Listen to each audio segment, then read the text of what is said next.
Good morning, one and all, and welcome to Old Leamingtonians Rugby Club, the host of the third and final round of the England Touch Mixed NTS. 2 rounds have been and gone, and the culmination of a summer of club touch will be decided today. The best side in England, showdown here, all vying for silverware. London Scorpions and Nottingham Hoods are locked together at the top, level on points, with the overall champions to be decided today. Scorps took round 1, Hoods took round 2, and both teams fielding extremely strong sides for the final round here today. All of the action brought to you live by Next Gen Live and England Touch. I'm Joe Wright, and I'll be taking you through all of today's touch, joined alongside Ollie Holmes. Ollie, we were nattering a little bit off air. We're excited for this round 3. Yeah, incredibly excited, Joe. There is an absolute depth of talent being shown this year by all the teams in England Touch, and we do hope to see a Nottingham and Scorps final this afternoon. I think that's what everyone's looking forward to, but just to bring you up to date with some of the scheduling, the format, the Division 1 teams will play 3 games of 20 minutes in their pool stages, touchdown turnaround, and we'll keep you up to date with that, so no one's getting confused. And then in the afternoon, it'll be 30-minute games, 2 15-minute halves. The cup knockout will be played with the first team in each pool making the semi-final and final, so an unforgiving format. Only the top teams in each of the 4 pools going into that cup competition, and then the plates will be contested with the second place teams in each pool, the bowl the third, the shield the fourth, so on and so forth. Taking a look ahead to the groups, there's an interesting dynamic bubbling over. Group A, Nottingham Hoods, London Eagles, that is a tough group, joined by Chester Cheetahs and Revolution Touch, the exciting young side coming out of the East Midlands. And then Group B, London Scorpions, who will be favourites in that group, but we noticed they've got the Nottingham Mavericks, the de facto Nottingham B team. They'll be looking to spoil the party for Scorpions and do their club mates a favour. Yeah, the other Nottingham side will be hoping and praying their teammates or club mates can do a number over on the Scorps in the group this morning. Well, keep an eye out in Group C, NQ Red Bulls. They've got Kiwi Dragons, Bristol Jets and London Eagles too. That is no easy group. Probably, the quote-unquote group of death to take a leaf out of the Football World Cup lingo. And then Group D, Galaxy Southwest, Wigan Touch Warriors, Manchester Foxes and Cheltenham Tigers. That's a tough group again, with Cheltenham Tigers fielding, well, one of our personal favourites, the big man Marcus Evans. Yeah, he's an absolutely talented player, isn't he? From a selfish standpoint, I will pick the Foxes to top that group there. Yeah, there's definitely no bias here, but we're shifting focus. Our first game, London Vipers over on the far side. They'll be coming up against Yorkshire Thorns in Division 2 clash.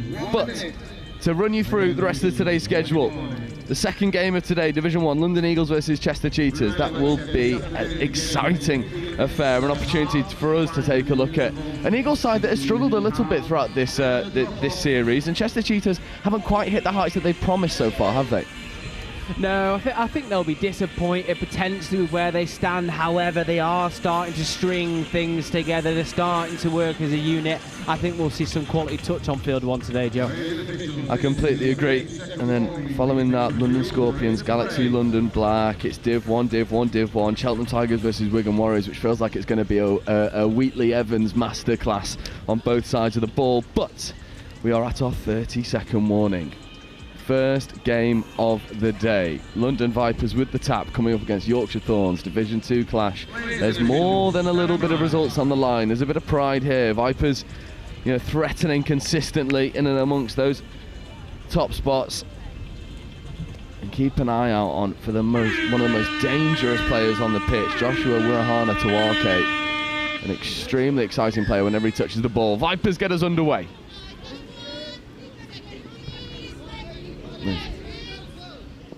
Glassy, lovely bit of open side work by Dighton Jones, who's just checks away. Dighton Jones getting on the open side quickie, but there's your first turnover. A little bit of early morning jitters from Vipers. Yeah, lots of travel in the legs from both teams here, Joe. Just getting that one mistake out the way early. They'll be hoping for no more, as we see a superb exit there. Superb ground made from touch 1. Yeah, Yorkshire Thorns are a team that have they've been around the block a fair few times. So is London Vipers, but the Thorns will be looking to capitalise on some fairly decent results. They've struggled and spluttered as we see a little bit of a tumble in the midfield from Gary Ely. This is nice momentum here from the Thorns. John O'Clark scooping, trying to get into the goal area. Late switch, that's lovely. And then there's the opening score. And for Yorkshire Thorns, that is exactly what they needed to get them underway. And the referee has changed his mind there. He's gone for the touch with the leg from the Vipers defender. We would have to watch that one back to see how close it was. Yeah, that was so close. I was searching team sheets for numbers, and the blast of the referee's whistle just chalks that one off. Tawira Parata Crawford trying to make something happen. And he's someone for the Yorkshire Thorns that excited us in the last round, Parata Crawford. And I think for the Yorkshire Thorns, they've been missing one of these big game breakers and really take the game by the scruff of the neck. But the 32 certainly has all the ability to do exactly that. Thorns roll through their transition with relative success. That was Goff getting involved, checking away to Bushell. Here is Bushell, open side quickie, not chosen, scooping, trying to get into the goal area. He finds a little bit of space and then does connect. Good touch. And it's a very good touch. Covering touch. There's the first 2 warning shots fired by Yorkshire Thorns. I think Vipers have got to fix a few of these errors. These defensive spacing's a little bit too wide. Yeah, Nathan Williams with some absolute wheels there to get through and make space for himself. That is an absolute danger sign they've been given. That's your first warning shot. I'm sure we won't give them another one again as we see the Vipers working their way up the middle of the field. Just strolling into their line attack maybe. Fortunate to get away with a forward pass there. Not taken. Referees are happy. Late switch on offer. But again, it's a brilliant covering touch by Henry Bushell. And Vipers, they're just lacking that extra little bit of pace going into their 5th touch platform. Yeah, just lacking a little bit of that venom. Excuse the pun, it's a bit early in the day. Unfortunately, he is here all day as well. It'll be the first of many. It is interesting to see both teams are heavily using those switches in attack, something we both enjoy there, don't we, Joe? He's cutting against the grain. It'd be interesting to see how that unfolds as the game continues. I completely agree. It's always nice to see a little bit of invention. Scooping platform, going into the defensive overlap, probably picking the wrong option there.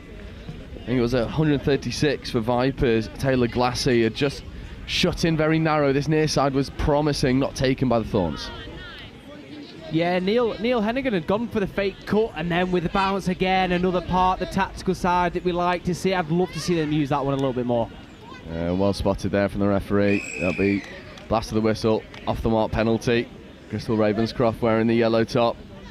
Brilliant ref. Loves a bit of chat, actually, does Crystal, but she sets a very professional standard out there. There'll be no debate about her calls. Thorns rolling through their transition. This is a little bit slicker. And now the dangerous pod, John O'Clark. Here is Clark working alongside Black. Parata Crawford gets in acting half. He's back into Clark. That's a lovely inside play, and that will be the opening score. A brilliant bit of combination between John O'Clark and Tawira Parata Crawford.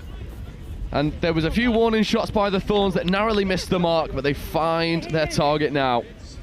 Parata Crawford, an absolute thorn in the side of the Vipers. He's sliced them straight open through the middle. Absolutely superb work.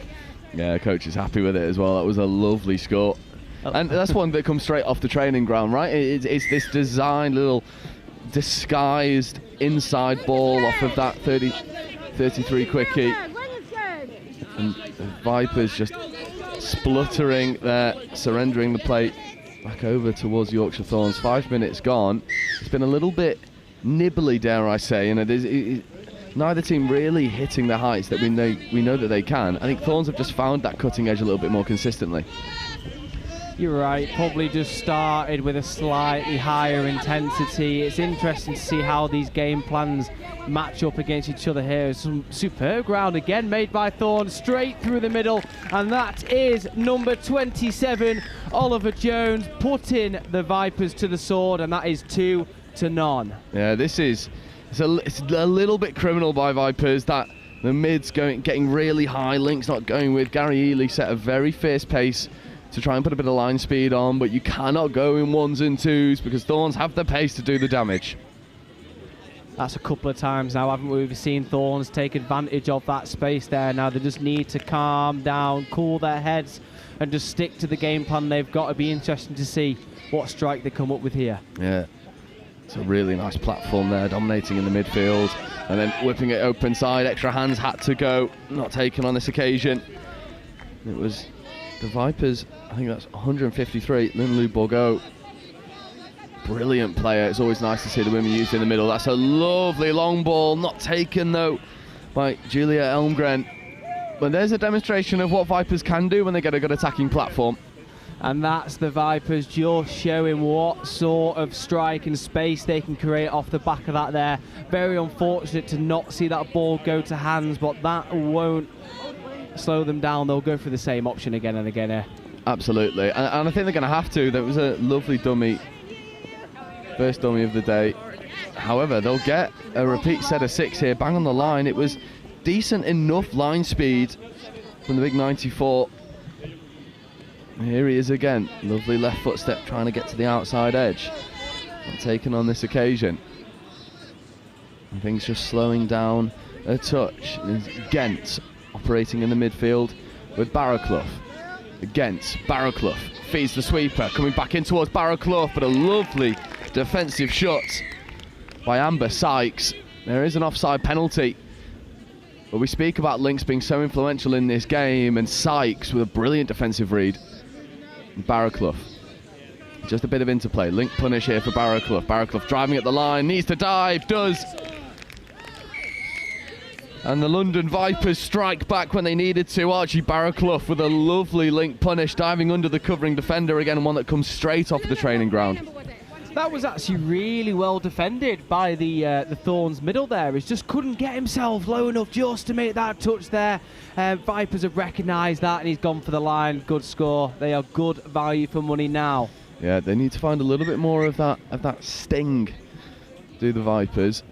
They've not really had it all their own way so far. It's been stubborn work from the Thorns in defence. Goff gets involved. There's John O'Clark. Black to Parata Crawford for a moment, but then a foot in the ruck.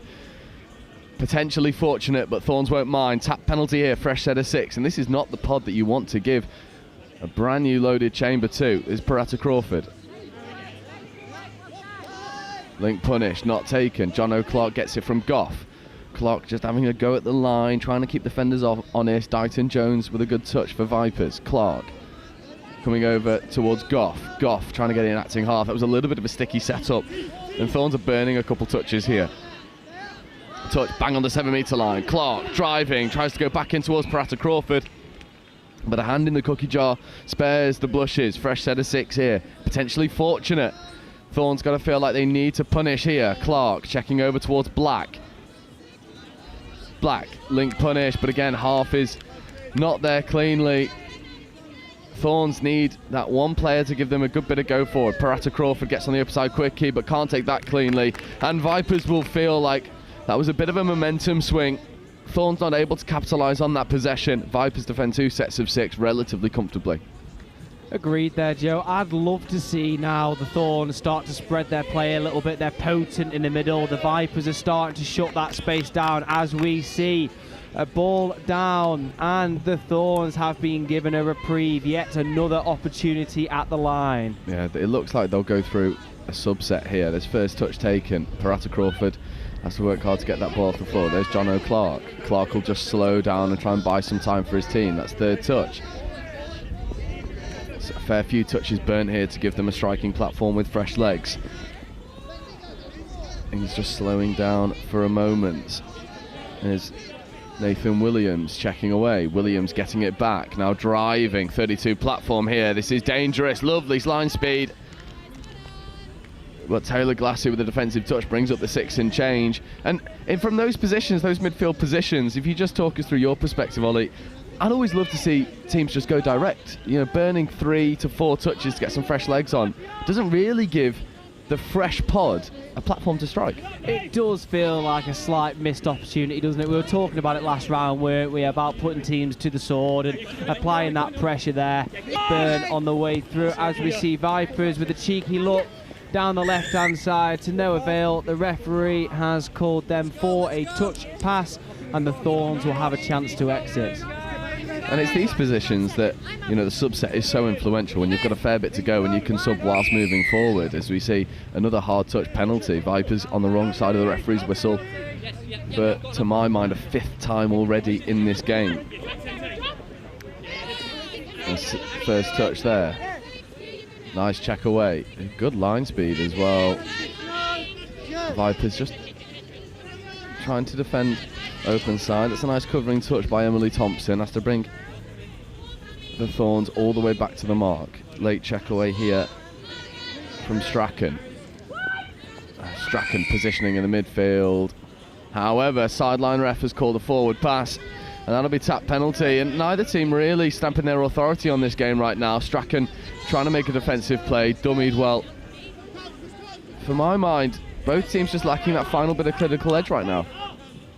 Both showing flashes of their brilliance, Joe, but you're right, just lacking that potency as we see the Vipers with a superb touch ahead. That's touch 4. Glassy getting into the in-goal area, leak basketball pass over the top, and not able to connect with Linlou Bourgault. Nice defensive spacing here for the Thorns. 8 minutes left to go. Thorns find themselves 1 try to the good. But this subset will be dangerous here for the Vipers, because I imagine it's going to be the try-scoring pod of Parata Crawford, John O'Clark and Black coming on. It's lovely hands getting over towards this near side. Strachan. Cannons goes straight. There's 3. Trying to save touches. It's a nice platform in the midfield coming from number 43, Amber Sykes, but the referee's whistle not happy with those hips. Hips not square penalty, and again these unforced errors just undoing all of the good work of Yorkshire Thorns. Yeah, those hips don't lie. They've been hot on that this year, Joe, making sure your hips are parallel with the pitch parameters. Can the Vipers return the scores to evens with the pressure on the line? And they'll need to do exactly that. It's a relatively decent 32 platform. That ball bobbled. There's a player on the floor, 3-on-2 with the ball finding nothing but the sideline. However, they will get a fresh set of 6. And for my mind, this pod here for Vipers really needs to get over that score. Number 89, Dayton Jones, he seems up for this. He's barking out the orders. A touch of confusion on the pitch there. It is a Vipers penalty. I'd like to see Dayton Jones on the ball here. Oh, I'll tell you what, that's a good bit of heads-up play. Thorns switching off, caught napping. Maybe it's a symptom of the early morning start. It's just a quick tap and go. The try line was there. Thorns just not switching on, and all of a sudden we're back to a level game, 2 tries apiece. It's good heads-up play by the 89. Unfortunately, the 94, we've not got a 94 down on the team sheet, but it's good heads-up play, aware that Thorns were a little bit too tight from the Yorkshire Thorns perspective, and will not be happy with that one. No, they'll be really disappointed. They'll be looking to get that 1-score lead back here. It's a good touch. Coming in, Henry Bushell's already got one. Be looking to add to that count. Late wrap coming, lovely evasion. The hands had to go, absolutely had to go. There was opportunities there. Nathan Williams opting to keep it in hands. There's missed opportunities that Thorns might look back on in this game and think maybe if we played, you know, in the 2nd or the 3rd time slot, these extra passes would have gone. As of right now, it's sticky work for the Thorns. Agreed. It's just about being on the same page. You'll watch that one back, you'll know the ball should have gone.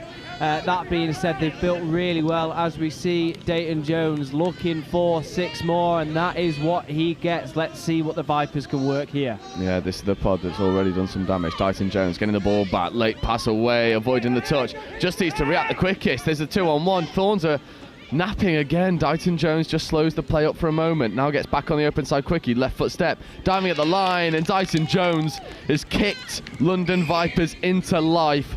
You can hear his intensity from the pitch. You can see it with the ball in hand. That was a much better line attack set, and Dayton Jones gets over. Much more precise and accurate about attacking in the middle of the field. I asked for him to get on the ball about 2 minutes ago, and that is exactly what we got. The man comes out with the score. The Thorns will be looking to return the favour here. Yeah, and they'll need to.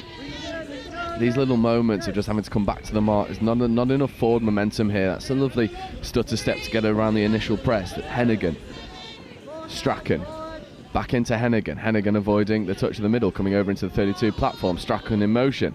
Strachan trying to strike down the short side, but a really nice diving touch comes in from Glassy. Brings up the 5th. Thorns will have to work some magic here. Maybe a couple of those switches back into play. Yeah, that's exactly what they do, but Glassy not buying the disguise. And 4 minutes left to go on the clock. If there's one more score for the Vipers, that might be all she wrote. It's again Bourgault with a lovely wrap. Lin-Lu Bourgault. The Vipers purring through a much more efficient subset. Not a lot of line speed coming from the Yorkshire Thorns as Dighton Jones checks away to the mystery man. 94, lovely footwork. Doggy's platform coming, stepping back onto the inside. Mystery man does get the ball back with a lovely left foot step, bounces around the covering press. And it's a shame we've not got him down on the team sheet because he's got a brace now. But this one, much more lovely to watch. Look at this disgusting bit of footwork, breaks. Throws the dummy in for good measure. And we said if Vipers got a 4th, it might be game over. And that's exactly what they've done. The Thorns are now under pressure here. Anything but a score will likely lead to them losing this game. That's some superb ground.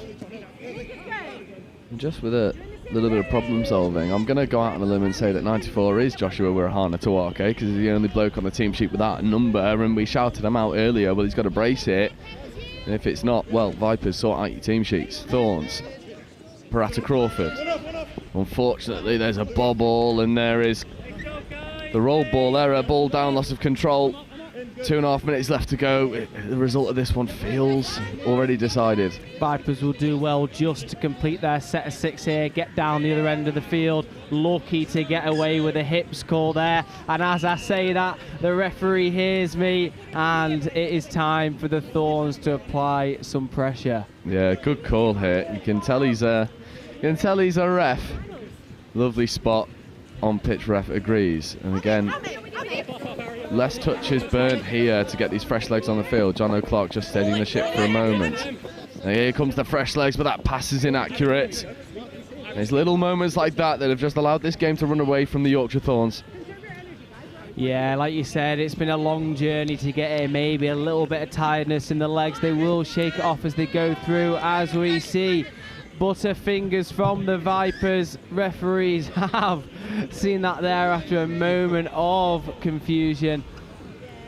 It'd be nice to see the Thorns just piece something together here, get themselves a score. It's probably not about the result now, just about setting yourselves up for the rest of the day here, isn't it? Yeah, I completely agree. Give yourself a decent platform to operate with. Much better forward momentum. There's nice hands as well. Williams doing a decent job. As Williams and Bushell look to combine to make something happen. There's Bushell. Williams coming in, acting half now. Open side quickly. There's a really good touch coming in. Maybe fortunate to get away with the loss of control. But the diving touch from who else but Dighton Jones. He has been phenomenal for Vipers in their opener. I like me a player with just a bit of tenacity, a bit about him. That's exactly what he's got. He's not afraid. Absolutely not afraid at all. As we see the Vipers concede a penalty there for offside. Yeah, I imagine that one is a dropping early penalty. So fresh set of 6 here for the Yorkshire Thorns. Less than a minute left to go, just over 30 seconds. They'll be looking to get at least a score on the board here. Bushell, open side quickly, gets it back from Williams. Back to Williams, but a lovely shot defensively for London Vipers. They've fixed these defensive spacings, haven't they? They were way too wide in the opening few minutes. Open side quickie again. Check back on the inside is away. Williams driving at the line, but again Dighton Jones comes up with a touch, but the referee's happy that one is ball down. Oh, that is a close one. I would love to see the replay on this, but the Thorns have gone and got that score, haven't they, to give themselves that platform. And the final hooter brings this one to a close as we look at the replay here. This is going to be a tight angle. There's a nice check back on the inside. Williams, oh, that is narrow. I think I'm probably going to err on the side of the referee. That is ball down, but the first one does come to its conclusion. London Vipers 4, Yorkshire Thorns 3. And we move on to our next game of the day. Our 10:25 slot coming up for you in 5 minutes. We are in Division 1. And it's a game that has me a little bit excited. Two teams that have maybe underperformed by their own high standards so far in the mixed series. It is Chester Cheetahs, and they'll be taking on London Eagles. That'll be with you in 5 minutes' time.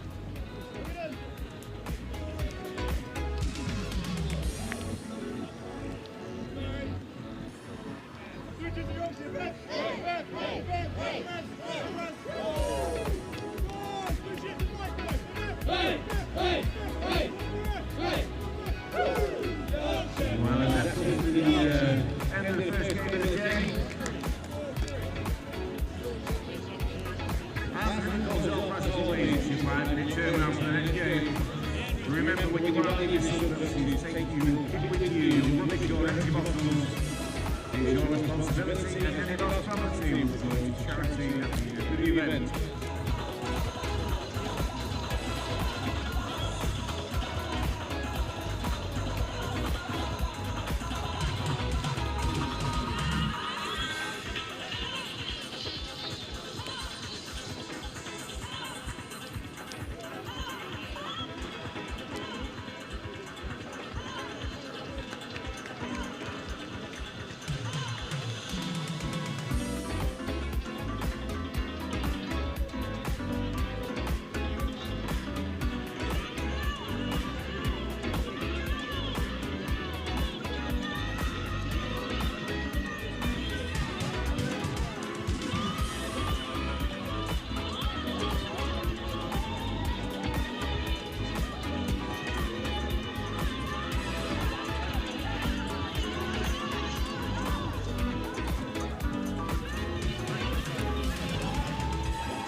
How you doing, mate? If you tap the people on the shoulder and let them know when we need to stop off coming here, just so they know in advance what happens.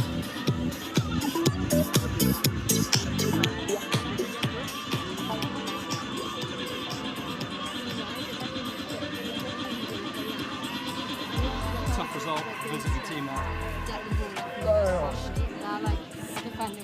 Ladies and officials.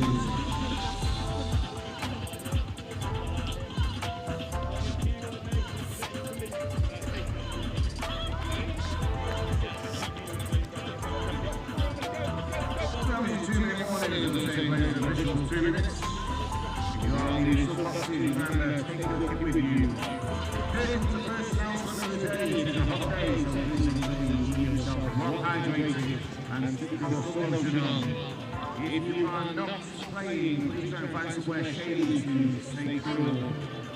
I know everyone's got some kind of plan. Please utilise it, please use it. Please stay cool. The last thing we want is keep strong, keep exertion, exhaustion, or get the plays out right.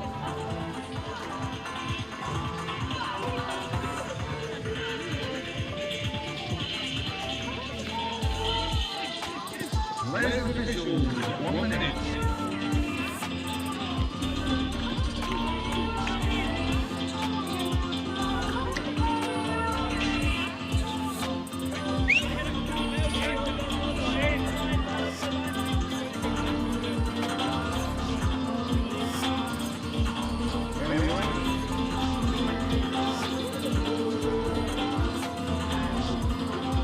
Ladies and officials, 30-second warning, please take to the field, ready to play. So welcome back to our second game of the day. Chester Cheetahs in the red over on the far side versus London Eagles on this near side. Ollie, this is one that's got us excited because both teams have sort of stuttered a little bit in their mixed series, and yet it feels like this is a clash of two teams that has a little bit of pride on the line. Exactly that, Joe. I know from watching Chester last time, they started to piece things together really well. This Eagles side, they are lethal when they choose to be. We're in for a good 20 minutes. Yeah, we're in for a treat here. Harrison Cross, Coombs, Tyra operating in the middles for Eagles. This is a dangerous part as Q Tyra gets on the splitter, nicknamed Q Danger. He's one of these players that is so young, so exciting, bags of talent, bags of potential. Certainly one to keep an eye out for. There's a lovely flash pass over the face. Harrison Cross scooping, late pass away to Coombs, batted down by Richardson, but the referee's happy to let this one go. Nice defensive set there for Chester Cheetahs. Exactly that. That was a good showing from Chester, and the exit is superb. Celesi showing them one way, taking them the other. This is good work from Chester. Yeah, Richardson taking the ball up. There's a lovely bit of line speed coming through. And now Chester rolling into their dangerous line attack. Morris getting in acting half. Right foot step, ripping to the wing. That was gorgeous hands for a moment. Like Harris Rowlands, one of these players that have certainly been shouted out as one to watch. One of our very close mates who plays in the Chester Wildcats teams, shouting out Harris Rowlands as one of these bright players to keep an eye out for going through future series. Cross just has to take that ball back to the mark. Aldous coming on and joining the fray. Here is Aldous checking away, late pass away into the link, flash pass over the top. There's lovely hands and manipulation, fifth touch platform for Aldous, play through, offside call, 2-on-1 on the far side, but Rowlands marks it up very well. It was a nice interplay there between the two big men in the midfield, but not coming to a whole lot of consequence on that occasion. But Mark Aldous has been around the block a fair few times. He'll be spearheading this side to potentially a victory here on live stream. As we see Liam Lawton just inviting some pressure onto Chester here. Ben Grinter and Liam will not be allowing people through the middle. Aldous operating in the midfield. There's a lovely dive at the line, but a good covering touch that comes in. With Ben Grinter in defence for Chester. There is Grinter swiping the touch on Aldous. Aldous playing away, getting in and acting half. Referee's happy with the quality of the roll ball. Aldous trying to find some success and does exactly that. And it is a wonderful finish. Meg Pemberton over on the far side, but what about that from Mark Aldous? That is bags of experience. There is a reason he is an England coach. I was just going to comment on the Chester side looks slightly faster on their feet. However, sometimes brains over brawn, and that is exactly what he's proved there. As we see Chester working their way forwards, Crosley and Grinter, the other Grinter in the middle. As we see some good pressure from the Eagles, superb turnover. Crosley won't be happy with herself there. No, certainly not, and Wall looks to set some good expectations here on the subset. Burnett, straightening. Pulls gets in an acting half. This is a very slick subset here. Pulls has a fair bit of work to do as well. It's Coombs. Tyra trying to play away to Cross, but supporting Cash just not quite there on time on that occasion. Yeah, it's I wouldn't have gone Q danger, I'd have gone Q tip, Joe. That's where my brain took me originally. I like a cheeky bit of pool on a Friday night, as we just see the Eagles slowing the play down and working their way forwards. Chester's defence has been absolutely brilliant so far. Let's see if it can hold up here again as we see Grinter and Celesi working that defence in the middle. Eagles with a splitter. Huge danger, just looking at the line, testing that defence, teasing them, seeing if any gaps will appear at any point. Let's see what the Eagles have got for us here. Yeah, Tyra trying to get on this link punish, but there's not a lot of space to work with. There's a nice bit of manipulation, feeding back on the inside. Coombs scooping, ripping left to right, connecting with pulls, but the sideline ref spots that one goes forward. There's the first warning shot. What a lovely left-hand rip that was from Harrison Cross. Both these teams really good at making that 4v3 and then picking what the right option is. Is it 1, is it 2, or is it 3 out to the wing? It'll be interesting to see which gaps appear here as we see Chester marauding down this right-hand side here. Superb interplay. As we see pace injected by Celesi, working their way forwards. Unfortunately, just a set of loose hands by Lawton Jr. there. Yeah. As we see the Eagles reduce that pressure. Yeah, it affords a relatively straightforward subset here for the Eagles. Is Clacker. Pulls gets in an acting half. There's Aldous dummying to Clacker. Now does come over towards Sam Clacker. 4th, 5th coming now. Aldous trying to set a relatively decent strike platform. There's fifth touch. Oldest back to Clacker. Clacker looks for the skip pass. Not taken on that occasion. However, fresh set of 6. I was just going to say there wasn't quite enough venom on that pass there, but there was an interference from the defender. That is 6 more, as we see Oldest taking control of the ball and checking back to the open side. Now it looks like that is the Eagles' game plan, is to take them to the short side and back open. I like it. It is the basics of touch, but they do it very well. They do. Oldest, open side quickie, dummied, Clacker rips to the wing. It's put down in that link channel. Chester Cheetahs have got some pretty decent defensive spacing at the moment. We know that they're a very young and fast team, and they'll be backing themselves to chase if they do look to go open side. That's a much better subset here. Crossley. Grinter. Platforming here for Zach Richardson. Here is Richardson ripping into that link channel. It was well shut down by Pemberton on that far side, but again, there's a Cheetah warning shot. Exactly that. A couple of warning shots they've sent out there now. The third one will probably be the lethal blow. Chester just struggling to get that first score on the board. Eagles looking really calm whilst passing this ball around. Superb exit from the Eagles again. Yeah, they are finding a lot of success in this subset. It is dangerous work at the moment, and something that Chester need to figure out is Gillespie. Wall was platforming. There's a lovely flash pass and a late wrap. Not quite on the same page. It's a lovely bit of endeavour from London Eagles. That final bit of connection just not quite happening consistently as of right now. No, and it's just about stringing it together as we see Chester yet again with a ball down, just inviting that pressure onto themselves. It's nice to see Adam Brimlow wearing a referee's top today on field 1. I'm sure he'll appreciate the shout out there. AB. Wall, Gillespie. Unfortunately, there's another unforced error, but an offside penalty alleviates all of that pressure that they'd put on defensively. Grinter not so happy with the decision made there, letting the referee know. Now, as you said, Chester have had some superb defensive spacing. They do need to stop inviting this pressure onto themselves. There's a nice left foot step there from Gillespie, just playing around, checking away back into Wall. Chris Wall, opens side quickie, not taken, ripping into that link channel, but again, it's lovely defensive work by Kerris Rowlands, who for me has been the pick of the bunch so far for Chester Cheetahs. Just a word from the referee to Grinter there, probably telling him to mind his own business. I've got that decision there as we see Chester get away with that one there. I think a touch pass will have been given there in the corner. A little bit harsh on the attacker. He was just trying to play through.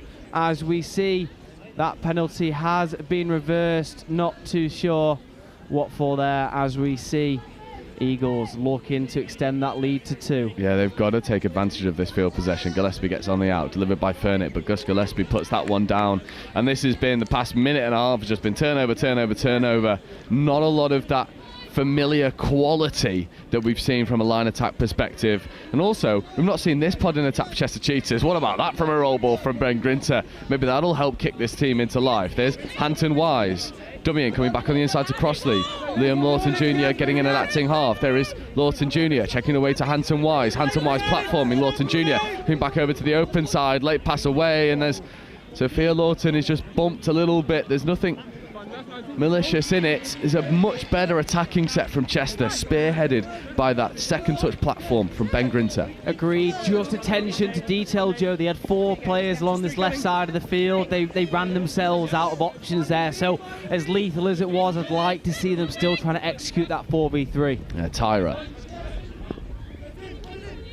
Harrison Cross back to Tyra. Coombs in the link channel wanted the ball, but Tyra puts that one down, and that subset just came to a grinding halt at the final moment, and it's unfortunate.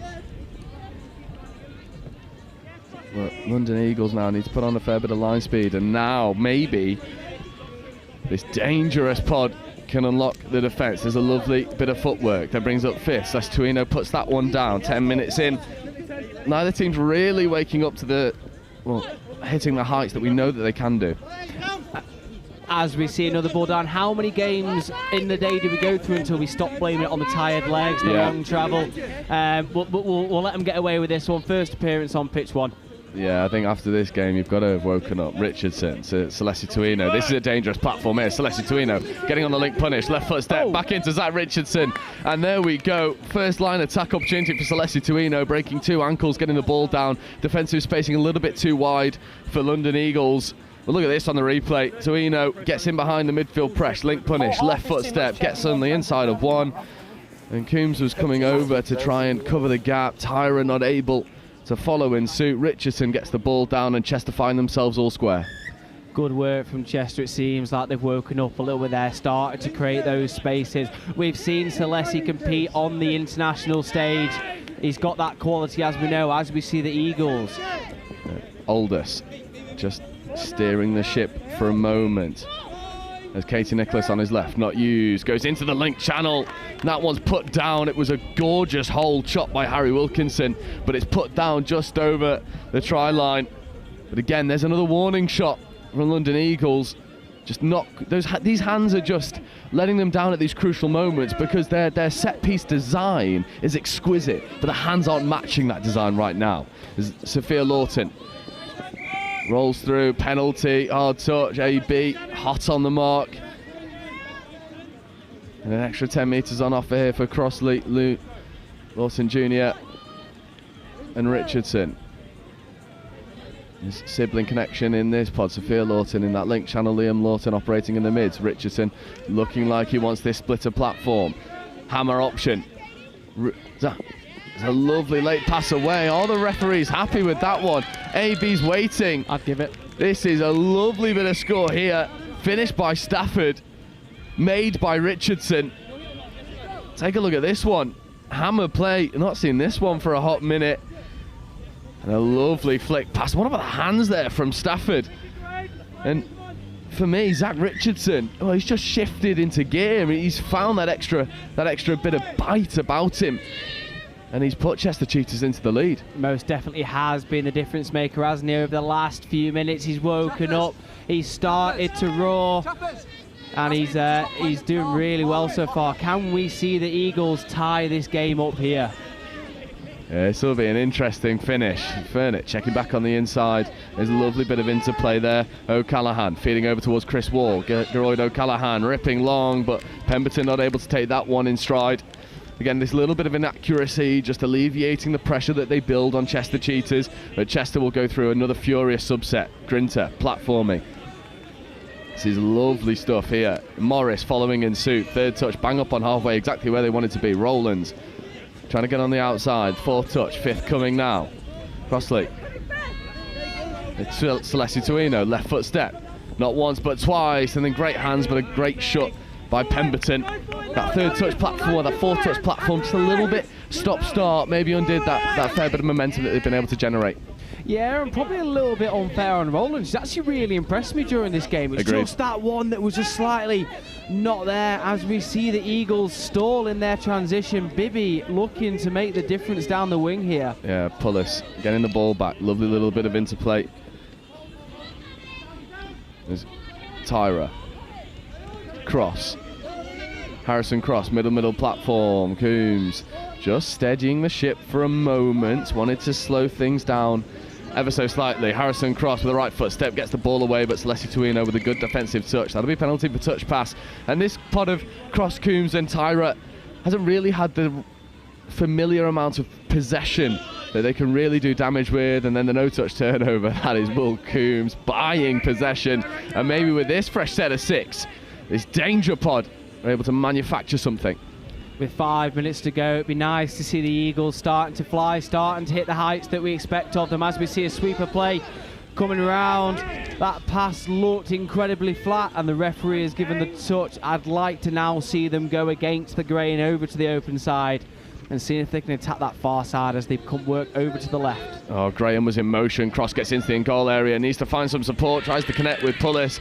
And Pullis taking a bit of contact, trying to get that ball down. That's a nice bit of disguise there, using B. Graham on that sweeper. We know how dangerous she is. I had the pleasure of calling her on the University Series where she took part in what was one of the best finishes to any touch game I've ever seen, that Bath v Exeter clash. phenomenal player operating in the middles for this pod for Eagles. Lawton. Richardson. Nice bit of middle interplay. Late pass away. Referees are happy. As a fifth touch platform, getting 2 players in the touch. Cross has a little bit of work to do. Lawton unhooks the trailer, does connect with Emily Cant. But the ball's put down and that'll be turnover. Chester Cheetahs again doing all of their best work off the back of this transition. 4 minutes left to go. They've still got a 1-try lead, but they'd feel much more comfortable if they're able to build a fresh set of 6 on the line, potentially get the 3rd.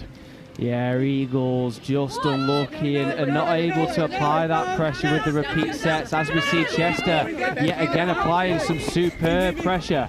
Oh, Pullis getting into the midfield, checking away. There's this lovely stuff from Pullis and Graham, and now Nicholas getting involved. Clacker. This is a much better transition here. Aldous wanted the check, gets the 5th touch platform instead. Hitch kick step, trying to get through. Lawton, not taken. It's good defensive spacing there.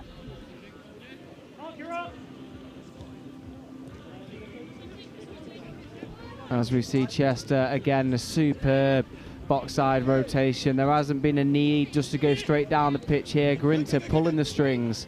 Ben Grinter, we've not said his name all too much in line attack. Morris dummying. That's 4th touch, 5th coming.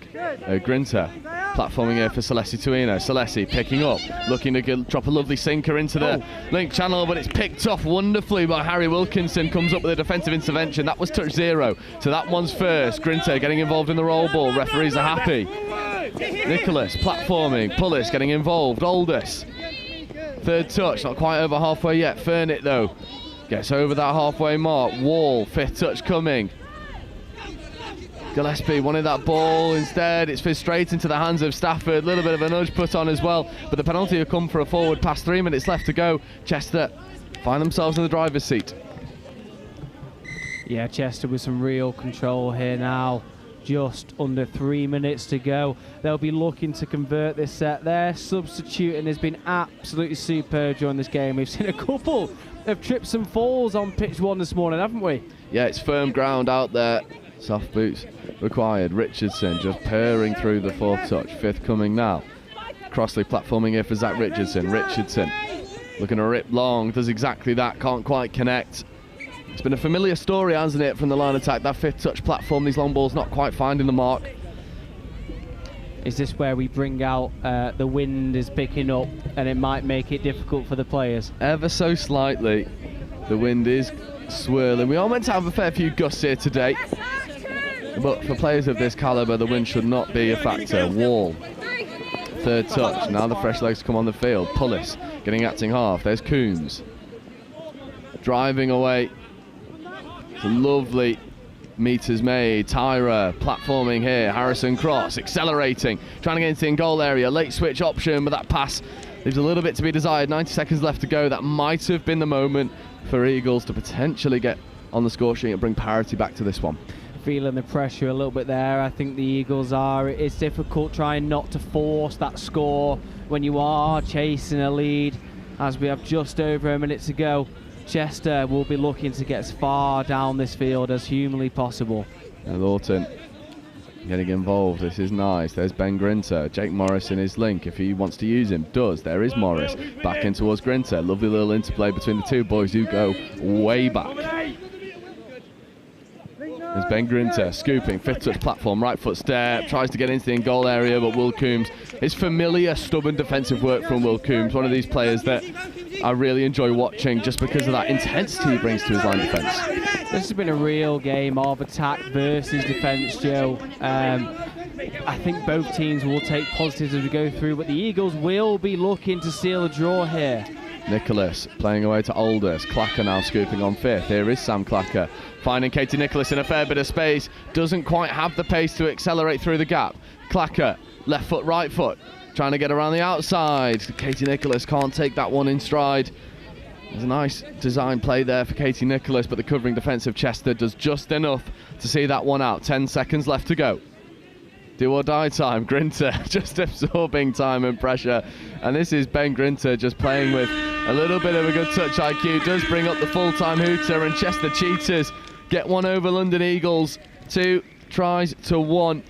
That's a good performance there defensively from Chester Cheetahs. Their defence won that game for them. Spot on, Joe, you are right. And the Eagles failed to apply that pressure. They failed to get those scores early in the game. That has come back to bite them there. Both will take positives from this. You know, they've got a really good platform to build off there. The Cheetahs will be happy that they have started their day with a win as the sun comes out to join us. Absolutely.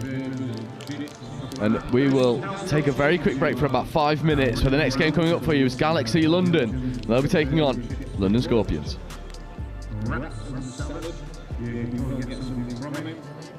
And obviously then this afternoon, if you finish your games, you can get yourself a nice dirty burger. As a reward, as a celebration.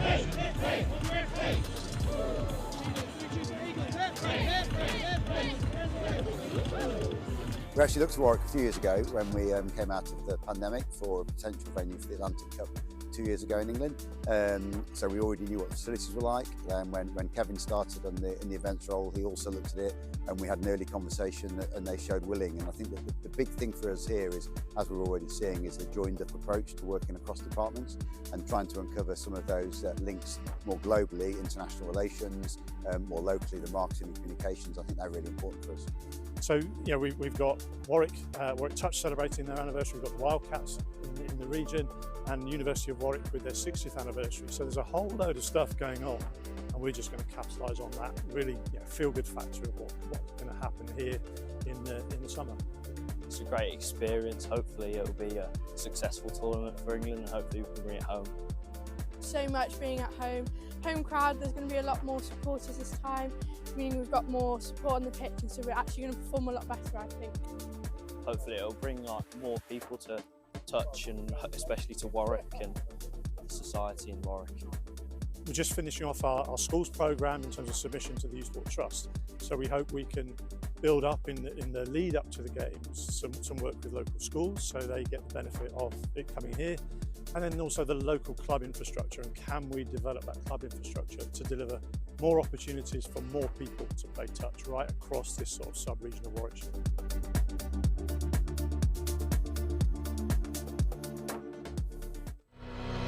It's our turn now.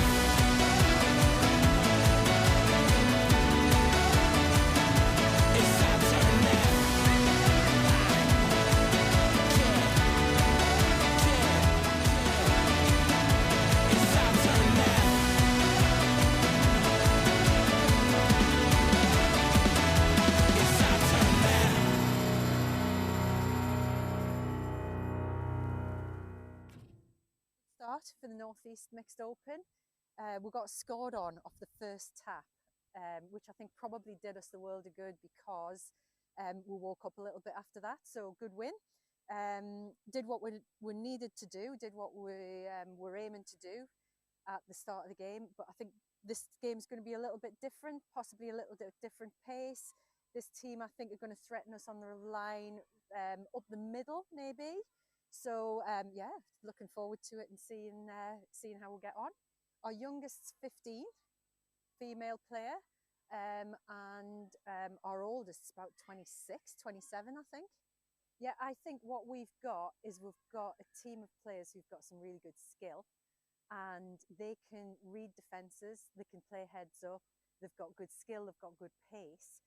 So attacking wise, I'm just going to let that flow from them, because from the first game, that's what they showed me. But what we really need to do is we need to nail our midfield defence. Any thoughts, Nathaniel? I'm just happy to be here, It's going to be a good game, isn't it? I like any scoop? Yeah. Yeah, that's fine. Cool. Just go down, get the ball down, chop a hole. Platform's a scoop. Yep. Nice. Heads and tails. Yep.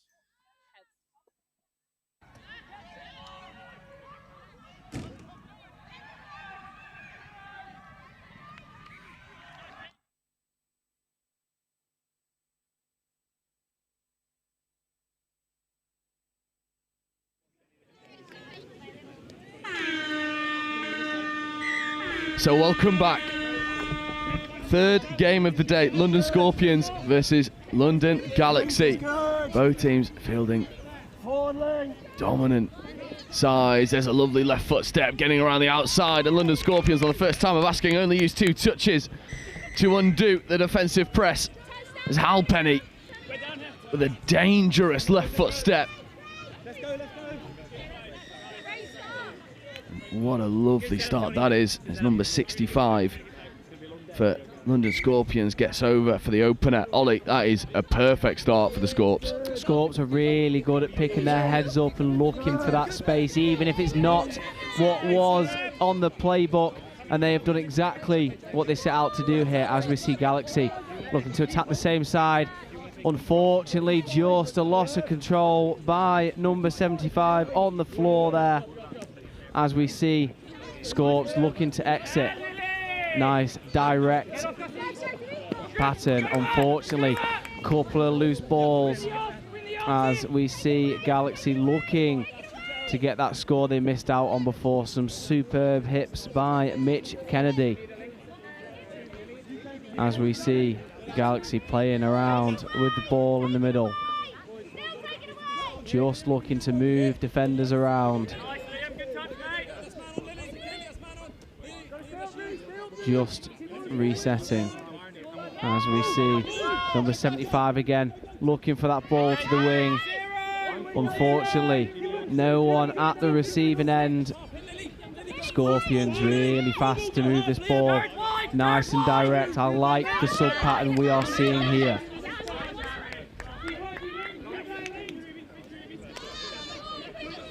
As we see a potent transition, Sean O'Sullivan dishing that ball out to his counterpart and absolutely streaming down the edge, just like the score we saw down the other end of the pitch, and that is Scorpions 2, Galaxy none. Sean with a superb pass across to his compatriot number 20, and gratefully receiving that score in the corner. Can Galaxy respond?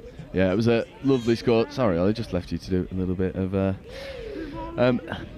solo commentary whilst we do a little bit of problem solving. Jimmy O'Donnell, it was, getting over. We are missing a somewhat accurate team sheet for London Scorpions, so we'll do a bit of problem solving as we go, as Galaxy get over for their opener. Owen Walton getting over the line, working with a nice bit of interplay between him and Day. And that was a screen set up there with your lead runner, one out the back. We will see Camille Shahabadine behind there at some point during this game. Speaking of, he's now in defence, as though Sullivan sets decent expectations. This is nice work. Halpenny takes a tumble. Referees are happy with the contact level.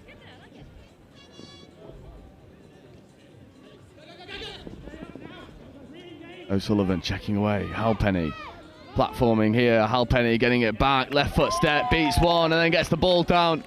That is Halpenny. It is ruthless best, and just a little bit of a wrestle in the midfield between him and Camille Shahabdeen. They are good friends going way back, but London Scorpions start bright on their crusade to go overall champions in the mixed. Agreed. That was superb ball work by the Scorpions. The defender, ooh, slightly unfortunate. The referee has gone with the attacker. He's deemed ball down, and in the referees we trust. Yeah. And now Galaxy with Arthur Calla. Calla wanting to get on that link punish. Buckingham now over in that far link channel. This is a nice attacking setup here for Galaxy Black. Calla trying to hit this link hole. Harry Richards with a brilliant defensive touch. Brings that one to a grinding halt, stunts all the momentum for Mitch Kennedy. Here is Kennedy again, right foot step, Goosey, left, late check away. But touch pass brings up the turnover, and Scorpions not hanging around, setting some really good expectations in their transition. Hudson feeding away to Tripp. Zan Hudson getting in an acting half. Again, what a wonderful player Zan Hudson is. Great to see her back wearing the familiar green and grey for Scorpions. O'Sullivan platforming away. There's Jimmy O'Donnell scooping, left foot step, 2-on-1. Can they execute? They can indeed. And that's Pyrgos over on the far side finishing. London Scorpions, I mean, on paper, this looks to be a hard game for them. They're making it look oh so easy right now. They have been absolutely ferocious. They've come out with that sting, and they are 4-1 as we approach just over 5 minutes in the game. I think there may well be a few more scores in the next 15 minutes or so. Can Galaxy shorten the gap? There's McNaught, Day, working with Walton. Walton wants this link. Ed Day gets it instead, coming and striking down the middle. Sean O'Sullivan with a dominant touch. Offside penalty though. Sullivan just making sure the referee knew he made that touch with a big yes. Can Galaxy tear the Scorpions' defence apart? There's Day. Walton, there's a bobbly roll ball. Foot in the ruck there from Brewer. Penalty. The Brewer's got to be careful. Day. Walton getting an acting half, picking against the grain, just has to slam on the handbrake and reset back to the 7. Day. Walton. And McNaught getting an acting half. They're not singing from the same hymn sheet right now. It's a little bit stop-start for London Galaxy. Day. Walton to McNaught. Kenzie McNaught looking to go long, checking back on the inside potentially. But Joe Brewer with a brilliant defensive read. That was a marvellous defensive set there from Scorps, because London Galaxy were trying to move them here, there and everywhere, and Scorps' defensive spacing stayed perfect. Spot on, Joe. Galaxy were trying to be the puppet masters, but with no strings attached. Scorpions looked in full control there as the referee waves play on that roll ball. Yeah, Hal Penny dishing away, and then Pyrgos looking to unhook the trailer and get into the in-goal area, but a diving touch comes in and brings that one to a close. 5th touch. One last opportunity here.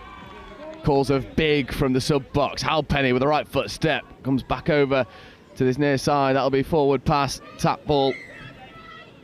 The London Galaxies go through their subset. They've got to find a little bit of go forward here. 7 minutes in. It's been really tough work for London Galaxy. They'll take confidence, Joe, in being able to stop the momentum of the Scorps there. It's difficult when they get that train rolling. There's no stopping it there, as we see some superb work. And as I say that, just a pair of loose hands, ball down on the floor. Scorps likely will be looking to get some fresh legs onto the field. As I say that, they have said, no, Ollie, that is not what we're doing. We're moving straight forward. Scorps are looking really dangerous here. They absolutely are, and then getting into the in-goal area. That was a lovely right-hand rip, trying to spear through the heart of the London Galaxy defence. With his hands in the far corner. I mean, the pass was a fair bit above the head, had a decent bit of gathering to do, as Shahabdeen with a less than typical mistake, surrendering possession again to Scorpions. As we see those fresh legs that I was speaking about before entering the field. Sean O'Sullivan, number 11, on his back. He will be looking to make a difference here.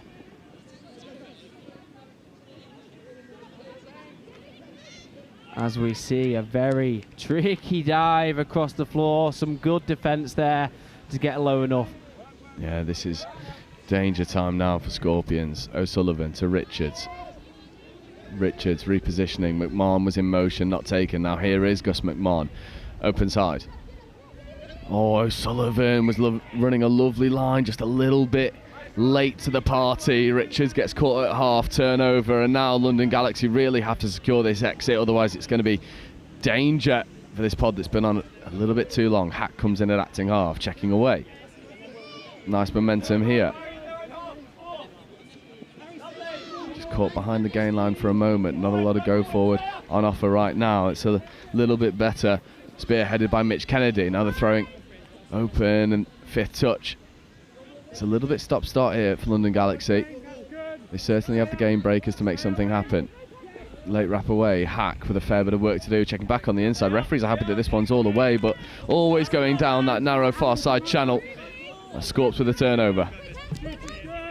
Scorps looking really good value for money here. They are so confident working that ball through the hands from right to left to right. Sean O'Sullivan. A lovely bit of go forward. Gribben gets in at acting half, and then the fire up. Trip to O'Donnell. To all the way back to the mark. Forward pass, unfortunately. There's a lovely Redlands play sneaking up this box side. The big man wearing 20, Jimmy O'Donnell. Unfortunately, the referee's whistle just undoes that. But again, there's another warning shot there. Scorps are playing with a fair bit of confidence now. Agreed, Joe. Now there is a rumour that I may or may not have created the Redlands play in 2017 with Olivia Harborough. I will be taking kudos for that one. I'm sure you will. Why not? As Sean O'Sullivan hears your chat and giggles at you. Day gets the ball down. Walton was in motion trying to get it off Calla. The referee's whistle spares the blushes of London Galaxy.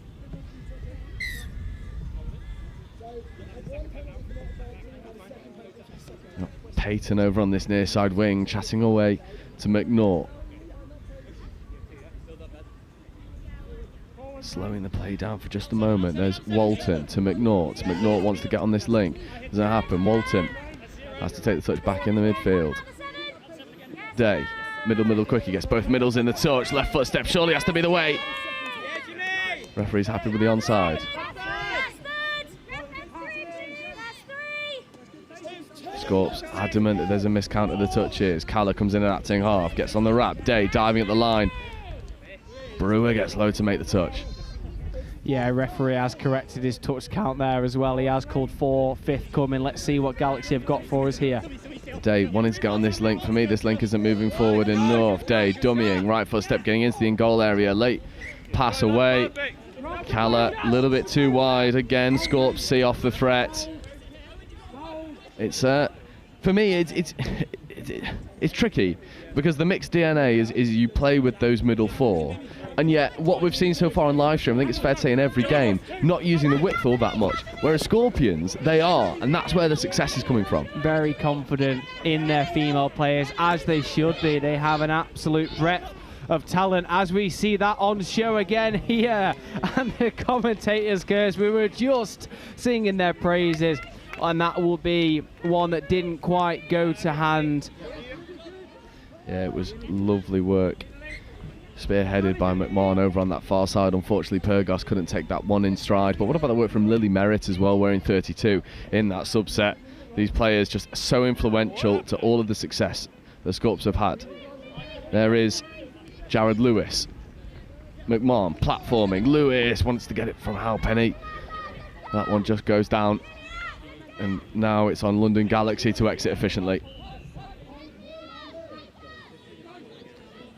As we see again, yet again, some superb work up this box side from Galaxy. Just the pressure applied from Scorps. They're everywhere like a rash. It's dead difficult to find that space to play into when everywhere you look there is a Scorpions player, male or female, in that passing line. I completely agree. It is far from easy. Again, Merritt goes through some good work. Gribben gets in at acting half. Gribben has a bit of work to do again. Halpenny just strolls through the gears. Lovely player to watch. Richards checking over towards O'Donnell. O'Donnell now to O'Sullivan. The Irish connection coming through. Richards wanted to throw that extra pass. It was a really good shot that came in from the 16 of Galaxy London Black. And O'Sullivan with a left foot step getting into the goal area, checking away to Richards. Maybe a little bit late, but the penalty comes up. Fresh head of 6 here for Scorps. They've got 4 already. 6 minutes left to go. They'll be looking for the 5th. Scores have just dried up here. Galaxy looking a little bit more connected in defence, as we see Scorps again, a coach killer throwing off touch number 2, but you can't fault him for looking and identifying that space on the wing there. You absolutely can't. Jimmy O'Donnell is one of these game-breaking players that London Scorps have, and that is a terrifying thing when you see him wind up that wondrous right to left long ball. As we see Galaxy again just starting to take a leaf out of Scorpions' book, playing with the ball a little bit. Superb work from Camille, great platform set looking for the overlap, and Richards, yet again, we could name any of these Scorpions players, but he's there, ready to make the touches available, and the pressure has been relieved. Yeah, maybe a little bit of an unsung hero is Harry Richards for me. You know, it's hard to stand out when you're in a team that has such talent, but every single time, he's that player that never delivers less than an 8 out of 10. You need those for a successful team. There's Taylor Dean platforming here for Tripp. Tripp with that familiar left-hand long ball. Brewer can't quite take that one in stride. But again, I love the way that Scorps use the female players in this mixed setup. The likes of Taylor Dean, Gribben, Zan Hudson, who's just phenomenal every time she graces the pitch. It's a real difference maker between these top two teams that get their women involved compared to the rest that are a little bit more reluctant to use all the width available to them. I think it's a prime example, Joe, of potentially how touch teams should be playing. As we said, Scorpions joint top at the start of the day. Same with the Nottingham Hoods. They play the same style. They trust every player on the pitch. As we see the referee give a penalty there for a little bit of talk from one of the Scorpions players. Yeah, and London Galaxy with a 20-metre gain off of those two penalties. That is a bit of a coach killer. However, they'll back their defensive chops. Link punish here for Galaxy, not used. Walton feeds away towards Day. Calla was line crashing. Day with the right foot step, trying to get on Brewer and Halpenny. However, half was just a little bit too slow. Day over towards Calla. Calla, link punish opportunity. Day picking up against the grain, trying to escape into the goal area. But what about that for a defensive touch from Liam Halpenny? As I said, Joe, everywhere you look, there is a Scorpion just in the way. We haven't mentioned Dom Tripp all too much in this game, but I think that goes to show how well they've performed as a unit, that maybe your star players don't need to take all of the ball, as we see again some superb work from the Scorpions here. Well, also I think what we're seeing is a bit of a change of the guard here, where Dom Tripp would single-handedly break games for Scorpions. Now they've got 7 or 8 players who can do it. And what about that from Jared Lewis with a left foot, right foot, breaking open the London Galaxy defence, checking away to Merritt.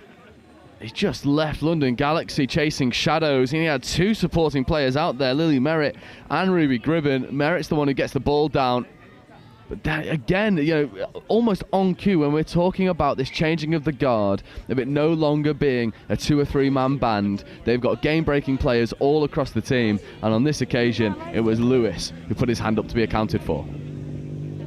Completely right, Joe. It's really, really good to watch. Definitely worth being here today, as we see Camille diving at the line, and AB, the referee, along with the sideline, gives it the all clear, and that is the Camille we know and love, isn't it? Absolutely, one of these players who I've had the pleasure of calling for years now. Camille Shahabdeen gets over on the link punish, capitalises on that defensive spacing on one of the rare occasions it's a little bit too wide. Galaxy get their second score on the board, 5-2 now, 2 minutes left to go. The result of this one almost certainly decided, and for Scorpions, it's a wondrous start to their crusade for overall champions.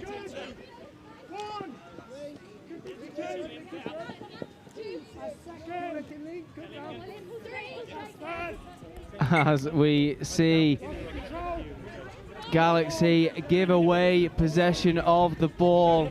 As you said, Joe, this may be this game done. Still 2 more games to go in the group stages. Yeah,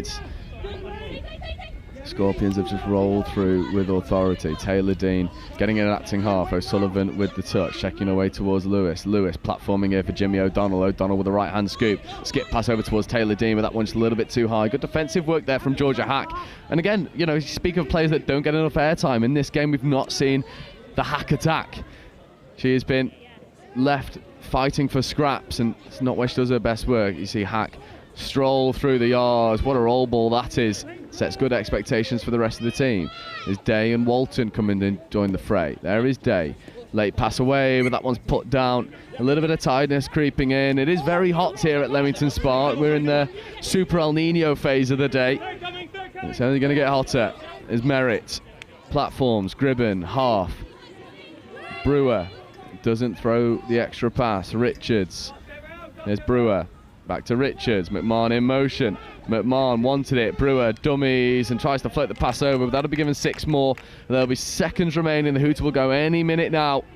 Ollie, how good is this from London Scorpions? Because, you know, they fielded a side that didn't boast the same level of talent as their first one in round 2. In round 3, they have, you know, shifted through the gears. That all of their stars are here. That is a wondrous way to start their crusade to go overall champions here in 2026.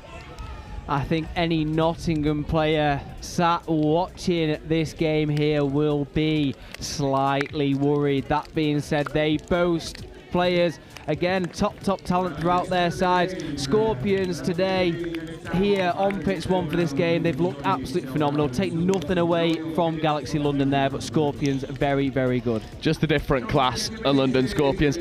As always, death, taxes and Scorps victories. Well, coming up for you next in about 5 minutes time, we're still in Division 1. We're with the new boys, Wigan Warriors, who got themselves promoted, and they'll be taking on the Cheltenham Tigers. Side of the hedge, on 4, 5 and 6 there are taps on that side of the hedge.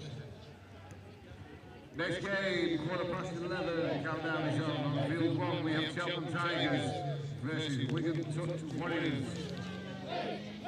Field 2 we have Galaxy Southwest versus Manchester Foxes.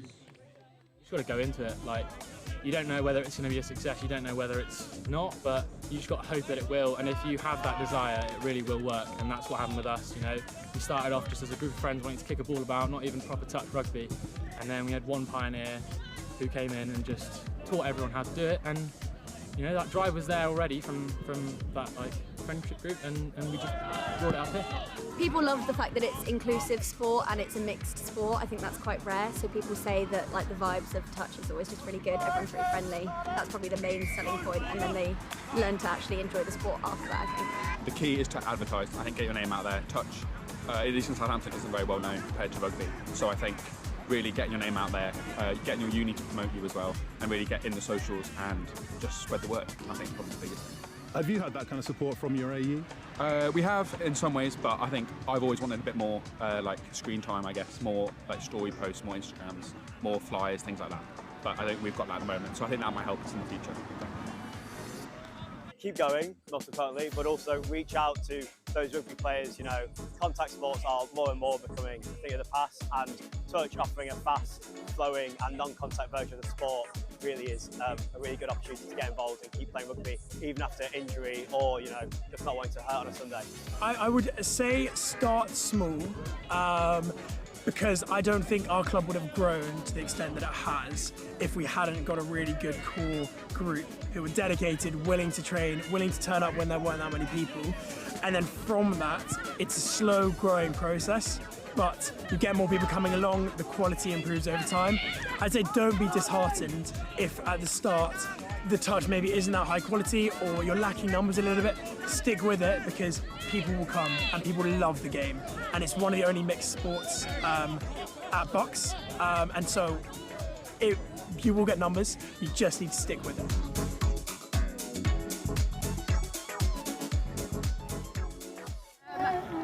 There's not a lot I'm going to say right now. I just want everybody in the next 40 minutes or whatever to just stay quite close to each other, get some connection, feel the vibes. No longer wet, the floor is no longer wet. So in the warm-up, we're going to start moving that ball nice and freely, build our confidence, because we are winners and we're going to go into this feeling like we're winners. Yeah, it's really important. I mean, the girls have worked hard for this for a good few years, just building around the region and in club at Nottingham. There's lots of juniors coming through, and our average age is 20 apparently. Only been brought up by having one of our senior players who was in the 2017.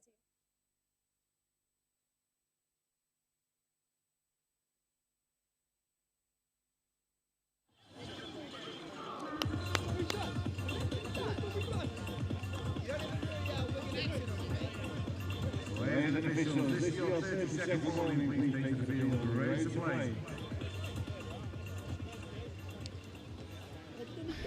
So welcome back and it's a clash that has me very excited. One of my favourite players on the circuit right now, Wheatley. He is absolutely electric whenever he touches the ball, wearing his familiar number 17 out in the middle. Someone to keep an eye out on. And up against, from an individual perspective, one of the most complete touch players we have on the circuit in Marcus Evans, who is just absolutely terrifying whenever he touches the ball. I'm Jay Wright. I'm joined alongside Matt Chappers, who has alleviated Ollie's position, who is currently sat below us nibbling away on a wrap. Matt, how are you? Very well, thank you, mate. Yeah, it's nice to be back here. We were just saying this time last year was when I did my first day of comms, and happy to be hopping on the mic today. There we go.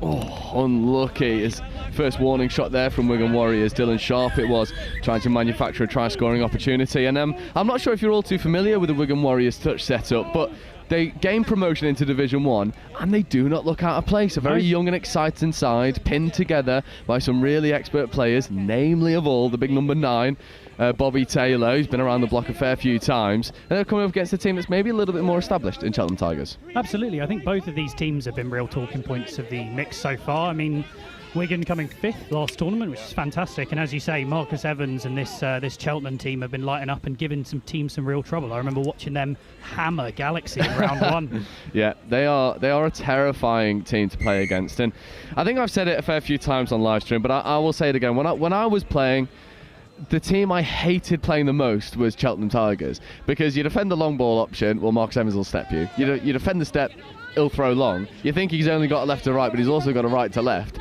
He's one of the more complete players on the circuit, and I imagine an absolute headache for anyone who tries to defend him. As you see, Bricknell just unhooked the trailer. That's familiar foot speed from Thomas Bricknell, who has been lighting up games for Wigan Warriors.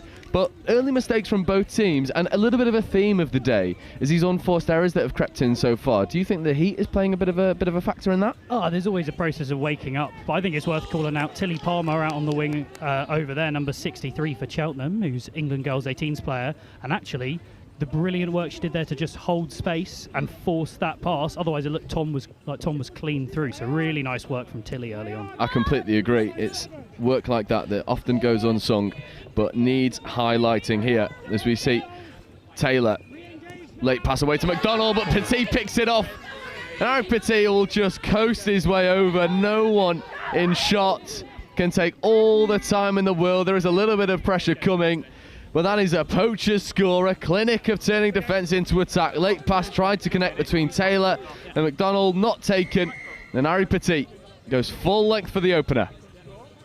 I love the chase back from number 7, Megan Clayton there from Wigan. Because you look at the box, all of a sudden they're getting loud, there's energy, right? And now they're stepping onto this pitch with that. So even if it didn't look like, I mean, we've seen Harry run in this tournament, like these couple of tournaments so far, he's quick. But it's all about the psychological effect. And let's see if Wigan can use it.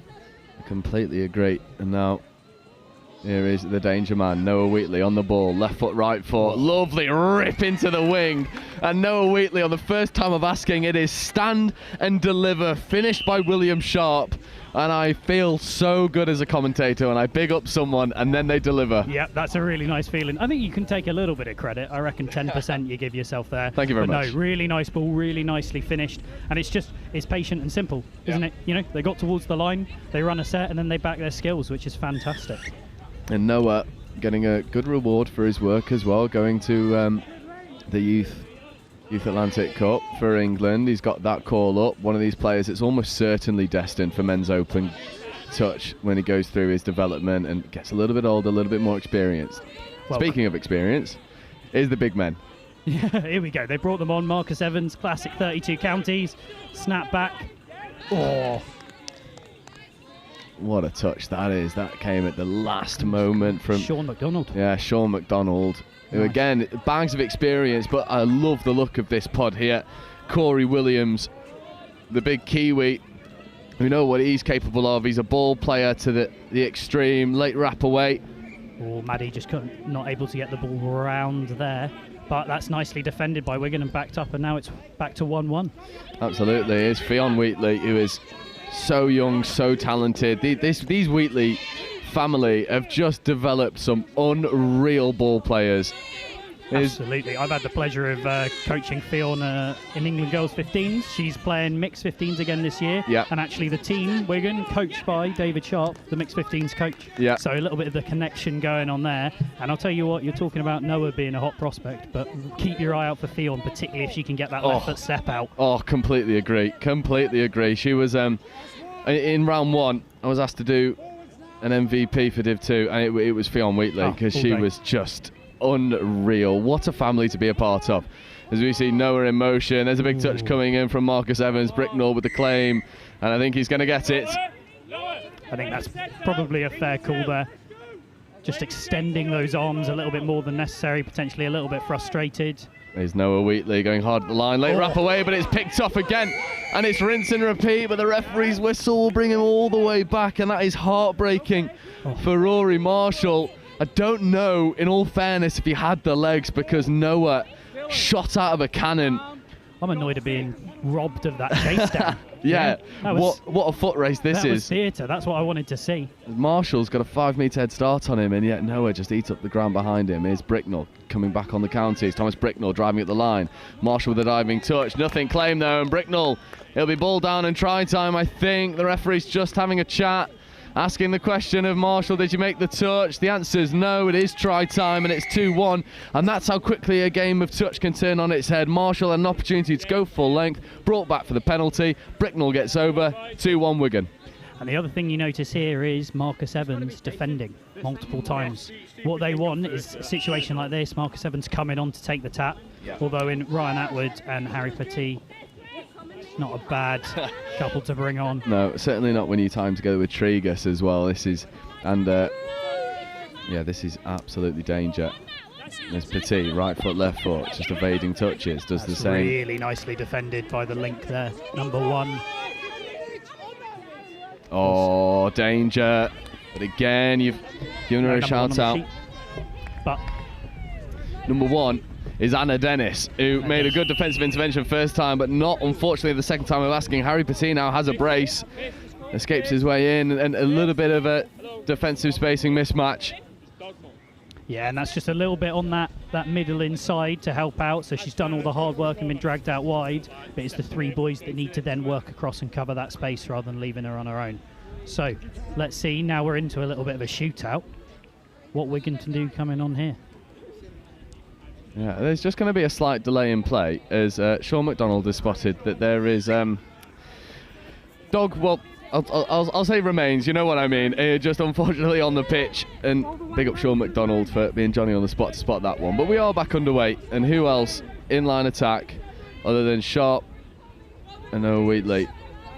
There is Wheatley. This is at that point I mean, bringing these boys on to do the attack. Yeah, open side quick here for Noah Wheatley. Left foot step accelerating, diving at the line. Nice. A really good defensive touch though from number 30. There's Reece Jones, who matched Noah all the way. And I think that is something you really don't want to see. Oh, no. Noah Wheatley potentially with a shoulder out there. Oh, it's something that we were speaking about last round off air. Noah has had a nightmare with that shoulder, and I completely agree. That shoulder looks out. Noah is in a fair bit of discomfort, and hopefully we can get this in nice and quickly so there's no long-term damage. The game will restart though. Noah's off the pitch getting some treatment. Not only is that heartbreaking for Noah, it's heartbreaking for Wigan. You know, that's one of their star players, unfortunately withdrawing due to injury. That's a tricky one to take. It is indeed, but an opportunity for other Wigan players to step up in that position. You know, they've got a lot of talent in this team, and actually sometimes all of a sudden when you take your main strike threat away, you're surprised by who steps up. So let's see what they can do with Cheltenham running in with no more touches here. Oh, bit of a loss of the touch count. Yeah. Ian Wheatley straight back on the ball. Yeah, no, wait, a delay.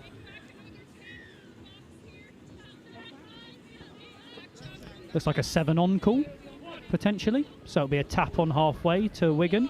So getting the rewards from that defensive set.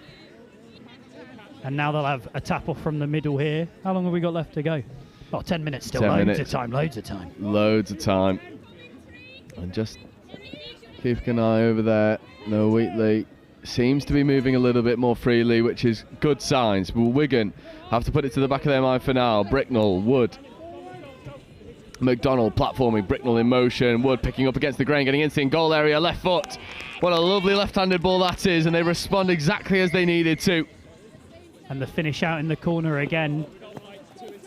And I think we've seen that. You can create these opportunities, but we see them hit the floor, so that's really nicely finished by the winger out there. And you've got to remember, they're on the whole time. There's no break for them to come off in the sub-box and get clapped on the back by everybody. That's so true. Straight back into her work. Number 7, Megan Clayton. Absolutely. Great finish. Great decision from Charlie Wood to pick up from the base of that. And good news for anyone watching from a Wigan perspective as we see Harry Petit look to go through, but it's well marshalled there by Anna Dennis. No Wheatley, both arms moving, looking free, a little bit frustrated but fit and firing, which is wonderful news. Absolutely, because as much as this tournament is key, he'll be really the focus is Euros in a couple of months' time. I completely agree. And I think for Noah Wheatley, that'll be the end of his tournament today, but with one eye on those Euros, which he's got selected for, and just so deserves it. Speaking absolutely. of someone else who deserves it, there's Fionn Wheatley, platforming. There's Wood, back in towards McDonald, lucky to get away with a forward pass there. Wood, back to McDonald, back to Wood. That brings up the 5th touch. Maybe losing track of the touch count. McDonald might look to just rip to the wing. Does, buy some time, throws it into touch. And it'll be Cheltenham time to transition and get some fresh legs on the field. Here we go. So we're into a little bit more of a midfield battle here. And Harry Petit coming down this near side, working the ball back over. Let's see if they can use this space. Ooh, unfortunately, a ball to the chin. Not always going to be that helpful. And let's see, Wigan, can they use this position? A tie game, and this is where mistakes like that become really important, isn't it, Joe? Absolutely. You cannot give this young and dangerous Wigan pod an opportunity. Bricknell platforming, Wood in motion. Here is Charlie Wood, just shifts through the gears, and Charlie Wood is one of the fastest players on the circuit. Gets on that sweeper setup. 4-2 and does punish the inaccuracy of the transition from Cheltenham Tigers. Absolutely, the female link, Catherine Evans, just getting caught a little bit too tight there and not quite high enough off the line. If you can get high up off the line, you can close off that angle, which we've seen a lot of our female links been doing really nicely today, and we just see when you fail to do it, it gives that space and really nicely executed. Absolutely. But Evans, here's the man. Yeah, he's not had a lot of opportunity to attack from. Is Williams platforming, Evans on the 32 short, Evans with a late release to Corey Williams. Williams goes one more, maybe should have skipped to the wing, but the referees are having a conversation. No, I think that's really nicely stopped. Megan Clayton having a really great game out on the wing there, just reading that, because it looked like there was a mile of space. Yeah, lovely, and there we go, Marcus Evans and Williams combine, but it's undone by a forward pass. That's tight. Oh, here we go. Marcus unhappy, and this is where we potentially see players like Marcus who are used to getting a score whenever on the pitch. How can they react mentally to it? And it looks like Wigan have got that momentum. They do, and they're operating as a lovely sort of cohesive unit. Sharp gets in acting half, feeds away towards McDonald. McDonald follows in suit to Dennis, who's been locked in defence so far. Now it's our first time to see her in attack. There's Wood. Bricknell was positioning, but really good defensive work by Cotty. There's McDonald scooping, left foot step evades one, 3-on-2, extra pass goes, Dennis through it. Palmer with a good defensive intervention, otherwise there'd be another score in that far corner. Absolutely, she did very well to get in the way, and now they've just got to see how they can D out this set of 6 while Wigan are rolling forward. Particularly 2 scores up, a third could be a bit of a nail in a coffin. Agreed. But nice touch from Marcus Evans there, spoil the strike, getting Wigan to burn touches. Yeah, and burning them they are. Evans is told to come back onside. There's a little bit of frustration creeping in here for Cheltenham, and they've got to mark it. There's a doggies play. Charlie Wood driving at the line. A really good defensive touch from Katrina Cotty. That's exactly what you were talking about earlier, closing that angle down. Cotty, well, don't know if she's listening, but she took your advice. Absolutely, some sort of telepathic coaching going on from the commentary box.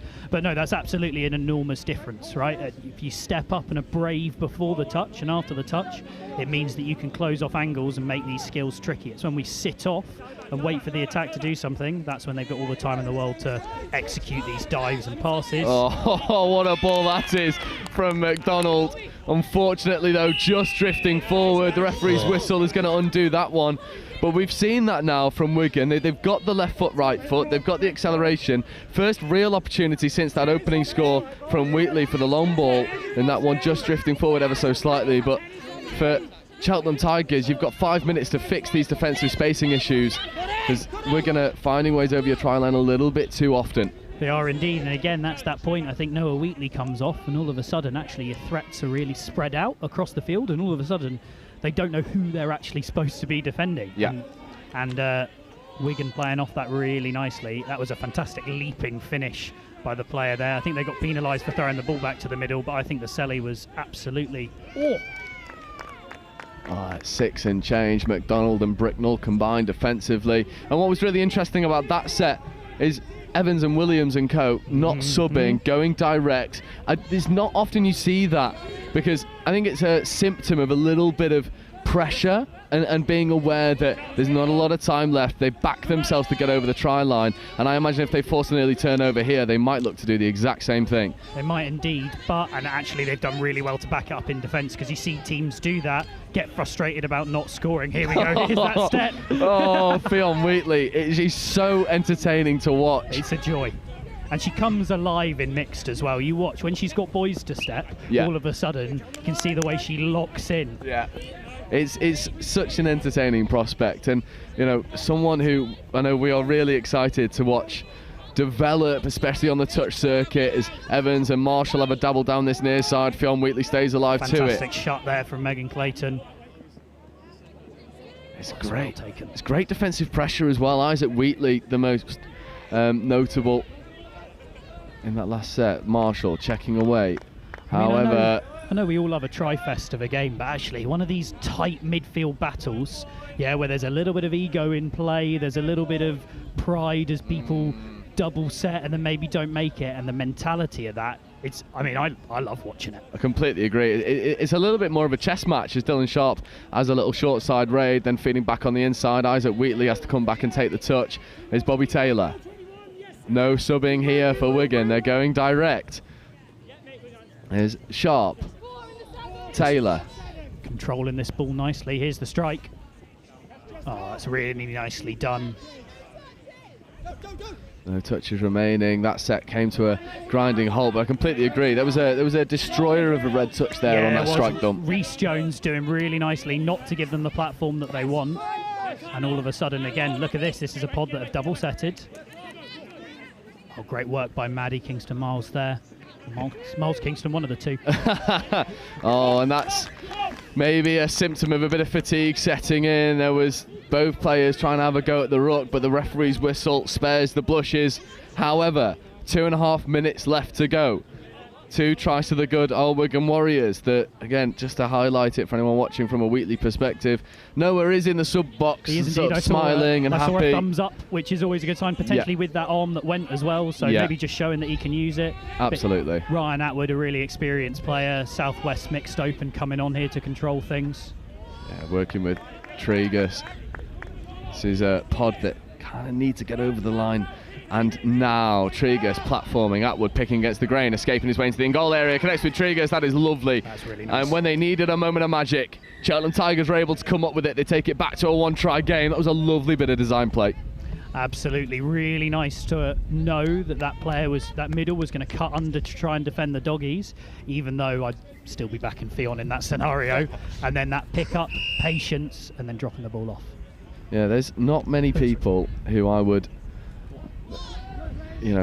back to do Fionn Wheatley in a foot race, because she is absolutely rapid, and it's a terrifying prospect for any attacker to try and keep her honest. Down here is Bobby Taylor, Charlie Wood. There is a minute left to go. This is possession time. Maybe give yourself a striking platform. 4th touch, 5th coming. Bricknell has to come back to the mark. There is Bricknell. There's Wood. Wood just accelerated his way through for a moment. Bit of white line fever, trying to catch Cheltenham Tigers napping. When his fifth touch, nothing available. Bobby Taylor, late pass away to Bricknell. Can't take it in stride. There's a minute for Cheltenham Tigers to rescue this one. And here we go, on their bikes now, getting up the far end of the field and give themselves an opportunity to draw this game back. I think Cheltenham have done really nicely. It looked like they were going to lose their momentum, but they just stuck in there at the line. Harry Petit coming on with that speed to try and get them forward. Yeah, he needs to take part in this final line attack opportunity. 30 seconds. Fifth touch coming. Tregus with a lovely platform. Williams lingering in the link channel. Skip pass over towards the wing. It's picked off, and that'll be touch 0, and that might be all she wrote. And Wigan Warriors, well, they've had a phenomenal performance so far in this game. 3-player collision there. Yeah, I think it's been that arm wrestle that we spoke about, but I think Wigan have just looked more patient. You look at their body language. I mean, I know we're behind their box, but they don't look nervous, and they've done brilliantly to finish that game off. Yeah, and they'll just take the final touch. A lovely show. Well, what a performance that was from Wigan Warriors, who firmly cement themselves in Division 1. For a team that got promotion in round 1, they do not look out of place, do they? They don't at all, and that's 2 wins so far for them today, which, given how this works out, I mean, that puts them probably into the top 8. Yeah, absolutely. With another pool game to come. I mean, if they can win that, top 4, knockout footy, and then who knows what might happen. Who knows? And you'd be a braver man than me to write off this Wigan Touch Warriors side that blend youthful experience with steely, mature play that ties it all together. But as it stands, Wigan Warriors 4, Cheltenham Tigers 3. Cheltenham with a fair bit of problem solving to do, but they have the quality to do it. Now, chappers, I'm going to pick your brain for a moment. Hit me. Up next for you, on pitch 1 in about 5 minutes' time, is Invicta, and they're taking on London Scorpions, who it seems have pulled out all the big players for this final round. Invicta, though, they've surprised us time after time after time, a team that boasts some beautiful quality. And also my try of the round so far, last round with a Kate Allen intercept that almost broke my vocal cords, I'll be perfectly honest. Incredible. How are we seeing that one shape up? It's interesting from a tactical perspective. It is indeed. I think Scorps have come into this mixed really pushing, right? They were double champions of the men's and women's last year, weren't able to do it again this year, and they really, really want this mixed title. But the thing about Invicta is their mentality. They're here to enjoy themselves. They love playing together. They love playing really good touch. And what that means is you can never count them out of a game because they don't get into these mental battles. They just keep playing. And there's some really nice players. We're just watching them warm up down here. You've got a couple of listers knocking about. Mail brothers. Vaughan Meredith as well, England Men's Opens. I mean, it's a really exciting prospect. It is indeed. It's one that, well, it's a game that I am absolutely looking forward to. And also, just a little shout out, one of the players who maybe had my favourite ever try on a touch game that was then chalked off in the South East Taipans Men's Open final at Nationals. Dan Mayle gracing us back here. And that'll be with you in about 3 minutes' time, where we will see if Invicta can put a thorn in the side of Scorpions' crusade for overall champions.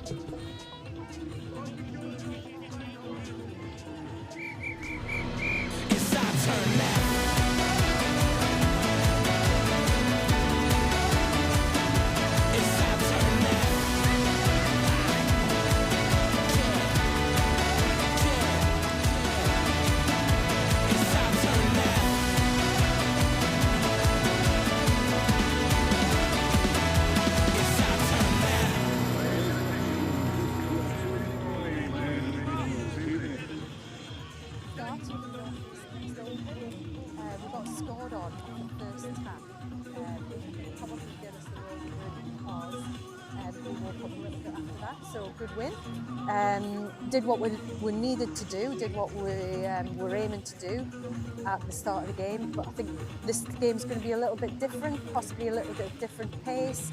This team, I think, are going to threaten us on the line up the middle, maybe.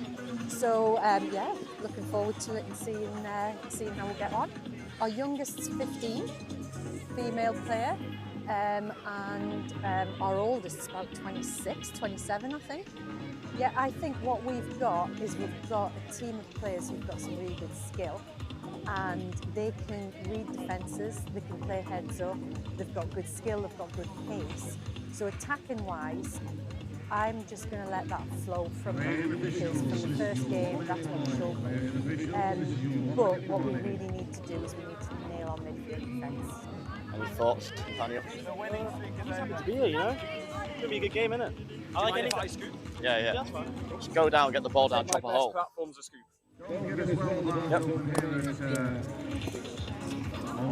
Nice.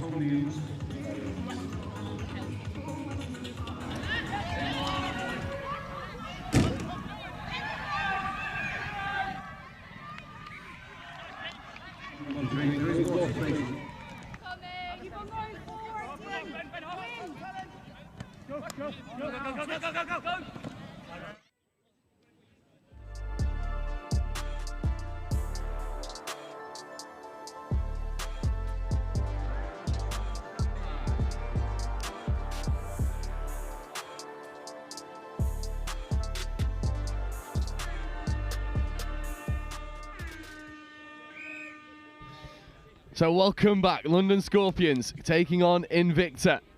Scorpions with a dominant performance already here on live stream. Is Jimmy O'Donnell platforming here for Sullivan. Sullivan to Brewer. Brewer stepping away, finding O'Donnell. Invicta staying wise to it. And Matt Chapman's gone away after joining us here on live stream. And I'm joined again by Oliver Holmes. Ollie, this is a tempting matchup as we see Brewer rip long, just finding the floor. This is one of these games that Invicta certainly have the right mentality and the right firepower to cause Scorpions all sorts of issues. Invicta looked absolutely lethal last time out. They are strong all over the field. As we know, we've seen Scorpions today also strong all over the field. This will be a great matchup here, Joe. Absolutely. Here's Lister. Straightens, Edwards following in suit, and then Dan Mayle, who we've not been able to call all that often, is skip pass over the top. Is Sebastian De Castro. Is Seb De Castro trying to escape his way into the in-goal area. It's an interesting matchup here because Invicta probably fielding their biggest squad so far. They've certainly got the legs to cause London Scorpions all sorts of problems. Yeah, I noticed 2 cheerleaders in lovely outfits down this side as well. Hopefully not injured, and if they are, not for too long.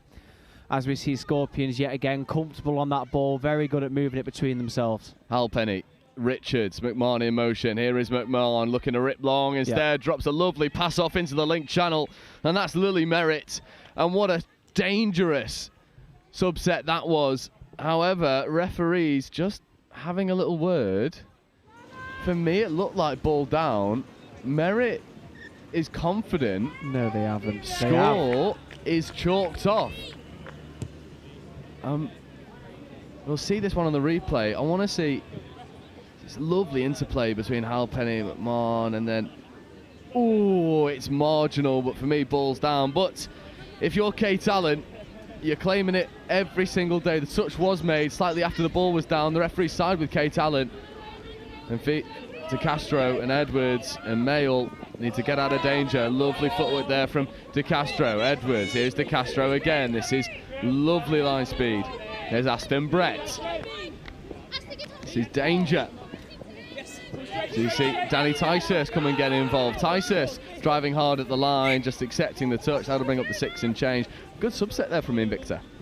Yeah, we saw that last time out as well, Joe, that they are all singing off the same hymn sheet, as are the Scorps team as well. This is going to be a close affair. I don't think there'll be many scores on the board here, Joe. Oh, well, you're a braver man than me.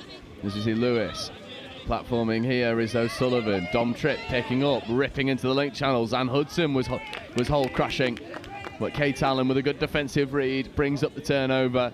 And whilst we've got Invicta here, it's maybe time to bring up the elephant in the room, where we all saw Invicta's intercept score from Kate Allen, and obviously it's all over social media. Invicta putting the clip up, myself putting the clip up. Ollie, what were you trying to say in that clip? Because there's a fair bit of chat about what you actually did say, and honestly, no one knows. My brain had a slight misfire on the old English there. I'm actually not too certain what I was trying to say. Invicta ripping long.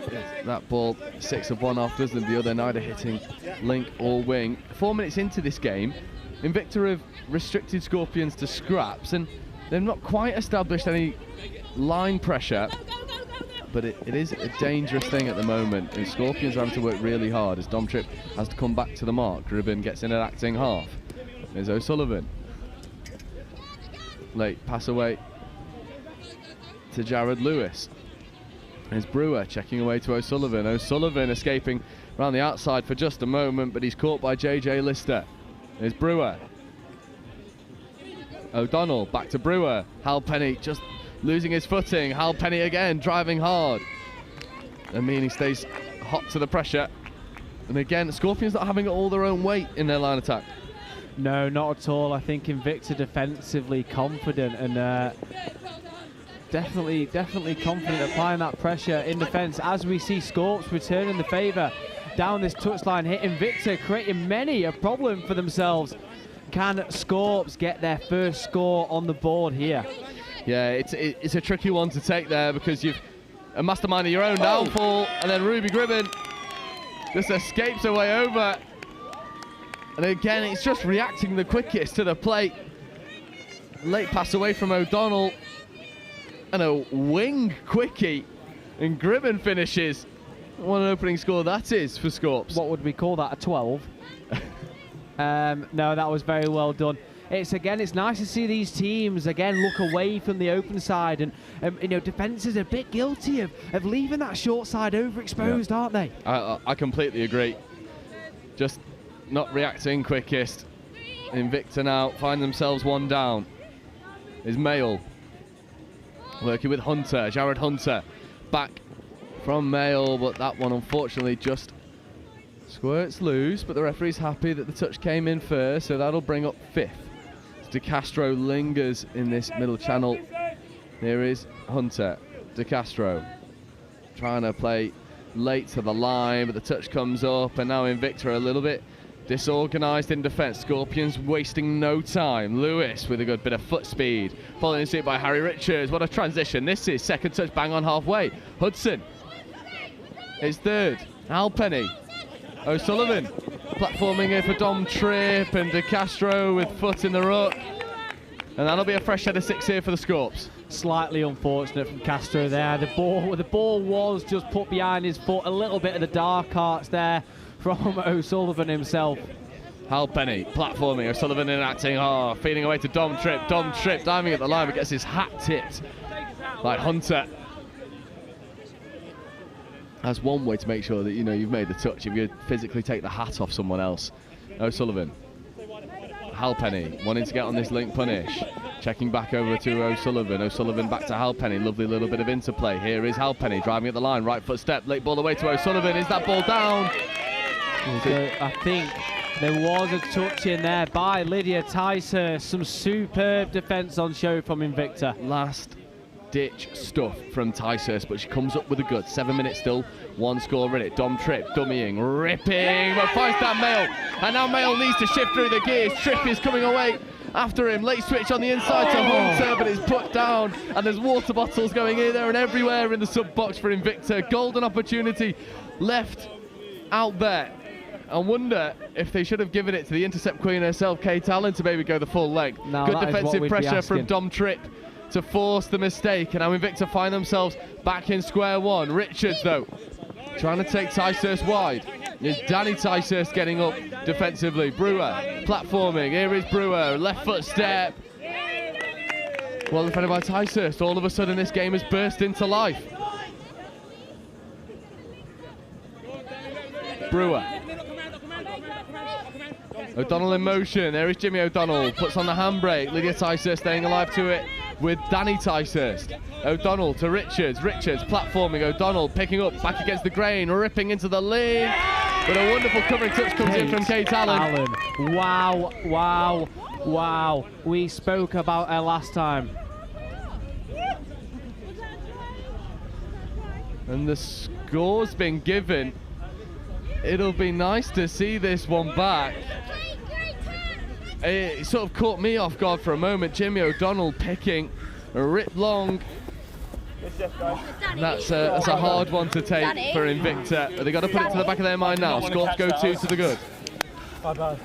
Yeah, a little unfortunate from there. The referee sees it how the referee sees it. That is 2 to good. Invicta looking to get a score on the board. They will break through soon as we reach halfway through the game. Absolutely. There's Cara Edwards. There's Lister to Lister. Amini lingering in that far link channel. There is Edwards. Lister's in motion, picking back up against the grain, feeding back over towards Edwards. Oh, dabbled with the phase play, not taken. Lister. Back into Lister. Last touch, that brings up the exchange. And approaching the halfway mark, Invicta have done a good job to limit scores to just 2. They've not quite found that cutting edge in attack as of yet. Agreed, they're getting there. Maybe only one edge of the shield is sharp at the moment. Scorps again superb on their transition. We've seen it in the game previous today, and here they are again looking really potent. Yeah, Hudson and Richards, and the fly option is available. Halpenny platforming here for Tripp. Tripp ripping to the wing, connects with Pyrgos, but just puts that one down. What a lovely bit of variation that is. Firing from the hip was Dom Tripp, but the hands of the corner just not quite able to take this one in stride. Yeah, the danger man, Don Tripp, the 4v3 specialist. He's been doing it for years on the circuit now. Late pass away. Lister does a good job to buy some extra yards. Edwards has to work hard to get in an acting half. Edwards playing away here. Edwards with a bit more work. There's a nice roll ball there from Nye. Ticehurst. Nye. Dummying, trying to escape his way through. Not able to do on that occasion. Again, Invicta doing a good job at killing the ball in a somewhat tricky area for Scorps, but defensively not really able to turn the screw like Scorps have been able to do on the flip side. Scorps is really good at making space out of nothing here, Joe, as we see an unfortunate bobble of the ball and a turnover to Invicta. I'd like to see them go a little bit more direct, Joe. We do ask for it quite often, don't we? Just working towards the centre of the field, as it looks like they're doing here. Yeah, Aston Brett platforming. There's Nye, Ticehurst. And Brett, Nye, Ticehurst. Again, similar pattern here. There's Ticehurst, Elliot Nye. Nye with a hot stare, ripping long, connects with the winger, but not able to take it in stride. Holly Atkinson, it would have taken a fair bit of finishing, to be fair. Not the most sympathetic ball, high over the head. Atkinson did a good job to get hands to it, not able to take it in stride. Agreed, there was a little bit of finishing to in that corner. That's probably down to the pressure from the Scorpions defences. Again, we see some slick hands and an unfortunate ball down. Can Invicta make them pay for that mistake? We shall see here as we see them working their way forward. Yeah, Ticehurst, Nye, Brett and Lydia Ticehurst have been on the pitch for a little longer than they would have liked to, and Lydia Ticehurst puts that one down. Not the cleanest of passes that came her way. Some mistakes creeping into this one. Hudson with a late check away. Again, it's just such mature work from Hudson. Very little mistakes. There's Taylor Dean, who eats up the yards in front of her. There's Brewer. Late pass away towards Richards. Richards comes back into the midfield. Richards unhooks the trailer. 2-on-1, executes. Pyrgos finishes. And Harry Richards. I mean, how many more adjectives can we use to describe Harry Richards? Because we were speaking about how he maybe doesn't get the plaudits he deserves, being in and amongst some of the best touch players in the country. But so far in this tournament, he's been one of the standouts. Been phenomenal, most definitely the standout player for me on pitch one here today, Joe. And as you said, same could probably be said for the last couple of rounds, couldn't it? Like you said, it's the quiet work that goes unnoticed, and it's arguably the most valuable work to be done in a team there. Completely agree. It's De Castro working with Hunter. Hunter to De Castro again. Hunter to De Castro again. De Castro diving. A good touch that comes in from O'Sullivan. That was marauding stuff from Hunter and De Castro. Dan Mayle lingering in that far link channel, so is Cara Edwards in the near. Comes over towards Mayle. Mayle, county step back. Dan Mayle, but Brewer with a really good defensive shoot. That'll bring up the 6 in change. Yeah, Invicta lucky to get away with a couple of forward passes as they're marauding down the pitch there. Hunter taking a slip. As Pyrgos gets in an acting half. Nice check away to Jared Lewis, and then the Redlands play. Trying to escape Jimmy O'Donnell down that far side. Here is O'Donnell. Lewis, Halpenny. Halpenny checking back against the grain. What a brilliant fifth touch platform this is. And O'Donnell just escapes through. Halpenny does as well, but Hunter stays wise to the threat. 6 minutes to go, 3 tries the difference. Probably could have backed himself there, couldn't he, Joe? Pinned his ears back and gone through that middle channel. Maybe next time he will put the afterburners on for us. There again, some superb pressure from the Scorps defence. They're not letting up in this heat. Hunter with a decent attempt at buying some extra yards, but hips not square. So 5.5 minutes left to go. A fourth score here from the Scorps would surely see them over the line in this game. That has been a tricky one for them to navigate. Invicta have not let up. They continue to come forward and ask questions of them, but Scorps have just had a little bit too much quality. Speaking of quality, there's Jimmy O'Donnell, and O'Donnell with a late pass away to Lewis, but shut out extremely well by Lister. That was a superb defensive read. He saw the danger, he closed the space. Let's see if they can stop the Scorps here. Let's see, indeed. There's a late pass away. O'Donnell was having a dabble at playing the phase, but penalty again.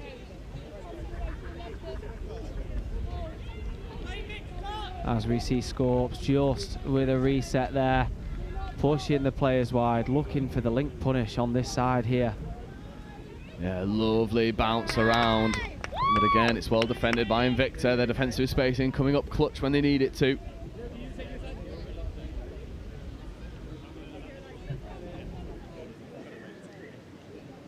Just slowing things down for a moment. There's O'Donnell to Halpenny. Halpenny to Merritt. Merritt on the link punish, having a go, trying to beat her opposite number. Not taken. There is Halpenny now. Open side quickie. Right footstep coming back against the grain. Left footstep.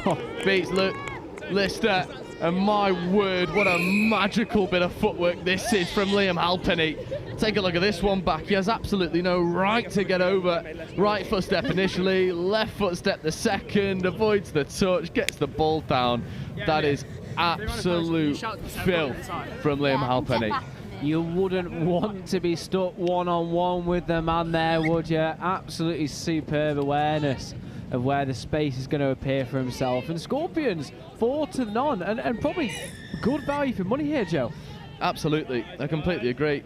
Last of the whistle brings up an Invicta penalty, but just taking a look at how these pools are developing. Galaxy Southwest top in Group D at the moment, but level on points with Wigan Warriors, so that game will come absolute clutch as we see Brett have a double down the link channel. There's play on calls from the referees, and now tap penalty. In Group C, NQ Rebels and Kiwi Dragons locked all square. In Group B, London Scorpions and Nottingham Mavericks locked all square. That'll be the next game in Group B. We'll bring you up to date with that one. And then in Group A, Chester Cheetahs and Nottingham Hoods, again, all square. All to play for between those 8 teams. It's Ticehurst, link punish here, gets it back from Nye. Danny Ticehurst driving hard at the line, wanted to rip long, chooses better of it. Invicta will look to at least get 1 score on the board. There'd be really good value for that. And Brett feeds it over towards Edwards. Doggies play here for Nye. Nye driving, diving. Brewer stays wise to it. Much better from Invicta there, just looking to attack the line, make the Scorpions think about the space they're defending. Can you get low enough? Edwards platforming. Brett comes in acting half. Nice. Stepping back against the grain. Connects with Cara Edwards, and they do get their score. And for me, it's the 2 players that have really been standout for Invicta so far. Elliot Nye and Cara Edwards combine. Edwards lingering in such a lovely space. Scorpions switch off. Invicta get their score. Agreed, Joe. It's probably what they deserve in this game as well, isn't it? This Scorpion side absolutely superb. Invicta, incredible by their own standards as well, and they've absolutely split the Scorpions down the middle there. As we see the Scorpions looking to strike back. O'Sullivan. Yeah, this is Mimi Taylor-Dean. O'Sullivan, trip, back to O'Sullivan. Bouncing, these two love playing together. There's O'Sullivan and Dom Tripp. Now Taylor-Dean lingering in the link channel. O'Sullivan feeding to Tripp on the doggies. Tripp diving, Tripp scoring. That is a tale as old as time. What a lovely combination between these two. We've seen them do it for South East Sharks. We've seen them do it for Scorps. They're delivering in round 3. O'Sullivan to Tripp to try line to score. After I said at the start of the game there wouldn't be many scores in this one, Joe, I will swallow my words and apologise for the false accusation to both these sides here. Scorpions 5-1. Can Invicta reduce the scoreline to 3 They do deserve a couple of scores on the board. They have spread the Scorpions at points, just missing that end product. Yeah, and I think that's a really astute observation, that they have caused Scorpions all sorts of issues. They've maybe on the other end of some calls that on another day could have gone against them. As Lister looks to go hard at the line on that link punish, chooses better of it. Here's JJ checking away. Amini platforming. Lister wrapping, left foot step, diving at the line. No touch claim. That might be ball down, but Brewer saves the blushes. We will touch on this while we're here, Joe. It's great to see some young referees getting involved in the elite setup as well. You know, having her time to shine on field one. She's been absolutely superb, and we hope to see her as the years roll on. Absolutely, and with Euros creeping, it's not just about player development, it's referee development as well. A brilliant point, very well made. The Scorpions just put that one down. It won't come to all too much consequence. There are merely seconds remaining. This try scorer, Edwards. Touch was made by Edwards. Amini, late check away to Atkinson. There's Nye, bouncing. Tysers driving. And that'll bring up the final hooter. And that'll be all she wrote. Scorpions continue to march forward, looking for that overall championship. Dominant performance from London Scorpions, but Invicta, maybe on another day, could have had more scores on the board. Agreed, Joe. I think, again, the Scorpions' game plan, it's so intense and it's accurate, it's precise. Whatever words you want to throw at it, it probably suits. Take nothing away from Invicta here. They are a tricky side against any other team. The scoreline would be the other way around. Completely agree. Invicta are a wonderful team to watch. Played in such good spirits as well. They've got the right mentality for a summer's day of touch. We're coming up for you in a moment. In about 5 minutes time, we're back in Division 2, and it is triple threats, the new boys on the block, and they'll be coming up against Oxford, one of the oldest teams in the competition, and that'll be with you in 5 minutes time.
Just got to go into it. Like, you don't know whether it's going to be a success, you don't know whether it's not, but you just got to hope that it will. And if you have that desire, it really will work. And that's what happened with us. You know, we started off just as a group of friends wanting to kick a ball about, not even proper touch rugby.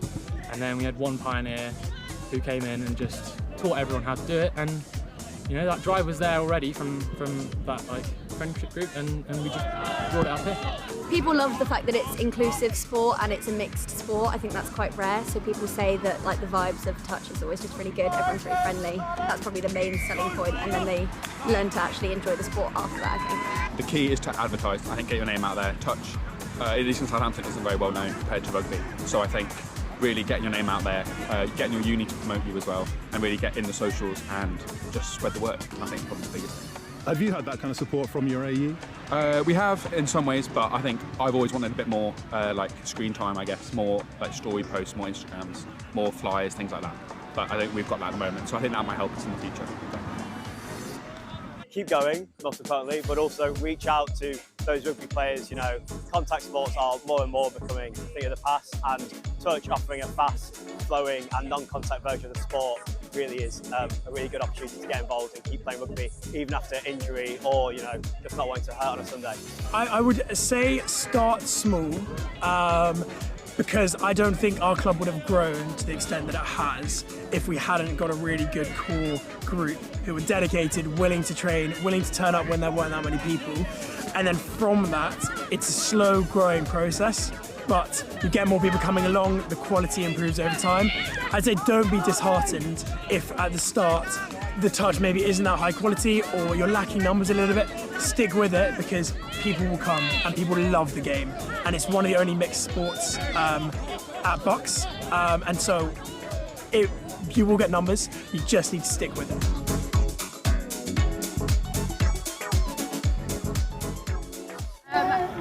There's not a lot I'm going to say right now. I just want everybody in the next few minutes, whatever, to just stay quite close to each other, get some connection, feel the vibe.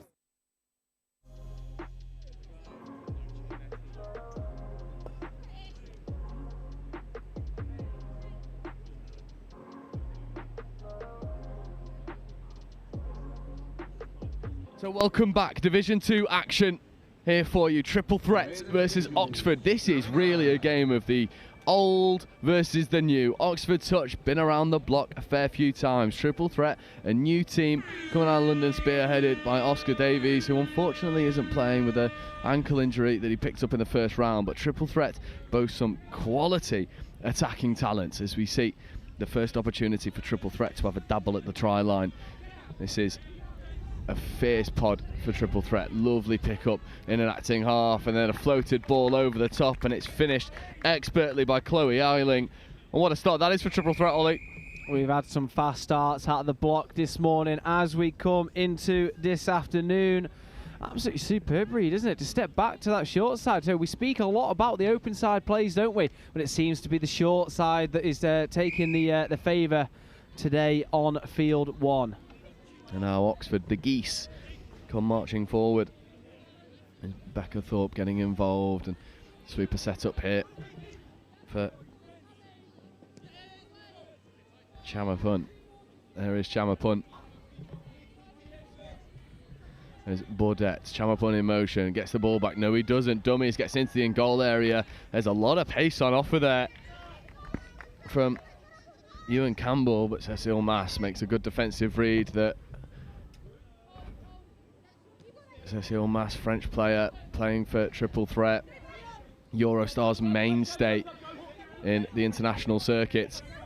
Brilliant to see her gracing the England mixed touch NTS with her presence. There's a brilliant platform here. This is getting to be pretty dangerous now. What a lovely fifth touch that was. And just for a moment, it started to look incredibly threatening. It was Mitch Taylor combining, but not quite happening on that occasion. That was a first real warning shot there for Oxford, especially off this transition. You give people like Mitch Taylor an opportunity to strike. It's a dangerous proposition. Agreed. There is some absolute serious wheels out on this pitch here. This triple threat side look phenomenally fast as we see the geese opening up. Superb defensive touch there from Triple Threat, and they've done well to keep that Oxford geese side out here. As we see an interruption from the Oxford players. Penalty given by the referee there. Triple Threat looking to get things back underway here as they work their way towards the centre of the field.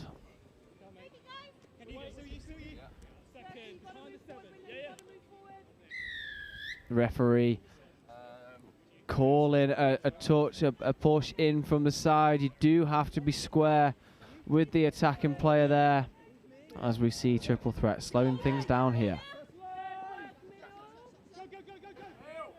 Now that was an absolutely superb throw from number 2 there.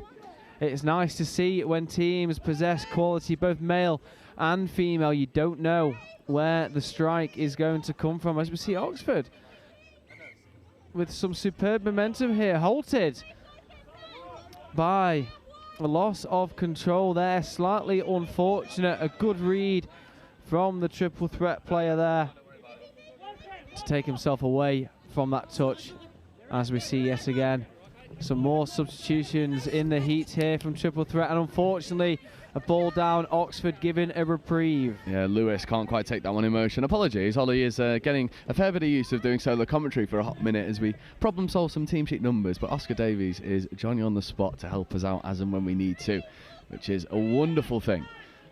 Oxford Geese rolling into their line attack. There's Ray. Christopher Ray, Oxford mainstay. He's working with Wimpenny and Howie. There's Ray, Wimpenny, picking up from acting half, trying to escape his way into the in-goal area. There's a nice wraparound play, and then a stunning diving touch that comes in from Mitch Taylor, the 96. And coming up with a defensive play for Triple Threat when he needed to. What a diving touch this is, Ollie. Yeah, absolutely superb. The Oxford player looked like he'd found some space over here, but as you said, Joe, a superb diving touch to save the score there as Triple Threat remain one score to the good. Here's Cecil Mass. Nice play away towards Ben Johnson. Here is Chris Andrews getting an acting half. Oh, lovely footwork. Just leaves Ray in the dust and finds the wing. My word. What a horrible bit of footwork this is from Andrews. And finds the extra pass as well and will stay and defend. Ollie, this is absolutely disgusting. Just leaves Ray in the dust.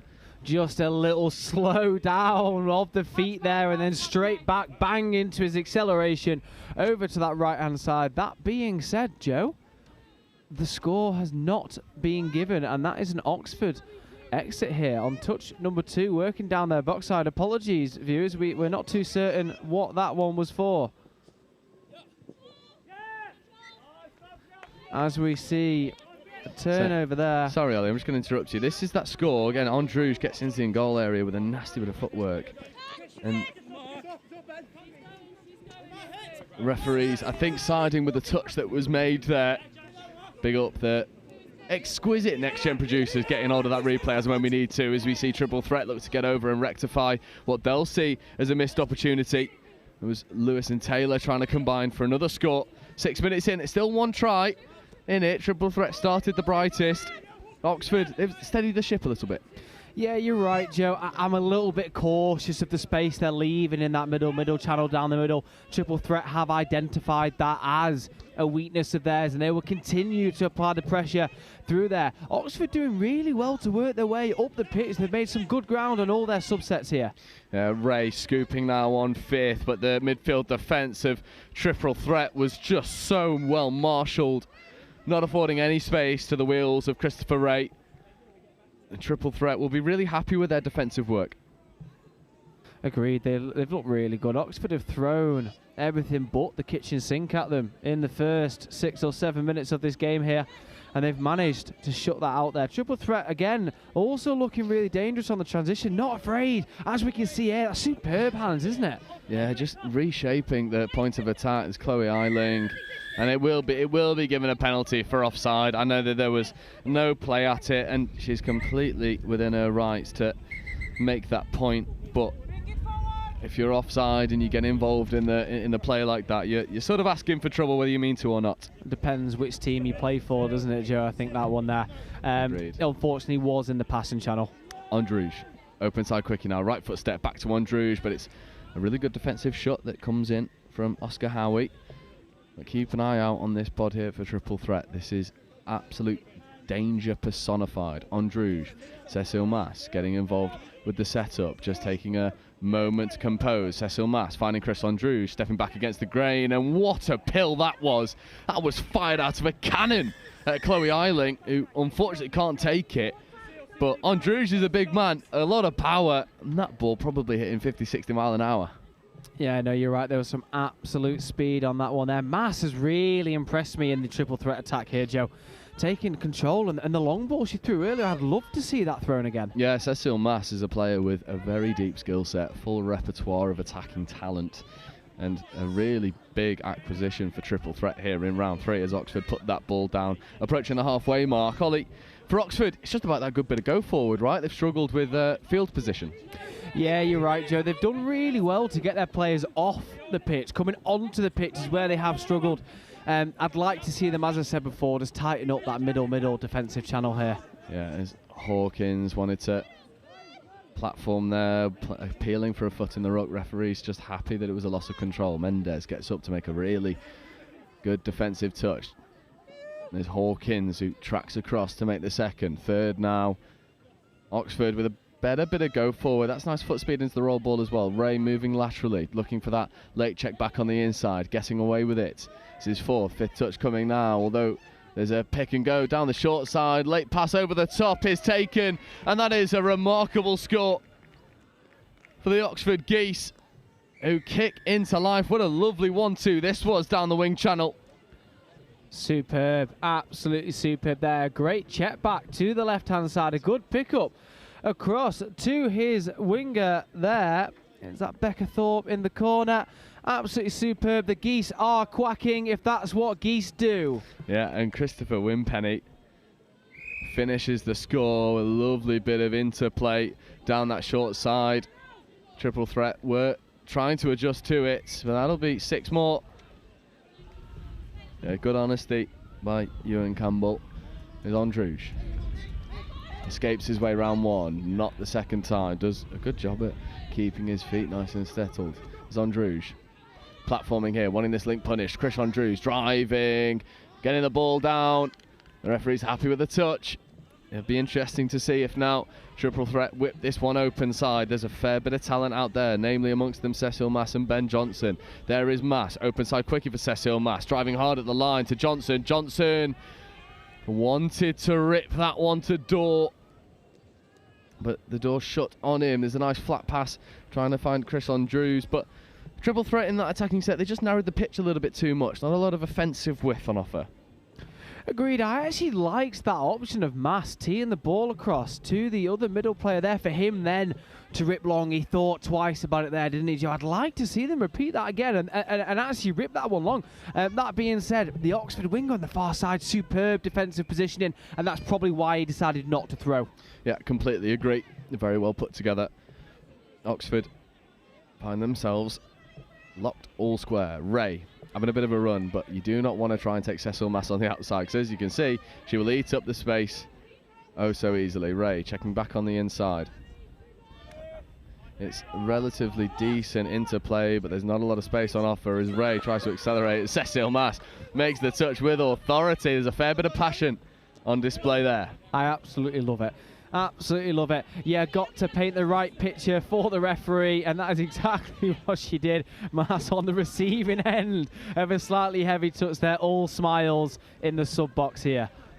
Yeah, they're enjoying their work as Lewis has to come back to the mark. Daniela Mendes gets in an acting half. Lewis just steadying the ship for a moment. Lewis now platforming here for the 32. This is danger. And they did not close the gap efficiently, and Mitch Taylor ghosts his way through. It is easy enough for Triple Threat in the end. The defensive spacing from Oxford Geese, well, left begging, and Taylor finishes with authority. Agreed. Christopher Wimpenny there just losing his attacker, turning his back to face the wrong way, and he has taken that space through the middle. Superb work by Triple Threat.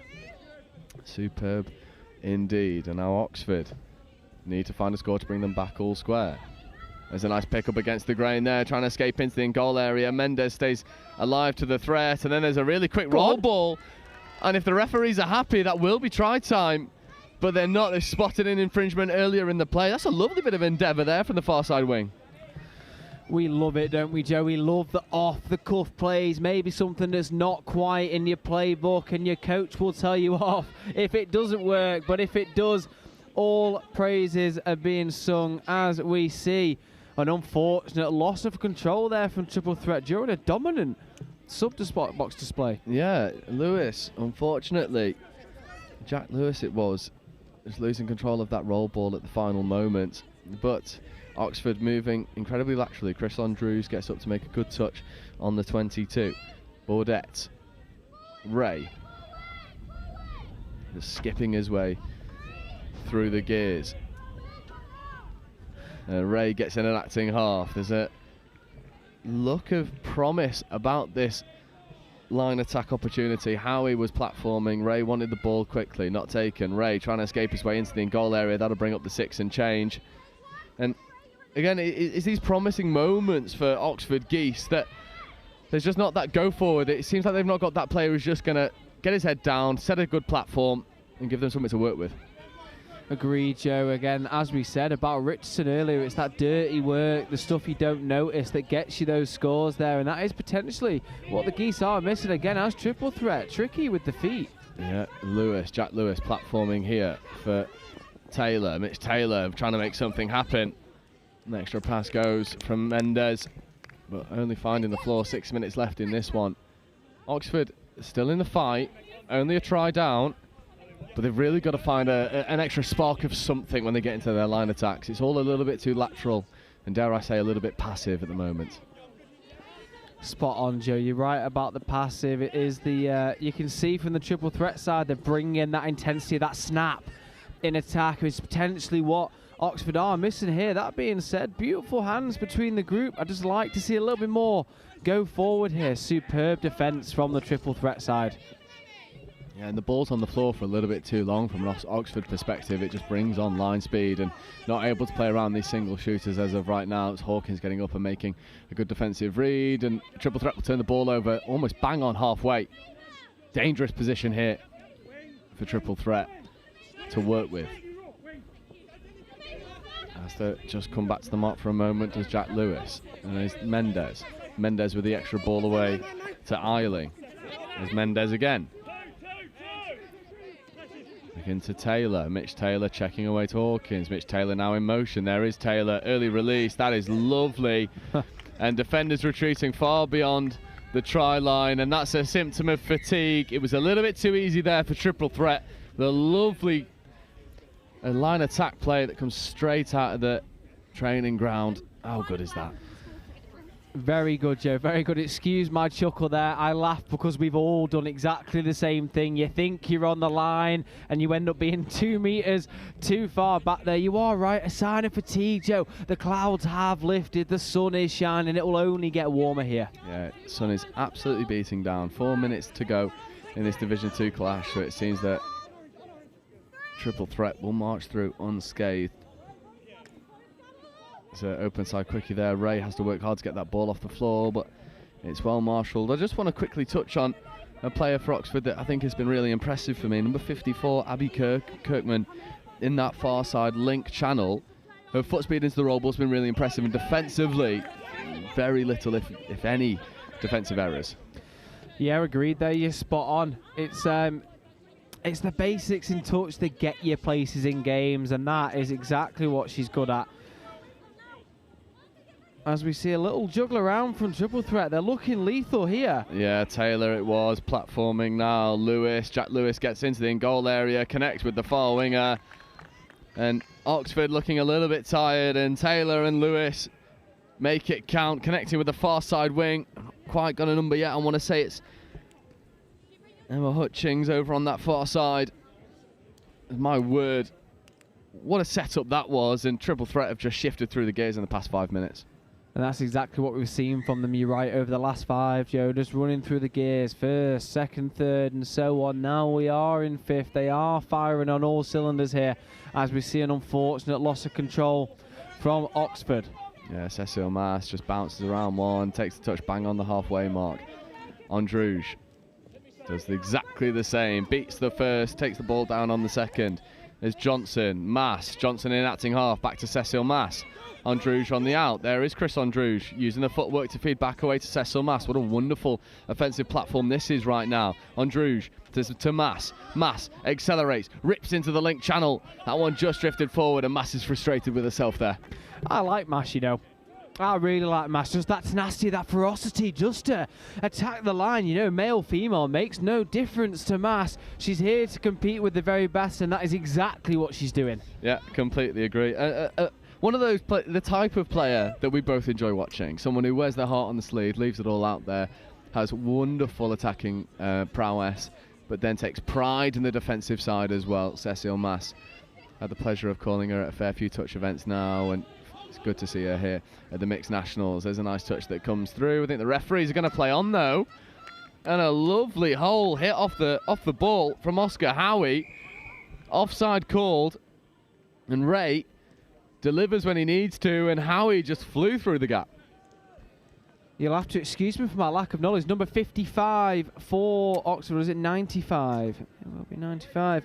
Christopher Ray, just again, very, very good when he pins his ears back. He finds that space and opens it up, and it's come to fruition there, hasn't it? Slightly later on in the game here.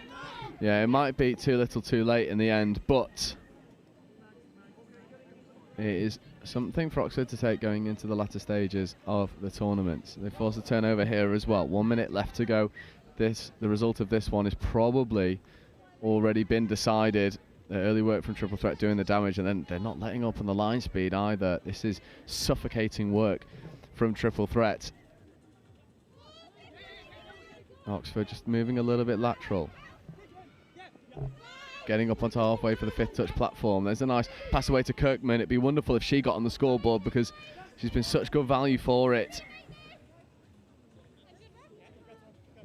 I think just a forward pass being given there as we see the last few seconds of this game out.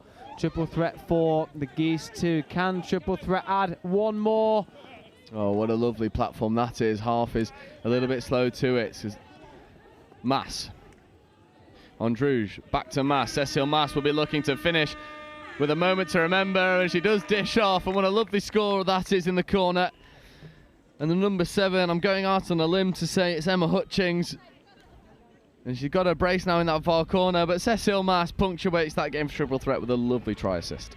Agreed, and that is exactly what Triple Threat are about, is taking that space when it's presented to you. Absolutely superb. We've been singing Mass's praises all throughout this game, and she has backed us up there. That is 5-2. Triple Threat, the winners against Oxford. What a game we have watched. And what a game we have coming up for you. A game that might hold a lot of weight in the overall standings. In 5 minutes' time, you will not want to adjust your sets. It is London Eagles, and they'll be taking on Nottingham Hoods.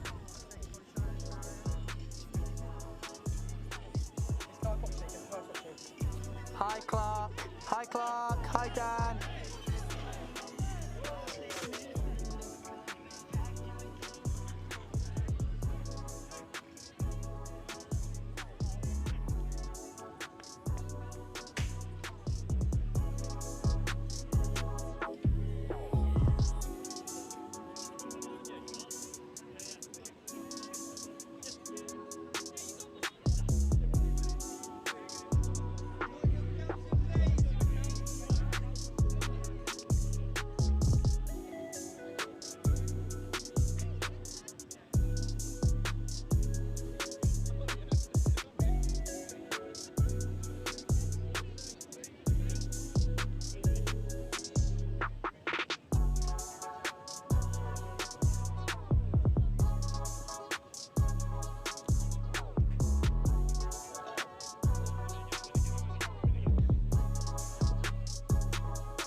Are growing, probably the best we've ever done at the moment. It was quite quiet when I first joined about 3-4 years ago, and we are growing as a club. We now have over 20 members, and the Southampton touch in Southampton's doing a lot better. We have some more emerging teams coming up, and yeah, we're getting good connections and we're growing. It's basically just been getting your mates to come down and play touch is kind of like our main thing. We normally have quite a lot of new people each year. Most of them haven't played touch before because it's quite a new sport at uni, so people come, and then it's just getting as many people involved as we possibly can. So I think last year we had about 20 average coming to training every week. Sometimes it diminished, sometimes it would be a bit bigger, but this year at our freshers event we had 60 people come. And currently we have about 35 to 40 on average every week coming to training. And this was one of the first years where we had to actually pick a squad. We didn't just bring who could come and who wanted to come, we had to actually select people. First year, so I'm a fourth year now. My first year kind of getting 10, 11 people to training, only put out one team, and even struggled to put that team out in one of the national rounds. And now 4 years later, we've got 2 full teams, 30 odd at training every week, and it's grown massively. We now have half-fee status with the university. We're now our own official club, which we weren't when I joined. So yeah, the club's grown huge. It's all been about creating a community, creating a feel and a vibe that people want to be a part of, and that particularly people that have never played the sport before want to get involved in, even if they don't quite know what's going on.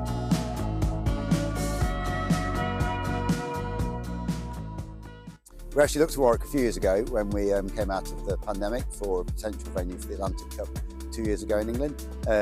So we already knew what the facilities were like. When Kevin started in the events role, he also looked at it, and we had an early conversation, and they showed willing. And I think that the big thing for us here is, as we're already seeing, is the joined-up approach to working across departments and trying to uncover some of those links more globally, international relations, more locally, the marketing and communications. I think they're really important for us. So, you know, we've got Warwick Touch celebrating their anniversary. We've got the Wildcats in the region, and University of Warwick with their 60th anniversary. So there's a whole load of stuff going on, and we're just going to capitalise on that. Really, feel-good factor of what's going to happen here in the summer. It's a great experience. Hopefully, it'll be a successful tournament for England, and hopefully we can bring it home. So much being at home. Home crowd, there's going to be a lot more supporters this time, meaning we've got more support on the pitch, and so we're actually going to perform a lot better, I think. Hopefully it'll bring more people to.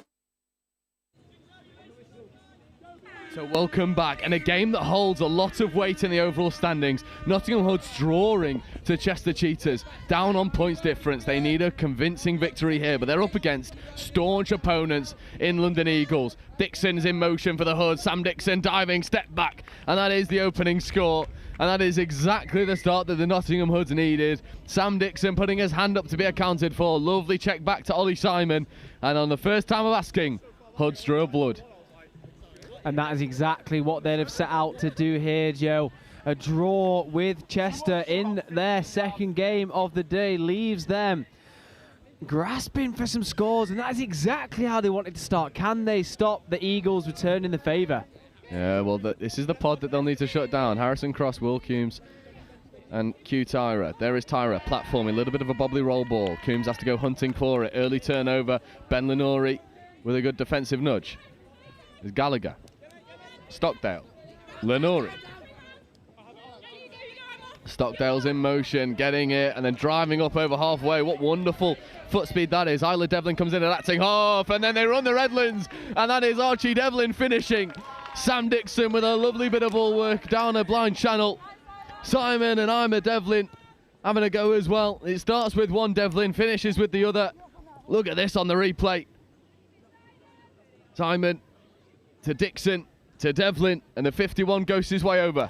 The Devlin double, we absolutely like it. Superb work there from the female Devlin. Isla, superb to get to the roll ball as quick as she did. As we see the Eagles looking to produce some magic of their own. Chris Walls, Clacker picking up, trying to find the link.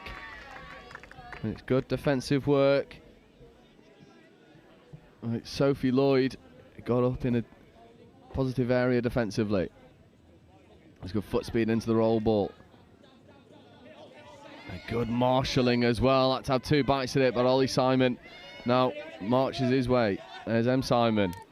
Late pass away, just not quite taken cleanly. But again, it is threatening work here. And the Nottingham Hoods, they knew they needed a fast start. 2 minutes in, they've got 2 scores on the board. They are looking really good here, Joe. They knew what they set out to do on this game here. Eagles, no push over. It's Cross. Picking up against the grain. Late pass away towards Harrison Cross, but that'll be a late pass and penalty. And Nottingham Hoods doing impressive work on both sides of the ball as of right now. Late pass away back to Stockdale. Stockdale feeds over one more and then back into Stockdale. This is wonderful interplay. Gallagher getting involved now as well. Unfortunately, that one's put down. But I tell you what, from a coach's perspective, there was not a single budge. They are happy with the endeavour and the hands. This is a young Hood side. Super exciting to watch. They won't mind that because they'll back their defensive chops. It's Cross. Working with Gillespie. Cross accelerating, trying to get into the in-goal area. Looked like cross hard. Gallagher there. If he'd have produced the dive, he may well have had the score as Eagles look to strike again. Cross picking up against the grain, trying to get into the in-goal area. This time does get around Gallagher and connects with Gillespie. And Harrison Cross shows his offensive chops when online attack. Brings this one back to a one-try game. Lovely disguise on the play, sending Vernitz. And then Cross with a hitch kick step to get through. Gallagher, lovely score. I am liking the fact that teams are now sending their winger to cut underneath and send a link round the back. The male player finding himself in some space. We've seen a couple of teams run that today. We have indeed, as Sam Dixon goes hard at the line, asking the offside question on Chris Wall. Not taken. This is a dangerous pod. There's Dixon. Devlin in motion. Here is Archie Devlin diving at the line.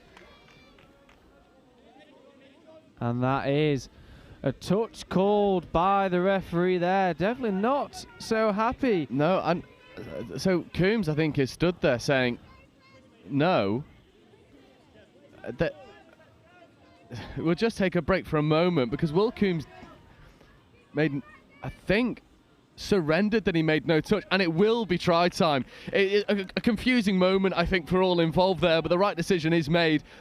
Full respect to Will Coombs with a brilliant bit of honesty, because for me, Devlin got in completely untouched. It's relatively straightforward. Good on Coombs, and Devlin's got a brace.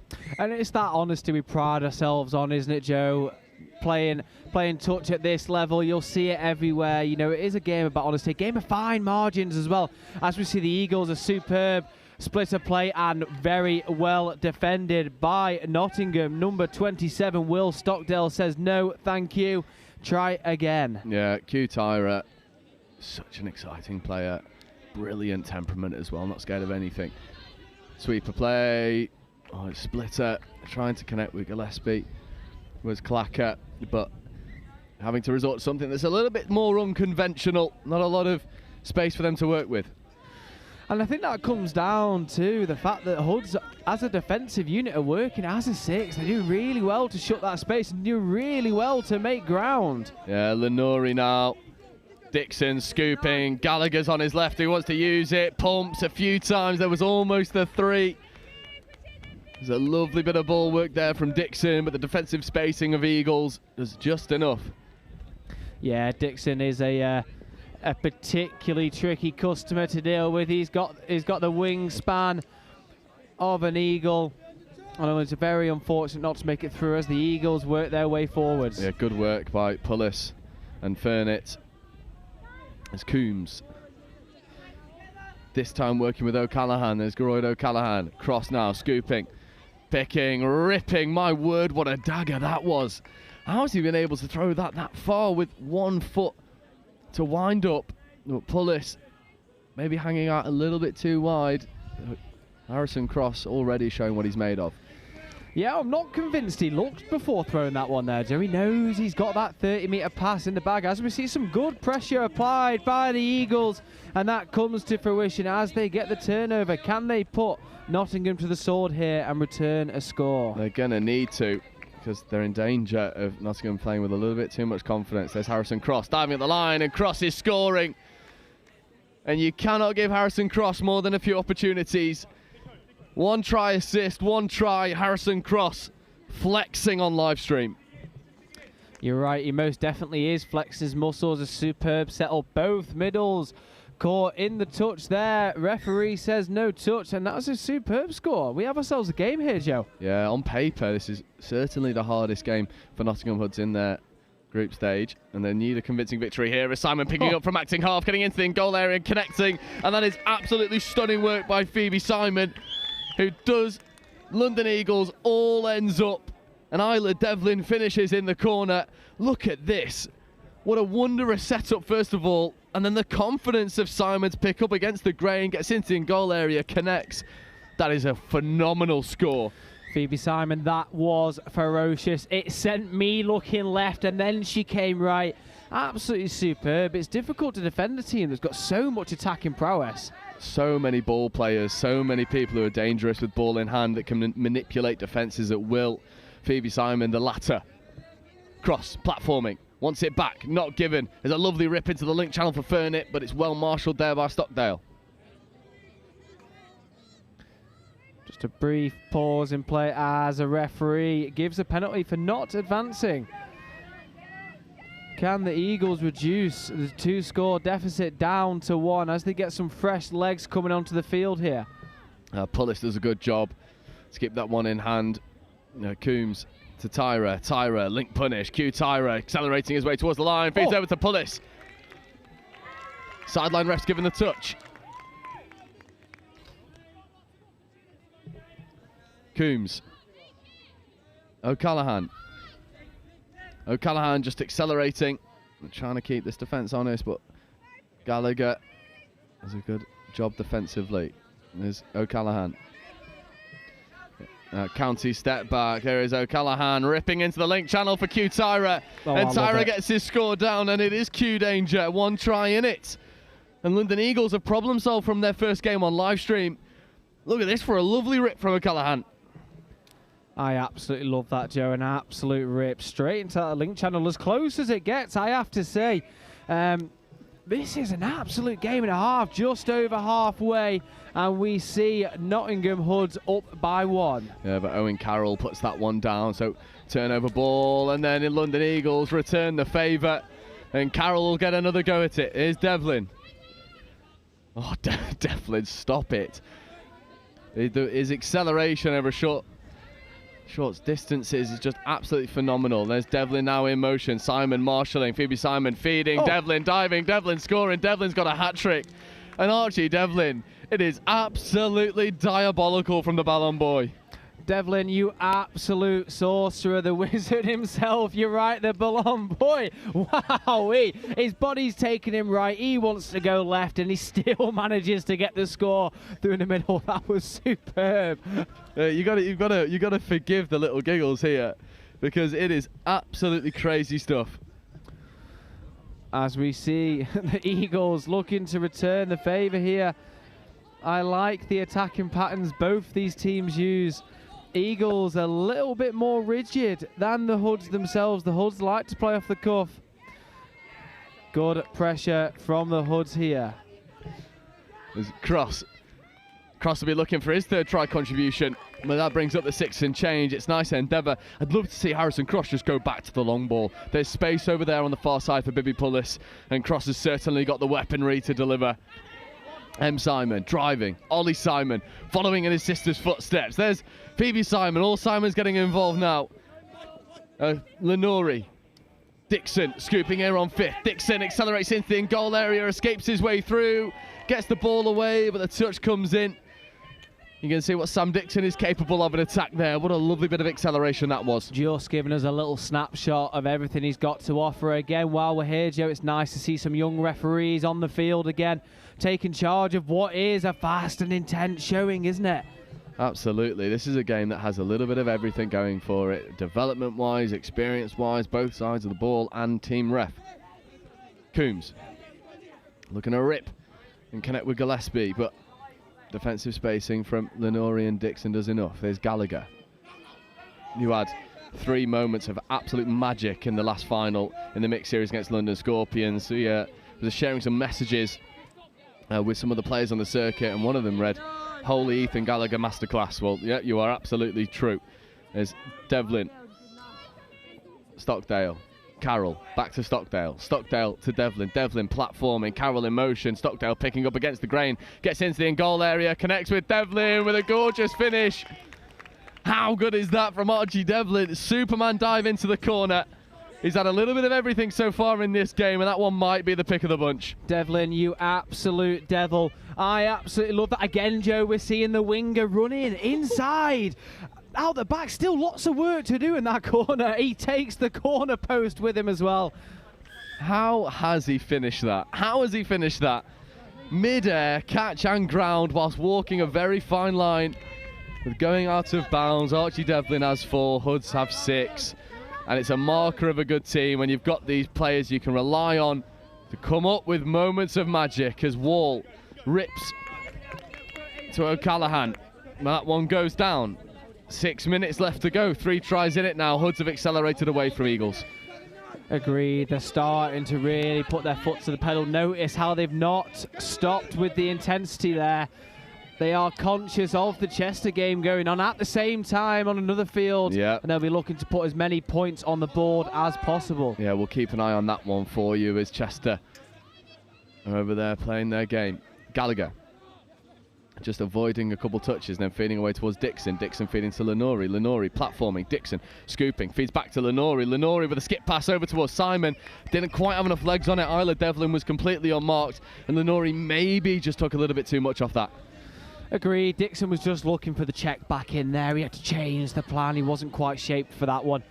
As we see again, some superb hands on show here at field one. Yeah, Katie Nicholas getting involved. Really nice ball work, keeping the ball in hand, and then foot speed, and then Bibi Pullis getting involved as well. There's B. Graham.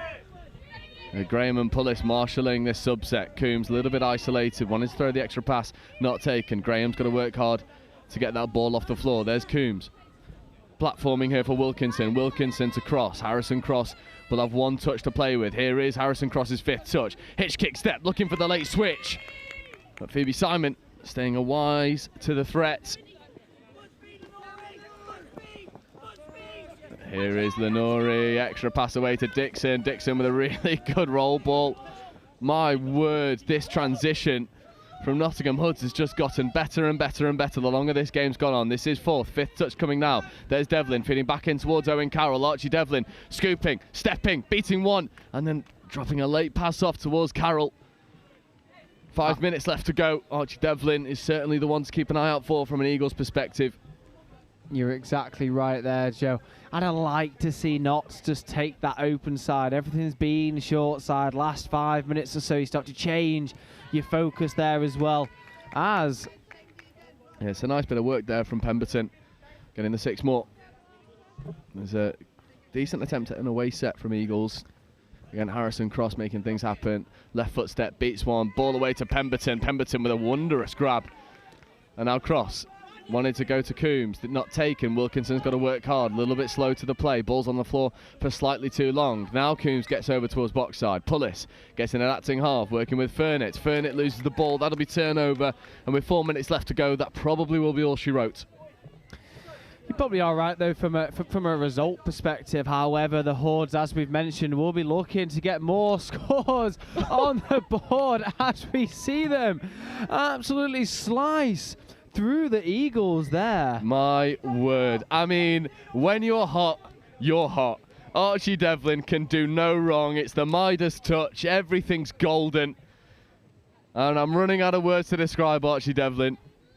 Every time you think, oh, well, that's his bag. There's no more to come. He finds another level. He finds another moment. And what a pleasure and a privilege it must be to play alongside Archie Devlin when you know he can do stuff like that. Clacker now, feeding away. O'Callaghan ripping. Pullis can't quite take that one in stride. Better work from London Eagles, but they find themselves 4 scores down, and that might be too much. Yeah, no, it probably is too much here. As we said, the Hordes will be looking to get more scores on the board. Some superb hands shown on the far side of the pitch there from us. Hoods not taking their foot off the gas. I feel a couple more scores left in this one, Joe. Yeah, completely agree. I think that was Ella Loveridge over on that far side with a lovely bit of interplay with Sam Dixon. And unfortunately for Sam Dean, not able to skate his way through there with the space that then afforded itself to it. Lenori with a brilliant platform. Gallagher, left foot step, finding Lenori, but Lenori was well marshalled there by Katie Nicholas, who is, to be fair, you know, London Eagles players, they've not had a lot of airtime because of the magic that's been on display from the Nottingham Hoods. But for me, Katie Nicholas is one of the picks of the bunch. She's been phenomenal.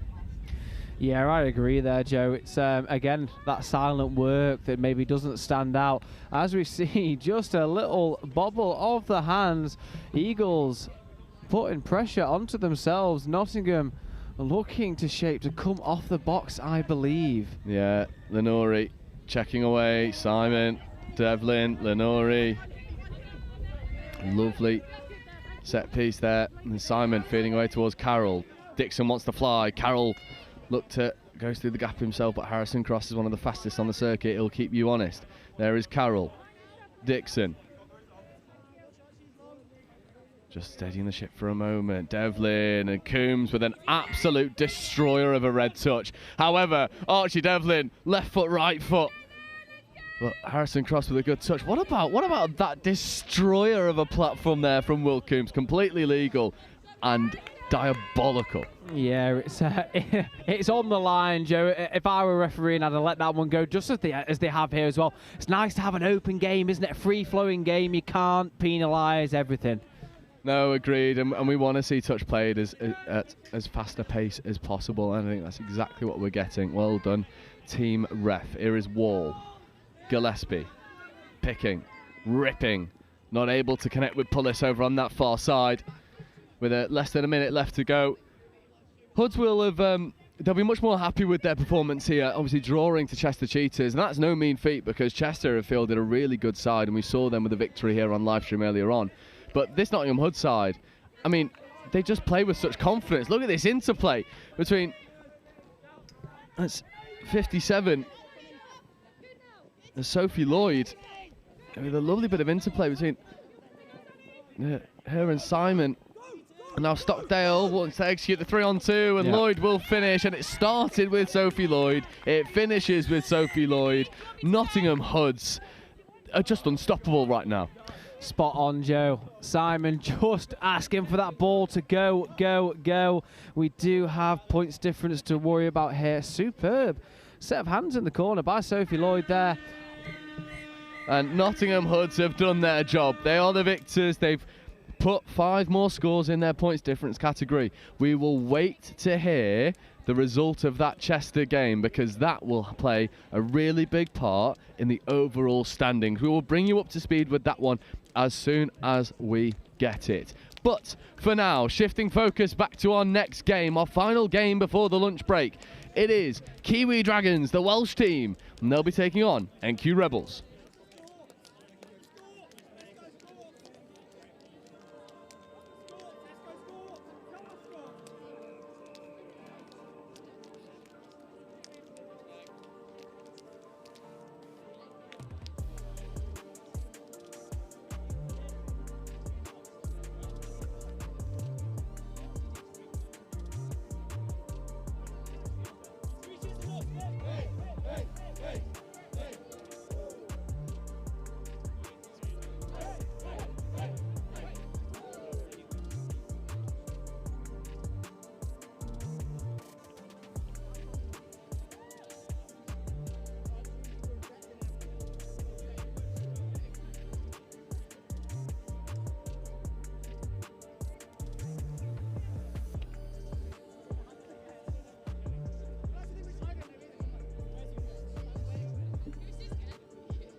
We actually looked at Warwick a few years ago when we came out of the pandemic for a potential venue for the Atlantic Cup 2 years ago in England.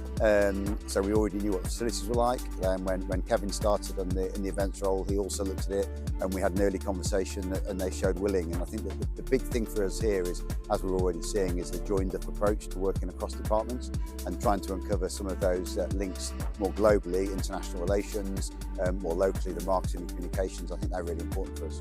So, you know, we've got Warwick Touch celebrating their anniversary. We've got the Wildcats in the region, and University of Warwick with their 60th anniversary. So there's a whole load of stuff going on, and we're just going to capitalise on that. Really, feel-good factor of what's going to happen here in the summer. It's a great experience. Hopefully, it'll be a successful tournament for England, and hopefully, we can bring it home. So much being at home. Home crowd, there's going to be a lot more supporters this time, meaning we've got more support on the pitch, and so we're actually going to perform a lot better, I think. Hopefully it'll bring more people to touch, and especially to Warwick and the society in Warwick. We're just finishing off our schools programme in terms of submission. And welcome back to Field 1.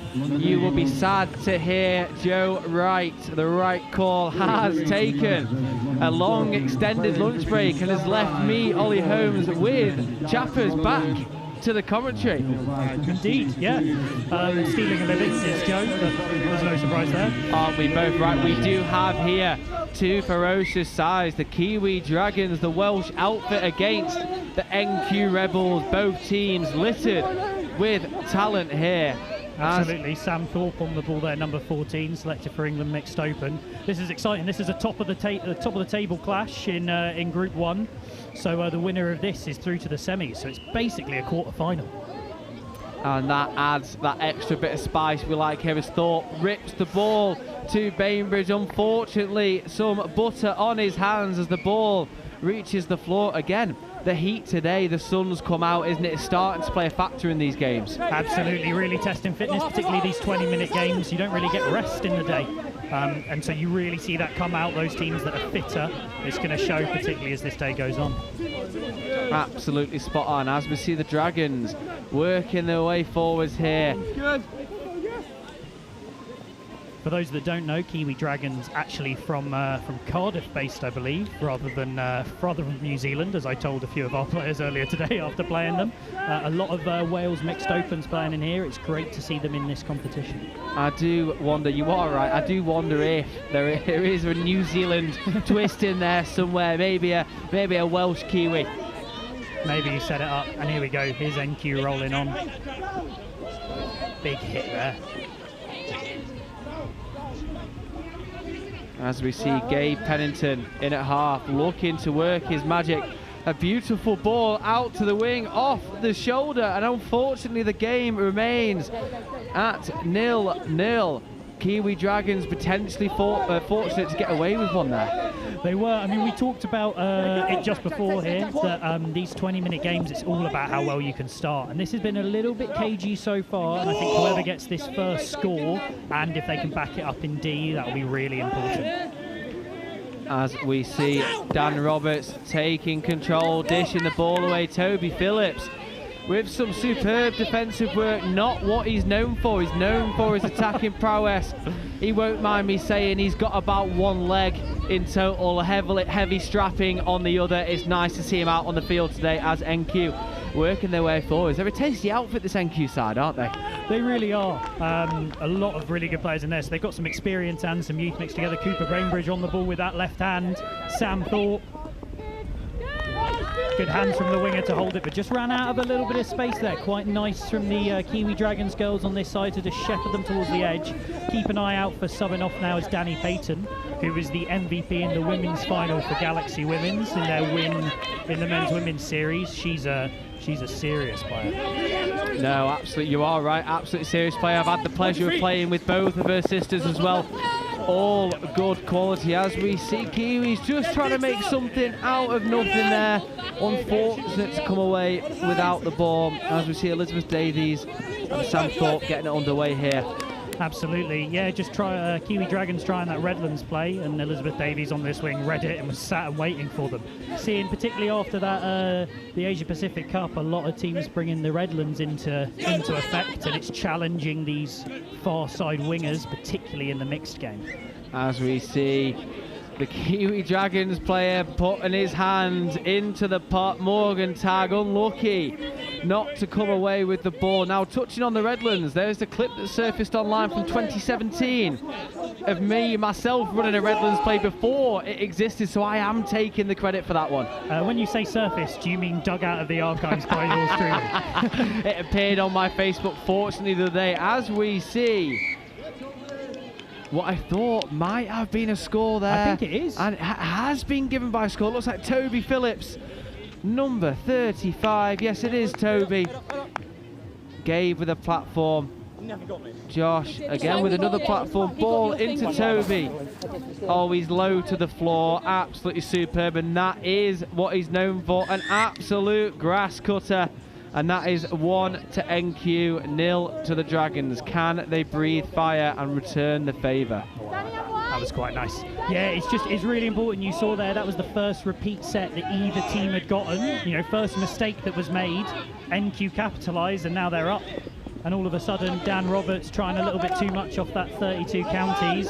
And NQ take the lead, and let's see if they can hold the momentum.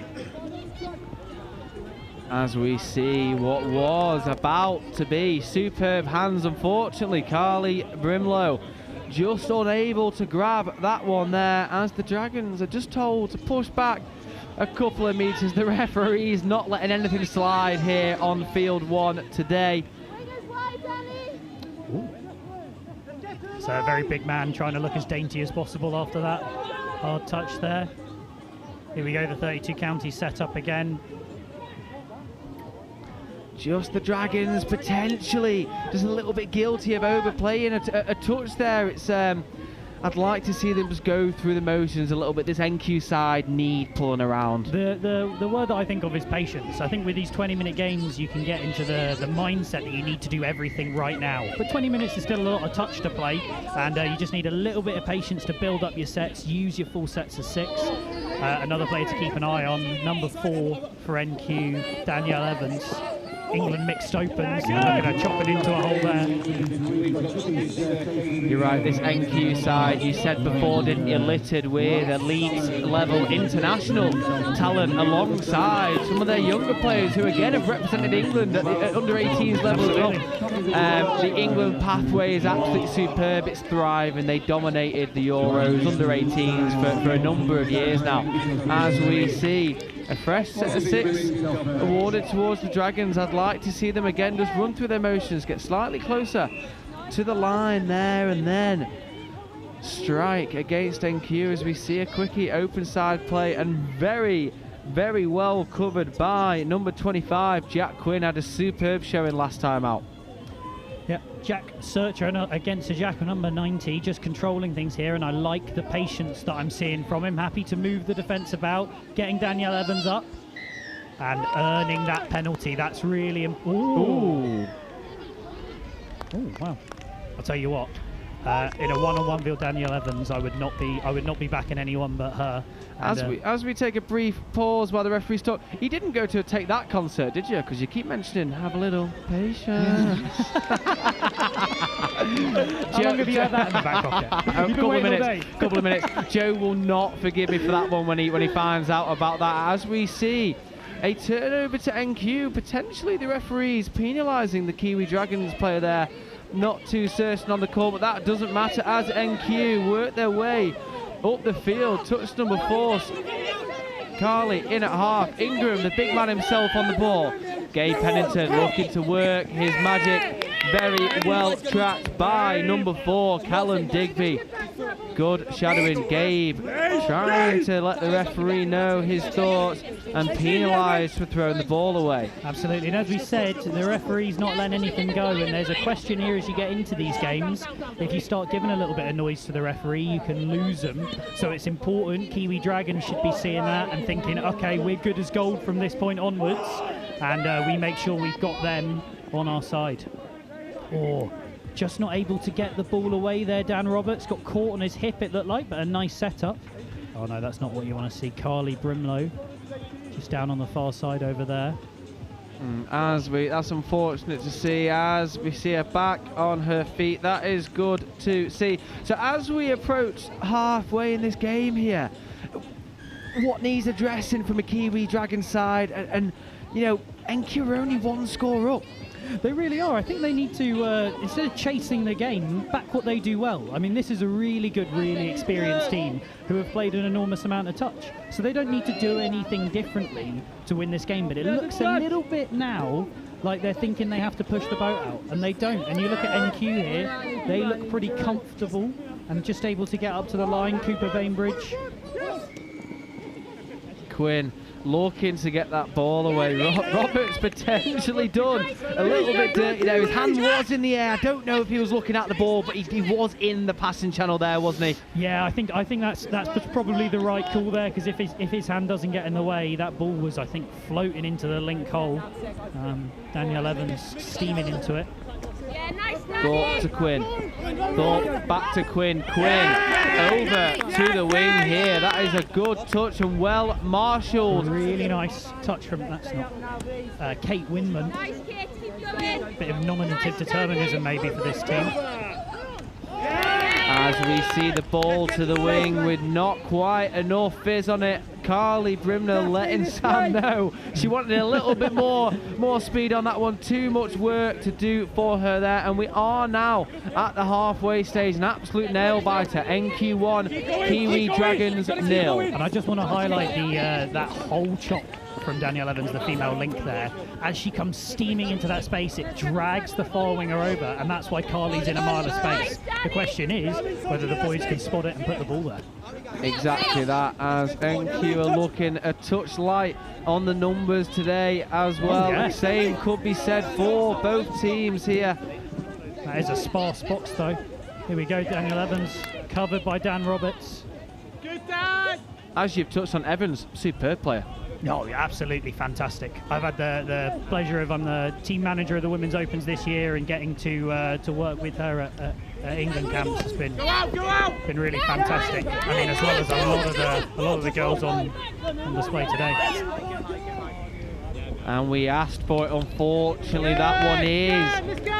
We'll go with just a touch forward there. We'll be kind to Cooper Bainbridge. Yeah, there might have been a bit of wind involved. You can't really see it because there aren't many flags or anything on the live stream, but it is gusty from right to left as you look at it. So I think potentially he might be coming off and blaming that. Agreed, but that is the option we were asking for, isn't it? Is lifting your heads up, looking for that space on the wing. As we see Quinn looking to hold space and apply pressure. Superb from the Dragons as they tear through the middle. And that's a score. Some would suggest he's playing the wrong sport, being a tag player himself. I've been saving that one as well. He's absolutely sliced through the middle, looking right, looking left, and superb from number 4, Callum Digby, to free himself up.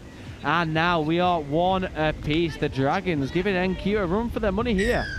I don't think Joe's going to leave you on your own again. Okay, he's going to regret this decision.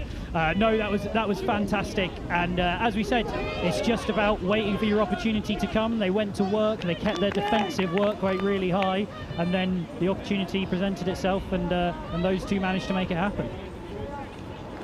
Hat thrown off there. I'm not sure if that was a distractionary tactic. Really nice defence, number 62, Rachel Thomas-Evans, just drifting out on Pennington there. That's lovely. You're right, absolutely superb. It's nice to see NQ making some very subtle changes, aren't they, in attack? Just trying to find that extra yard of space as Ingram again comes in with another firm touch. Yeah, I think they're winning a little bit of that physicality battle. It's about how can Kiwi Dragons re-inject a bit of momentum, and that's a nice way of doing it. A fingertip touch from Gabe Pennington there saves NQ's blushes as the Dragons look to build a bit of steam. As we look open now, I believe that is 6 more.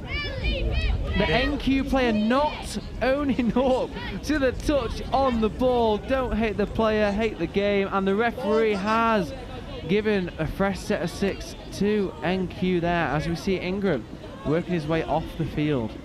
Absolutely rolling on now. Daniel Evans on the ball, just looking to exploit a little bit of the space here, but I like the way that, look at the way they roll up. They're not having to work too hard. They know they're going to get to the 7, and it's just about backing themselves when they strike. And even though it's a one-score game, it feels like... Quinn into the corner. Elizabeth Davies, a little juggle, a little turn, and unfortunately doesn't come out with the ball there. Kiwi Dragons potentially, again, getting away with another NQ, not quite putting them to the sword. Yeah, absolutely, and this is the thing. It looks a little bit like NQ's game to lose, but maybe they're attempting to do so. I mean, let's see if they can tighten up these mistakes and get themselves in the right position and finishing off some of these great scores that they're creating. As you said, we can't quite see it on the camera, but the wind has picked up. And that looks to be an absolute superb finish in the corner by Jack Secker. That speaks to me, chappers. That was very well worked by the Dragons. It was really nice. I think they noticed that potentially Carly had gotten up on that far wing, but Danny was holding back a little bit. And so that disconnect, they were just able to get inside the dog leg, and then you saw Carly got close there, but just about missed the touch. And that's all it takes, as we said. It can be a fingertip touch, or it can be an inch that you're missing, but really nicely run into that gap. And that's what happens as the heat builds on and these games continue to happen, then players make mistakes. You're right, as we see a superb fire-up option there to Gabe Pennington, and then on to Elizabeth Davies, and NQ return the favour immediately as we find ourselves 2 apiece. 75% gone, 25 to go. That's 5 minutes of this fast and ferocious touch. We are set up for a blinding finish here. We are indeed, and that's an indication that this NQ team really know how to play their mixed touch. You know, when you can create a really big open side with that female link on, and then you can exploit the fact of the pace mix match with Pennington out there, a bit too much space for the female link to cover, and they're able to capitalise really nicely. And that's it, isn't it? Me and Joe spoke about earlier on in the day about, you know, the mixed game being more of a tactical battle, even with these 20-minute games going into 30-minute knockouts this afternoon as well, which will provide, again, just a different element on the touch that we've got today. Yeah, it does indeed. You know, compared to the men's and women's games, yeah, it is a little bit different, potentially ever so slightly the pace off and really trying to look at moving teams around the field. That's a fantastic shot, number 15. It's not on our sheet. I'm going to guess it's Katrin Jones, because it's the only person we don't have a number for. That's really nicely read and saving a certain score in a really tight game here. You could hear the Kiwi Dragons box getting as loud as they should for that. You are right there. I had the absolute pleasure of playing against what we think is Katrin Jones a few years ago. Absolutely dusted me down the wing. Let's not speak about that one again. Absolutely. Let's leave her to the play, and that's why we're chatting about the game, eh? Can just keep bringing up that video of the Redlands. That's it. I'm now going to share that every year. As we see NQ now looking to add a score to the 2 they have already. This young pod, Quinn, Thorpe and Bainbridge, all working really well together here. It's worth noting the Kiwi Dragons are in the position of strength here, because if it's a draw, it goes down to points difference, and they're 4 tries ahead. So NQ need to win this game. It changes the picture a little bit, but it's always that thing, if you're trying to not lose, yeah, whereas the most certain thing for them is to get this try, get 1 point ahead, and then make sure of the victory. So let's see what happens with it. That's it, isn't it? And that probably explains some of the frustration starting to creep inside here. Toby Phillips with a strong touch in there. As the Dragons just slowing the pace down a touch on their transition, NQ will probably get an opportunity to answer as long as they keep this score out here. Absolutely, but what's important for them as well is not to give them too much field position. NQ want to be starting again. Ooh. That's nicely shepherded to the wing, Danielle Evans and Carly Brimlow. A couple of tired bodies out there on the NQ side, and look at the body language, right? You see these Kiwi Dragons. Well, okay, now they're bending over and taking a breath in the break, but yeah, Morgan Tag, he's just unleashed the beast, hasn't he? And then his lungs have taken the pain for him there, but he's back up, he's back defending, looking to apply that pressure there. As we see again, sorry to interrupt you, we see Bainbridge. NQ just need to, again, I'm going to use that word patience, please do not start singing. Here we go. Well, just a bit of indecision. And what looks to be almost a forced play there, doesn't it, is that, you know, they'd have probably been better off just taking a phase. That being said, we are not the players, we are the commentators or, as you said, team managers there. Exactly, and hindsight's 2020. I do a bit of coaching as well, and I always like to feel quite good about myself when I tell someone what they did wrong in retrospect, rather than having to do it on the field. But there we go, so that mistake. Kiwi Dragons giving NQ the opportunity here. Let's see if they can hold them out.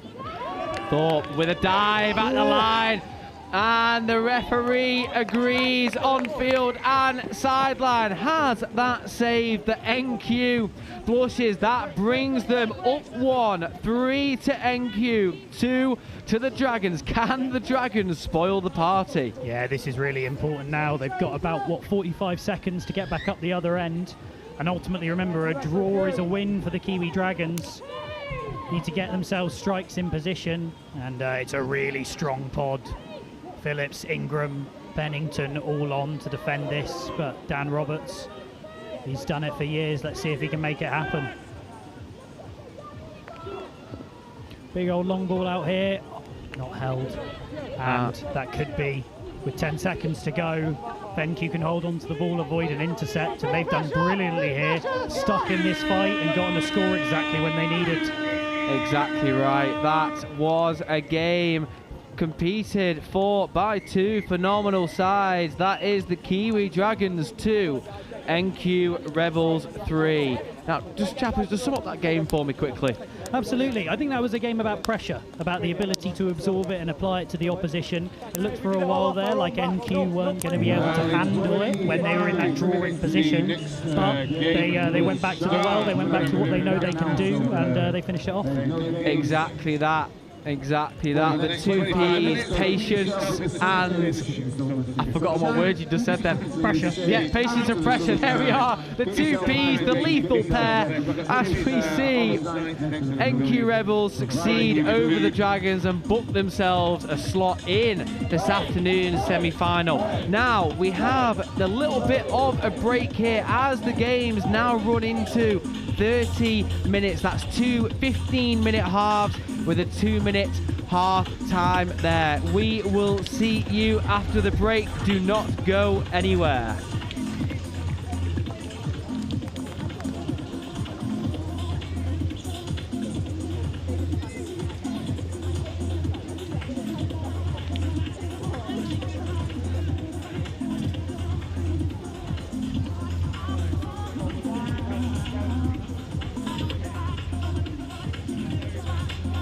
As we go towards the afternoon, a reminder this next set of games for the finals.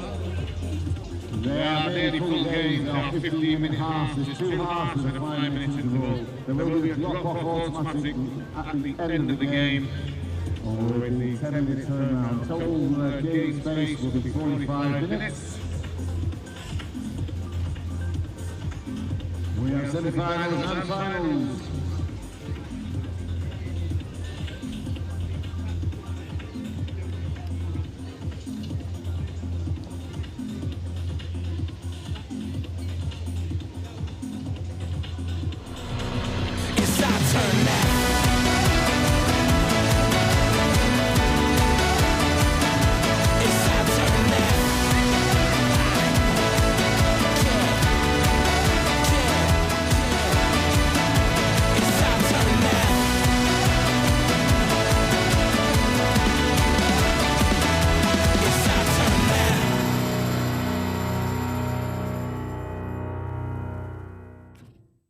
Start for the North East Mixed Open. We got scored on off the first tap, which I think probably did us the world of good because we woke up a little bit after that. So good win. Did what we needed to do, did what we were aiming to do at the start of the game. But I think this game's going to be a little bit different, possibly a little bit different pace. This team, I think, are going to threaten us on the line up the middle, maybe. So yeah, looking forward to it and seeing how we'll get on. Our youngest's 15, female player, and our oldest is about 26, 27, I think. Yeah, I think what we've got is we've got a team of players who've got some really good skill, and they can read defences, they can play heads up, they've got good skill, they've got good pace. So attacking wise, I'm just going to let that flow from them, because from the first game, that's what they showed me. But what we really need to do is we need to nail our midfield defence. Any thoughts, Nathaniel? I'm just happy to be here, you know? It's going to be a good game, isn't it? I like any any- scoop? Yeah. Yeah, that's fine. Cool. Just go down, get the ball down, chop a hole. Platform's a scoop. Yep. Nice. Heads and tails. Yep.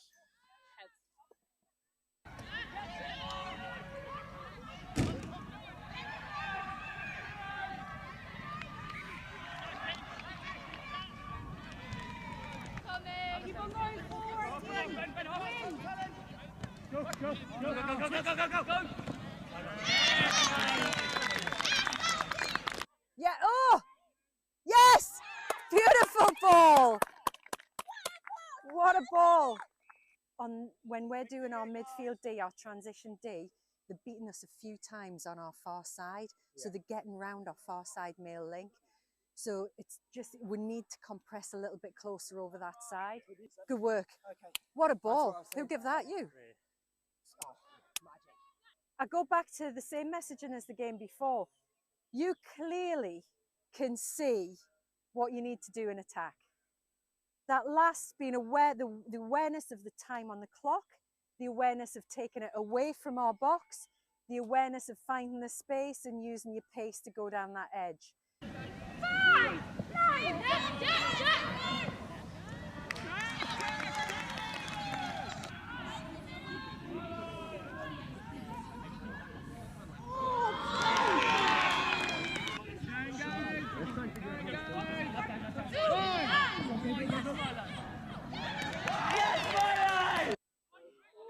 Yes! Yes, Matt! Let's finish this set! Finish it! Finish it! Ah! Really well played. Really well played. Appreciate it. Thank you. Cheers, thank you. Great game, Milo. Thank you. Yeah, you absolutely, you just read it so well. We just need to play with some intent. Mm.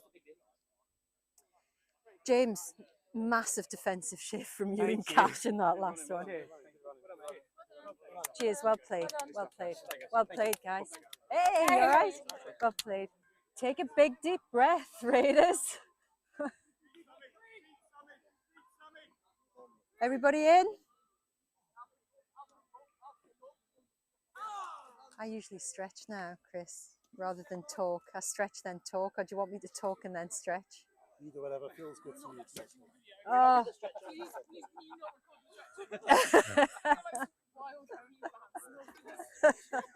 do it if I get paid for it. Well, what I need to say to you is I just need a few minutes to gather my thoughts. If you were watching that game as a neutral, that was such an exciting game of touch. And it was just neck and neck all the way through. Yeah, I just need a few moments to gather my thoughts, see what we're going to do, taking it into the next game, into the Northwest game. So let's have a little stretch.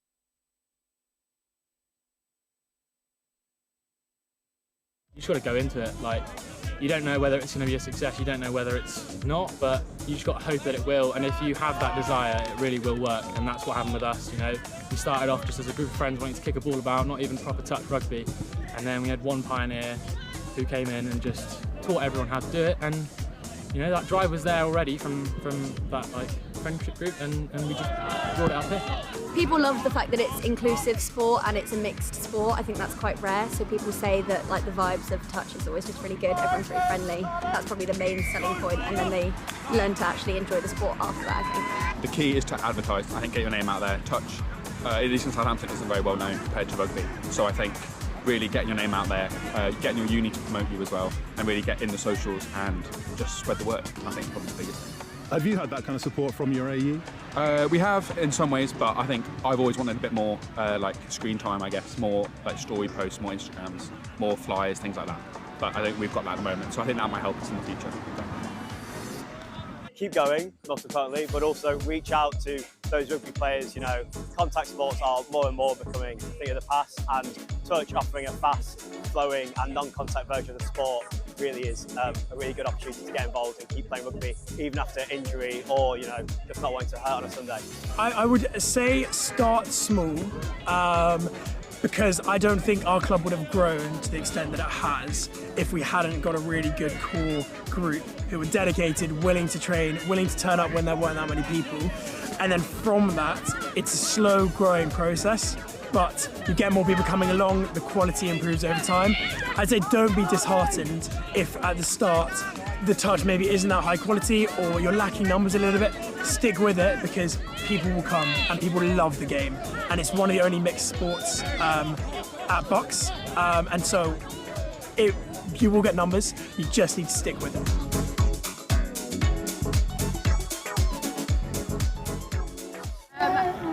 There's not a lot I'm going to say right now. I just want everybody in the next few minutes or whatever to just stay quite close to each other, get some connection, feel the vibes. No longer wet, the floor is no longer wet. So in the warm-up, we're going to start moving that ball nice and freely, build our confidence, because we are winners and we're going to go into this feeling like we're winners. Yeah, it's really important. I mean, the girls have worked hard for this for a good few years, just building around the region and in club at Nottingham. There's lots of juniors coming through, and our average age is 20 apparently. Only been brought up by having one of our senior players who was in the 2017 final. So yeah, it's good fun. It's good fun. I think everyone's excited for it. But yeah, the South East have been dominant. We had a big build phase, so we've just had people age out and lots of juniors come through. So that build phase just took longer than expected. We have now got the success of the universities getting involved as well, so we've got that to help us build. And yeah, I think it's just personnel have started to come through and really play for the region. This is a 40-minute game. Yeah. Yeah? We've got to stay in the grind. We've got to expect that things might not go right, and we're going to work on them. You've got to trust in the process, girls, yeah? And the biggest one, have fun. You're in a final. Yeah. Yeah? Yeah. I'm only in sync. Come on, in sync. Oh, nice. Yeah, awesome. Yeah, go around. Yeah, look at that. Good Next job. two, next two in, next two. Yeah. Nice pace, Imogen. Yeah, nice abs, nice down. Nice aid. Nice up. Yeah.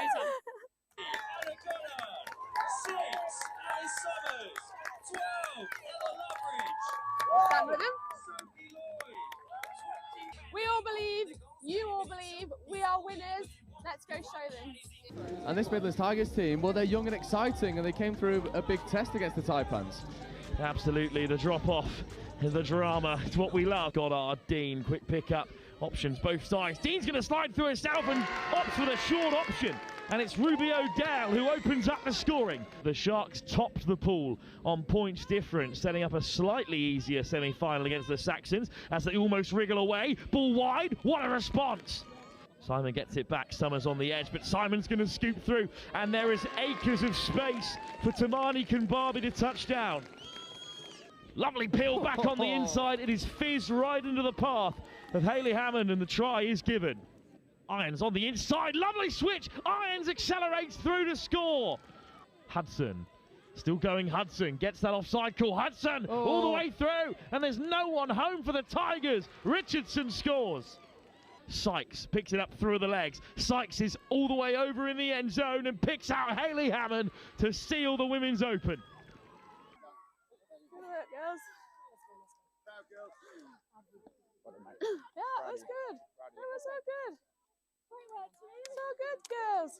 Honestly, be super proud of ourselves. We are final players, girls. Yeah, remember this feeling, because we're coming back next year. Yeah, we'll be even stronger next year. So take this Like, we can play a final, we're going to get there again, and when we do, we'll be the winners. Yeah? We've got to take this feeling and build on it. Girls, the fact that we're crying over second is amazing. Yeah, exactly. Girls, what does that board back there say? We're awesome. Super proud of the girls. We put everything out there, and it was a super strong Sharks, experienced Sharks team. We just need experience in finals, and we are going to come back stronger next year.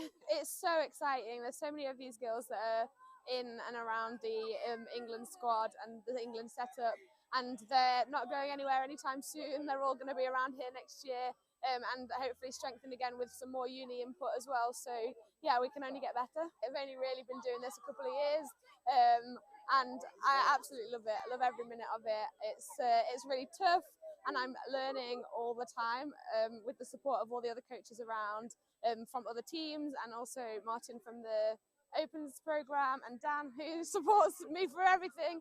So yeah, like, I'm literally at the beginning of my coaching journey and just love it, and I want to push on even further. So yeah.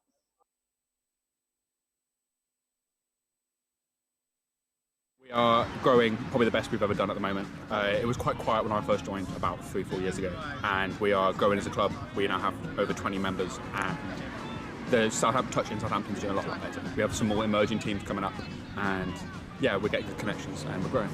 It's basically just been getting your mates to come down and play touch. It's kind of like our main thing. We normally have quite a lot of new people each year. Most of them haven't played touch before because it's quite a new sport at uni, so people come, and then it's just getting as many people involved as we possibly can. So I think last year we had about 20 average coming to training every week. Sometimes it would diminish, sometimes it would be a bit bigger, but this year at our freshers event we had 60 people come. And currently we have about 35 to 40 on average every week coming to training. And this was one of the first years where we had to actually pick a squad. We didn't just bring who could come and who wanted to come, we had to actually select people. First year, so I'm a fourth year now. My first year, kind of getting 10, 11 people to training, only put out one team, and even struggled to put that team out in one of the national rounds. And now 4 years later, we've got 2 full teams, 30 odd at training every week, and it's grown massively. We now have half the status with the university. We're now our own official club, which we weren't when I joined. So yeah, the club's grown huge. It's all been about creating a community, creating a feel and a vibe that people want to be a part of, and that particularly people that have never played the sport before want to get involved in, even if they don't quite know what's going on.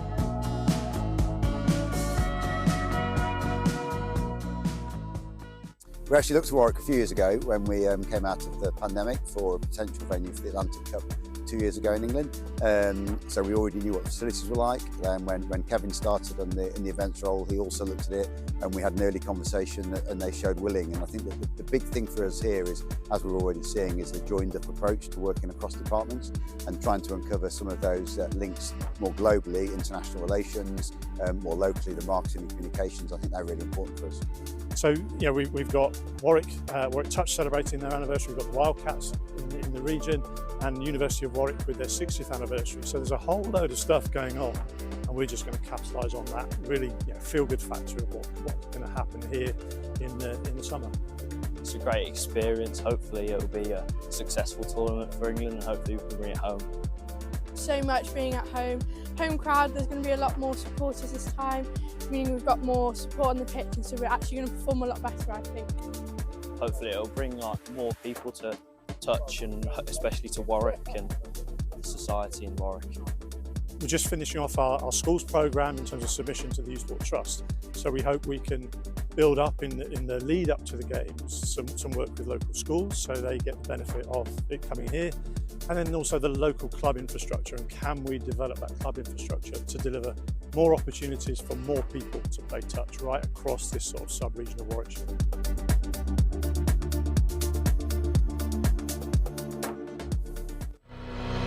It's our turn now.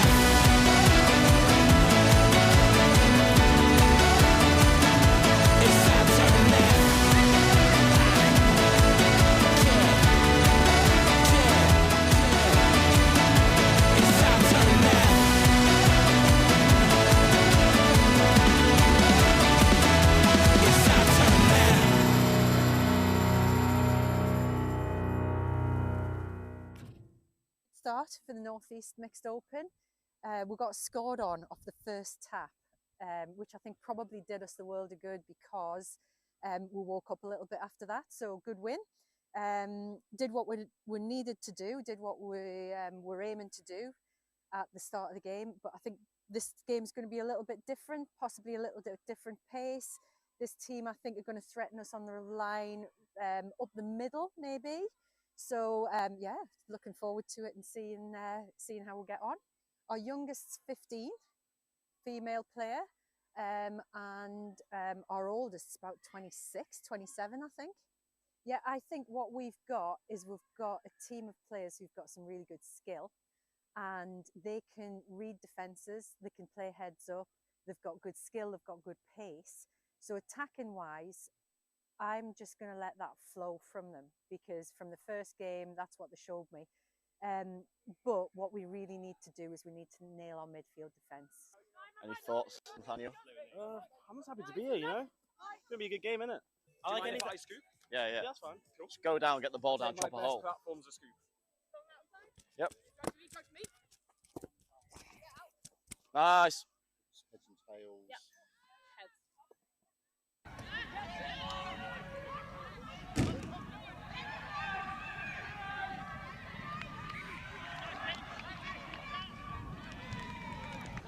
Keep on going forward, team. Win. Go.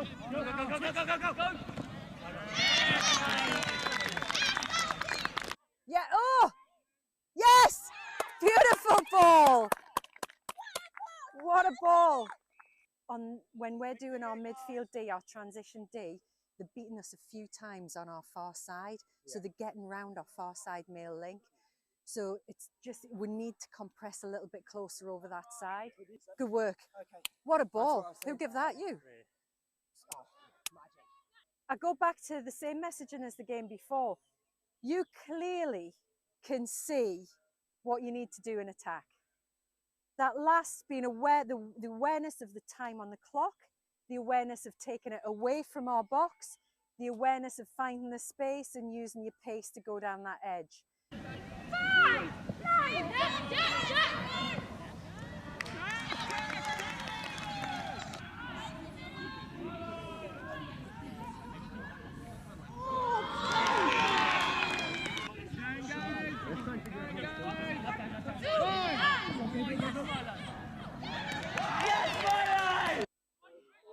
Yes!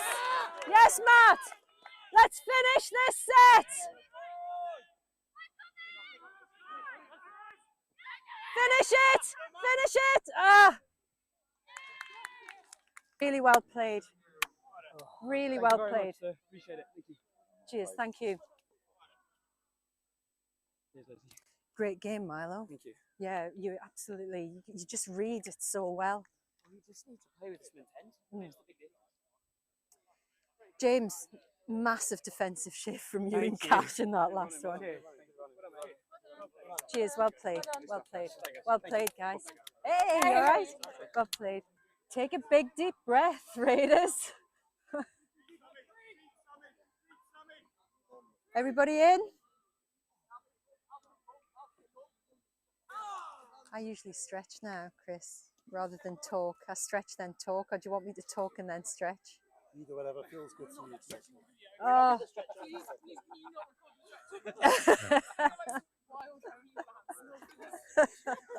it if I get paid for it. Well, what I need to say to you is I just need a few minutes to gather my thoughts. If you were watching that game as a neutral, that was such an exciting game of touch. And it was just neck and neck all the way through. Yeah, I just need a few moments to gather my thoughts, see what we're going to do, taking it into the next game, into the Northwest game. So let's have a little stretch.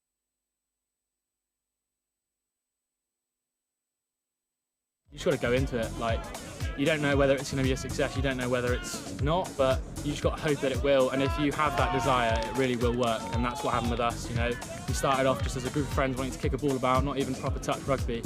And then we had one pioneer who came in and just taught everyone how to do it. And you know, that drive was there already from that like friendship group, and we just brought it up here. People love the fact that it's inclusive sport and it's a mixed sport. I think that's quite rare. So people say that like the vibes of touch is always just really good. Everyone's really friendly. That's probably the main selling point, and then they learn to actually enjoy the sport after that, I think. The key is to advertise. I think get your name out there. Touch, at least in Southampton, isn't very well known compared to rugby. So I think really getting your name out there, getting your uni to promote you as well, and really get in the socials and just spread the word. I think probably the biggest thing. Have you had that kind of support from your AE? We have in some ways, but I think I've always wanted a bit more like screen time, I guess, more like story posts, more Instagrams, more flyers, things like that. But I think we've got that at the moment, so I think that might help us in the future. Keep going, most importantly, but also reach out to those rugby players. You know, contact sports are more and more becoming a thing of the past, and touch offering a fast, flowing and non-contact version of the sport really is a really good opportunity to get involved and keep playing rugby, even after injury or, you know, just not wanting to hurt on a Sunday. I would say start small, because I don't think our club would have grown to the extent that it has if we hadn't got a really good core group who were dedicated, willing to train, willing to turn up when there weren't that many people. And then from that, it's a slow growing process, but you get more people coming along, the quality improves over time. I'd say don't be disheartened if at the start the touch maybe isn't that high quality or you're lacking numbers a little bit. Stick with it, because people will come and people love the game, and it's one of the only mixed sports at Bucks, and so you will get numbers. You just need to stick with it.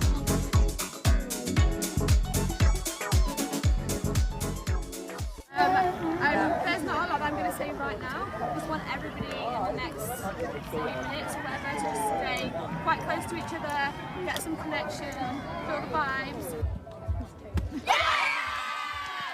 No longer wet, the floor is no longer wet. So in the warm-up, we're going to start moving that ball nice and freely, build our confidence, because we are winners and we're going to go into this feeling like we're winners.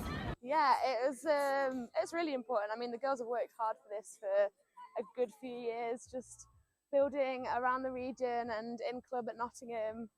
There's lots of juniors coming through, and our average age is 20 apparently. Only been brought up by having one of our senior players who was in the 2017 final. So yeah, it's good fun. It's good fun. I think everyone's excited for it. But yeah, the South East have been dominant. We had a big build phase, so we've just had people age out and lots of juniors come through. So that build phase just took longer than expected. We have now got the success of the universities getting involved as well, so we've got that to help us build. And yeah, I think it's just personnel have started to come through and really play for the region. This is a 40-minute game. Yeah. Yeah? We've got to stay in the grind. We've got to expect that things might not go right, and we're going to work on them. You've got to trust in the process, girls, yeah? And the biggest one, have fun. You're in a final. Yeah. Yeah? Yeah. I'm only in sync. Come on, in sync. Oh, nice. Yeah, awesome. Yeah, go around. Yeah, look at that. Good Next job. two, next two in, next two. Yeah. Nice pace, Imogen. Yeah, nice abs, nice Dan. Nice aid. Nice up. Yeah.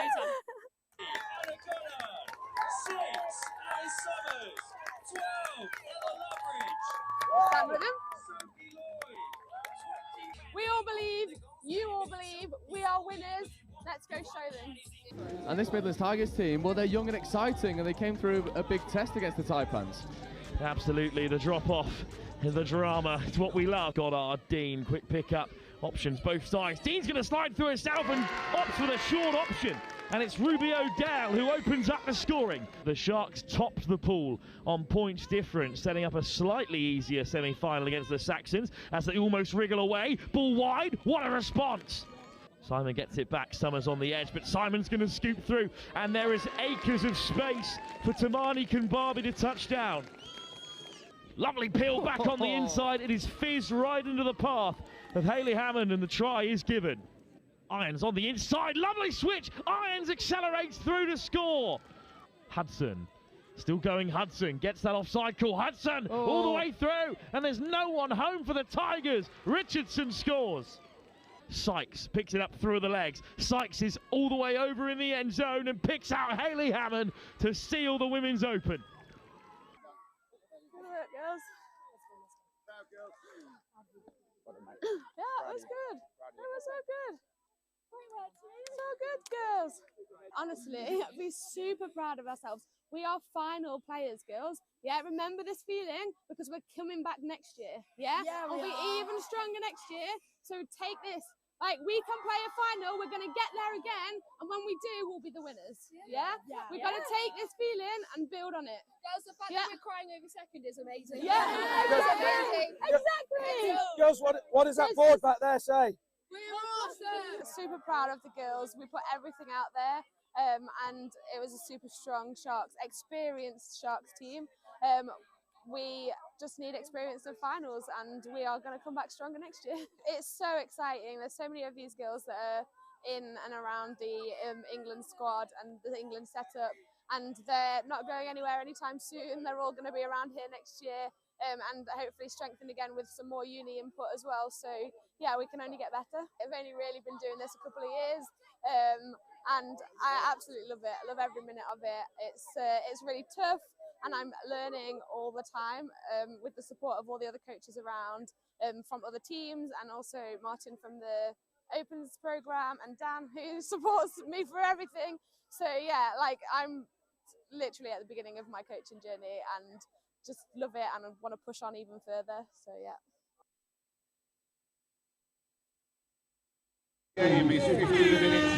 So welcome back after the lunch break. We have London Vipers versus Galaxy Southwest 2s. The Southwest side has been purring through this competition as if so far, going from strength to strength, benefiting from one of the most elite mixed teams in their ones. A tie that on paper is as even as they come. Joe Wright joined alongside by Ollie Holmes. Ollie, what are we expecting to see here? I think we will see an intense, rigid, structured run by Southwest. They have the talent and the heads to open up and make those changes. Vipers, absolutely lethal.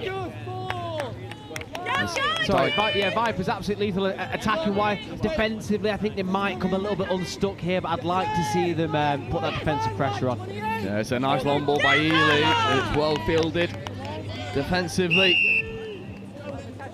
But Galaxy Southwest number 12. Go again, Mids, be brave, Mids, be brave. Fresh set here.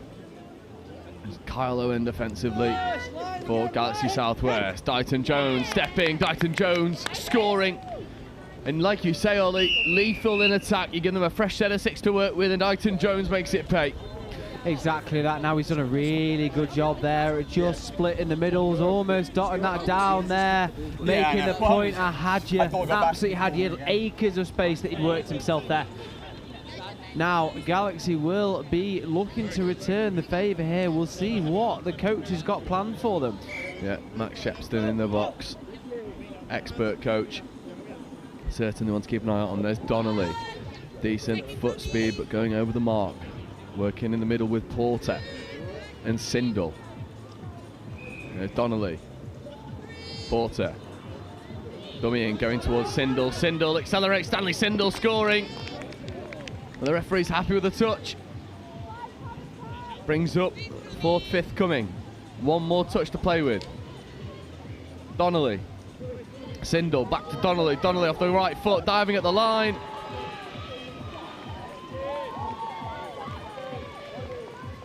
And the referees are happy.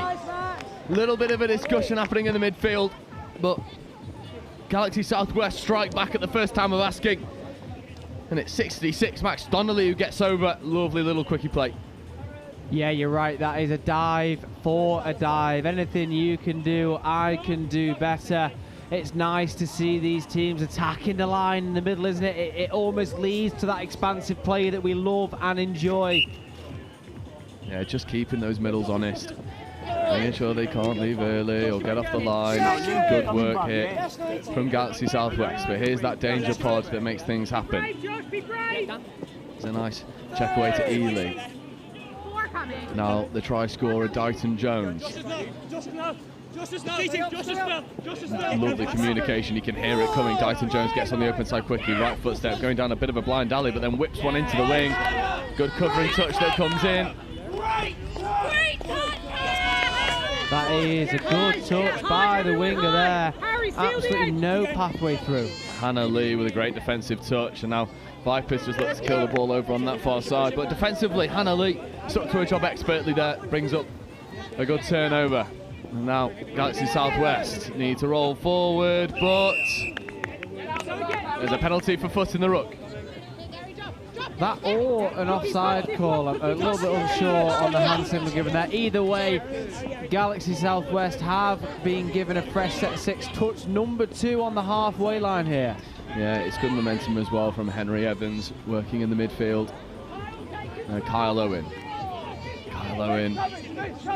And we've called oh so often, back here playing touch, picking up against the grain and then ripping into the wing. Hannah Lee takes it expertly and looks to recycle the play, but that brings up the 6 and change. It's nice to see Kyle Owen in the back there playing.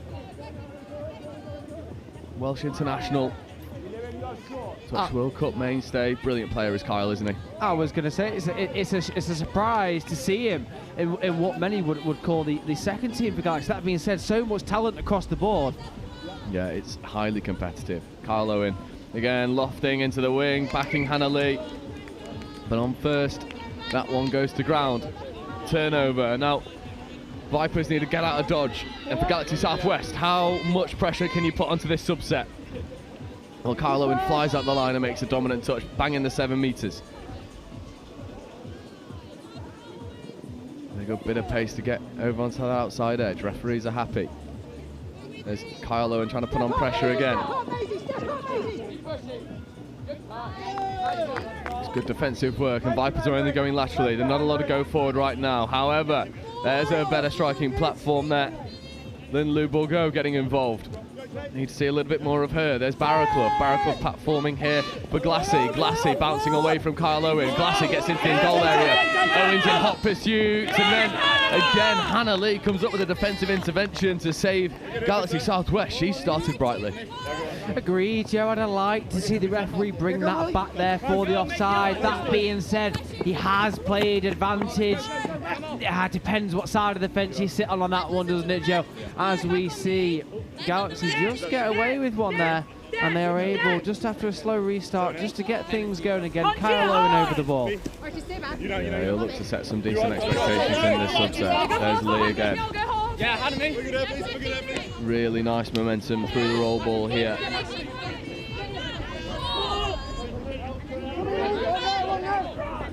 Unfortunately though, 66 Donnelly just getting caught, has to come back to the mark.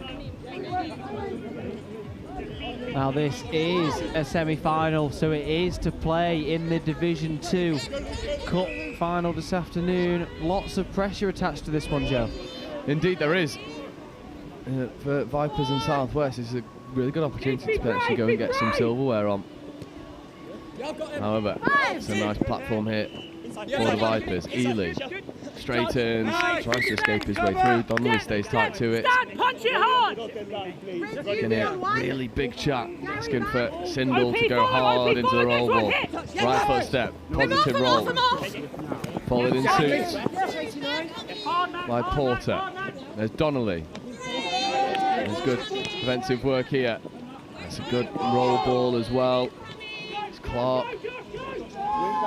Now 5th touch. Looking to rip long. It's a sinking ball into the far corner. Never really had the legs on it. That 5th touch platform just getting a little bit sticky. However, fresh set of 6 here for offside. You're right, Joe. That ball did seem to sink there, didn't it? It looked like it had the legs, and then all of a sudden, all that speed and momentum gone. Galaxy will look to take advantage here. Indeed, they will. There's a nice bit of interplay trying to get on the outside. Taylor taking the ball down, now coming back over towards Taylor is Dean. Grimes. Grimes positioning in this 32 channel. There is Grimes. Dean's in motion, but the ball's on the floor for a little bit too long. Clark has to work hard to get there.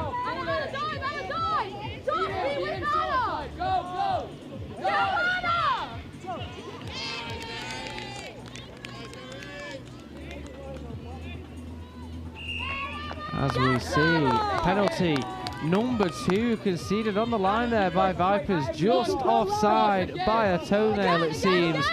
Let's see what Galaxy have got looking for this short side with the female again. Yeah, putting him under pressure. Fresh set of 6 there. Apologies, there's Anna Cook wearing 41. Cook working in the midfield.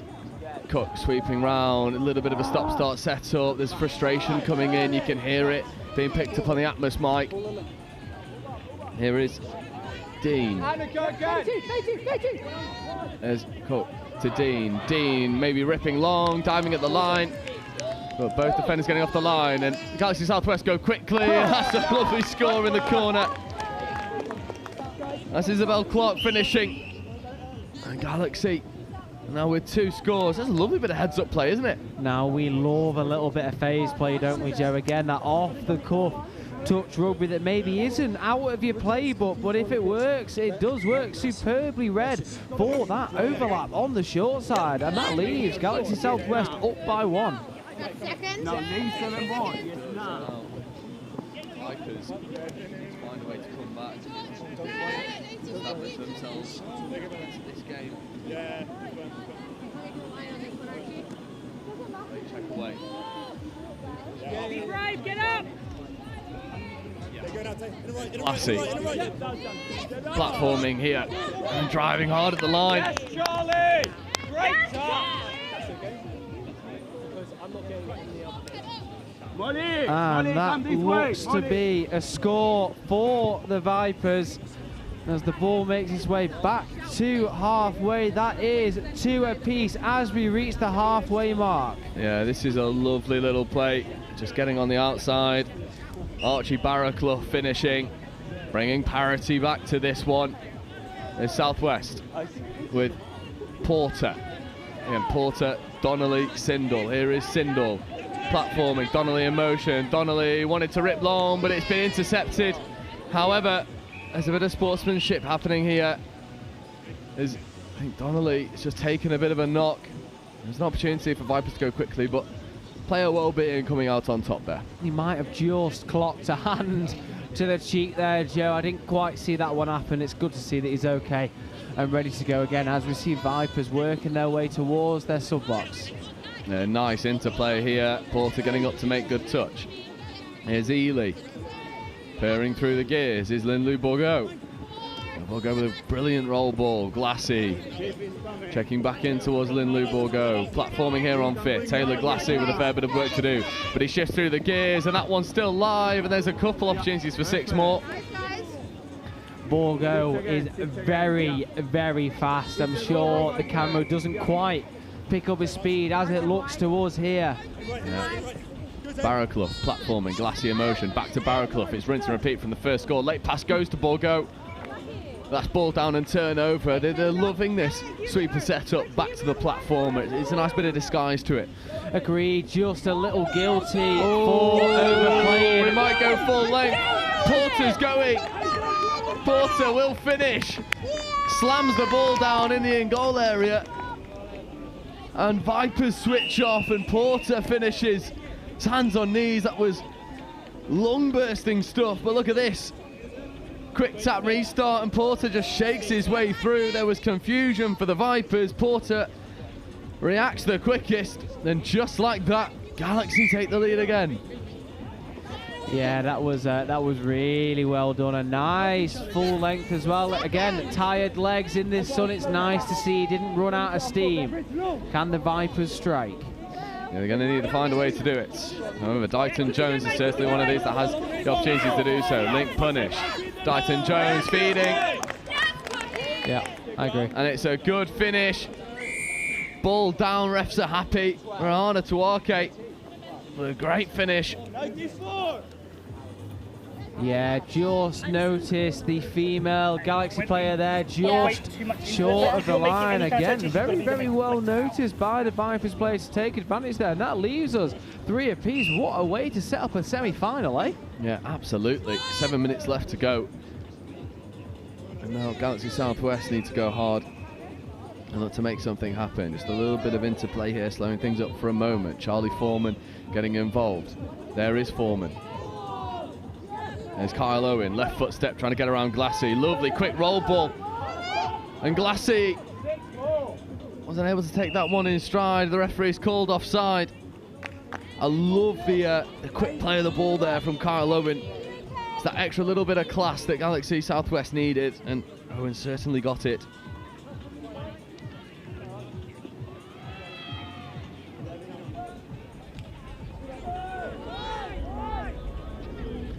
As we see Kyle Owen looking to poke some holes in the defence here. It's nice to see him close towards the level that he showed us before, having some time off here.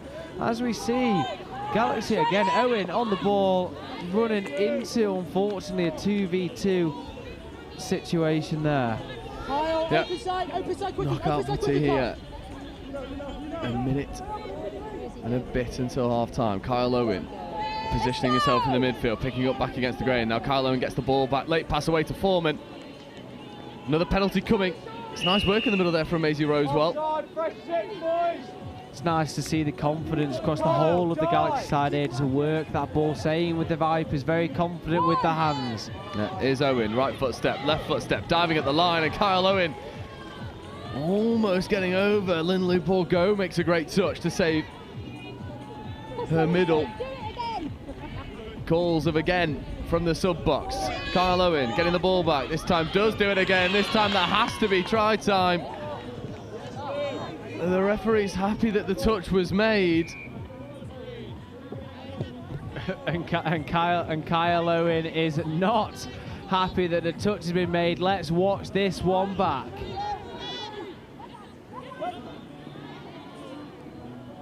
Oh, it's close. It is. There is maybe an inch in it. Go quick, they've got 5. Yeah. The Vipers player has been sent for time. Yeah, that's final play now in this first half. Kyle Owen, a lovely bit of disguise, can't get around Lindley Borgo.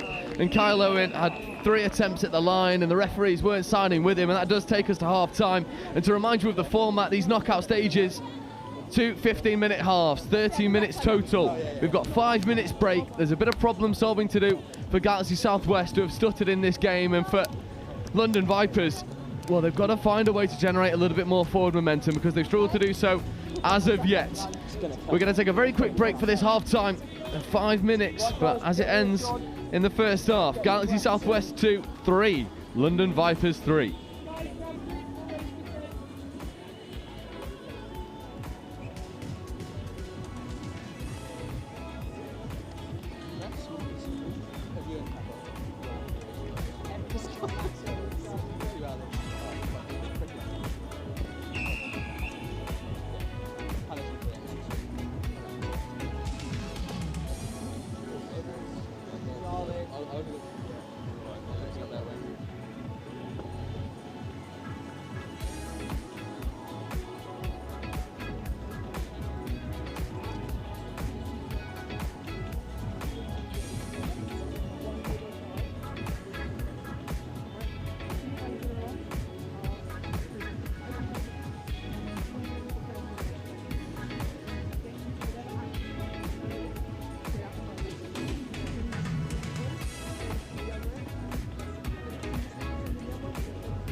Ladies and officials, 2 minutes.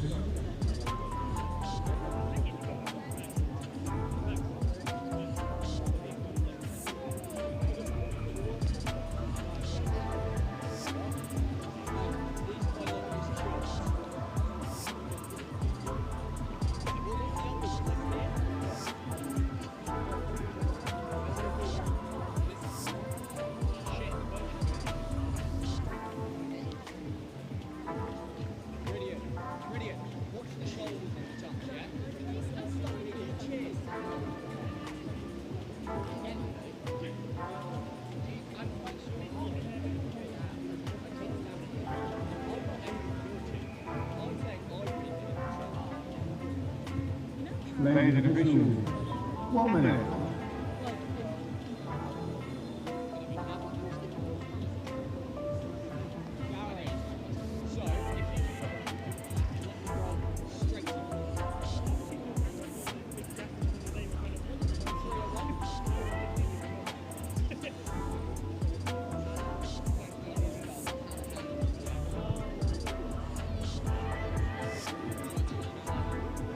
Ladies and officials, 30 seconds more. Field ready to play.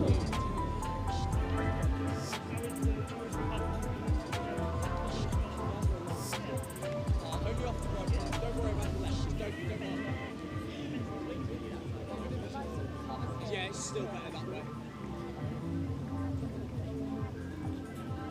So welcome back. The second half about to get underway. London Vipers and Southwest Galaxy locked all square, 3 tries apiece. Ollie, what do you think those messages were at half-time from the coaching staff?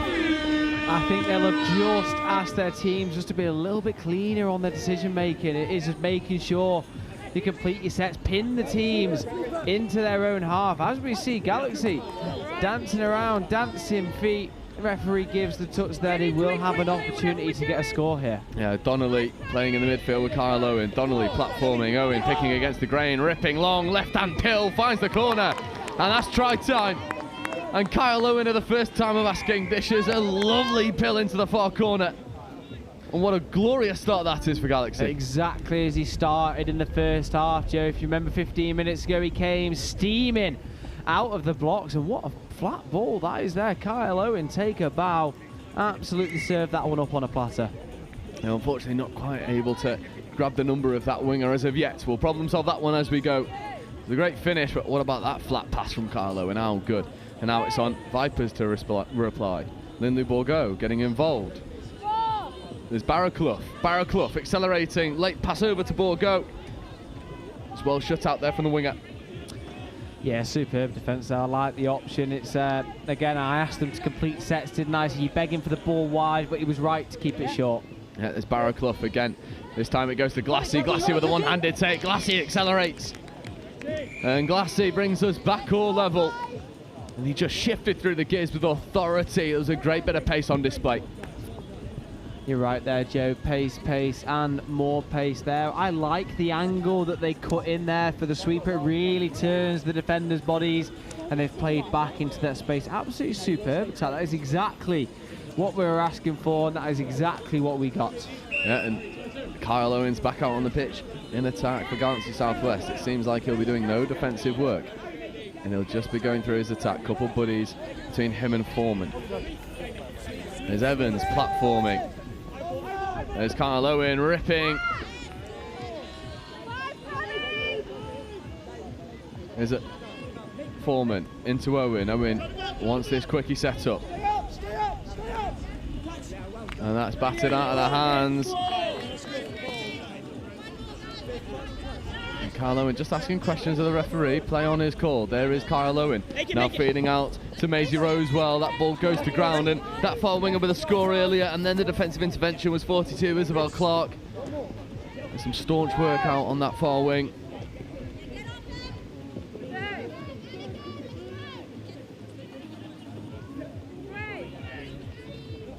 As we see the Vipers with some good work up this box, and in return, Galaxy apply the pressure. Yeah, but they're allowing Glassy to just play around with a bit of confidence, and Glassy's looking to make things happen. Did not need that on. And there are, as it stands,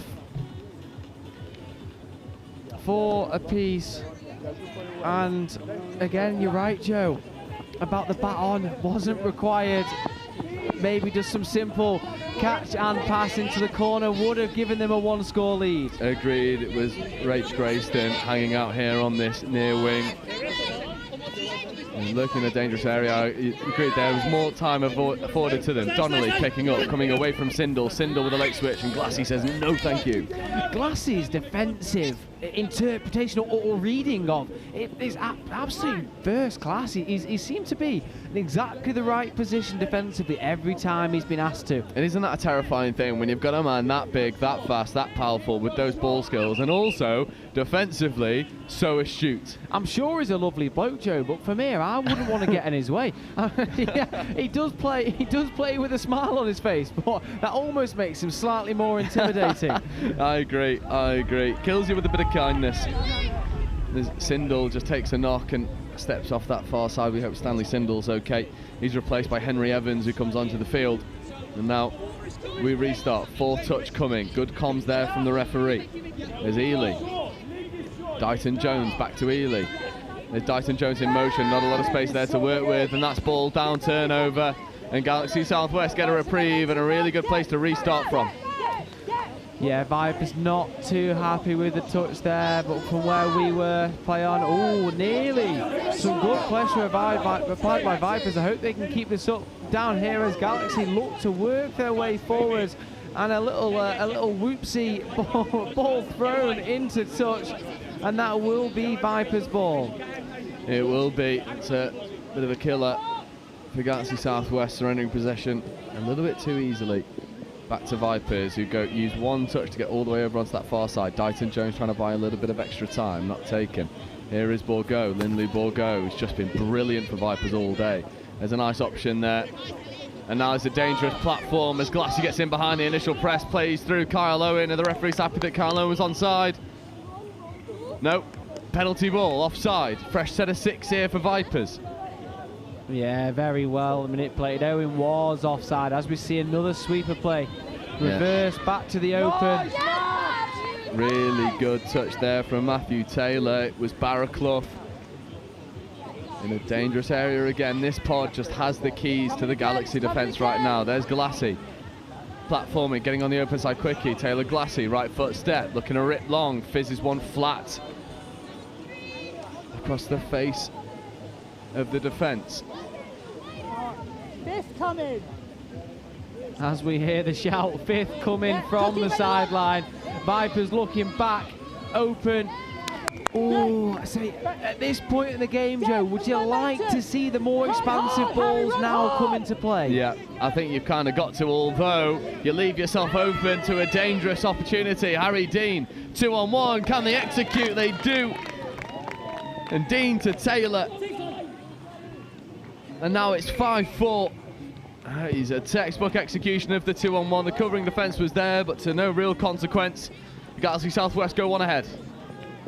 And that was some absolutely superb support play. He noticed his teammate was just starting to get marched by the Vipers player. Unlucky from a defensive viewpoint, superb from an attacking standpoint. I completely agree. It's Dighton Jones. Now checking away. Nice, Maisie. It's 4-touch, 5th coming now. Dighton Jones fizzing away. Lovely shape on the pass that finds Ely. Dighton Jones open side quickie. Ely dummies, ripping long. Connects with the wing in the far corner. And Gary Ely uses Dighton Jones as a bit of disguise and whips it into that far side. And Hannah Jaferas with a lovely finish. Yeah, a little bobble around, and Hans not an easy one to finish there, Joe. The ball was moving there. We did just ask for a bit more play on the wings, didn't we? And that's exactly what we're getting. The game starting to open up for us here. Completely agree. It was a good finish in the far side. It's in fact Juliet Elmgren on that far side wing. Kyle Owen looking to establish a lead here for Galaxy Southwest again. Owen positioning onto that right middle, open side quickie. It's all a little bit stop-start at the moment, and then Kyle Owen bursts into life, trying to take Glassy for a walk. Well, Glassy stays tight to his opposite man. Again, the message just completely sets the 6. Kyle just playing around, seeing what opens up. Yeah, here is Kyle Owen on a bit of a disguise splitter play. Foreman was platforming. I think he maybe split the wrong way. Just shut out any attacking opportunity there for Kyle Owen. Good defensive work from London Vipers. Exactly that. The Vipers have been defensively astute. Again, earlier on today, Joe, they were exactly the same, weren't they? They knew where to be, exactly when to be there. And as we set ourselves up 5-5 with 6 minutes to go, this will be a superb ending. Yeah, well, it's been a very entertaining game to watch. Dighton Jones checks away to Ely. Dighton Jones with the scoops, trying to get around Kyle Owen. Does so on the first time of asking, but then it's very well marshalled by the Southwest defence that just didn't bite on any of the dummies.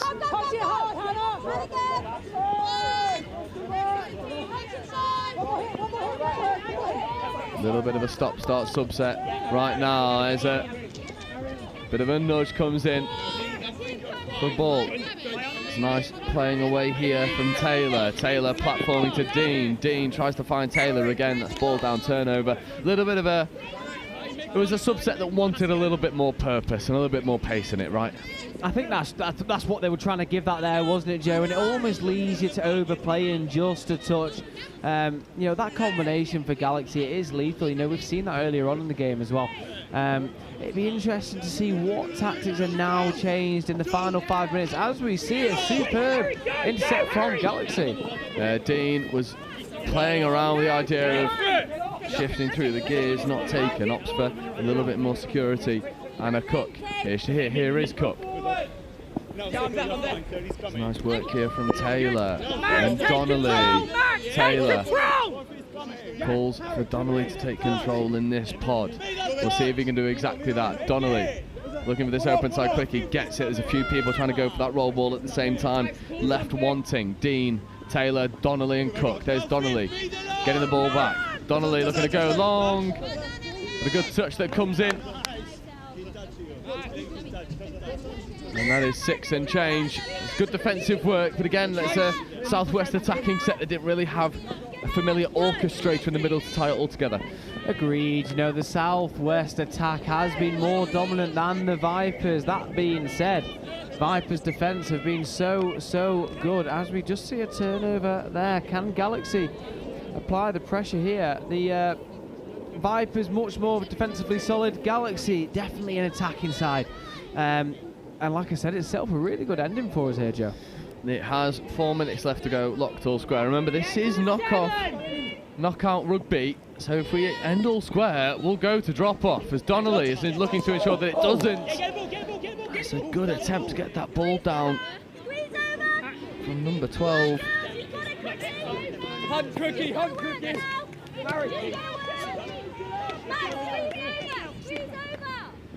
As we see Vipers again spreading their legs, applying some power, some speed, some intensity. This is exactly what we want to see from them here.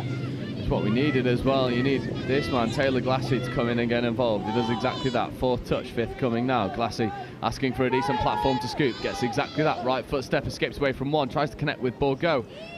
But again, on that far wing, it's brilliant work by Isabel Clark. Wonderful snipe from wing. It's worth as much as a score. Yeah, Isabel Clark's been superb out there, Joe. I'm glad you pointed that one out there. You pointed it out earlier, pointed it out again. Now, it seems to be that one score for either side here would send them through to the Division 2 Cup final. There's Kyle Owen, late check away. Good hands there from Evans. Evans looking to unleash Kyle Owen, but that's 6 and change. The Vipers with Bourgault going through their subset. This game's in a bit of a grind now. It's just waiting for that one moment of quality to help unlock a defence as Foreman flies out of the line to try and make a touch. Doesn't happen. Dighton Jones has a platform to work with. Ely platforming. Dighton Jones just recycling. Back to Ely. Back to Dighton Jones. Open side quickie here. Ely not used. Lovely hole, but again Isabel Clark comes up with a defensive read when she needed it. She's been the standout player for me in Southwest. Agreed, absolutely brilliant. As we see Kyle Owen. He's off to the races. He might not have the gas to go all the way. but he'll certainly slow up and take the touch. There's an opportunity here to go quickly if he wants to, but Owen and Foreman are not rushing.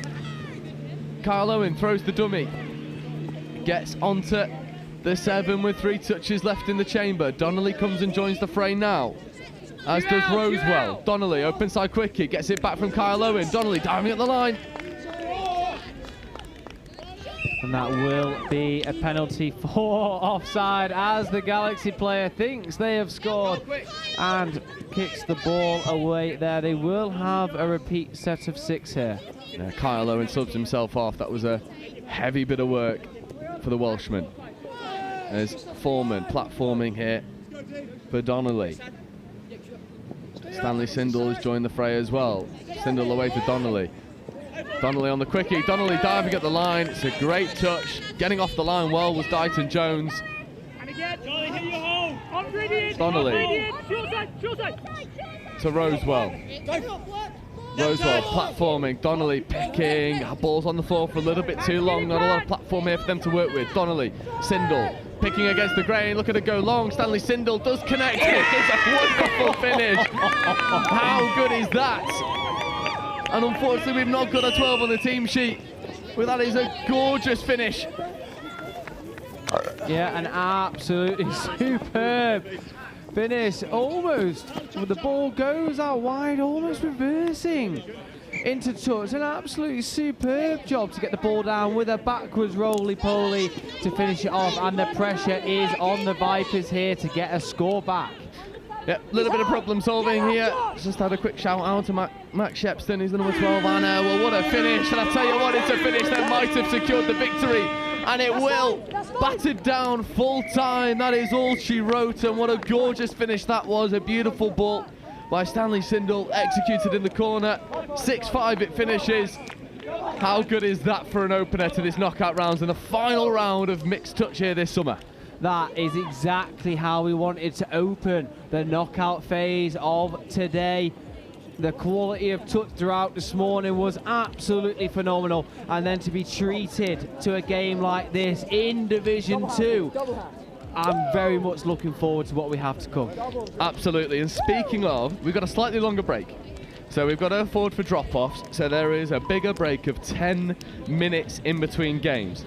But coming up for you next on pitch 1 at 2:30, it is Galaxy London Black, and they'll be taking on the Kiwi Dragons. That'll be with you in 10 minutes time.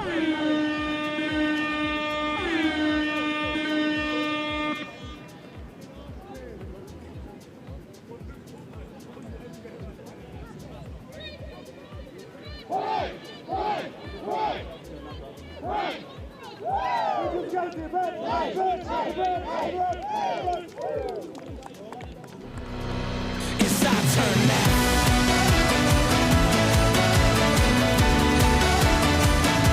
It's our turn now.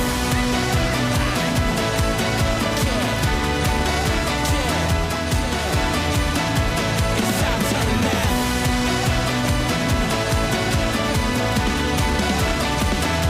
It's our turn now.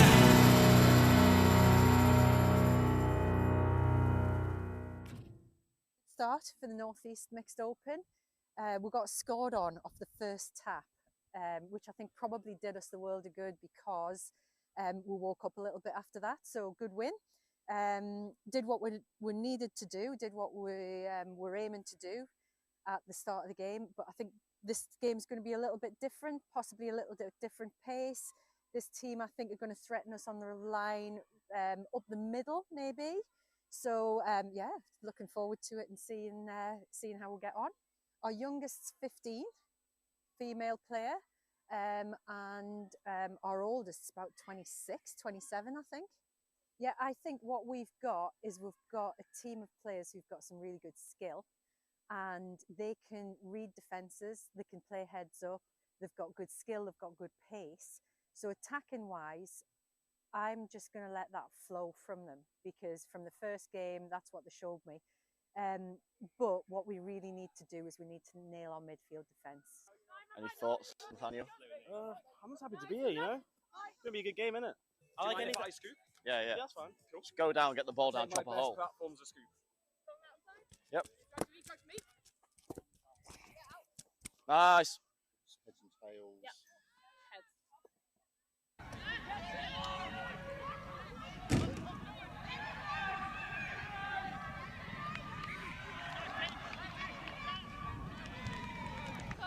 Keep on going forward, team. Win. Go.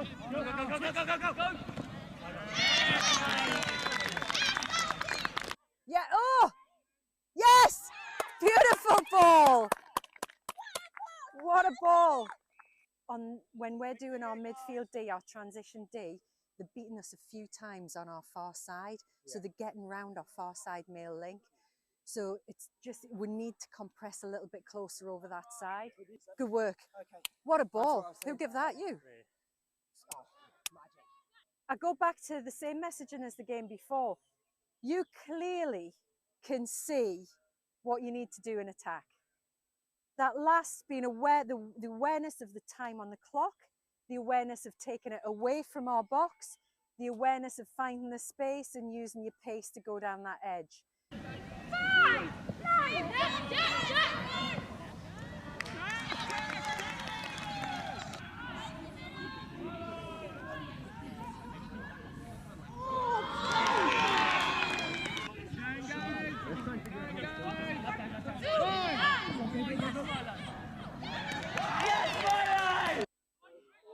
Yes! Yes, Matt! Let's finish this set!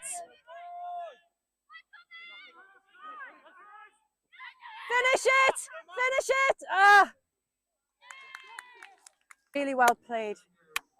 Really well played. Appreciate it. Thank you. Cheers, thank you. Great game, Milo. Thank you. Yeah, you absolutely, you just read it so well. We just need to play with some intent. Mm. James, massive defensive shift from you and Cash in that last one. Cheers, well played, well played. Well played, guys. Hey, all right? Well played. Take a big deep breath, Raiders. Everybody in? I usually stretch now, Chris, rather than talk. I stretch then talk, or do you want me to talk and then stretch? Either whatever feels good to you. Oh. I'll do it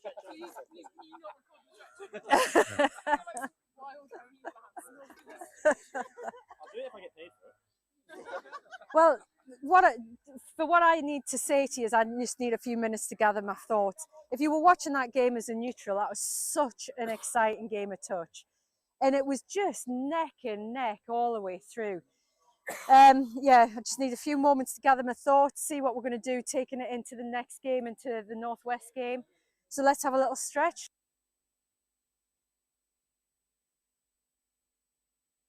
You just got to go into it. Like, you don't know whether it's going to be a success, you don't know whether it's not, but you just got to hope that it will. And if you have that desire, it really will work. And that's what happened with us. You know, we started off just as a group of friends wanting to kick a ball about, not even proper touch rugby. And then we had one pioneer who came in and just taught everyone how to do it. And you know, that drive was there already from that like friendship group, and we just brought it up here. People love the fact that it's inclusive sport and it's a mixed sport. I think that's quite rare. So people say that like the vibes of touch is always just really good. Everyone's really friendly. That's probably the main selling point, and then they learn to actually enjoy the sport after that, I think. The key is to advertise. I think get your name out there. Touch, at least in Southampton, isn't very well known compared to rugby. So I think really getting your name out there, getting your uni to promote you as well, and really get in the socials and just spread the word. I think probably the biggest thing. Have you had that kind of support from your AE? We have in some ways, but I think I've always wanted a bit more like screen time, I guess, more like story posts, more Instagrams, more flyers, things like that. But I think we've got that at the moment, so I think that might help us in the future. Keep going, most importantly, but also reach out to those rugby players. You know, contact sports are more and more becoming a thing of the past, and touch offering a fast, flowing and non-contact version of the sport really is a really good opportunity to get involved and keep playing rugby, even after injury or, you know, just not wanting to hurt on a Sunday. I would say start small, because I don't think our club would have grown to the extent that it has if we hadn't got a really good core group who were dedicated, willing to train, willing to turn up when there weren't that many people. And then from that, it's a slow growing process. but you get more people coming along, the quality improves over time.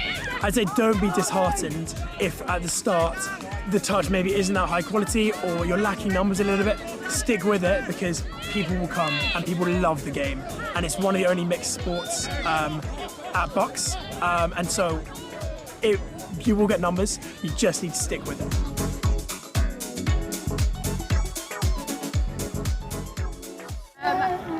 There's not a lot I'm going to say right now. I just want everybody in the next few minutes or whatever to just stay quite close to each other, get some connection, feel the vibes. No longer wet, the floor is no longer wet. So in the warm-up, we're going to start moving that ball nice and freely, build our confidence because we are winners and we're going to go into this feeling like we're winners. Yeah, it's really important. I mean, the girls have worked hard for this for a good few years, just building around the region and in club at Nottingham. There's lots of juniors coming through and our average age is 20 apparently. Only been brought up by having one of our senior players who was in the 2017 final. So yeah, it's good fun. It's good fun. I think everyone's excited for it. But yeah, the South East have been dominant. We had a big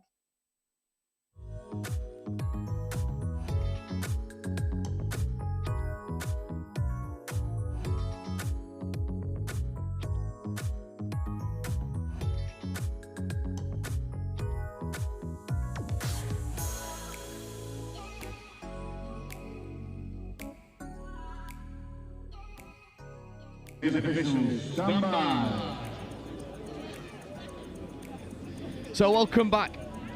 Plate semi-final Division 1, Galaxy London Black versus Kiwi Dragons. Galaxy London with the tap. Camille Shahabdin gets us underway. And for anyone watching, there's a little bit of a kick clash. Galaxy London attacking from left to right. And Shahabdin gets on the out. Looking to condition these outside edges early. Working with De Silva. There's Shahabdin. Driving hard at the line, skip pass over the top, just falls ever so short of the winger, unfortunately. And it's a good start from Galaxy London, not able to connect with that long ball on this occasion, but for the Kiwi Dragons, our first look at their furious pace that they always bring. Exactly that, Joe. It is ferocious, just dropping short of Aaron Payson on the wing here. This is good work here from Kiwi Dragons. It's a brilliant platform as well, setting some really good expectations. Digby with a left foot step, trying to get a late switch off to Morgan Tagg. Tagg does get it, that extra pass wanted to go, almost found Jack Secker. But for now it's ball down, a minute in, 2 warning shots fired, but Kiwi Dragons certainly bringing quite a lot of pace and intensity to this tie. Agreed, Joe. A couple of blank shots being let loose there. That being said, they will have that bite, that power, that ferocity that we're looking for. Look how fast this game has opened up. Yeah, that's Arthur Caller setting some really good pace here, and there's Caller again. Unfortunately, can't quite take that one in his stride. And Arthur Caller, one of these link players who crashes holes so well, lovely running lines off the ball. Secker, though, playing away.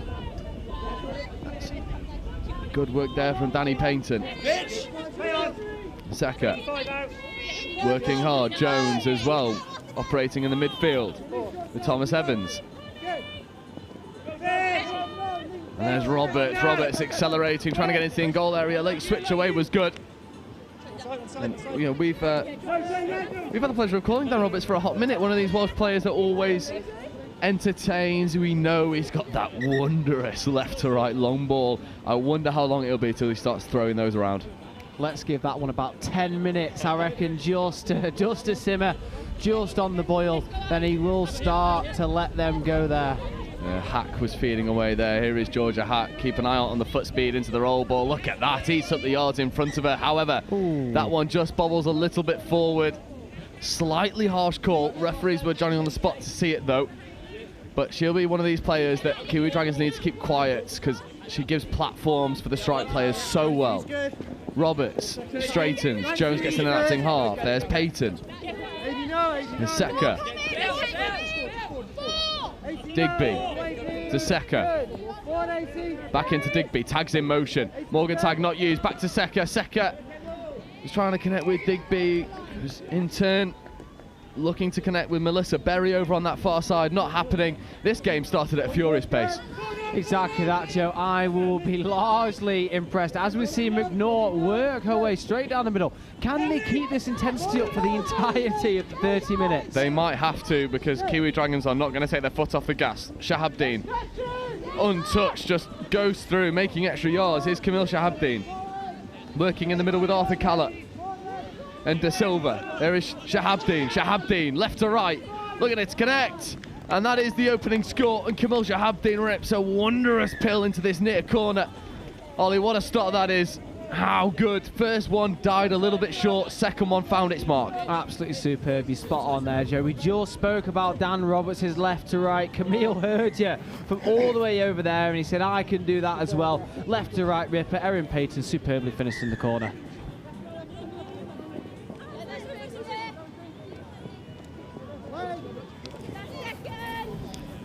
Kiwi Dragons, Roberts feeding away. It's a nice setup here. Dan Roberts feeding. Oh, it's picked off, and he will go all the way. What a wonderful take that is.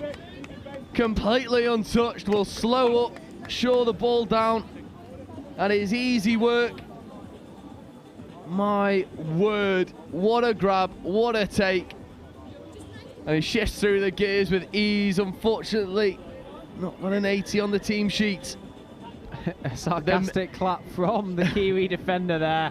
I don't know how I feel about this waiting at the end, Joe, for the defending teams. I like it. I like it. You like the dark arts? I do. Come on now. You know I do. We played enough. And it was a nice setup here from the Dragons, and then what a grab that is. And then he's off to the races and no one's catching him. And that's unfortunately for Kiwi Dragons, a ball down turnover. So Tag, Digby and Seka won't have an opportunity to bring this game back to a one-score game. Day, Calla, look to use Buckingham, not taken on this occasion. Day working in the midfield with Walton. Walton with a bit of suspect headwear. Walton checking back away. Day positioning for a 32 platform, gets it. Calla, that ball just dies short of Walton. However, a penalty will give them a fresh set of 6. Just a little bit of miscommunication, I think. I think one of them was looking for the short, the other was looking for the long. Agreed. And it ended up somewhere in the middle. As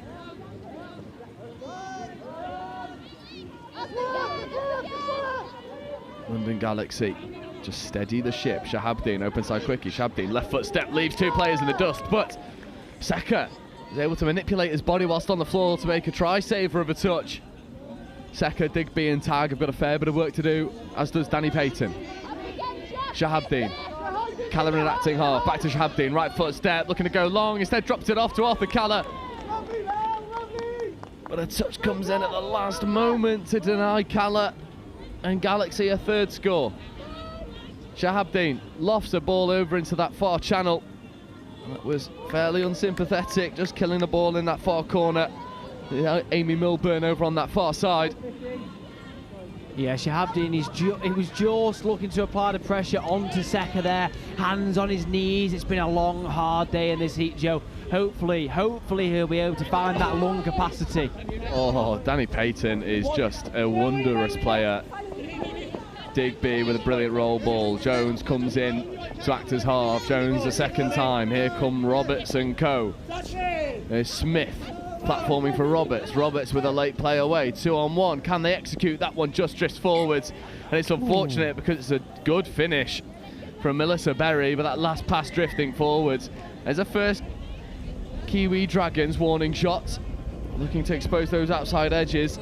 It was nice. Just that last pass inaccurate. I wouldn't be leaving Berry by herself in some space now, Joe. She's just shown us exactly what she can do in the space the size of a telephone box. I completely agree.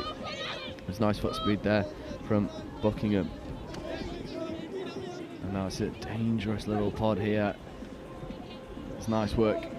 Get the ball off the floor cleanly. There's Mitch Kennedy. Kennedy with a late ball back on the inside. Some superb defensive read there by the Kiwi Dragons. Link in charge of the ball now. absolutely helped her team out there and definitely stopped a score into the corner here.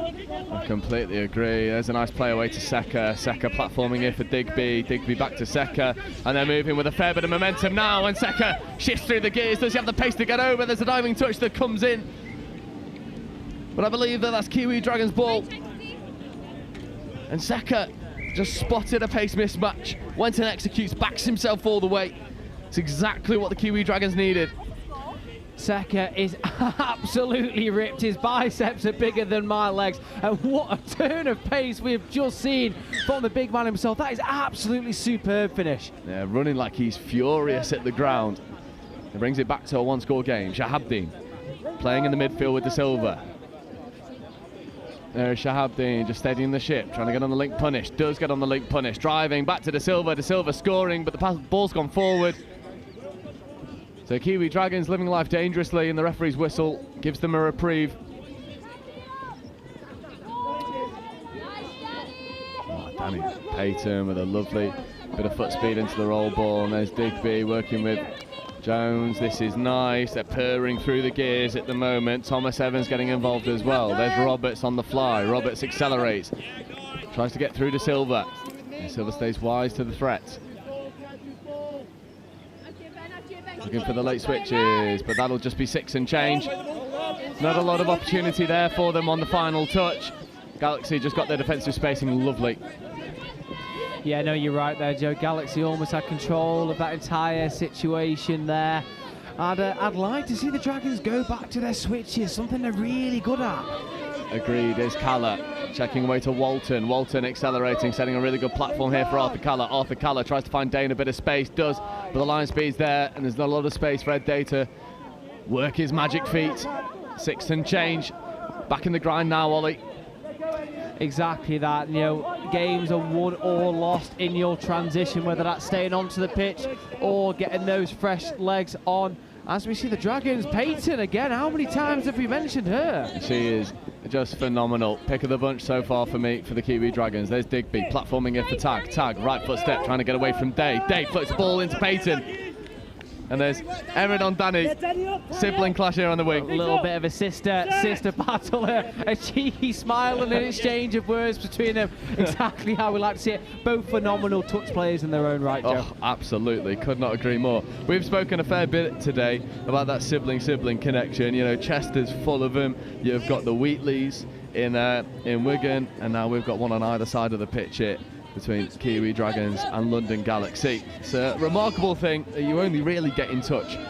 So we see Kennedy picking up, trying to accelerate through. Late pass away is nice. The skip pass over to the wing, just falls short of Milburn. It was a really nice endeavour. I wonder if that ball should have just gone through the hands. Yeah, you'd be right to say that there, Joe. That being said, the link was being marked by the winger, potentially enough time to feel the hands as we see yet another good transition from the Dragons here. Yeah, Thomas Evans is having a really good time with it, as well as Katie Winman, as Roberts checks a lovely ball back over the top to Einan. Einan back to Roberts. Roberts with a little bit of interplay now, looking for this familiar 32 scooping platform, but they keep playing away, and that should be a fresh set of 6. The Kiwi Dragons are calling for it. I'm not sure if the referee's given it, as Roberts gets into the in-goal area, escapes his way through, needs to find some support. There's a shake and bake opportunity. Is that ball down?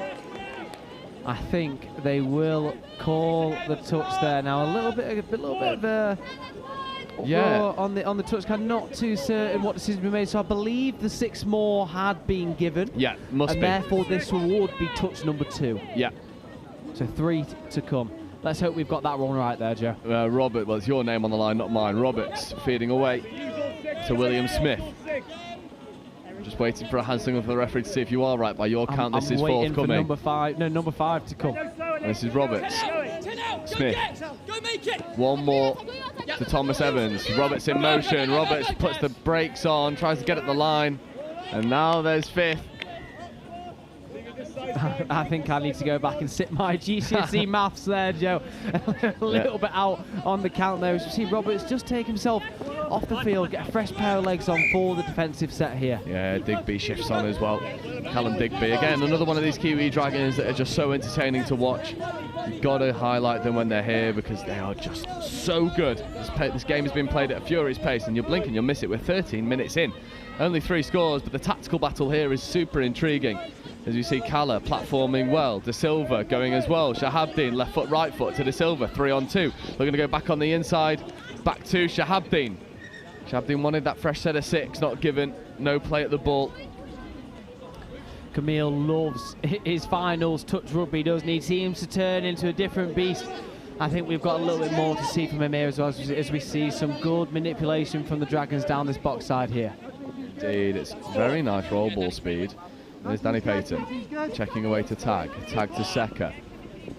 Back to Tag, nice bit of interplay between the two in the middle, now coming over towards Danny Payton, but Morgan Tag just unhooks the trailer and accelerates all the way over. And you cannot give Morgan Tag space to work with, and you cannot sit off him because he'll shift through the gears, spot space, go and execute, and all of a sudden we are back all square. For a moment, I thought he's running into a dead end with Erin Payton hot on his heels. That is an inch or 2 away at most, Joe. He will be absolutely pleased with the return in the corner there. Yeah, of course, and what a time to do it, right on the stroke of half-time. Day platforming, there's a little bit of an off-ball collision. I don't know what the penalty's been given for.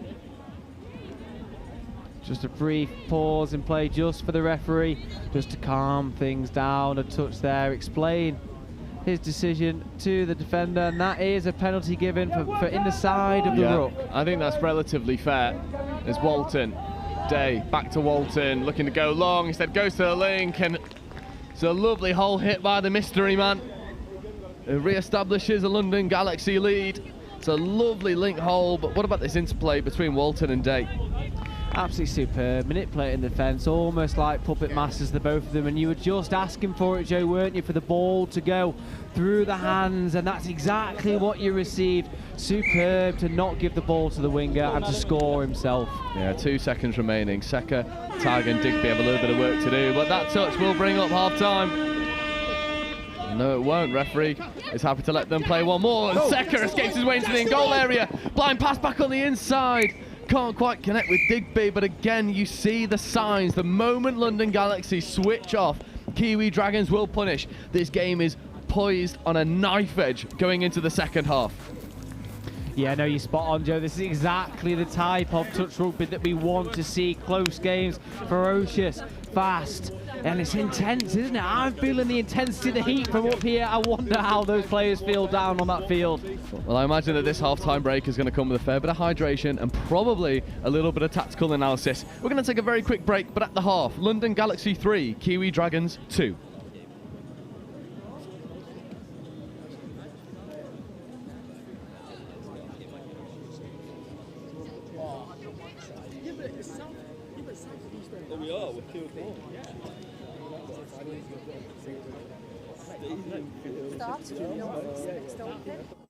We got scored on off the first tap, which I think probably did us the world of good because we woke up a little bit after that. So good win.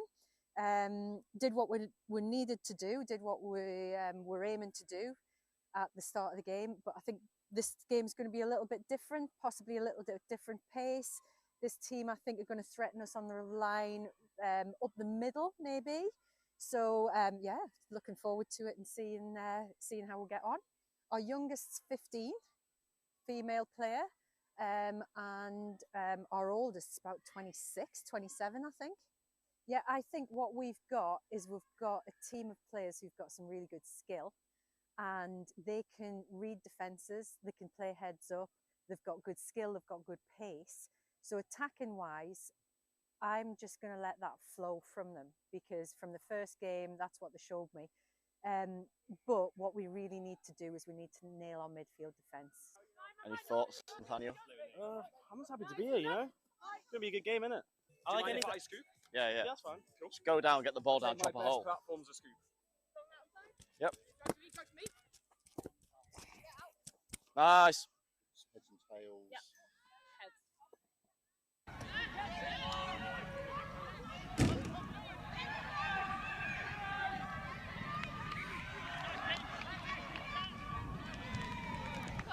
Keep on going forward, team. Win.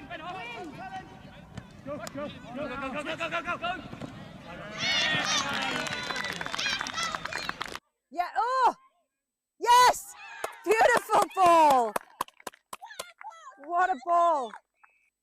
When we're doing our midfield D, our transition D, they're beating us a few times on our far side. So they're getting round our far side male link. So it's just, we need to compress a little bit closer over that side. Good work. What a ball. Who gave that? You? I go back to the same messaging as the game before. You clearly can see what you need to do in attack. That last, being aware, the awareness of the time on the clock, the awareness of taking it away from our box, the awareness of finding the space and using your pace to go down that edge.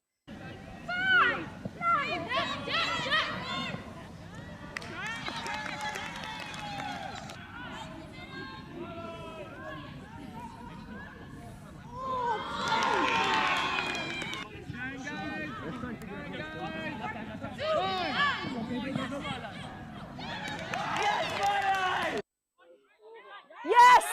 Yes, Matt! Let's finish this set! Finish it! Finish it! Ah!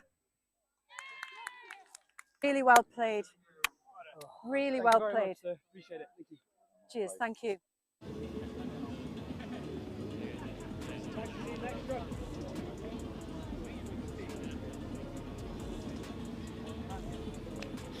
So the second half is about to be underway. Kiwi Dragons with the ball going left to right. London Galaxy in defence. We are finally poised for a grandstand finish. Only one try in it. Galaxy London and Camille Shahabdeen, really the orchestrator. But we were listening in a little bit to the Kiwi Dragons halftime talk, and it seemed like Danny Payton was begging for a good bit of conditioning in those middles, and we were stood up here like marvelling at the leadership that was on display. It was a wonderful team talk. Exactly that is. I felt motivated myself, and I'm not even on the field with them, Joe. It was just more sort of reinforcing the point of attack the line, make the defenders think about what you're doing, and we hope to see that put into practice here. Yeah, Roberts will be looking to try and do exactly that. There is Dan Roberts platforming here for the 32. Early release, potential long ball. What a spear that is! Just dies. But that was a flat dagger across the face of the Galaxy defence, and that's the first warning shot in this second half. If that ball found hands, it was a sure try time. Jones licking her lips. Another mispronunciation at the idea of the ball reaching her there. Erin Payton with a superb chase out to the wing there as well, as we see Galaxy get a good roll on here. Yeah, it's De Silva checking away to Shahabdeen. Shahabdeen one more to the mystery man, and it does find Payton. Payton's going to come back on the inside, back to the mystery man, and he'll get his hat-trick. And I wish I had a name, because there's 3 in a semi-final now for London Galaxy's number 80. And what a lovely fly this was on the transition. Yeah, it's great to see them open up their bodies. They've been using that fly throughout the first half, haven't they? But they've been coming back towards the centre of the field. So there's your tactical tweak from Galaxy there. Again, we don't know what they discussed across the other side of the field to us, but that might have been one of the things on the list. Yep, absolutely. There's Danny Payton. Seka feeding over to Digby. Digby to Tag. Tag just caught on the ball. Let's go back to the mark. Good touch there from Arthur Calla. There's Digby, flat pass here towards Danny Payton. No touch claimed, or was there? It's an unfortunate misread. It's Payton, link punished, looking to go back on the inside, diving at the line. McNaught makes a good touch, and that is 6 and change. But the conditioning, the chat from the Kiwi Dragons at half-time coming out for the fray there. However, defensive spacing far from ideal off the restart. Yeah, just allowing Galaxy to get a roll, and now they need to keep their foot on the pedal. And as I say that, a ball down, and the Dragons are relieved of the pressure they were under there. The Kiwi Dragons with Seka as Tag. Tag with a dummy and then just straightens and buys time for his team. Little things like this are worth their weight in gold. Saving touches whilst they go through a subset. Only one touch burnt. Tag is staying out there with Roberts. Sending the sweeper player. This is danger, driving at the line. Danny makes a touch. Again, exactly what Peyton asked for in the box over here is attack the line. They are looking particularly dangerous now into the second half. Agreed. Tag to Roberts, to Smith. Smith platforming, Tag in motion. Morgan Tag trying to step away but can't quite take that one cleanly. There was a fair bit of line speed coming his way, and maybe had the Galaxy player lingering in his eye line. Took his eye off the ball for a moment, and Walton sets expectations on this subset. You're right, Joe. The mystery man. Again, we wish we had a name, don't we? He can do it all. He can attack. He can defend. He looks like an imposing figure then. And made Tag sort of forced him into an error, didn't he? A drop ball there. All movement between Shahabdeen and De Silva. There is De Silva. Shahabdeen picking up. Fifth touch. Not a lot of options on. Floated pass into the wing, but that one almost certainly drifts forward and well picked up from the refs. It's a cheeky idea, isn't it?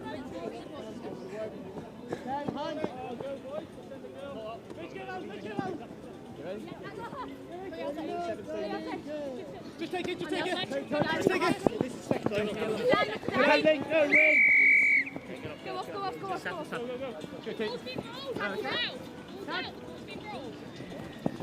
The Kiwi Dragons. There's Seka. Digby comes in to act as half. There's a nice play away over onto the far side of 38. Then Davies. Davies taking a run. Could have gone back on the inside to Digby. Not taken. Berry. Now to Digby. Now to Seka. Coming over towards Peyton. Lovely little bit of interplay to expose an outside edge. And then Seka will accelerate his way through. And again, London Galaxy have not learned their lesson. Defensive spacings all over the show. And Seka executes. Yeah, Seka, you saucy man. He sees the space, absolutely opens up his legs. We said before, didn't we, about he runs like he's angry at the floor. That pace, that passion, the ferocity, it's really difficult to stop. And he's a player right out of our own hearts, isn't he? He's the one that we love to watch, that bloke with a bit of bite, a bit of spite.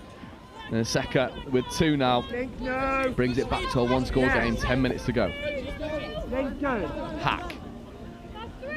Driving, getting up towards the 7-metre line. This is a much better striking platform here for Mitch Kennedy. Kennedy platforming, getting the ball back, potentially nothing doing. And that brings up the 5th.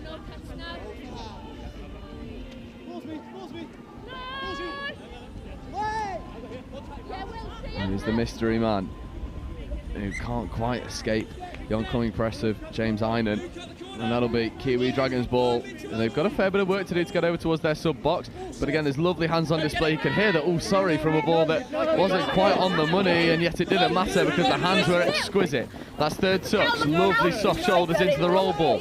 There's Digby straightening. Peyton following in suit. This is 5th. Digby picking. Digby stepping. With a good touch. That's really good transition defence from London Galaxy. Agreed, Joe. I now can confirm, now the mystery man has got closer. It is Will Tyrrell. We can put a name to the face there. He is no longer the mystery man to us. Thank the Lord. Will Tyrrell, who has been the standout player for London Galaxy in this game, was a good bit of investigative journalism on display from Oliver Holmes, earning his money. As we see Walton picking, Walton ripping to Peyton. And that is gorgeous from London Galaxy. And it's not Danny this time, it's Erin Peyton. Finishes in the corner. Lovely dagger on display here from Walton. Yeah, superb ball by Walton. He barely lifted his head there. There may well have been a call in from Danny to say the space is there. Not Danny, Erin. Getting them all mixed up now. There we go. As you know, Joe, big fan of Erin Peyton and the work that she does for Galaxy themselves. And as we said, you know, world-class wingers make world-class teams. Again, the same with Catlin on the swing for the Kiwi Dragons. I completely agree. Completely agree. We were singing their praises last round. There's a lovely late drop-off towards Roberts. My word, an inch away from being absolute money between James Einan and Dan Roberts. Not quite happening on this occasion, but London Galaxy have got to stay wise to the threat. Agreed, and you know, these Dragons, they won't stop no matter how much the lungs are burning. They will continue to apply pressure, both defence and attack. A really good line roll ball speed there from Kendall Buckingham, and now there's the fly again. Skip pass over towards Peyton. It's frustrating for Shahabdeen. He picks up a bit of grass to see where the wind's going. Not too sure that'll help all that much with that one. I'm not too sure he'll get away with that one there. I admire the tenacity to suggest that ball maybe was due to the wind there. Again, we've said Camille, he opens up, doesn't he, during these finals games, and, and he's starting to really look himself today. I think it's a marker of one of those like elite competitors. Say their best work for finals, for these moments where they need it. As Seka drives in towards Digby. Digby to Tag. Tag with the left foot step, puts the brakes on, now sets platform here on 4th. There's a big call of offside there for Arthur Caller, who listens well. Digby platforming here for Seka, or no, avoiding the touch of Buckingham. They've managed to get onto the 7-metre line. Here is Peyton looking for this link punish. Morgan Tag ripping over towards Digby. Digby puts the brakes on. Diving at the line, potentially. That one should have gone long. Excuse the shout, Joe. I thought that was it. I thought he just pulled off something phenomenal. Must have been a touch in there by the defender, so all credit to them there. Can the Dragons continue this applied pressure? Yeah, Danny Peyton then puts on some really good line speed. Ollie De Silva has to work hard. Berry was up making touches. Kenzie McNaught, that pass leaves a fair bit to be desired, unfortunately. Gives. There's Hannah Lewis just putting that one to the knees of McNaught. There's Peyton. Roberts has joined the fray in this near link channel. Danny Peyton going to this open side, trying to drive at the line. Tyrrell gets up to make a good touch. So that will be a penalty there, Joe. One was onside, one was off. The referee let Danny just have a quick go at the line, see if anything comes of it, and they will have a fresh set of sets here. Peyton straightening, Peyton diving. Tyrrell with a good touch again. Tyrrell staying live to the threat of Danny Peyton, and this will be that little bit of conditioning that they're looking for as we see Tag and Digby with a little bit of interplay and exchange. Now Digby coming over into this far link channel. Tag back to Digby, to Roberts, but that ball hangs up in the air and allows some line speed. Not a lot of go forward here for the Kiwi Dragons. Now Roberts, open side quickie. There's the ball back, left foot step, diving at the line. Dives potentially to up in the air. Just allowed the defence to recover. And now this is 5th, nothing on offer. Tag will look to make something happen. Tag to Digby, it's picked off by Kennedy. It's touch 0, but the referee's supposed to bring them all the way back, just steadying the ship for a moment. Kiwi Dragons, they've got to find a way to get over this try line if they want to take this close. It's still only a 2-try game, they're fully in it. Just not quite been able to get over the line as consistently as London Galaxy as of yet. No, you're right, Joe. Galaxy just potentially a little bit more potent in the attacking third of the field. It does make you wonder if Kiwi Dragons had attacked the line early on, would the scoreline be the other way around? Interesting as Hack, Day, Walton start to interplay. Walton picking up, trying to get into the in-goal area, does exactly that, needs to connect with some support, looks towards Hack. But Roberts had his hands in the passing lane to stop the score. Hack had found a pocket of space. 4 minutes to go. A score here, it might be too tall of a mountain for the Kiwi Dragons to come back from. Day to Hack. Hack on the link punish. Here is Georgia Hack going hard, down at the line.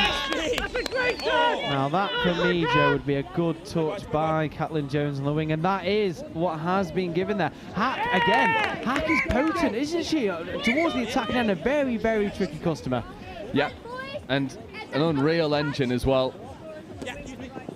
Just keeps driving forward, but the half is isolated, so it brings on some line speed, and Hack does exactly that. Jones, tag to Peyton. Peyton with the right foot, trying to get around Hack. That's easier said than done. There's Smith, platforming here, getting in behind the defensive line. Seka has to work hard to get that ball off the floor. Late pass away to Smith was away, but it just hits the floor, and Kiwi Dragons, dare I say, looking a little bit leggy now. Lungs are burning, legs are hurting. These are the championship round, so to speak. 3 minutes left to go. They've got a 2-try deficit to overcome. I can tell you commentated a boxing gig recently, can't we, Joe? Thank you very much. No, you're right. I think the Dragons are probably just applying a little bit too much pressure on themselves to get things done there and then and immediately. I'd just like to see them stick to their processes. They've looked like a completely different side this second half and probably do deserve just to only be one behind. Yep. Peyton, dummying, now Straightons getting in onto those middles. Middles are retreating. Peyton's not happy. There is Peyton diving at the line, and that has to be try time. And that is a leader's contribution. Peyton gets over. How good is this? Yeah, very good. Shapes up the defender a little bit, lucky to get away with what looks like a forward pass there, but nothing doing. Absolutely superbly split. Camille not knowing which way to look, left, right, up or down. Superb from Peyton, and that is a one-score game with 2 minutes to go. Yeah, this is getting to be as tight as anything. Two very evenly matched sides as the wind starts to pick up and swirl. Kennedy platforming for Calla. Calla ripping and then following in suit back to Peyton. And the sisters are scoring freely. This time it's Erin for London Galaxy, and with 90 seconds left on the clock, that might be a little bit too much. Yeah, one after another, the Peyton sisters. I woke up this morning and said, Peyton, Peyton, Peyton in the mirror. I knew this might happen today. A lovely clap of the hands together. They're both excited and proud of each other for performing on one of England Touch's biggest stages. Yep. And that score from Erin Peyton might take the contest out of this one. Roberts. Skip pass over towards Saka. Here is Saka. And Roberts looking to connect, and that's a lovely score again. And the Peyton sisters, this time it's Danny who escapes over. And they were back to a one-score game. Lovely left-handed long ball. And it's well finished. Danny just confirming on the sideline that she definitely did get there, and we agree up here. This has been a game for the ages. What a 30 minutes this has been. Yeah, 20 seconds left on the clock. I tell you what, Kiwi Dragons have the pace out there to really make a game of this. Is Tyrrell working with Shahabdeen. Tyrrell. Shahabdeen back to Tyrrell. Tyrrell left foot step. They pass away. Kiwi Dragons have got to go quickly. There's 10 seconds left, but the hooter goes. So that'll be last play. Dragons wanted to go one more, and that will be all she wrote. London Galaxy take the victory in this plate semi over Kiwi Dragons. A game that was hardly contested. It ebbed and flowed, went back and forth. And London Galaxy come out on top, and they were good value for it. Exactly right, Joe. Again, it probably just comes down to the first 15 minutes of the game. Galaxy came out just slightly faster out the blocks, attacked the line. As we said, Joe, with Danny's half-time team talk, they started attacking the line. They looked really ferocious and really dangerous. And, you know, they'd probably be asking for another round of touch to be played on this series here. Absolutely. That's a game that I'd love to see back. And you know, you play that game 50 times, it's probably split 25-25. They are as even as they come. But we shift focus and we look toward the Cup semi-final in Division 1. And this is a game that has us both very excited. There, in 9 minutes' time, we have the Nottingham Hoods, who we saw dismantle London Eagles on live stream earlier on. And they'll be coming up against one of, if not the most exciting team in the country. Galaxy Southwest, that will be with you in 9 minutes' time.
You've got to go into it. Like, you don't know whether it's going to be a success, you don't know whether it's not, but you just got to hope that it will. And if you have that desire, it really will work. And that's what happened with us. You know, we started off just as a group of friends wanting to kick a ball about, not even proper touch rugby. And then we had one pioneer who came in and just taught everyone how to do it. And you know, that drive was there already from that like friendship group, and we just brought it up here. People love the fact that it's inclusive sport and it's a mixed sport. I think that's quite rare. So people say that like the vibes of touch is always just really good. Everyone's really friendly. That's probably the main selling point, and then they learn to actually enjoy the sport after that, I think. The key is to advertise. I think get your name out there. Touch, at least in Southampton, isn't very well known compared to rugby. So I think really getting your name out there, getting your uni to promote you as well, and really get in the socials and just spread the word. I think probably the biggest. Have you had that kind of support from your AE? We have in some ways, but I think I've always wanted a bit more like screen time, I guess, more like story posts, more Instagrams, more flyers, things like that. But I think we've got that at the moment, so I think that might help us in the future. Keep going, most importantly, but also reach out to those rugby players. You know, contact sports are more and more becoming a thing of the past, and touch offering a fast, flowing and non-contact version of the sport really is a really good opportunity to get involved and keep playing rugby, even after injury or, you know, just not wanting to hurt on a Sunday. I would say start small, because I don't think our club would have grown to the extent that it has if we hadn't got a really good core group who were dedicated, willing to train, willing to turn up when there weren't that many people. And then from that, it's a slow growing process, but you get more people coming along, the quality improves over time. I'd say don't be disheartened if at the start the touch maybe isn't that high quality or you're lacking numbers a little bit. Stick with it, because people will come and people love the game. And it's one of the only mixed sports at Bucks. And so you will get numbers, you just need to stick with it.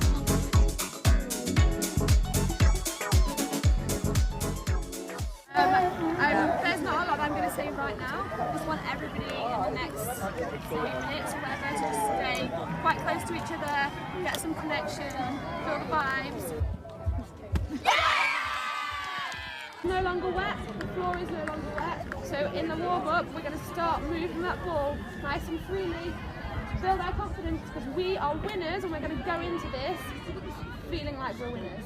Yeah, it's really important. I mean, the girls have worked hard for this for a good few years, just building around the region and in club at Nottingham.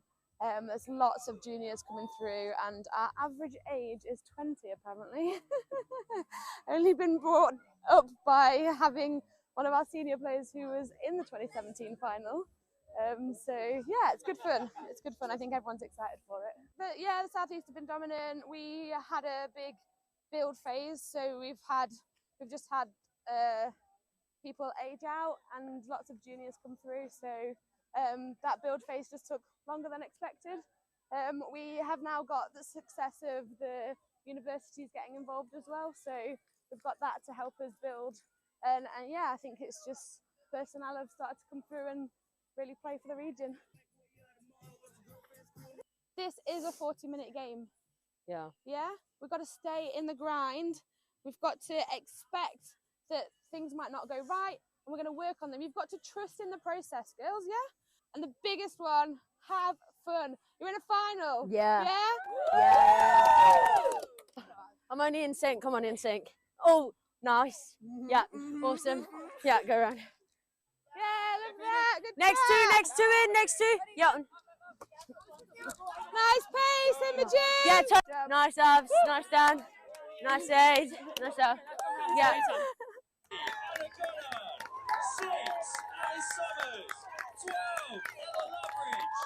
Stand with them.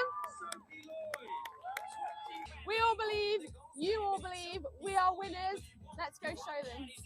And this Midlands Tigers team, well, they're young and exciting, and they came through a big test against the Taipans. Absolutely, the drop-off, the drama, it's what we love. Goddard, Dean, quick pick-up, options both sides. Dean's going to slide through himself and opts for the short option. and it's Ruby O'Dell who opens up the scoring. The Sharks topped the pool on points difference, setting up a slightly easier semi-final against the Saxons as they almost wriggle away. Ball wide, what a response! Simon gets it back, Summers on the edge, but Simon's going to scoop through, and there is acres of space for Tamani Kumbabi to touch down. Lovely peel back on the inside. It is fizzed right into the path of Hayley Hammond, and the try is given.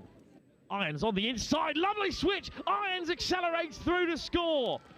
Hudson, still going Hudson, gets that offside call. Hudson all the way through, and there's no one home for the Tigers. Richardson scores. Sykes picks it up through the legs. Sykes is all the way over in the end zone and picks out Hayley Hammond to seal the Women's Open. Good work, girls. Yeah, it was good. It was so good. So good, girls. Honestly, we're super proud of ourselves. We are final players, girls. Yeah, remember this feeling because we're coming back next year. Yeah, and we'll be even stronger next year. So take this. Like, we can play a final, we're going to get there again, and when we do, we'll be the winners. Yeah? We've got to take this feeling and build on it. Girls, the fact that we're crying over second is amazing. Yeah, exactly. Exactly. Girls, what does that board back there say? We're awesome. Super proud of the girls. We put everything out there, and it was a super strong Sharks, experienced Sharks team. We just need experience in finals, and we are going to come back stronger next year. It's so exciting. There's so many. 2, 3, 1, 2, 3.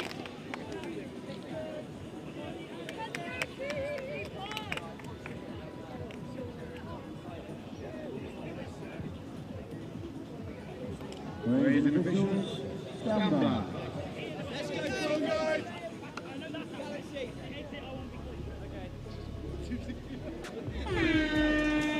So welcome back, Cup semi-final action between one of the favourites in the Nottingham Hoods. It's one of the most exciting and expansive teams that England Touch has to offer in Galaxy South West. Hoods with the tap going from right to left. There's Gallagher, Dixon, Lenori. Here is Lenori, Dixon in motion, Gallagher picking up, coming back against the grain, escaping into the in-goal area, trying to find some support. Does, but it's well defended by Annie Ainscote. There's your first warning shot from the Hoods. Exactly that, Joe. That is a warning. Both of these teams are incredible with ball in hand, as I think, unfortunately, we will see a pause in play here. I hope she is okay. What a start, Joe. Absolutely flying out the blocks were Nottingham, weren't they? Absolutely they were, and I think there's a really nice bit of gamesmanship here as we just make sure that everyone's okay. Ella Loveridge is up, and just being reminded from the referees that actually you've gone down with a head injury, you've got to go get checked, which is just, I think, perfect refereeing. There was nothing malicious in it. Anusha Nalanko's just flying through the roll ball. Ella Loveridge was not moving, and there's just an unfortunate connection. His fifth touch, Trays, looks to rip an absolute spear into Ella Trays. That sibling connection again coming to the forefront. How good is the prospect of this game? Some of the best players England has to offer clashing here in round 3 of the mixed NTS. I really liked that option there, Joe. It seems to be that a lot of teams are picking those flat, direct, almost bullets, aren't they? Straight across. Yeah. And it does cut that link hole right open. We'll see a few of those during this 30 minutes. I think we will. So we see Southwest, Louis Trays, platforming here. Cole Graham, back to Trays. Trays floats over into the link channel. It was well taken by Bloom.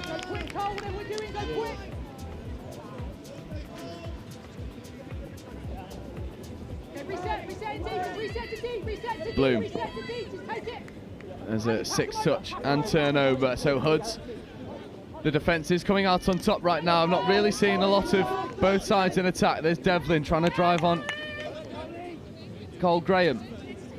There's Stockdale with better foot speed into the roll ball. There is Archie Devlin with absolutely wondrous hands. Yeah, Devlin absolutely on fire.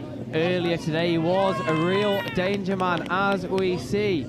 Hey, penalty given to Southwest. Now, I can only assume, Joe, that was 4-7 on the field there. Yeah, I think Fergal was over on that far side, marshalling that subset, and it seems like, yes, this penalty will be taken bang on halfway, so that has to be 7 on.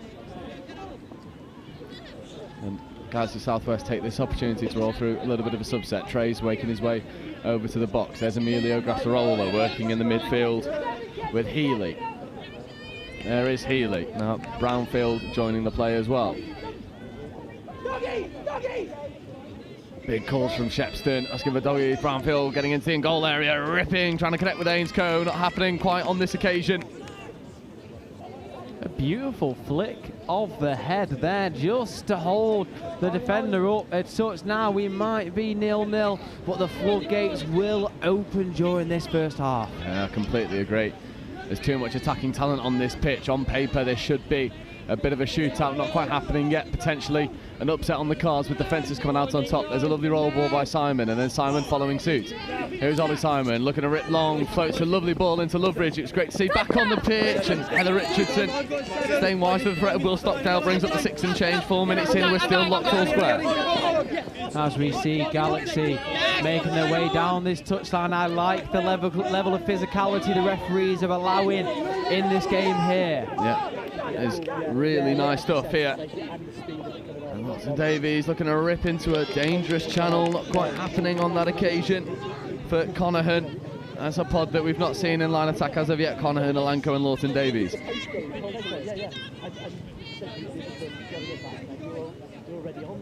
As we have again Simon with some superb manipulation there in the midfield. Yeah, Dixon scooping his 5th touch, not a lot on. Devlin looking at drop a ball off. Neither side really finding their attacking fluidity as of yet. You think it's a case of both defences just staying really tight and chasing? Yeah, no, you are right. It's nice to see the defensive units from both sides just work as a 6 almost, all connected via a piece of string. If you remember our crew in Nantwich Blaze days many moons ago, Joe, attaching you all together with pieces of string, staying connected, and it's nice to see that still works in the modern age of touch rugby. Absolutely. There's Dixon, Devlin, Carroll platforming. Devlin gets in and acting half. Sam Dixon back to watch to Devlin. Wanted to go long. Molly Morris says no. Watch the pickup.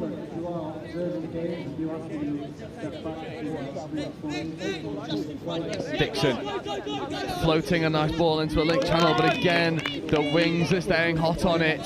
As a bit of an announcement goes out, there's a big amount of supporters at the bottom end of this pitch, the angle of which Galaxy are currently attacking towards. People are showing up and showing out for a team that has all sorts of attacking talent. Speaking of, there's Trays, there's Graham platforming here for Louis Trays. Bloom looking to go. My word, what a flat pass that was. Trays to Trays, Louis to Ella. Not quite happening on that occasion, but there's another warning shot. Lovely dummy there from Carroll. That was a rinse and repeat between the Trays siblings there. That nice little flat pass. Now, once, twice, 3rd time's a charm. What do you reckon? Potentially, but they'll be banking on the Hoods not being able to problem solve. Simon picking up from acting half, trying to find Stockdale. Stockdale looking to get on the outside of Bloom. And nothing doing on that occasion. 6.5 minutes into this one. If you'd told me that we'd be almost approaching the almost 7-minute mark, 0-0, I would have reported you for lying. Straight on the phone to 999. Misinformation here at Old Leamington Rugby Club. As we see Galaxy 5th touch, a superb roll on working towards this short side again. Very well shepherded by Nottingham Hoods just to push them towards the sideline. Yeah, Ainscoe can't take that one. This is the Welsh pod. Brownfield, Healy, and Grattarola. Stockdale feeding away to Simon. Simon dummying, straightening. There's Sam Dean getting involved as well. There's 2 bites of the cherry, and that one does go down. And maybe this will give the platform for Southwest to get the first score on the board. This might have been exactly what Galaxy Southwest needed, just to apply a little bit more pressure. Some good physical touches from Nottingham here. Yeah, Brownfield to Grattarola, Healy in motion. There is Healy diving at the line. Gallagher and Lenori stand up to the threat, bring up the touch.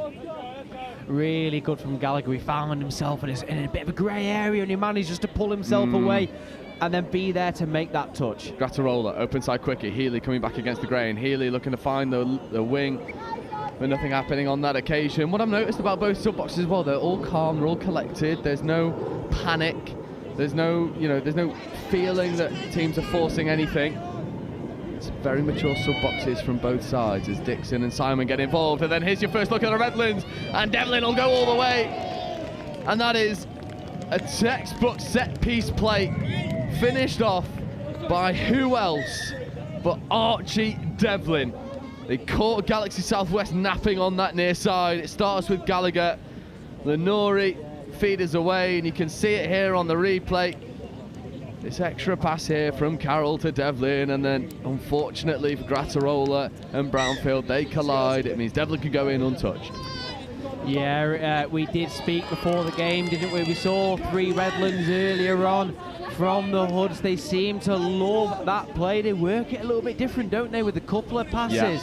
Yeah, it draws that winger in. It's absolutely superbly identified from Nottingham. I'm very, very impressed with their decision making. Yeah, completely agree. I think the way that they keep teams honest, it's incredibly impressive. As we see Nottingham get a fresh set of 6. Gallagher to Dixon. Dixon in this link channel that he loves to be in. Lenori just burns one to reset the onside line. Gallagher with a good bit of go forward. Lenori platforming. There's Sam Dixon. Sam Dixon had 3 players to try and go out. Anushan Alanko and Lawton Davies slammed the door shut, combining with Molly Morris.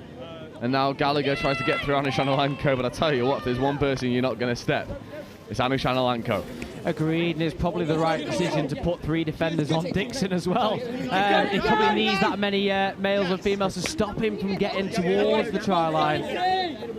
There's Conahan. There's just a little bit of miscommunication. I thought Conahan might have been limping for a moment there as well, but he seems to be moving freely here in the sub box. There's Gallagher to Dixon. Just a little bit stop-start now. Getting a fresh leg on the field. Ollie Simon joining the fray. Louis Trays with a little bit of a nudge. Referee's happy with the physicality level. Watch out for Simon here. Yeah, Ollie Simon, Emily Simon, take your pick. They're both dangerous. Dixon wants this link punish. Ollie Simon looking to feed over towards Gallagher. Nothing doing. Ollie Simon feeding to Dixon. Dixon diving. Oh, late pass off the floor. It's a lovely bit of invention. Dixon adding a bit of variety to his game. 4 minutes left to go in this half. Still only 1 score apiece, and they'll just kill the ball in the corner and back their defensive chops. That's it, Joe. You know, as we strike 10 minutes through the game here, again, you said, to be so low on the scorelines is interesting. But this is now a battle of brains, isn't it, as opposed to a physical battle. It's interesting to see how this is playing out here. It is, and a wry smile shared between Ollie Simon and Cole Graham as Simon with a flick touch has to take Graham back to the mark. Grattarola to Healy. Brownfield on his left, not used. Grattarola with a lovely bit of footwork, but Ollie Simon comes up with a second brilliant defensive touch. 4 minutes to go in this half. 1 score in it. That Archie Devlin Redlands play. How good. Dixon platforming. Simon just loses her footing, takes the ball back to the mark. There's Lloyd getting in at acting half. Now there's Devlin working with Stockdale and Carroll. Stockdale driving, Devlin picking, Devlin wanted the fire up, not taken. Instead Archie Devlin just rips long to Lovebridge, and Lovebridge finishes in the corner. And Archie Devlin has had a hand in 2, scored 1, assisted the other. He's carrying his momentum through from his last game in live stream. That is a stunning little pill. Spot on, Joe. Such a dangerous man is Devlin, and very, very well received by Lovebridge on the wing here. That sees Nottingham extend their lead to 2. Galaxy will be looking to reduce that before the half time. Yeah, and they kind of have to. This pod has not been in attack all that often. Anushan Alanko, Lawton Davies, Conahan in that left middle. Anushan Alanko buys the fresh set of 6 off Dean, who had his hands in the cookie jar. However, Anushan Alanko is having to sub himself off. I wonder if that's an ankle that's just buckled on the turf, or he's holding that right knee. We'll keep you up to date on that one, but Anushan Alanko looks like he's in anything but comfort right now. Southwest have to put that in mind. They've subbed on Trays to replace him. There is Trays feeding over towards Lawton Davies. Lawton Davies back to Trays. Trays ball down, leaves that ball bang on the line, stares the referee in the eye. Give me that score. Back to a one-try game. This is absolute magic. It's a brilliant platform. Trays to Lawton Davies, back to Trays, and just leaves that one on the try line. That was authoritative from Louis Trays. Agreed. I was just having a look at Emily Simon there as well, holding off on the link, very almost toying with the referees, just treading that line, almost there to cover that score. That's something we'll keep an eye on, Joe. I think there's a couple of penalties coming her way if that continues. Potentially, we'll definitely keep an eye on that one. There's Simon, Dixon to Gallagher. Gallagher coming down in front of Lenori for a moment. They're checking away to Lenori. Lenori platforming. Gallagher giving to Dixon. Dixon winding. Dixon finding Simon. Maybe the skip pass to the wing is the option. Potentially going through a little bit of conditioning. Half-an-hour games lend themselves to a lot of conditioning. Simon leaving it for Dixon. Dixon with a late switch, but that one goes down. And with 2 minutes, just over 1 minute left on the clock before half-time, Galaxy Southwest will have one more opportunity to go full let and bring this one back all square. As they receive, gratefully, a penalty there. I think for just a little bit of interference in the ruck. Galaxy with 1 minute to go, completing their set here. They do well to get a score against the Hoods and bring the game even. They will, however, Healy just shows a clean set of heels and skates all the way through. And there's a curse to the commentator benefiting Galaxy Southwest. Oscar Healy shifts through the gears. He had rocket boots on. Beats everyone all ends up. There was a diving touch that almost connected with Phoebe Simon. Last ditch effort, but no one can stop Oscar Healy when he gets going. No, you're right. Once you let him get a head of steam on, he's really difficult to stop there. As we see Hoods, can they steal one more score before half-time? Well, Stockdale to Carroll. Carroll wanted to release Stockdale again. Nothing doing. There is seconds remaining. One more touch will come. Devlin is finally poised out in this link channel. They can't mess around all too much. That ball is away. Referees are happy. And now Stockdale just accelerates, tries to get over. But a touch by Molly Morris brings that one to a close. Half-time. We are locked all square. Nottingham Hoods 2, Galaxy Southwest 2. Ollie, this one's on a knife edge. Oh, exactly. That is a very fine knife edge as well, isn't it, Joe? It's, again, like I said, it's interesting to see the tactical battle now. I think we will see Nottingham pull another Redlands or two in the second half. Will Galaxy be none the wiser, or will they have the defensive prowess to stop that? For me, that will be the difference maker in this game here. Tactically intriguing, physically menacing. This game has a little bit of everything. At the half, Nottingham Hoods 2, Galaxy Southwest 2.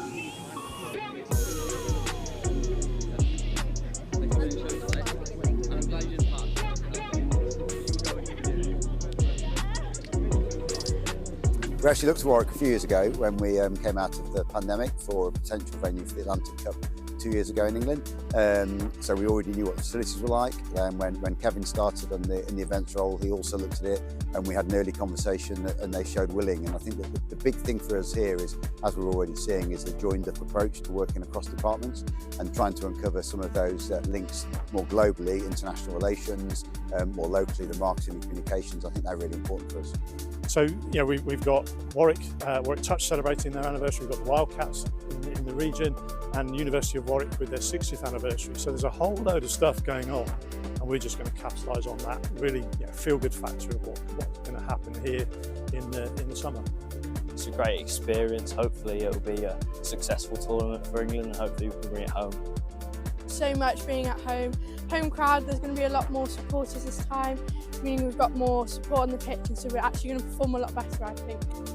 Hopefully it'll bring more people to touch, and especially to Warwick and the society in Warwick. We're just finishing off our schools programme in terms of submission to the Youth Sport Trust. So we hope we can build up in the lead up to the games some work with local schools, so they get the benefit of it coming here. And then also the local club infrastructure, and can we develop that club infrastructure to deliver more opportunities for more people to play touch right across this sort of sub-region of Warwickshire.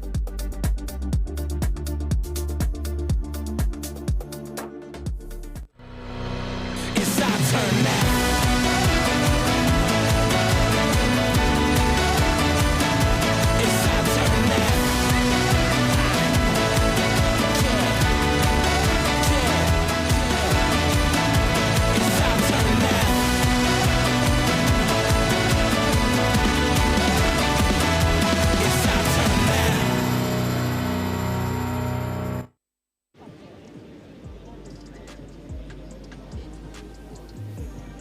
Players and officials, 2 minutes.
Players and officials, this is your 30-second warning. Please take the field and ready to play.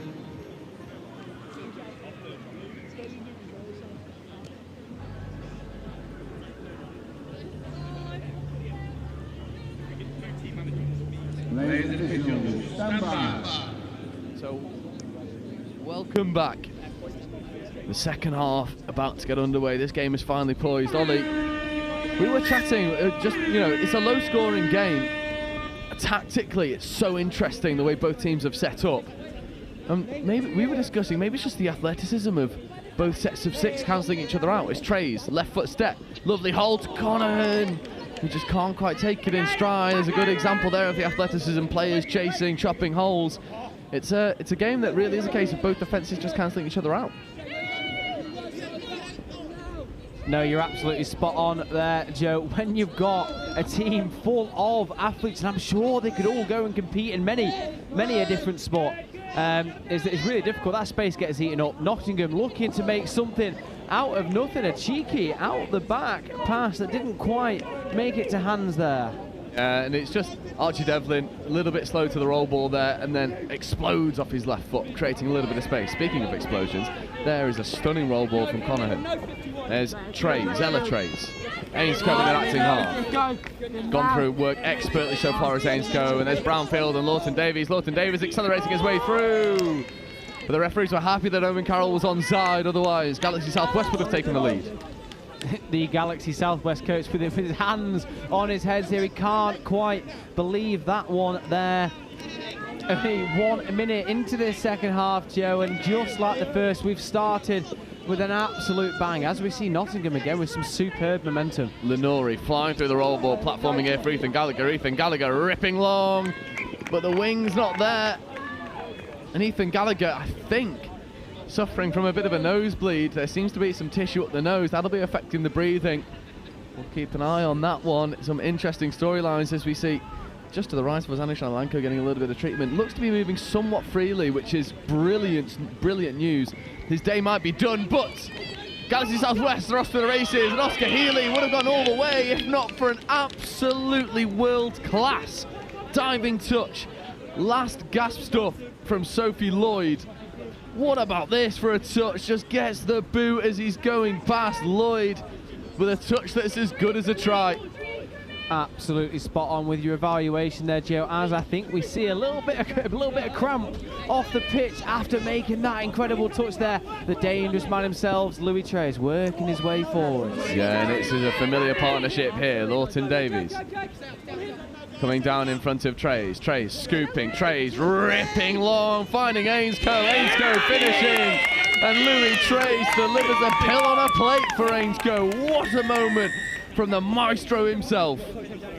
We just highlighted them there, didn't we? Shimmying his way down, closing the shoulders off, allowing himself to get that pass really flat A normal pass out to the wing there, Joe, wouldn't have sufficed, would have been caught by the winger again. We're talking about the athletes on this field there. Galaxy Southwest take the lead, and that is a dangerous thing if you're a Hoods fan. If they lose this game, almost certainly the championship is going to go away to Scorpions if they do their job in the other semi-final. There's a couple bounces of the ball there. In the ruck was Richardson. Here's Dean. Feeding over towards Ollie Simon. M. Simon in the link over on that far side. Here is M. Simon looking for this link punish. Now checking back on the inside to Ollie Simon. M. Simon to Ollie Simon. Ollie Simon back into M. Simon. Louis Trays with a wonderful touch that stops the siblings from going over. That was a brilliant bit of interplay between Ollie and M. Simon. And now Dean coming down in front of Dixon. Dixon picking, looking to rip long. Does exactly that. Connects with Lloyd in the corner. And Sophie Lloyd finishes. And what a couple minutes this is for Sophie Lloyd. Try saving touch and then a try on the other end. Put on a plate for her by Sam Dixon. And now the floodgates are starting to open. And both teams finding their mark. Correct. Dixon, for me, is world class. We have a field full of very, very good touch players, but Dixon just seems to have that little edge. He's added some weapons to his arsenal as well. He's changed his game. It's adapted with the demands of this team. As Grattarola rips long, connected with Ainscough. Ainscough with the finish. Are the referees happy with the depth of pass? They are indeed. And now we are starting to see a little bit of a shootout. Galaxy Southwest regain the lead. This time it's Emilio Grattarola dishing, throwing long. Ainscough finishing. I hate to be the bearer of bad news, Joe. For me, that one was a little bit forwards. That being said, the floodgates have opened. That is exactly what we want to see here from a Hoods perspective, not what they wanted to see. No, and you know, I understand what you're saying with the forward pass, but I'd always rather referees err on the side of the attacking team. We want to see scores. We want to see big score lines. Speaking of scores, there's Dixon playing away to Gallagher. Lenori, Gallagher, back to Dixon. Dixon, back to Gallagher, basketball pass over the top of Healy. And there is a penalty for dropping early. That's what the Hoods wanted, as we see in this near sub-box. Anu Shanalanka rejoining the fray. I wonder if he'll be coming back onto the pitch soon. He looks like he's been cleared from the medical staff. Back onto the pitch now. Dixon to Gallagher, again going over the top of Healy. Gallagher wanting the dropping early penalty, not being it given. Dixon, right foot step, Dixon scoring. Sam Dixon has put his hand up to be accounted for. He set his stall out. He looks Galaxy Southwest in the eyes and says, "You're not going to spoil the party for me, son." Dixon gets over, brings us back all level. And this, Joe, is exactly what we expected of this game, isn't it? Both sides refusing, absolutely refusing to back down. Dixon, he's got the arm span of an eagle, and that is exactly how he's got himself a score there. Richardson to Trays. They'll be looking to reply and get themselves back into the lead again. Trays moving over in towards Bloom. Bloom back to Trays. Trays ripping. Well, positioned to do so, but that one just goes through the hands and it's taken off. And the Galaxy Southwest are appealing for a 6 more, but it's off his head and taken before the ball hits the floor. So that is lost on me what they were really appealing for there. As Simon straightens, bounces around Trays, and then takes the ball down, buying some extra yards for his team. A little Joe Marler-esque for those of you interested in the rugby union side of things. The head does not mean you've made a play at the ball there, as we see. Devlin. Oh, Devlin unhooking the trailer. Carroll, that is lovely, and Loveridge finishes. And as Nottingham Hoods take the lead, we'll bring you up to date with what the other semi-final looks like. It's currently 8-5 to London Scorpions. NQ Rebels running them really tight to the wire. That makes Ollie Holmes very excited. We all want that big grandstand final between Hoods and Scorps. There is nothing else I want more today than to see the Hoods and Scorps in a final. That being said, there is no favouritism from the commentators over here. What a game we have had unfold in front of us in the semi-final.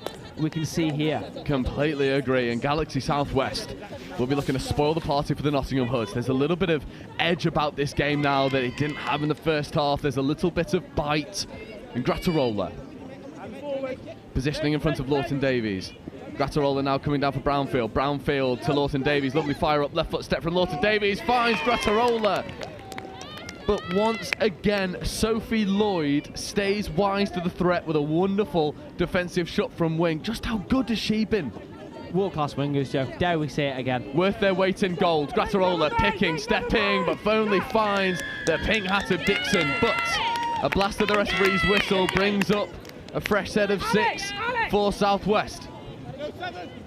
As we see a tactical change from the coach here, calling off one of the players and bringing on number 20, Cole Graham. Can he be the game changer here? Yeah, well, this is a familiar pod, isn't it? This is Southwest Saxon's pod. It's Lawton Davies, Louis Trace and Cole Graham. This is 3 players who know each other through and through. Lawton Davies to Graham.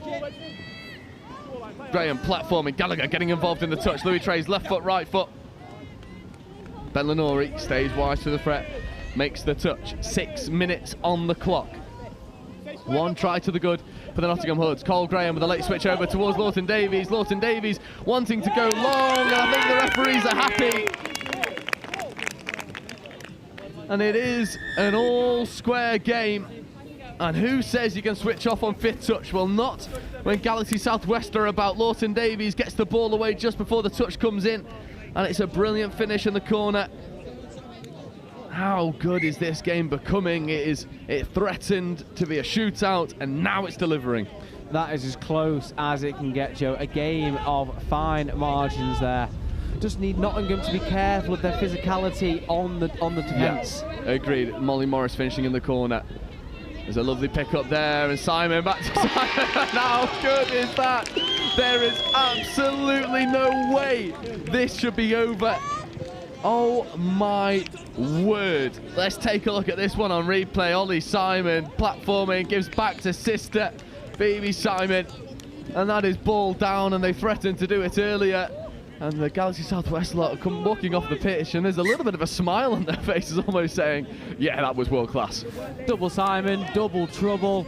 As you said, Joe, they did that early. You're so worried about Ollie Simon that you have to defend him. As we see Galaxy just giving it a little go at the line there. Very well defended from the Hoods. Yeah, Healy's had a great game so far.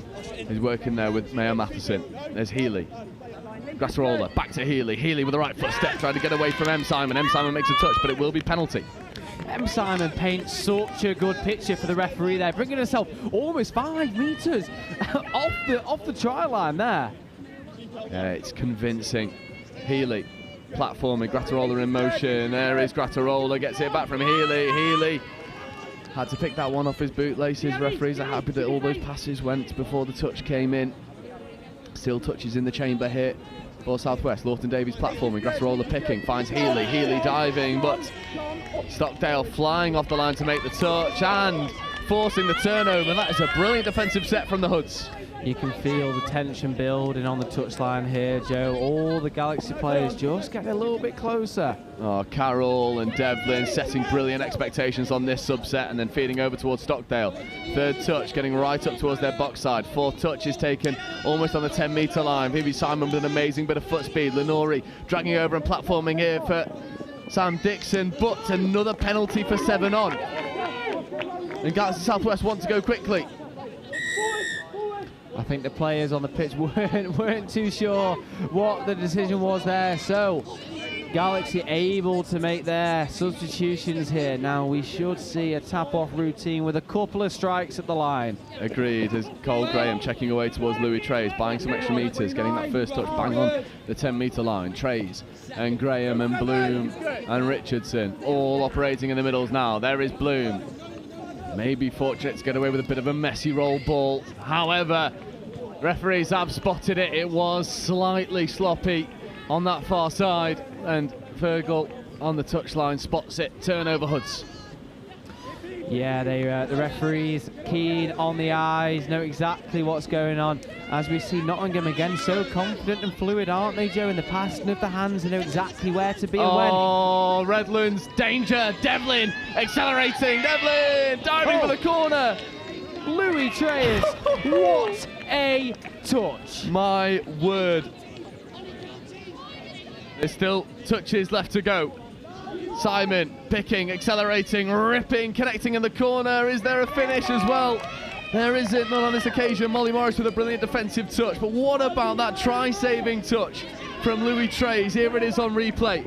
Lovely Redlands play between Ollie Simon and Archie Devlin, and you've got to be faster. Trace down, Devlin. And what a touch that is on the trailing boots. However, back to the action. Hoods turn it over. Devlin with a left foot step. Devlin having a go at the line. Conahan with a good touch. My word, this game has exploded into life in this second half. This game is living up to the hype. Simon, Dean, back to Simon, to Devlin. Devlin, left foot, beats one. Simon to Dean, 2-on-1, hands in the corner. Loveridge will finish. And that might be one of the better scores you will hope to see in mixed touch. This is absolute money from the Nottingham Hoods, keeping the ball alive. Quick hands from Devlin, and then Simon, and then Dean, and Loveridge finishing in the corner. Ollie, how good is this Hoods team? Absolutely incredible. We speak about the basics, don't we, Joe? About, you know, the teams with good basics will succeed. The Hoods have given themselves a 2-score lead here as there is 1 minute to go. Yeah, this is as tight as you like, or at least it was before that absolutely world-class score from the Nottingham Hoods. No touch claim, Brownfield keeps the ball in hand. That's smart, mature stuff from the Southwest guys. Emilio Grattarola gets on the out. Grattarola will finish, and this will be a grandstand end to this game. There's one try in it, 7-6 in favour of the Hoods. 40 seconds left on the clock. Galaxy Southwest have got to go hard at this turnover. They've got to put the pressure on and try and force something to take this to drop off. 30 seconds left on the clock. For the Hoods, it is just keep this ball in hand, use all 6 touches. Simon to Stockdale. Stockdale wants to accelerate away from Trays, takes the ball back to the mark. Loveridge comes in to act as half. Simon, open side quickie, trying to get through Trays. Ollie Simon just steadying the ship. 32 counties here for Ollie Simon. Simon looking to rip long, instead goes towards Carroll, brings up the 5th touch, and Carroll eats some vital seconds off the clock. And that is the final hooter, and Ollie Simon just whizzes that one into the corner. That is all she wrote, and the Hoods will go marching on into the cup final. They have overcome the staunchest of oppositions, and Galaxy Southwest, who pushed them all the way.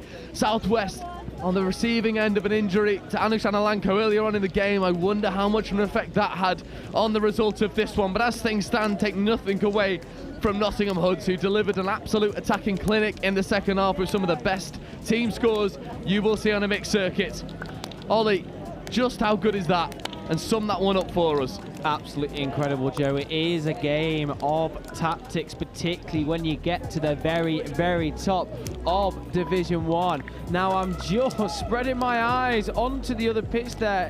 I can't for the life of me figure out who has made it through to the final there. Yeah, we will wait to confirm that one. I imagine Kevin's going to come running over in just a moment to let us know. However, we shift focus. We've got a 9-minute break again, and then at 4 o'clock we have the Division 2 Cup Final, and that'll be Galaxy Southwest 2, and they'll be taking on Triple Threat. But as things stand here, Nottingham Hoods find themselves in the Division 1 Cup Final, and we'll bring you up to date when we know who they'll be facing. It will either be London Scorpions for all the Dolphin Dollars, or it'll be the Rowdy Boys from Manchester, NQ Rebels.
players who are now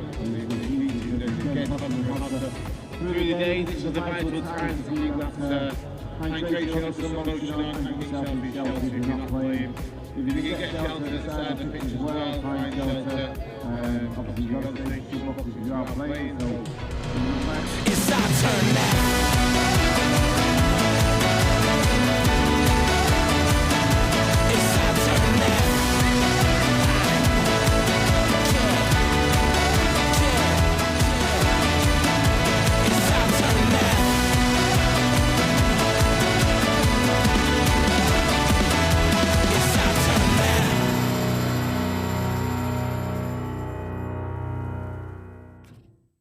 Start for the North East Mixed Open.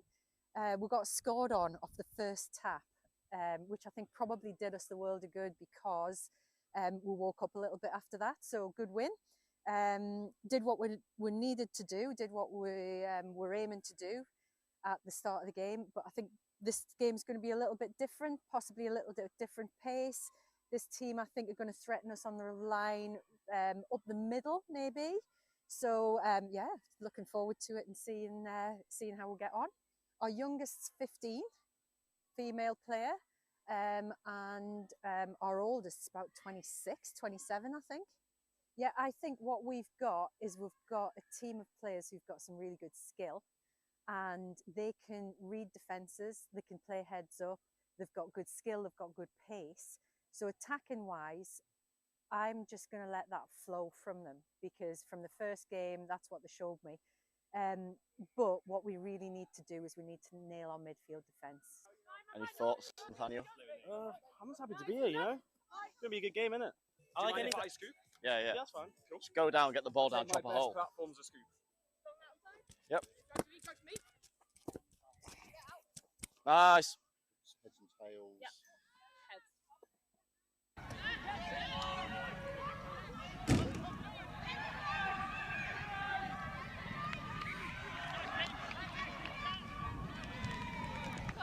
Keep on going forward, team. Win. Go, go, go, go, go, go, go, go, go. Yeah, oh! Yes! Beautiful ball! What a ball! When we're doing our midfield D, our transition D, they're beating us a few times on our far side. So they're getting round our far side male link. So it's just, we need to compress a little bit closer over that side. Good work. Okay. What a ball. Who gave that? You? I go back to the same messaging as the game before. You clearly can see what you need to do in attack. That last being aware, the awareness of the time on the clock, the awareness of taking it away from our box, the awareness of finding the space and using your pace to go down that edge.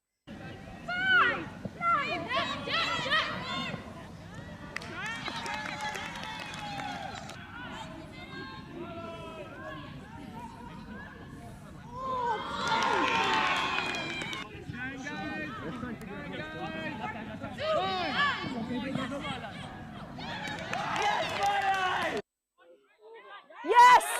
Yes, Matt! Let's finish this set! Finish it!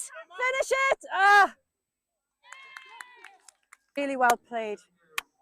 Really well played. Appreciate it. Thank you. Cheers, thank you. Cheers, Lucy.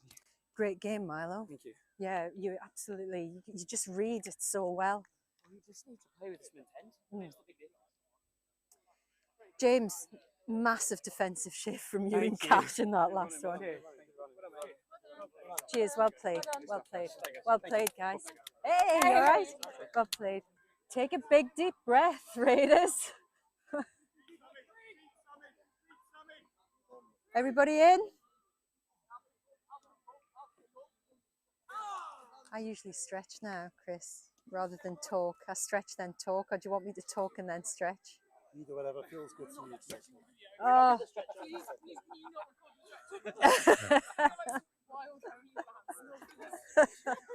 it if I get paid for it. Well, what I need to say to you is I just need a few minutes to gather my thoughts. If you were watching that game as a neutral, that was such an exciting game of touch. And it was just neck and neck all the way through. Yeah, I just need a few moments to gather my thoughts, see what we're going to do, taking it into the next game, into the Northwest game. So let's have a little stretch.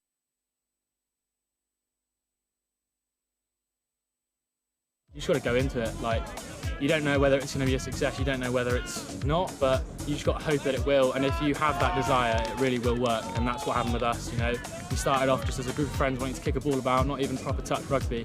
And then we had one pioneer who came in and just taught everyone how to do it. And you know, that drive was there already from that like friendship group, and we just brought it up here.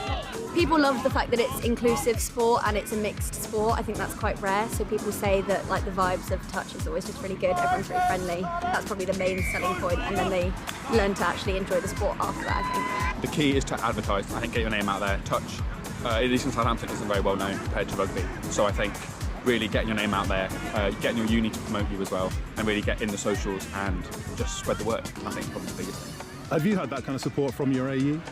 We have in some ways, but I think I've always wanted a bit more like screen time, I guess, more like story posts, more Instagrams, more flyers, things like that. But I think we've got that at the moment, so I think that might help us in the future. Keep going, most importantly, but also reach out to those rugby players. You know, contact sports are more and more becoming. So welcome back to our first final of the day here on live stream. It is the Bowl 2 Cup final. It is triple threats taking on Galaxy Southwest 2. Joe Wright alongside by Matt Chappers. And we're excited for this because this one holds a little bit of weight to it. They're not only have Galaxy Southwest fielded a much larger team featuring some really standout players, i.e. Kyle Owen there in defence, but also triple threat are the new people on the block, and at the first time of asking, Chloe Eiling dots down in the corner and opens the scoring. And the triple threat have set their stall out early in this final. And they really have, and it's really important. We were just talking about, you can see the size of the squad difference. You know, I think we've got, was it 14, the full 14 for Galaxy Southwest against 10 for triple threat. So triple threat have got to start well, because if they're being asked to chase a game late on, then that's going to be really tricky for them. So can they close it out here, start one up and put a bit of the pressure on Galaxy Southwest? Completely agree. It's a dangerous prospect here, because if Southwest and Donnelly get going, then it's danger, and that one won't be given 6 more. We had this earlier. There was a really big shout in the Cup semi-final that we just had of head in the passing lane. It's like, well, he can't really move it. Yeah, exactly. Yeah, you can't take it off. It's not like a hand that you can just whip out the way. Yeah, I think that's a great call from the referee, and there we go. So pressure on. Triple threat need to complete their sets and just keep going. Yeah, it was good foot speed through the roll ball there from Dorr, and then Androuge following in suit. Mendez platforming, and there's Taylor. Taylor setting good expectations here, and there's opportunities here for Mitch Taylor. Should have maybe gone back on the inside to Lewis. Jack Lewis was lingering in a dangerous area. As it stands, Galaxy Southwest survived that onslaught. Yeah, just put that ball into one hand a little bit too early, meant he couldn't transfer it away, and all that pump was going to be was a dummy. Nicely read by the Galaxy Southwest defender, and yeah, a little bit scary, but held out well. They did, but they've got a fair bit of problem solving to do early. Find themselves 1 score down. They might have the man advantage, but so far it seems like triple threat can defend the threat. Eiling gets up to make a great touch. Me and Ollie have been discussing all day. There's a phrase that I coined in the last round at Burton: world-class wingers, worth their weight in gold. And we've seen a few of them already here today. Chloe Eiling is doing her best to fit into that category as well. Absolutely, and the thing is with your wingers as well, it's a little bit like goalkeepers in football. If you're not talking about them that much, that means they're doing a fantastic job. Agreed. And you can see it's the positioning. They get themselves in good positions, and then they never look in danger. So it looks easy, and actually they're doing all that hard work when we're not watching. Yeah, completely agree.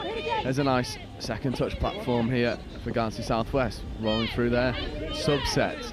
And flying onto the field with a fair bit of foot speed about them was Hannah Lee, and followed in suit by Kyle Owen. Here is Kyle Owen, ex-Welsh international for the mixed open. Owen, late check away to Lee. Lee goes one more, and that is a wonderful score. Made in Wales, finished by the Southwest. And it's all square once more. That's really nice. Lovely. Owen, there we go. Hear the shout, that was lovely, and it was indeed. Owen just dodging out of that touch so deftly, and it looked like the triple threat defenders couldn't believe that he actually got round. Yeah. And then really nice from Hannah Lee, and then out to the winger here, number 12. There is no number 12. Unfortunately not. We will, tell you what, we'll problem solve that one. Give me 2 seconds. Absolutely. And here we see triple threat rolling up towards the line here. Danny Mendes platforming there, looking for the 32 long. Ooh. Nice catch by Ailing. And called back for the penalty. That was Anna Scott, I'm just hearing, out on this wing here, really nicely finished off. Let's be brave! Stand, Max, get up! We are dual threat athletes up here in the com box. A little bit of investigative journalism going on for you. Hannah Scott absolutely. with a lovely finish. Yeah, to make sure everybody knows exactly what it is. And here we go, the 32 long again, nicely ripped out. And there we go, you can see triple threat there. Go into their 32 long. That's a trusted platform, getting a nice big open side on that female link side, like I was saying to Ollie on the comms earlier. And then a really nice wing ball and really nicely finished number 7. Yeah, that's Emma Hutchings getting the ball down in expert fashion. And I think you summed it up really lovely when we're speaking about wingers. The work they do comes off the ball when the ball players in the middle are manipulating, well then the wingers are finding an extra level of space, and so far triple threat have been able to execute that perfectly. So you see open side quickie here for Gartsy Southwest, a whip pass into the corner. Doesn't quite find the target on that occasion. Forward pass, Crystal Ravenscroft in premier position to pick that one up. Absolutely. I'd like to see Galaxy Southwest and potentially triple threat start to threaten the line a little bit more early. They're looking up and looking for those long balls, and it's a bit too easy to read, particularly for the triple threat wingers. I'd like to see them challenging Hills, getting the defence collapsing, and then we start to see some of those spaces open up a little bit more, because it's not going to be there straight away. I completely agree. You've got to condition that defence to be nice and honest early doors. There's James Hawkins that flew through the roll ball, followed in suit by Jack Lewis. Now there's Taylor back into Lewis. There's a good defensive touch there on 5th, and Taylor looked to loft that one into the hands of Mendes. Not happening on that occasion. They did try and attack down that middle channel, but Southwest just had the athleticism to chase effectively. They did, and I think those touches like that are a completely underrated skill. The way you can take all of the sting out of an attack with a good, well-positioned legal touch can make an enormous difference, and it's not enormously talked about. That's nice by Hannah Lee there. I'm going to go out on a limb and say the player who's the best at doing that is London Eagles. Will Coombs. William Coombs, yes, very lucky to live with Will, yeah, he times it so perfectly, playing for England mixed opens this year, and off a lot of defensive work from nationals for the Sharks men's opens. Yeah, no, he's really honed that skill, works on it. Not in the house, he's not shotting me around the house while I'm trying to cook dinner. Thankfully. Thankfully, otherwise I come off work. Because he is a big boy. Yeah, he is indeed. That red touch is such a wonderful skill when you see it, and we've already had a few of these here on live stream in this Division 2 Cup final. Here is Andrews. Andrews with the right foot step, gets around one, tries to accelerate through, but Charlie Foreman with a great touch brings that one to a grinding halt.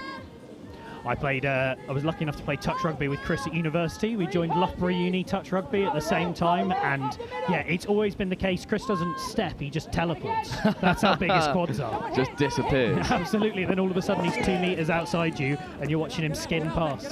I think Ollie described it earlier as quads as big as his head, which I think is a very fair bit of chat. And that's a big head. It is indeed.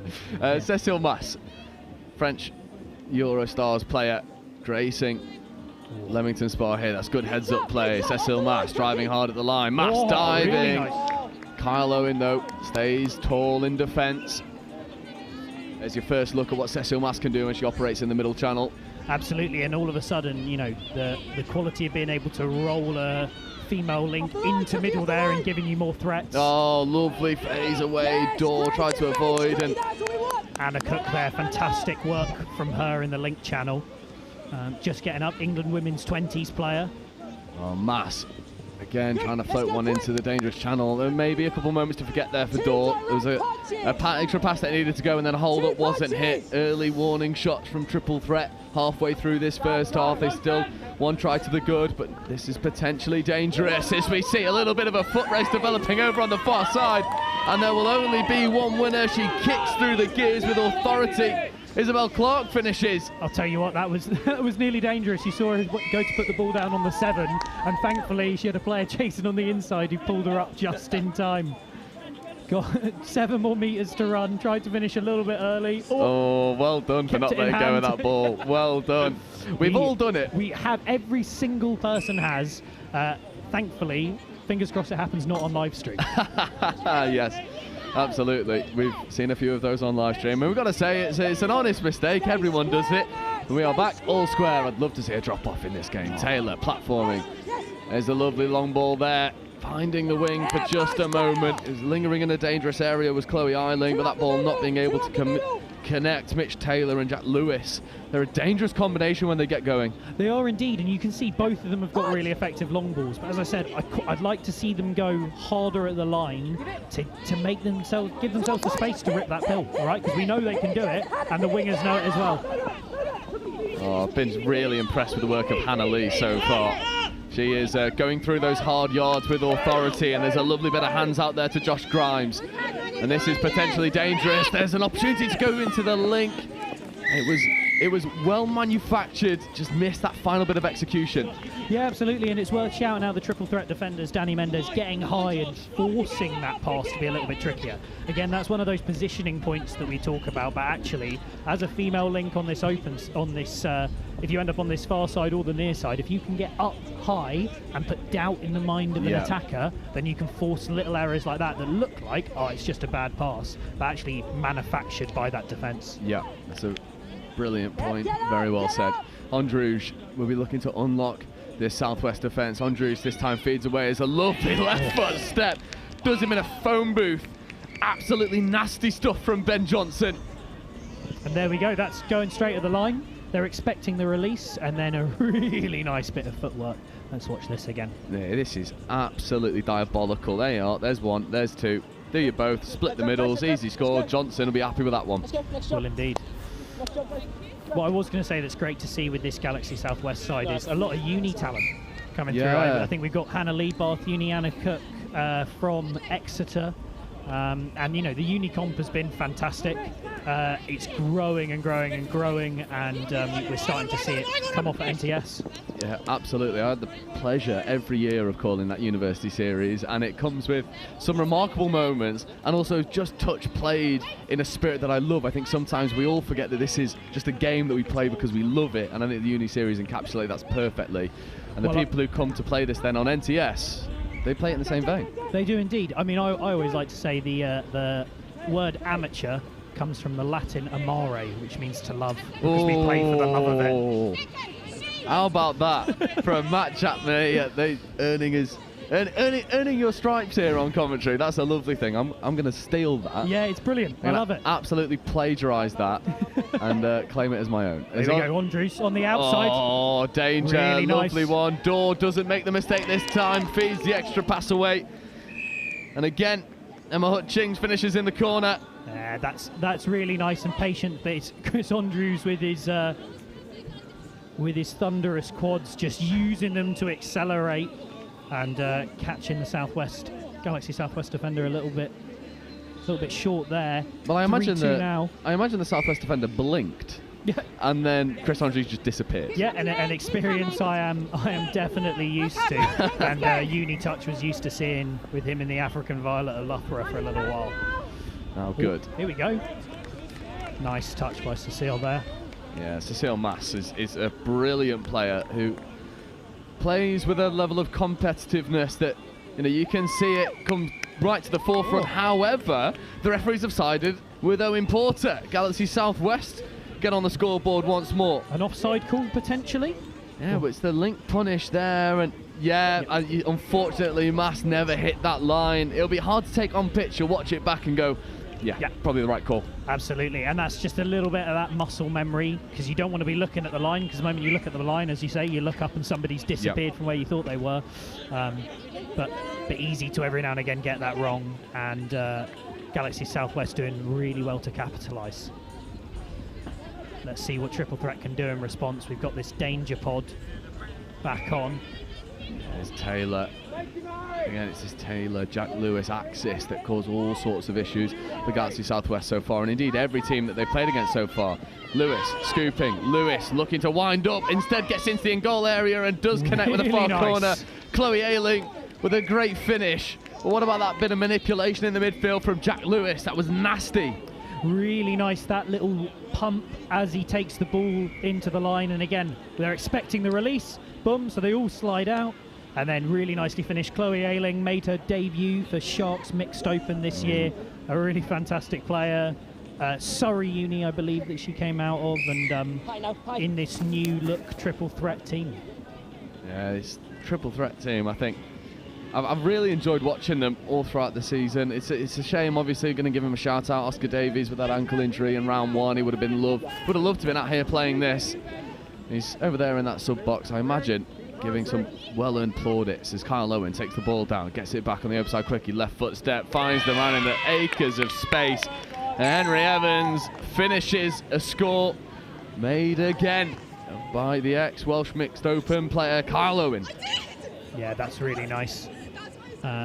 Just simple there, simple and patient, but that's what you need. And hitting back. Score now 5-4? 5-4, one score in it. And me and Ollie were discussing earlier, Kyle Owen never really moves like there's any urgency, but it's a marker of a good player that you can just shift through. You know, you're a little bit of momentum, you're purring, you're rolling, and yet you're still able to manufacture space as Lewis and Taylor look to combine. That'll be 6 more, potentially. No. Donnelly just want this ball direct. Porter does exactly the same. Shepston is barking orders. He is indeed. He stood right in front of one of our microphones, so it feels like we're inside of the box. And there we go. Oh, danger signs. It's Redlands, but well shepherded. And that is half-time in this Division 2 Cup final. Triple threat 5, Galaxy Southwest 2, 4. There'll be a 5-minute half-time.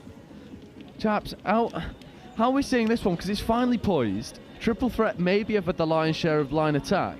I would argue that Galaxy Southwest have been more efficient with their possession. What do you think the conversations are in both sub-boxes going into half-time? I think first off, whenever you're in a game like this, it's about coming out in these 5 minutes and putting your stamp on the game. So you set a tone. If triple threat come out, score 2 quick tries, and then all of a sudden Galaxy Southwest are chasing, then that really changes the tone of the game. I think what we're going to see here, as you so often see in knockout footy, is that mistakes are going to really come into it. The team that will win this game is the one that has more sets at the opposition line, and particularly we've seen it, Galaxy Southwest haven't been as clinical in the midfield. They've not made as many meters, but when they do get down triple threat's end, and that's why I'm looking at this triple threat team, 10 players, a long day of touch. It is hot out here. It doesn't look that sunny, but it is sapping, and the question is, can they avoid making mistakes for the next 15? That is the question indeed. Time will only tell. We're going to take a very quick break whilst both teams go through their tactical analysis. At the half, Galaxy Southwest 2, triple threat 5.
2 minutes.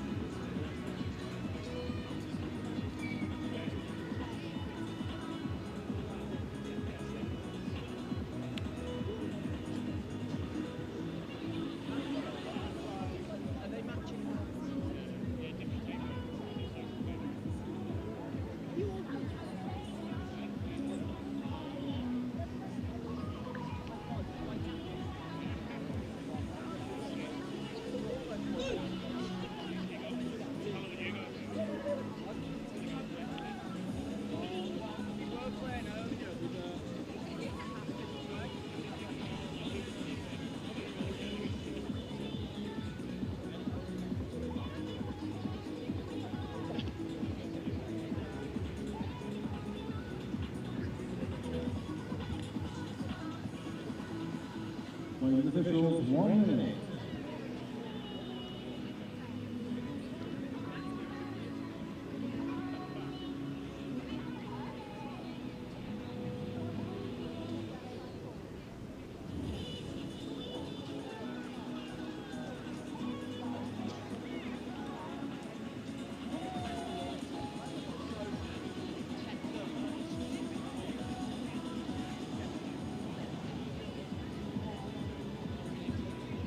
Individual 30 seconds. And try to do a response.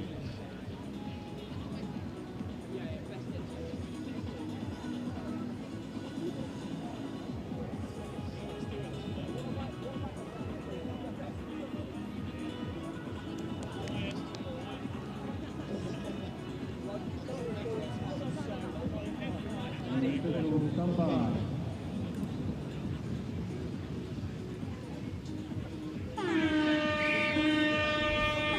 So welcome back to a Division 2 Cup final game that is on a knife edge. Either team's game as of right now. It's Porter platforming, looking to open the scoring here for South West, and will do exactly that.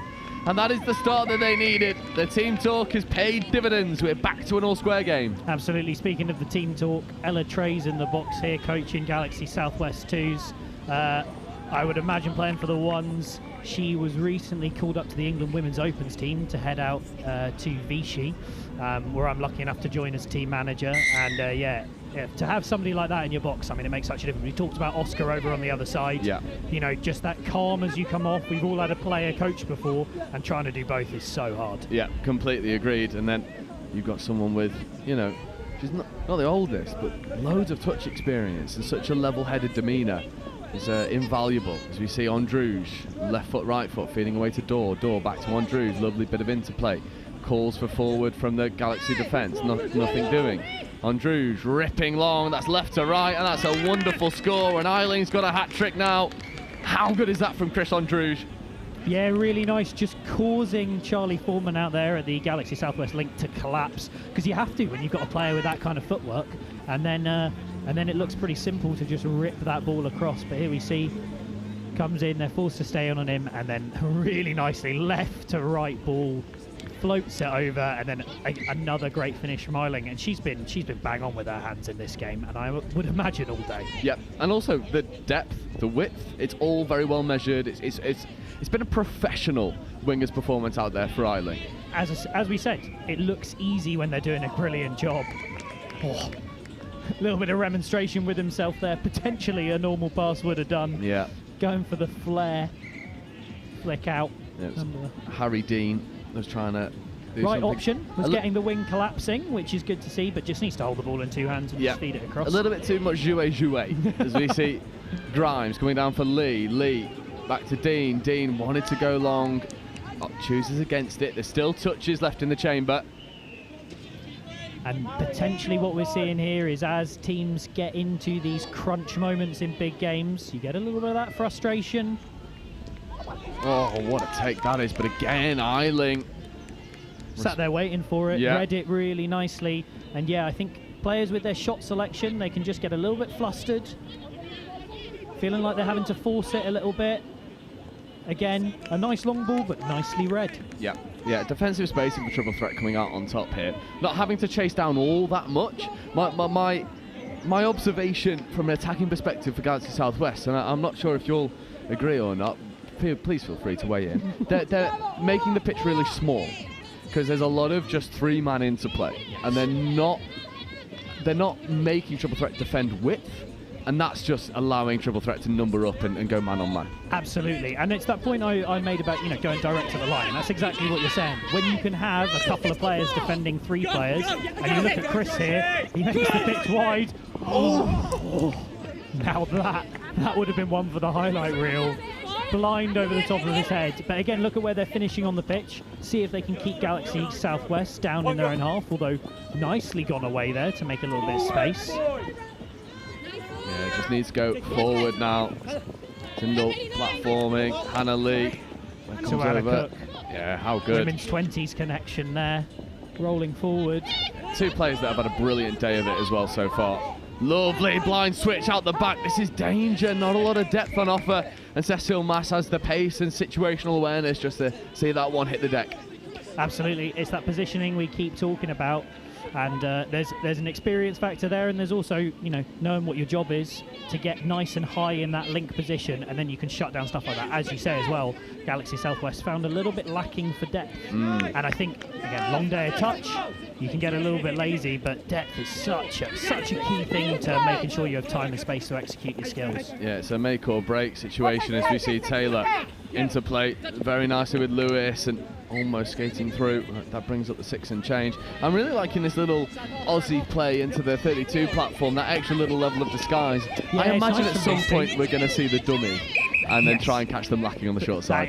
That is what I want to see, and I think that's what they're looking for. But it's nice they seem to be able to do that without an enormous amount of comms, and that's, it really helps when you play with a person a lot.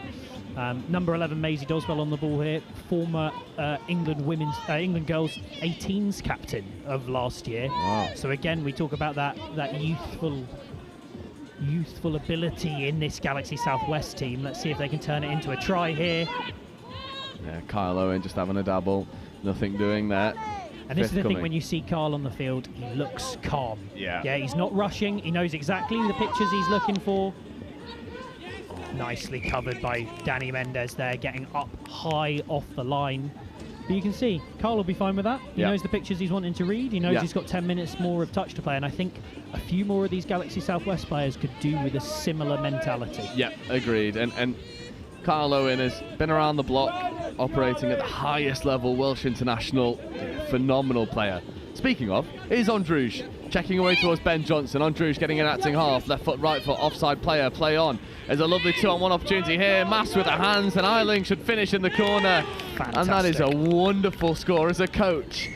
When your team is scoring something like that, you're a very happy person. You are indeed. And one of the things I was going to say with one of the benefits of having a smaller squad can be if you've got a player with a hot hand, they're on the ball more often. You're seeing Chris is getting in situations where he's able to come onto the field more frequently, get his hands on the ball more often, and then create things like that.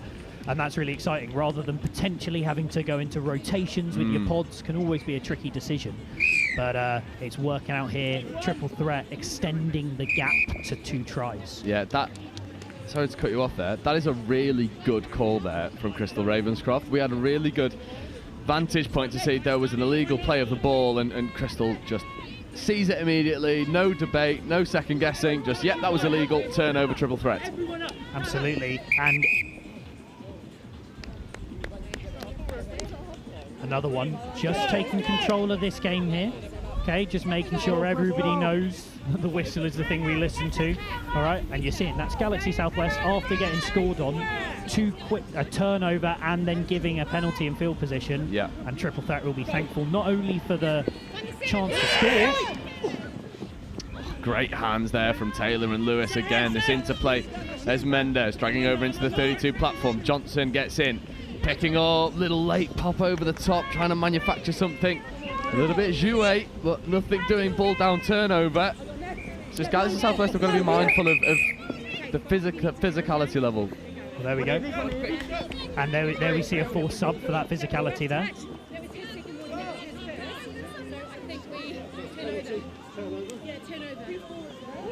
Interesting, okay. I like it. There we go, and that's putting a stamp on the game, making sure there's no funny business happening here. Right, we're here to play touch rugby, not a little bit of fisticuffs. I really like it because it was off the mark, The penalty's been given for off the mark, but the touch was hard, so there was a forced sub and then the right decision of off the mark. For me, it's top tier refereeing. Absolutely, and what I like is it is a quick and clear decision. Yeah. Right, there's, you know, any decision you can accept because you have to, that's the way we play the game, but it's the decisiveness. And now, look, we're playing touch, and that's what we want to be doing. Completely agree. You see Mendes operating in the middle there with Mitch Taylor. Mendes wants that ball down. Nice Taylor. from Hannah-Lee. Yeah, it's good line speed. Taylor moving into the midfield on towards Hawkins. Taylor dummying. Taylor ripping, connecting. Try time potentially, if not for the forward pass. But again, what I'm seeing here is we've spent 3 minutes now since that last triple threat score, and we've spent it all in Galaxy Southwest half. And we talked about mistakes and who has more shots at the line. And right now, triple threat are finishing out on the 7, and then making sure Galaxy Southwest have to work so hard to get up the field. That's 4th touch, just shy of the halfway. Yeah, it's a nice 5th touch platform though, getting up onto the 10. Carl Owen. Oh, potentially 4th, might have miscounted.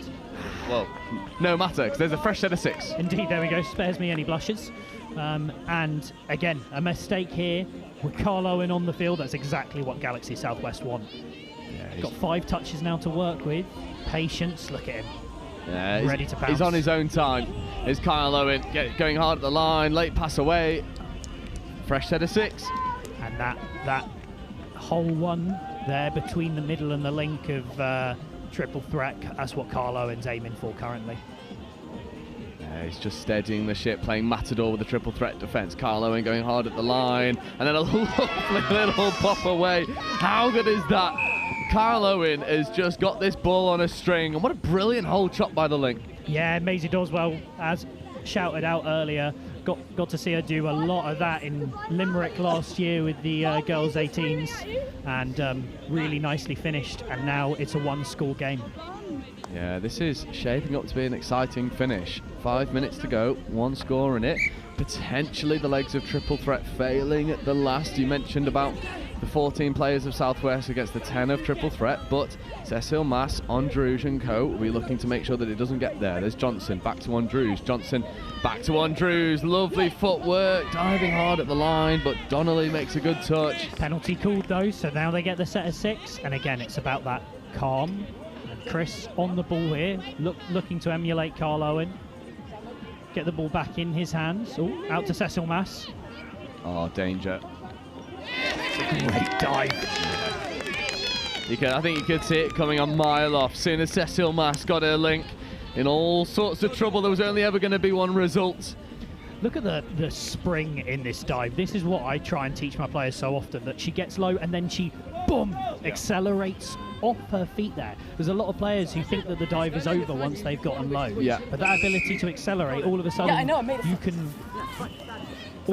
you can be diving from a metre further out, and that's so much harder for the defence. Yeah, absolutely. Now, Southwest need a score on the board. It's getting to be a little bit tricky for Southwest. Dean going hard at the line, looking to rip long, and then goes towards Hannah Lee. Hannah Lee chooses to keep that ball in hand. Dean with a lovely platform here. Hannah Lee dummying, maybe getting into the in-goal area, leaving 2 players in her wake. But a brilliant covering touch comes in, but that was marvellous work from Hannah Lee. Absolutely fantastic, weaving between those 2 diving defenders. I'll tell you what, clip that one up. Don't see what happens after, don't have the touch. Just have her watching 2 blokes fall on their faces as she's weaving between the 2. Southwest looking to go over on that far side now with Josh Grimes, but triple threat staying alive to it, and that brings up the interchange. And I suppose something that I'd quite like you to weigh in on. We've been speaking a little bit on live stream about the top teams, the top teams, i.e. your Nottingham Hoods, your London Scorpions. They play with 6.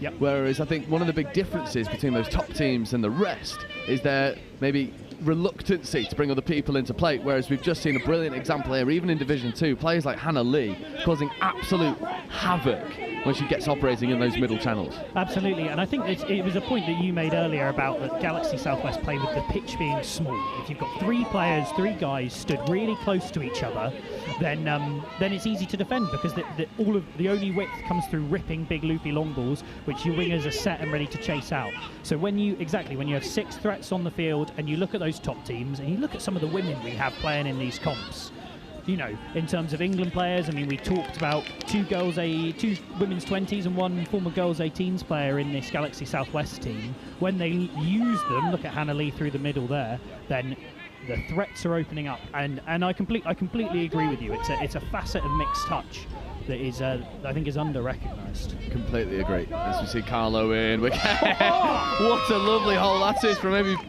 Maisie Boswell. And it does bring it back to a one-try game. 90 seconds on the clock. This is shaping up to be a grandstand finish, and again, Kyle Owen has a hand in it. He does indeed. Kyle Owen, Maisie Rosewell becoming a bit of a combination that defenders won't want to be seeing. And speaking of combinations, we've got Lewis and Mitch Taylor. These two are dynamic, and then you tie them together with someone like Danny Mendes, it is a fearful proposition. Here is Mendes in a half, feeding over towards Taylor. Taylor releasing Mendes, wanting the quick phase play, gets it, looks to drop a lovely late pass to Danny Mendes, and that is a score to encapsulate a stunning triple threat performance.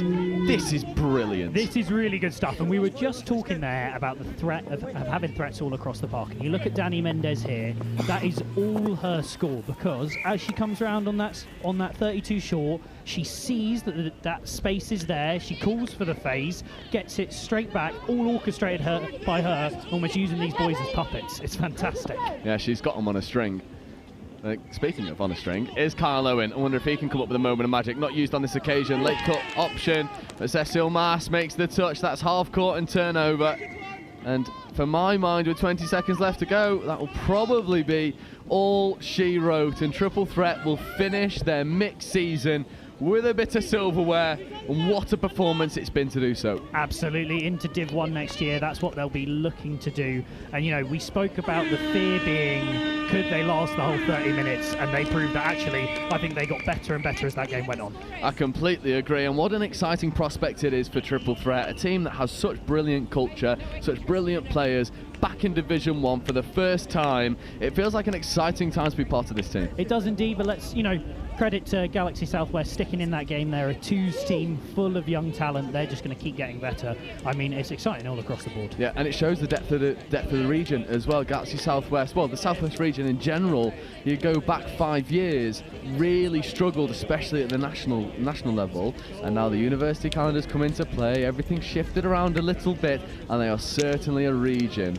to be accounted for. They're brilliant, and their depth of talent is just unreal. Yeah, it's fantastic. I mean, names in that team to be looking at for years to come. It's really exciting to see, and we'll be seeing them, I'm sure, as you say, on the uni circuit, NTS, and in Vichy and Warwick this summer as well. Absolutely, all over the place we are with such a game that we love so much.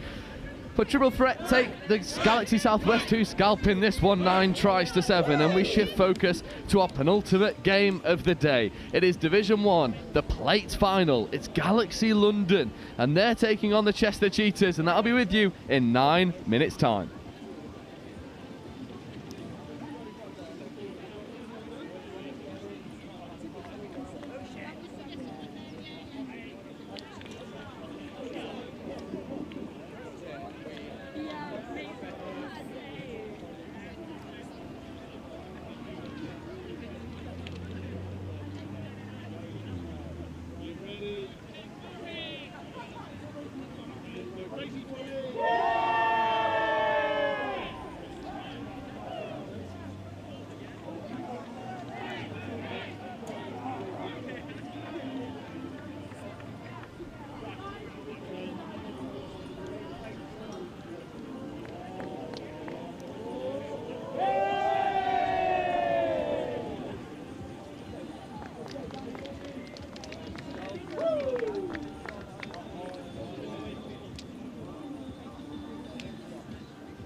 Round 306 qualifying game, plate final on Field 1, Division 1 mixed Chester Cheetahs versus Galaxy London.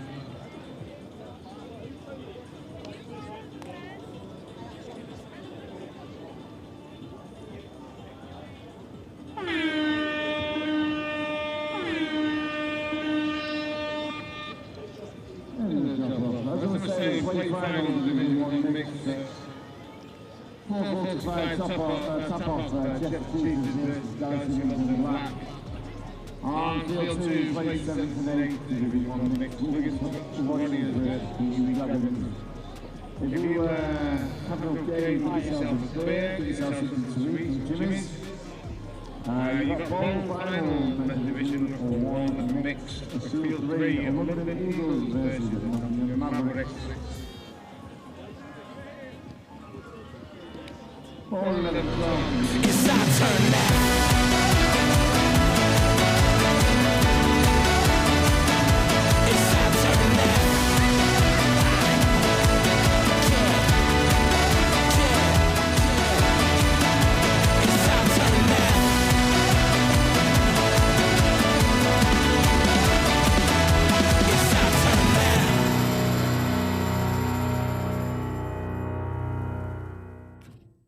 Start for the North East Mixed Open.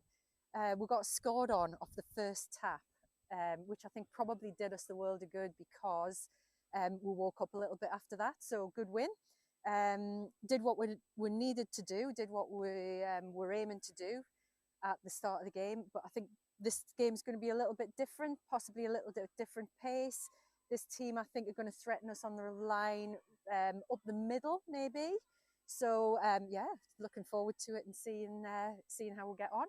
Our youngest's 15, female player, and our oldest is about 26, 27, I think. Yeah, I think what we've got is we've got a team of players who've got some really good skill, and they can read defences, they can play heads up, they've got good skill, they've got good pace. So attacking wise, I'm just going to let that flow from them because from the first game, that's what they showed me. But what we really need to do is we need to nail our midfield defence. Any thoughts, Nathaniel? I'm just happy to be here, you know? It's going to be a good game, isn't it? I like any scoop. Yeah, yeah. That's fine. Cool. Just go down, get the ball down, chop a hole. Platform's a scoop. Yep. Nice. Heads and tails. Yep.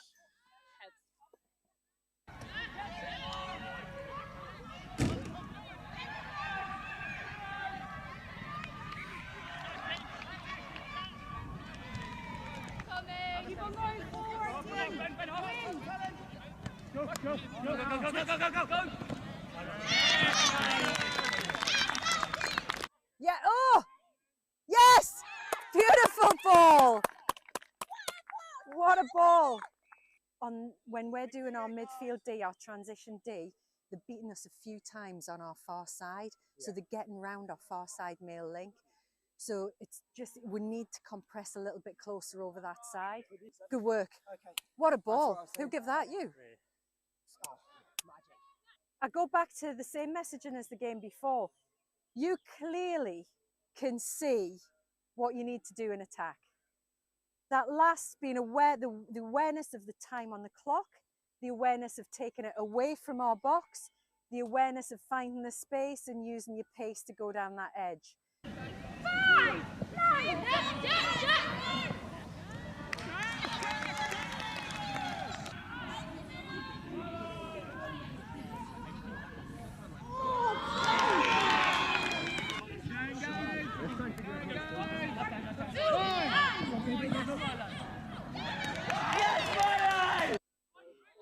Yes! Yes, Matt! Let's finish this set! Finish it! Finish it! Ah! Really well played. Really well played. Appreciate it. Thank you. Cheers, thank you. Cheers, Lucy. Great game, Milo. Thank you. Yeah, you absolutely, you just read it so well. You just need to play with some intent. It's the big deal. James, massive defensive shift from you and Cash in that last one. Cheers, well played, well played. Well played, guys. Hey, all right? Well played. Take a big deep breath, Raiders. Everybody in? I usually stretch now, Chris, rather than talk. I stretch then talk, or do you want me to talk and then stretch? Either whatever feels good to you. Oh.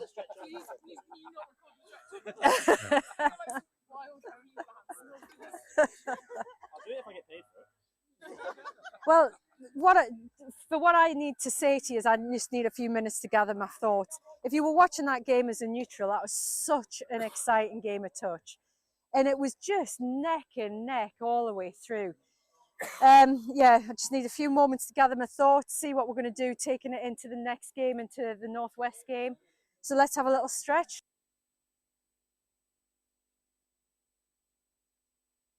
You just got to go into it. Like, you don't know whether it's going to be a success, you don't know whether it's not, but you just got to hope that it will. And if you have that desire, it really will work. And that's what happened with us. You know, we started off just as a group of friends wanting to kick a ball about, not even proper touch rugby.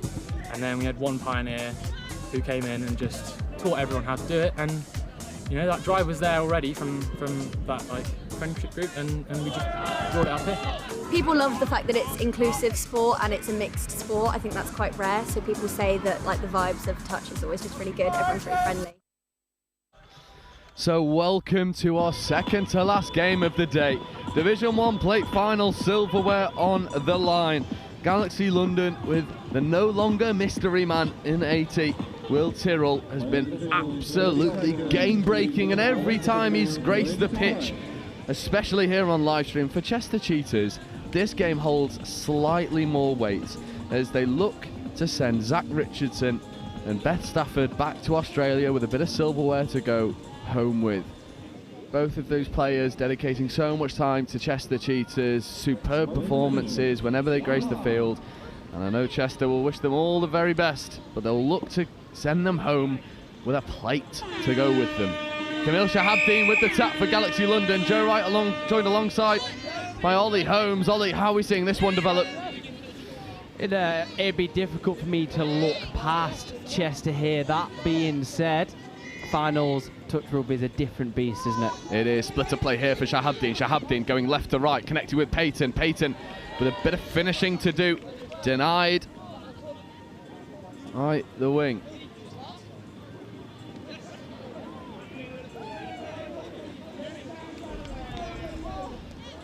And there's Grinter is just hands on head for a moment. Call going against Ben Grinter with that knee strapping. He's a player who has, in recent years, taken such pride in his defensive work. Shahabdeen, open side quick, he gets it back from De Silva. Oh, lovely ball playing in between De Silva and Shahabdeen. Look, Grinter and Crosley staying wise to the threat. Silva coming down in front of Buckingham. Buckingham to Shahabdeen. Shahabdeen going left to right again, connecting with Peyton. But once again, it's stubborn work out on the wing by Emily Kant. De Silva, Buckingham, Shahabdeen over towards Tyrrell. Tyrrell now scooping, right foot, left foot, trying to escape into the in-goal area, but Kant picks it off, and that's touch zero. And Chester Cheetahs survived the 90-second attack set from London Galaxy. That'll give them so much confidence going into the rest of this plate final. Yeah, no, you're right. It's nice to get a defensive foundation. We see Crosley with some superb work in the middle to Grinter. Yeah, that is familiar stuff from Anna Crosley. Phenomenal player. Celeste Tuino platforming here for Morris. Morris with a fair bit of work to do. Set defence in front of him. Can't quite connect. Celeste Tuino wanted that late switch. I think there's a little conversation between them both there. Celeste saying I was expecting the switch, and Jake saying I was expecting you to go for that 4v3 on the wing there. Now it's looking finally poised, isn't it, Joe, to be a tight game here? It is, and Tyrrell marauding through the initial press and followed in suit by Arthur Caller, and Caller just keeps accelerating. Almost looks to the referee. Jake Morris was onside when he made the touch. That was a dangerous moment, narrowly avoided by the Cheetahs. This is a nice opportunity here for Mitch Kennedy. Kennedy now scooping, coming over towards Georgia Hack. Hack, little stutter step from Kennedy. Hack not used. And Morris had his hands in the cookie jar and came up with nothing. Fresh set of 6 for London Galaxy. Kennedy. This is a dangerous proposition here for Galaxy. There's Hack now positioning and acting half. Hack getting the ball up. There is Mitch Kennedy. Caller lingering in that far link channel. Here is Arthur Caller looking to get on Morris. Georgia Hack wrapping round. Hack trying to beat Jake Morris to the try line. But Morris with those go-go gadget arms with a good defensive touch. I like that, Joe, you know, taking the focus away from the centre of the pitch and allowing your females to dominate the attacking side of the ball here. Again, something that the mixed game brings, and probably something we'll see from Galaxy throughout. I completely agree. Celeste Tuino platformer. You've got to make this pitch big. You've got to give the defence something honest to think about every time you're touching the ball. You've got to have 6 constant threats, and Chester and London Galaxy are doing a decent job at doing exactly that. As Rowlands playing away. Lawton platforming here for Hanson Wise. Wise feeding away to Grinter. There's a 3-on-1. Grinter throws the dummy and should have given the extra pass. Grinter, he'll need no one to tell him about that. He'll know exactly what was necessary, and he'll look to put the defensive nudge on to turn it over. He'll have a little chuckle about that one later, I'm sure. Only if they come away with the plate. Yeah, you're probably right there. So again, some good pressure from Chester there, just stunting the progression of Galaxy. Yeah, he's Ed Day. Operating with Walton trying to go left foot, right foot, and then come over towards Kenzie McNaught. But again, Ben Grinter, who's added such defensive acumen to his game, just stands tall in the face of adversity, makes good defensive reads. Here is Grinter, late play away towards Zach Richardson. Back into Sophia Lawton. Is Matt Crossley to Celeste Tuino. 4th, 5th touch coming. Celeste Tuino playing away towards Matt Crossley. Zach Richardson now scooping. Richardson looking to connect, ripping a lovely ball into the wing, and there's a foot race developing. And unfortunately for Emily Kant, Peyton matched her stride for stride and made the touch. Yeah, spot on from Peyton there. What a wicked ball by Zach into the corner, I have to say. What an absolute ripper. But you're right, Erin Peyton answered that with an equal and opposite reaction, shut out that score, and we stand at 0-0, 5 minutes in. Yeah, it's finally poised. Neither team drawing first blood as of yet. Kalla platforming, getting up over halfway. Here is Shahabdeen. Shahabdeen checking away to De Silva. De Silva tries to get through Crossley, but again, another player who's developed so well in recent years. Late play away to De Silva. De Silva to Shahabdeen. This is all still live. Back inside to Kalla. Celeste Tuino stays live to the threat. That was a lovely bit of ingenuity from Galaxy London. And it's probably what will win or lose this final here for you, isn't it? It's all a game about all fine margins. I'm sure we'll get a couple of scores from decent hands. As we say, decent hands. Another little bit shown by Chester there. Yeah, that was Amy Jones with a great bit of hands. And now Grinter for Grinter. Ben Grinter trying to accelerate away from Camille Shahabdeen. Slams the break on. Lovely late pass away to Morris. Morris tried to go with a flick pass. Grinter wanted the 6 more, nothing doing. And that'll be turnover. Yeah, as the attacking player there, you're asking, praying, pleading for 6 more. As the defender, you're going, I had nothing to do with that. Correct decision from the referee there. As we see, Galaxy again with some good momentum, probably the better of the subsets out of the 2 so far. As you say that, the ball's left on the floor for a little bit too long. There's another curse of the commentator for you. A lovely scooping platform, but there's another curse of the commentator. Ball is coughed up under no real pressure. It's been a long old day in some very hot conditions. It's dry air, hard ground. It's been hard graft for all of these teams.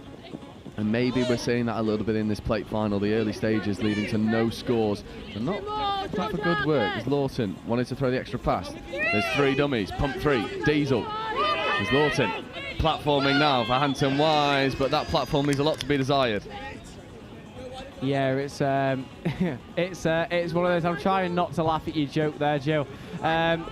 Lawton is a dangerous customer to deal with, and he'll only grow as the years roll on. Just taking a settler there, bringing the ball back for Galaxy. As we see touch 2, Will Tyrrell, some superb ground there. Yeah, he's just purred through the gears, hasn't he, over this entire tournament. Arthur Callows also developed phenomenally, followed in suit by Walton. Look at this line speed, this is brilliant.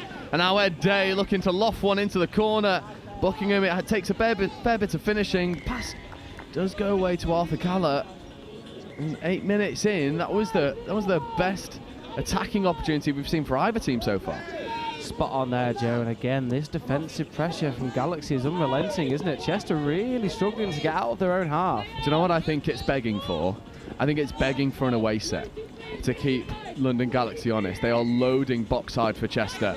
As we see, Zach Richardson, Celeste Tuino, lovely bit of interplay. Celeste connects with Emily Khan. Khan goes back on the inside, gets the 6 more. That was wonderful stuff from Chester.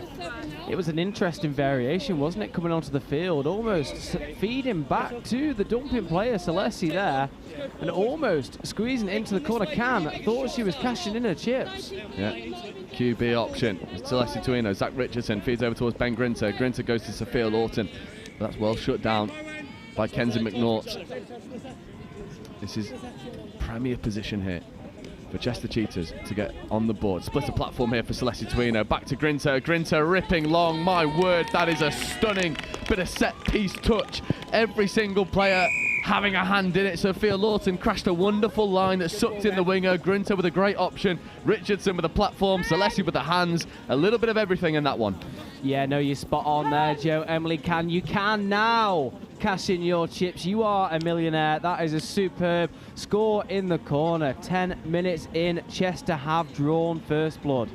Yeah, what a brilliant score, and I wonder if that will now burst this game into life. See De Silva working with Shahabdeen. Shahabdeen going over towards Tyrrell. Tyrrell back to Shahabdeen, back to De Silva. Lovely ball playing over the face of the Chester line, but that last pass leaving a fair bit to be desired. Turnover, and Chester have weathered the early storm of London Galaxy, have come out on top.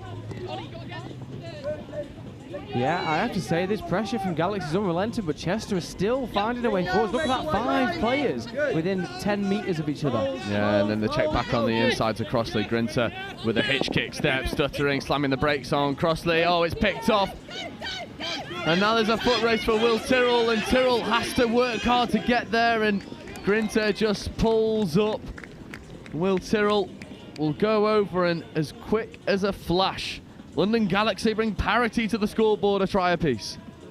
Spot on, Joe. Tyrrell, the best brand of crisps and the best score we have seen on the field today. I love a full lengther. Will Tyrrell just unhooked the trailer, kept going, kept marauding forward, and had enough pace in the end to make it happen. Celessi Tuino looking to spearhead his team back into the lead. Zach Richardson.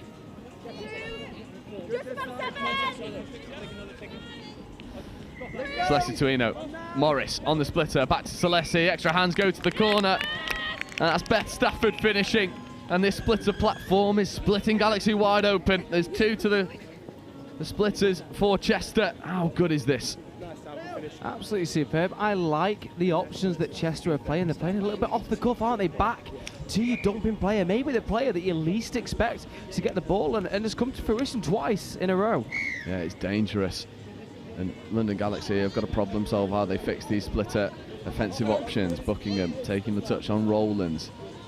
Payton came into act as half. There's Shahabdeen just going straight. De Silva back to Shahabdeen. Left foot step. My word. That was almost marvellous, if not for a brilliant defensive touch. And now De Silva and Shahabdeen will have another crack at the line. Silva, Shahabdeen, left foot step back to De Silva. De Silva trying to escape away from Crossley and does exactly that. That is a wonderful bit of one-on-one. And De Silva comes up clutch. Crossley left lying in the dust there.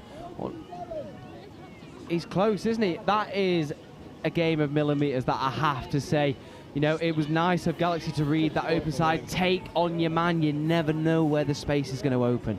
3 minutes to go in this plate final. Grinter just with his trademark fake tap trying to get an offside. Hanson Wise comes into act as half. Buddy plays to get up to the 7. Avoids the touch of Walton.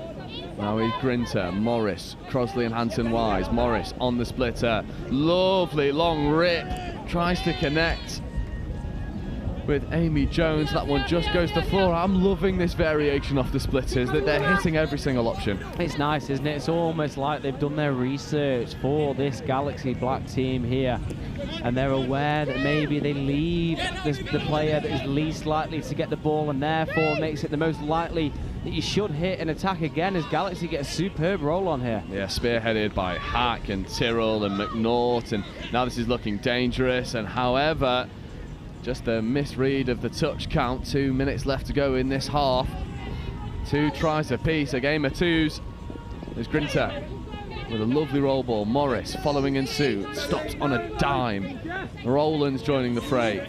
Again, no mistake at the roll ball here. Celeste Tuino feeding over towards Lawton. Richardson gets in an acting half. Lovely scooping platform here. Celeste Tuino back to Richardson. Richardson trying to escape the oncoming pressure and keeps the ball alive. Ball goes away to Celeste Tuino. Flash pass to the wing.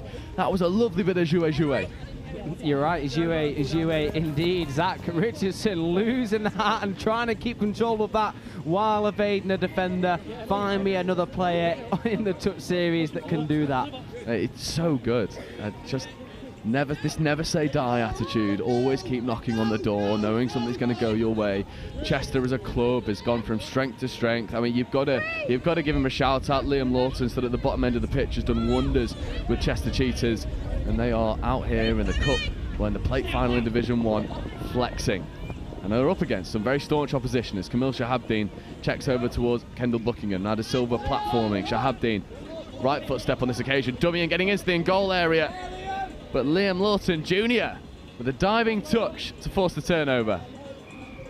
It was good defensive space in there. I did think for a moment that Camille had shimmied his way through and unfortunately concedes 10 metres, throwing the ball away. A big no-no in the touch community. Yeah, it's something they've been really hot on this year. However, that is a bit of a collector's item from Zach Richardson, mismeasuring that pass.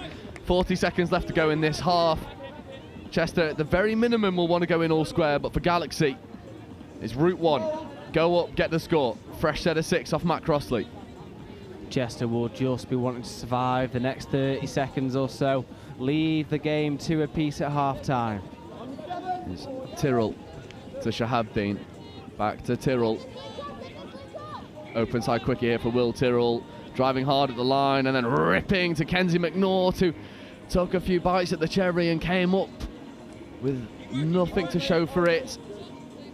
It was, again, lovely set-piece design. Tyrrell ripping from the hip, stand and deliver stuff from Will Tyrrell. As that ball hits the floor and brings up half-time, we do go in locked all square. 2 teams as evenly matched as you could possibly ask for. Chester Cheetahs arguably with a lion's share of line attack, and London Galaxy just coming up with some moments of magic. Ollie, what do you think these conversations are going to look like at half-time for either sub-box? From a Chester perspective, it will just be how to beat the press of Galaxy, particularly on their sub-transition there. From a Galaxy perspective, I'd like to see them attack the line a little bit more. I know we go on and on about it, don't we, Joe? If you don't threaten in the middle, you'll struggle to threaten out wide, and I think that would be the change I'd make for them there.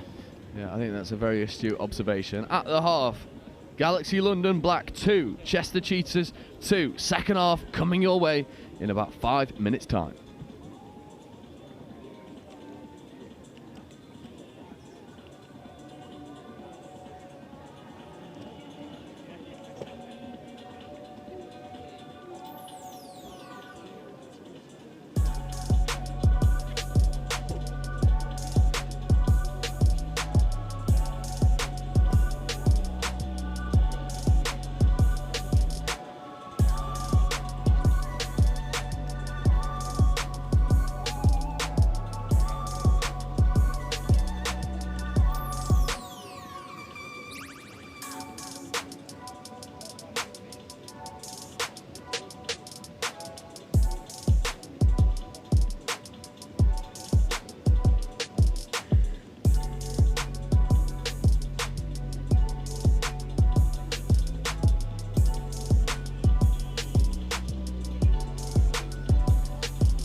So welcome back. Second half about to get underway in this nail-biter of a clash in the Plate Final Division 1. Chester Cheetahs 2, Galaxy London Black 2. It was interesting listening in some of the Chester Cheetahs chat at half-time, looking to problem-solve their subset, which I think is a smart thing to do. But for me, you go back to the splitter platform, you use your unconventional options, or you just send Grinter on a little bit of a foot race, trying to take Will Tyrrell on the outside. Celeste Tuino, Morris, Grinter in motion, Grinter back to Celeste Tuino, but Tyrrell with a brilliant snipe at link.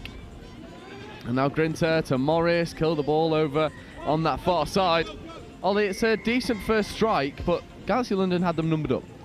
You are right there, Joe. Potentially a conversation they had at half-time was send that link snipe. As we see, Galaxy invite lots of pressure onto themselves early into the second half here.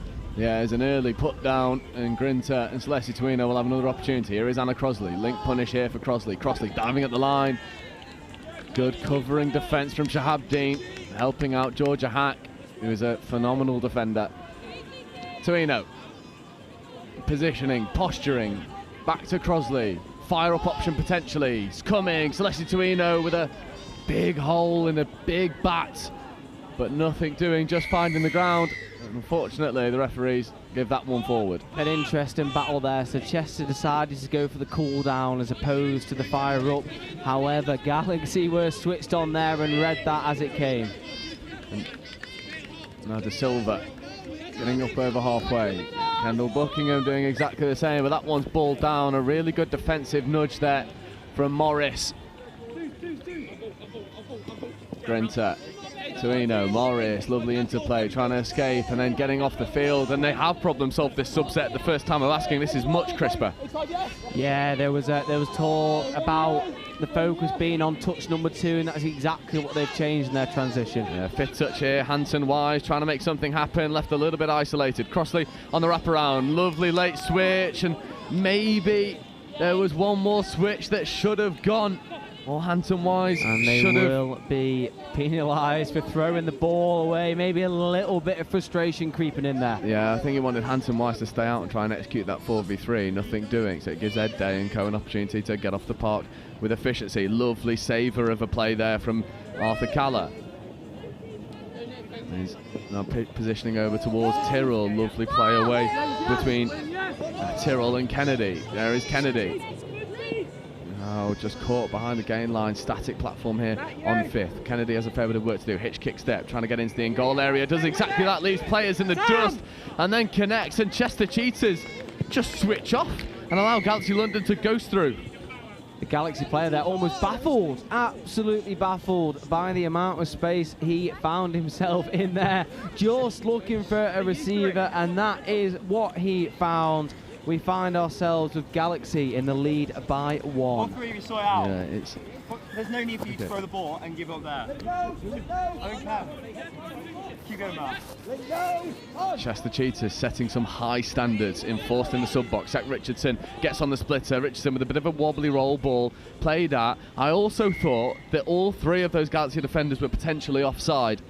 So Richardson gets a fresh set of 6 to work with. There's Lawton. Richardson to Grinter, Hack with an amazing snipe. That's the warning shot. Grinter potentially needs to throw that one on instinct, however, going early. So fresh set of 6 again, first penalty on the line, second repeat set. Richardson to Grinter. Grinter, lovely bit of interplay, trying to get defenders offside. Now there's a sweeper set up, stepping back against the grain is Richardson, double pump, gets into the in-goal area, connects with Lawton. That's exactly what Chester needed, brings them back all square. That is Zach Richardson pulling strings.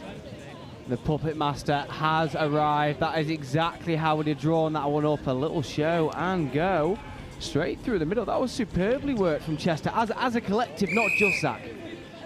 Yeah, it's really well designed, and that little bit of interplay between Grinter and Richardson did the damage, got a lot of defenders offside. Very well done from Chester. 3 tries apiece, 10 minutes left to go. Day coming down in front of Buckingham. Buckingham to Walton. Walton driving hard at the line, ripping to Arthur Calla, who hole crushes to perfection.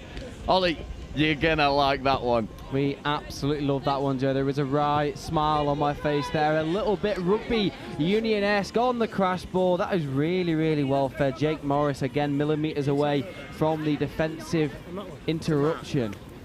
Yeah, it's this game again. It's a similar script that this game is following, bursting into life in the second half. Hanton Wise, Grinter to Grinter. Ben and Sam operating in the midfield. There's Crosley, Grinter, link punished, stepping, diving. That is ball down. Very clear comms from the referee. The 96, Mitch Kennedy, was offside, and Ben Grinter says thank you very much. Grinter asking questions, getting answers. Can I use cash, sir? Yes, you can. Defender's been called offside, just a foot short of the line. Well done, Ben Grinter. Yeah, absolute money from Ben Grinter. Back all square. This game has certainly burst into life. Shahabdeen, De Silva and Tyrrell operating in the middles with Kendall Buckingham on their outside. Shahabdeen, De Silva, a little bit of interplay, just posturing here, bang on the 7 metre line. Crossover quickie coming, Shahabdeen looking to rip long, does exactly that but can't quite connect with McNaught over on that far wing.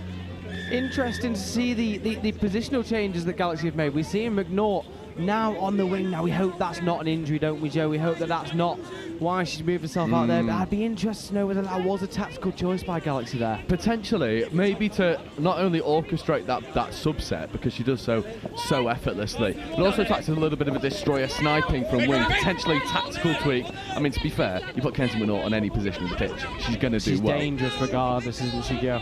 Ben Grinter for Chester, platforming here for Celessi Tuino. Celessi dummying, trying to get through. De Silva, half-court turnover. I believe they did have a touch to play with there as well, Joe. They'll be kicking themselves on that one if that is true. As we see Galaxy just with a little standoff, a little slow on the restart. That being said, into the Chester half, McNaught. Yeah, she comes into Actors half so efficiently. Day now platforming for Calla, but that is 6 and change, so a couple miscounts of the touch sets.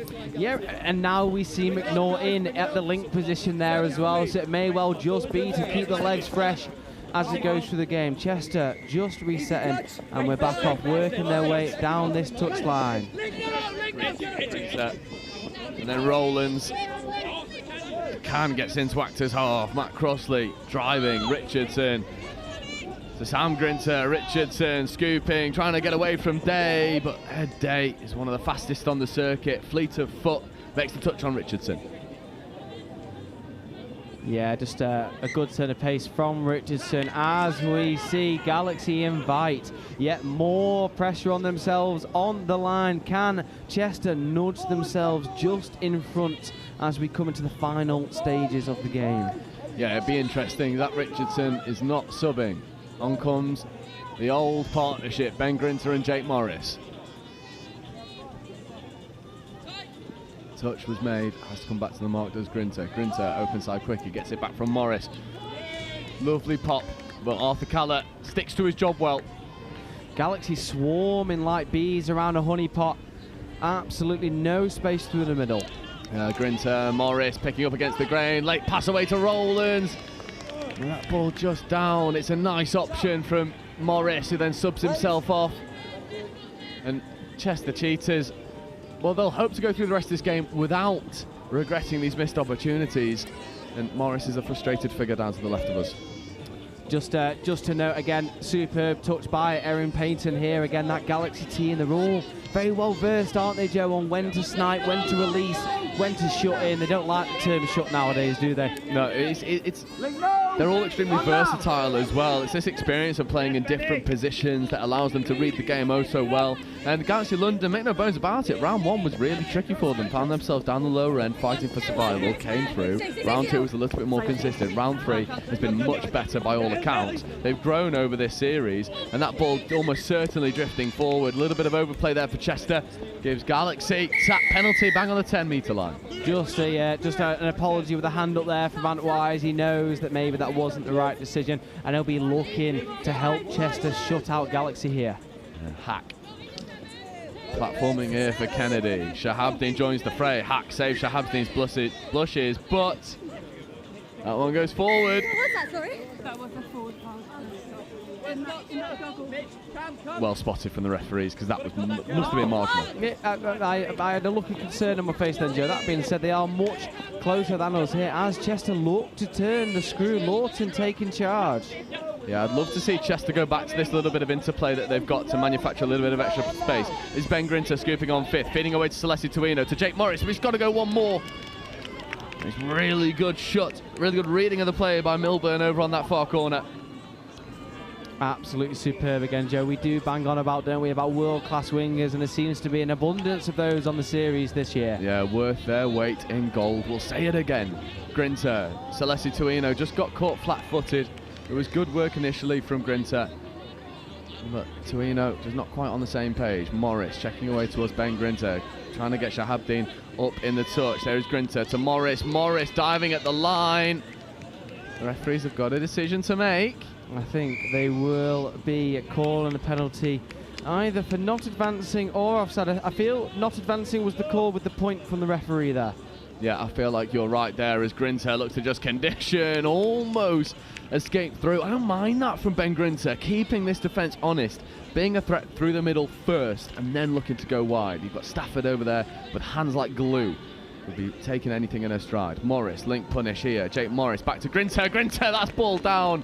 And that is a connection made for years. They have been doing this together on a touch pitch year after year after year. It is instinctive, and it's Morris and Grinter giving the lead to Chester Cheetahs.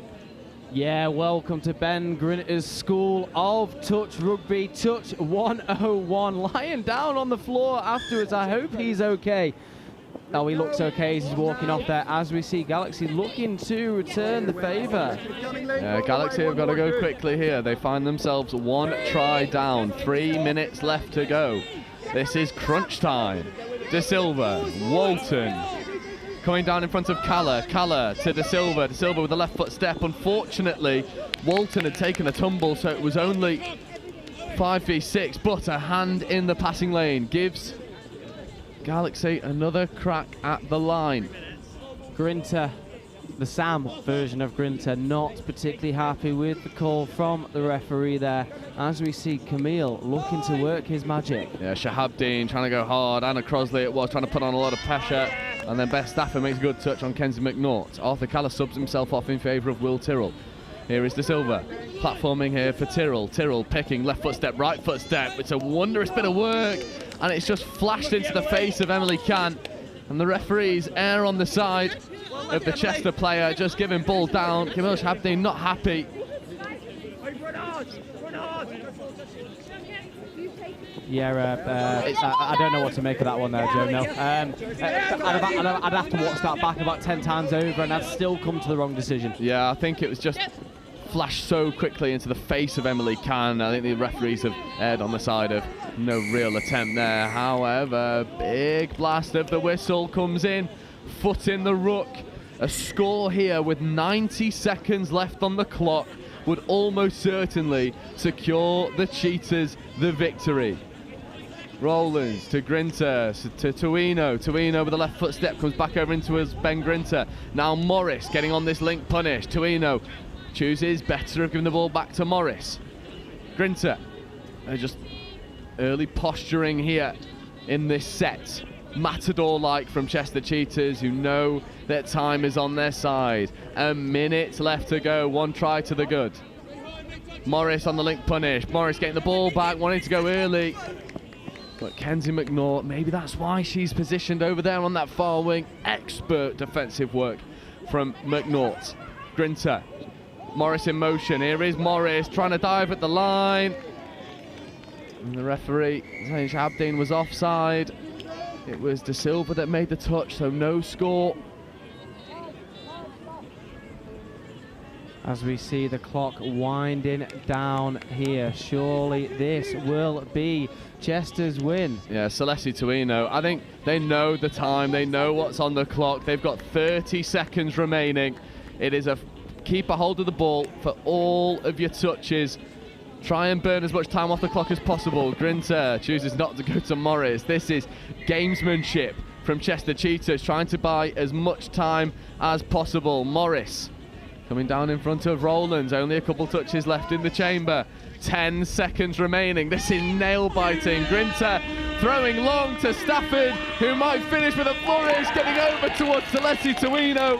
And what a way to finish this plate final for Chester Cheetahs. They punctuate their performance with a wonderful score right at the death, and they do send Stafford and Richardson back down to Australia with a bit of silverware to show for it. Yeah, that was an absolute firecracker of a final there, wasn't it? It's nice to see that they are sending their Australian teammates back home with a piece of silverware. I wonder if they'll let them take that in their suitcase. Potentially. But the plate final goes the way of Chester Cheetahs, 6 tries to 4. A really remarkable performance from Chester Cheetahs, who have grown over this series and finish with some silverware to boot.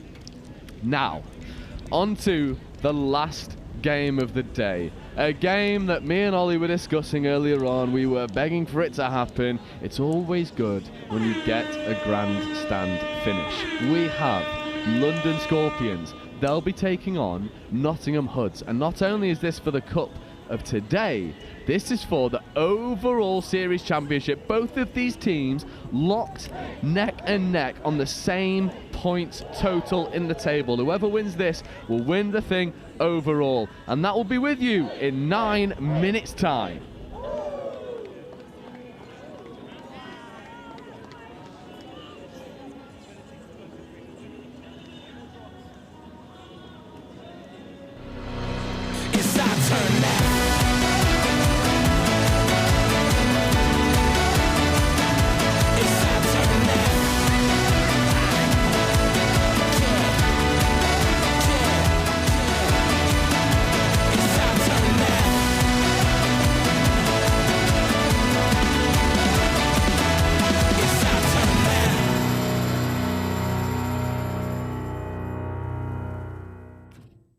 Start for the North East Mixed Open.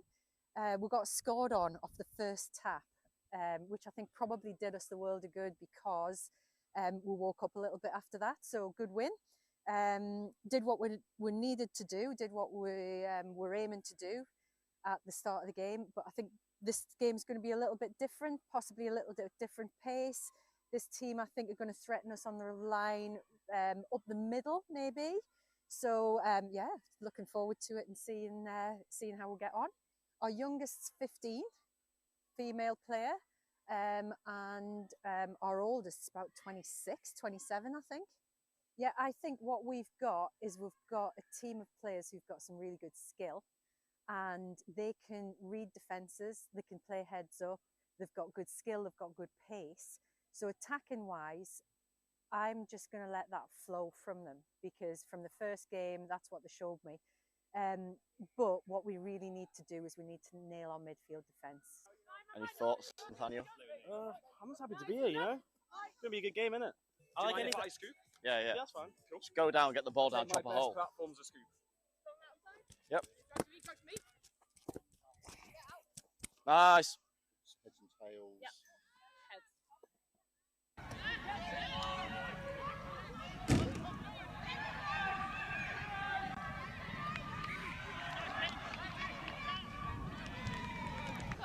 Keep on going forward, Tim. Go, go, go, go, go, go, go, go, go. Yeah, oh! Yes! Beautiful ball! What a ball! When we're doing our midfield D, our transition D, they're beating us a few times on our far side. Yeah. So they're getting round our far side male link. So it's just, we need to compress a little bit closer over that side. Good work. Okay. What a ball. Who gave that? You? Oh, I go back to the same messaging as the game before. You clearly can see what you need to do in attack. That last being aware, the awareness of the time on the clock, the awareness of taking it away from our box, the awareness of finding the space and using your pace to go down that edge.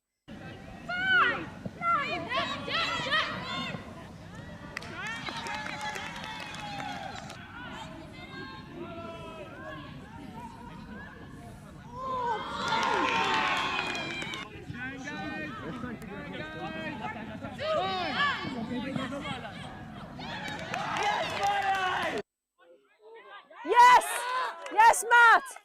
Let's finish this set.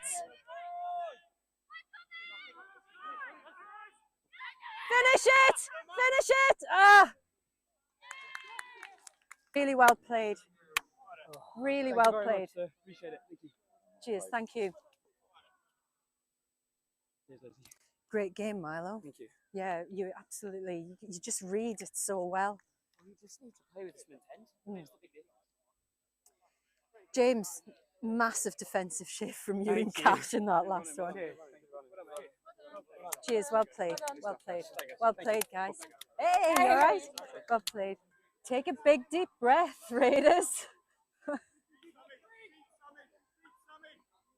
Everybody in? I usually stretch now, Chris, rather than talk. I stretch then talk, or do you want me to talk and then stretch? Either whatever feels good to you. Oh.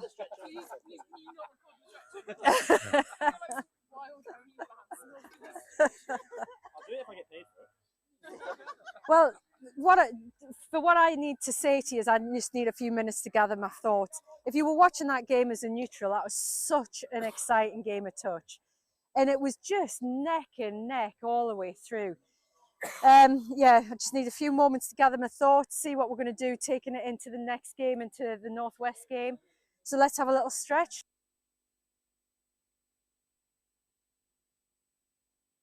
You just got to go into it. Like, you don't know whether it's going to be a success, you don't know whether it's not, but you just got to hope that it will. And if you have that desire, it really will work. And that's what happened with us. You know, we started off just as a group of friends wanting to kick a ball about, not even proper touch rugby. And then we had one pioneer who came in and just taught everyone how to do it. And you know, that drive was there already from that like friendship group, and we just brought it up here. People love the fact that it's inclusive sport and it's a mixed sport. I think that's quite rare. So people say that like the vibes of touch is always just really good. Everyone's really friendly. That's probably the main selling point, and then they learn to actually enjoy the sport after that, I think. The key is to advertise. I think get your name out there. Touch, at least in Southampton, isn't very well known compared to rugby. So I think really getting your name out there, getting your uni to promote you as well, and really get in the socials and just spread the word. I think is probably the biggest thing. Have you had that kind of support from your AE? We have in some ways, but I think I've always wanted a bit more like screen time, I guess, more like story posts, more Instagrams, more flyers, things like that. But I think we've got that at the moment, so I think that might help us in the future. Keep going, most importantly, but also reach out to those rugby players. You know, contact sports are more and more becoming a thing of the past, and touch offering a fast, flowing and non-contact version of the sport really is a really good opportunity to get involved and keep playing rugby even after injury, or you know, just not wanting to hurt on a Sunday. I would say start small, because I don't think our club would have grown to the extent that it has if we hadn't got a really good core group who were dedicated, willing to train, willing to turn up when there weren't that many people. And then from that, it's a slow growing process, but you get more people coming along, the quality improves over time. I'd say don't be disheartened if at the start the touch maybe isn't that high quality or you're lacking numbers a little bit. Stick with it, because people will come and people love the game. And it's one of the only mixed sports at Bucks. And so you will get numbers, you just need to stick with it.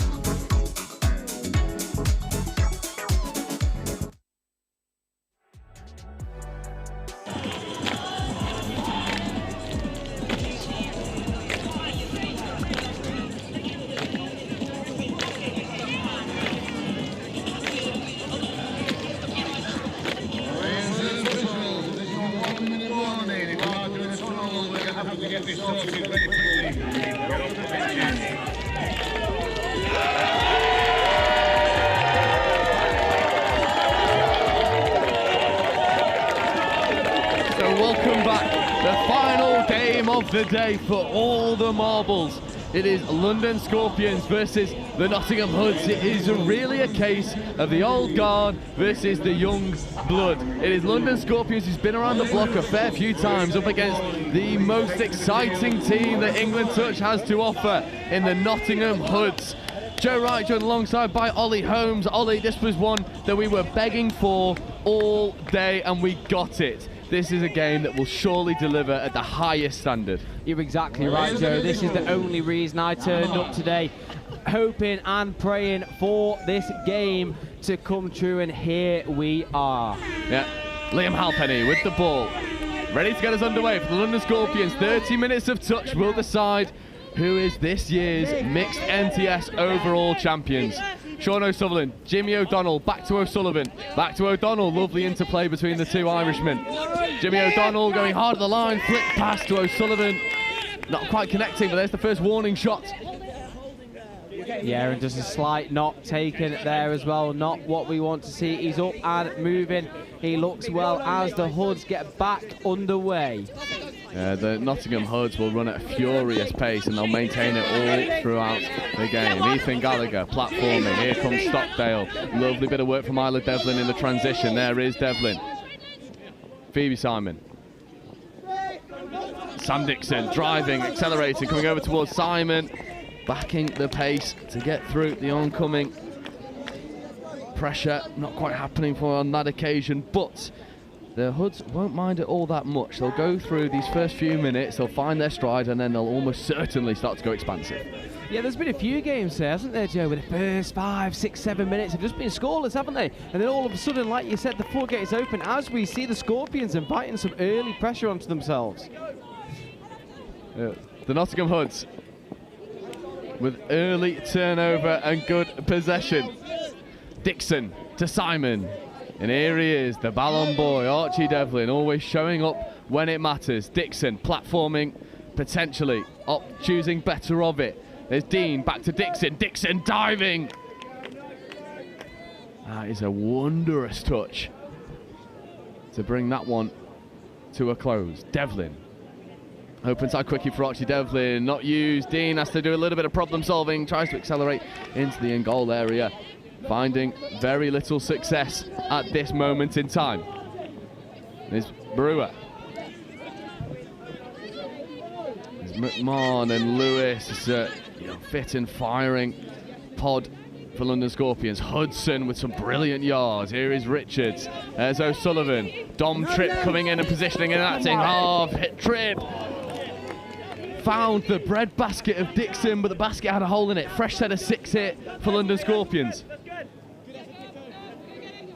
Yeah, as we see Scorpions looking to work their magic here. Tripp with the platform.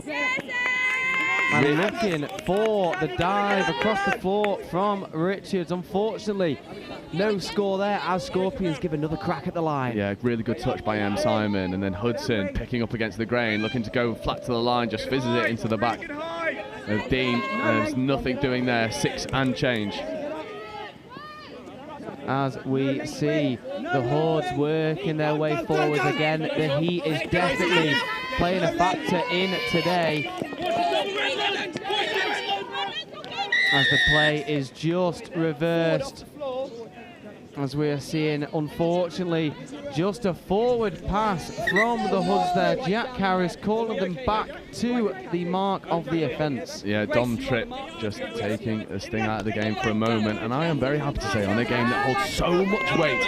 We've got an accent commentator doing a little bit of analysis for us. Ben Nurse of Manchester Foxes joining us up here. Ben, this is an exciting affair. Yeah, what a pleasure. This is the game we all wanted to see, isn't it? I heard you both commentate in the semi-final, and, you know, no offence to Galaxy and NQ, we wanted to see this shootout. We wanted to see the two teams fighting for the overall series win, and what a pleasure to commentate it with you two boys as well. And what an occasion this is set up to be, as we saw a nice bit of interplay between Taylor Dean, Hal Penny and big Jimmy O'Donnell, who we saw, I mean, we had the pleasure of commentating that men's game where Jimmy O'Donnell found the keys to the Hoods' defence more often than not. Taylor Dean with the tap restart. Hal Penny. Brewer in acting half to O'Donnell. Jimmy O'Donnell, late pass away to Brewer. That's ball down. And Nottingham Hood, so far the defence has stayed strong and seen out the threat of London Scorpions. There's Gallagher with a brilliant roll ball, followed in suit by Lenori, and then the foot speed of Stockdale, and the Hoods are rolling through their transition. Dixon setting pace here, M. Simon doing the same, big touch coming in from Halpenny. Referees were happy, late switch away, extra pass wanted to go from Dean, not happening on this occasion. Ollie, it is a tasty affair. First 5 minutes have been a little bit cagey, but it's starting to come to life now. It is starting to come to life. The fireworks are starting to pop off here. It'll be an interesting tactical battle.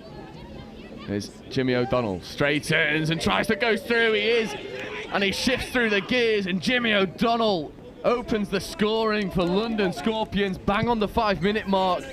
And we've said time and time again in this series, when London Scorpions need someone to put their hands up, to be accounted for, Jimmy O'Donnell is that man. Ben, it was just a bit too big of a defensive spacing there. Yeah, I think Dixon will be frustrated, but you said it, Joe. I mean, in that men's open final as well earlier in the season, when they need someone to step up, more often than not, it's him. He's got the keys. He is the man of the moment so far. Speaking of, there's Archie Devlin working with Carroll. There is Owen Carroll platforming. Archie Devlin now getting down for Stockdale. Surely Merritt's gone early. And there is play on calls from the referees, and Nottingham Hoods equalise on the first time of asking. Not only is that phenomenal set-piece play, what about the IQ from Stockdale, listening to the ref and then going to execute? Yeah, no, absolutely spot on there. You know, as an attacker, you need to be aware of what the referee's calling. I have to say the referee team today have been very good at their communication, haven't they? And, you know, Nottingham just taking advantage of that there.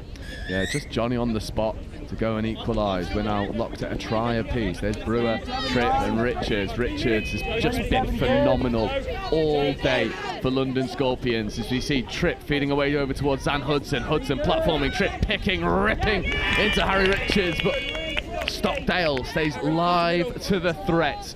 Wonderful defensive work from the young Nottingham player.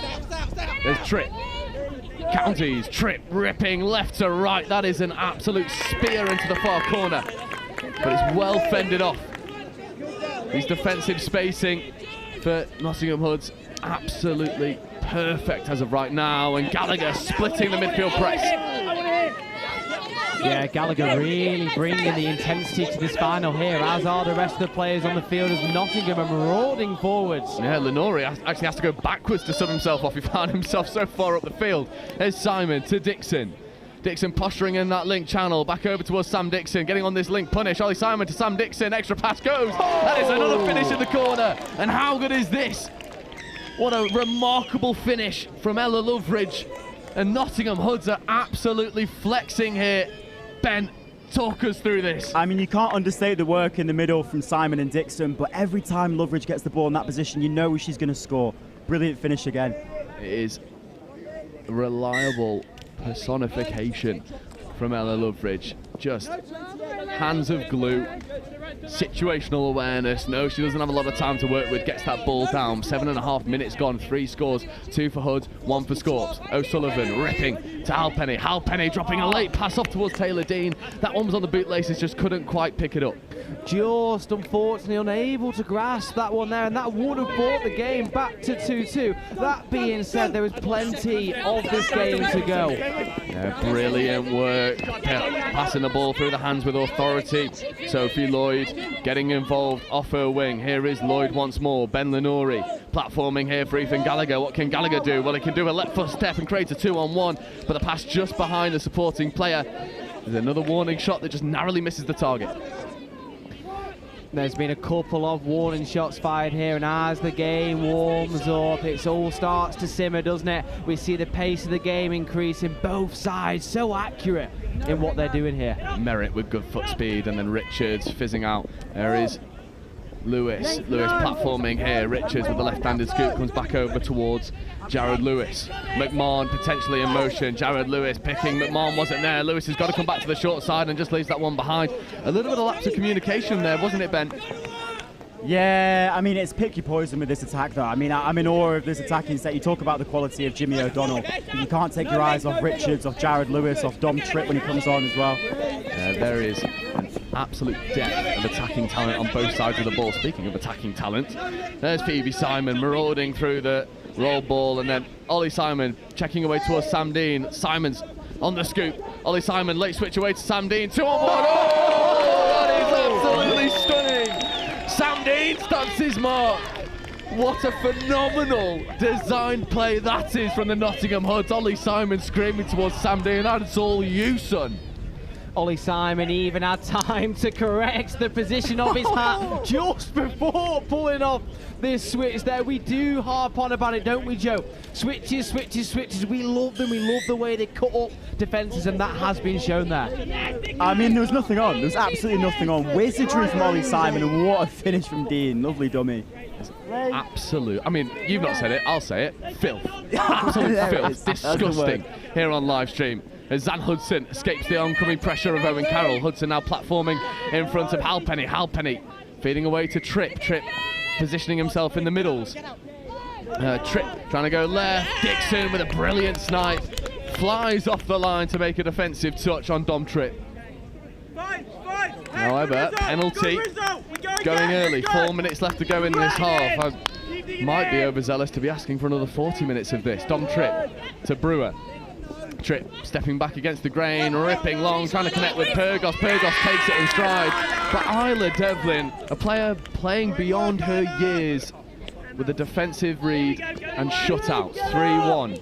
Brewer platforming, a little bit of miss of communication between Hudson and Tripp. Brewer platforming for the 32 platform. Halpenny back to Brewer. Brewer with the right foot step, tries to escape the oncoming pressure, and every single touch that Huds make celebrated like a score in this sub-box.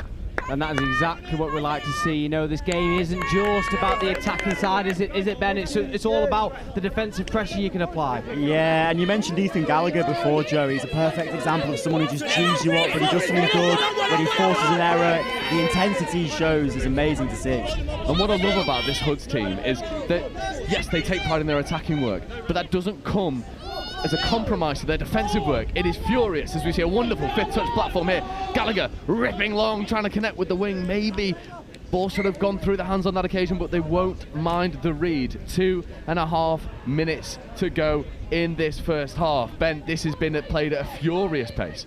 Yeah, and it's hard to understate how much touch has been played today. It's their 5th game of the day. The second 2 played 30 minutes long in this intense heat. It's amazing to see such intensity.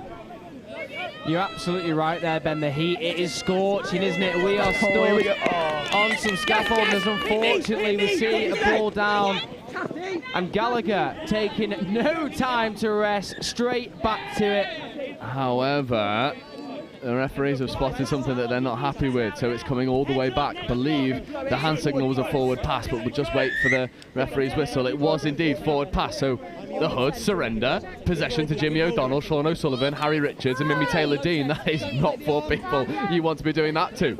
O'Sullivan getting out into the link channel. Dixon with a flick touch. O'Sullivan, Richards, O'Donnell in motion. There is Jimmy O'Donnell. Late pass away to Taylor-Dean. And when you're hot, you're hot. Jimmy O'Donnell with the keys to the Hoods defence. Jimmy O'Donnell again. It's that Irish connection, isn't it, Joe? You know, it's hard to stop these guys. They almost know what they're doing without asking the other person what's going on. And it should not be understated. That is a superb hole to cut straight through the Nottingham defence. It's been on a few times as well. We saw Halpenny try and run the same play, and it just didn't stick to the hands on that occasion. But he's made that read. Fair play.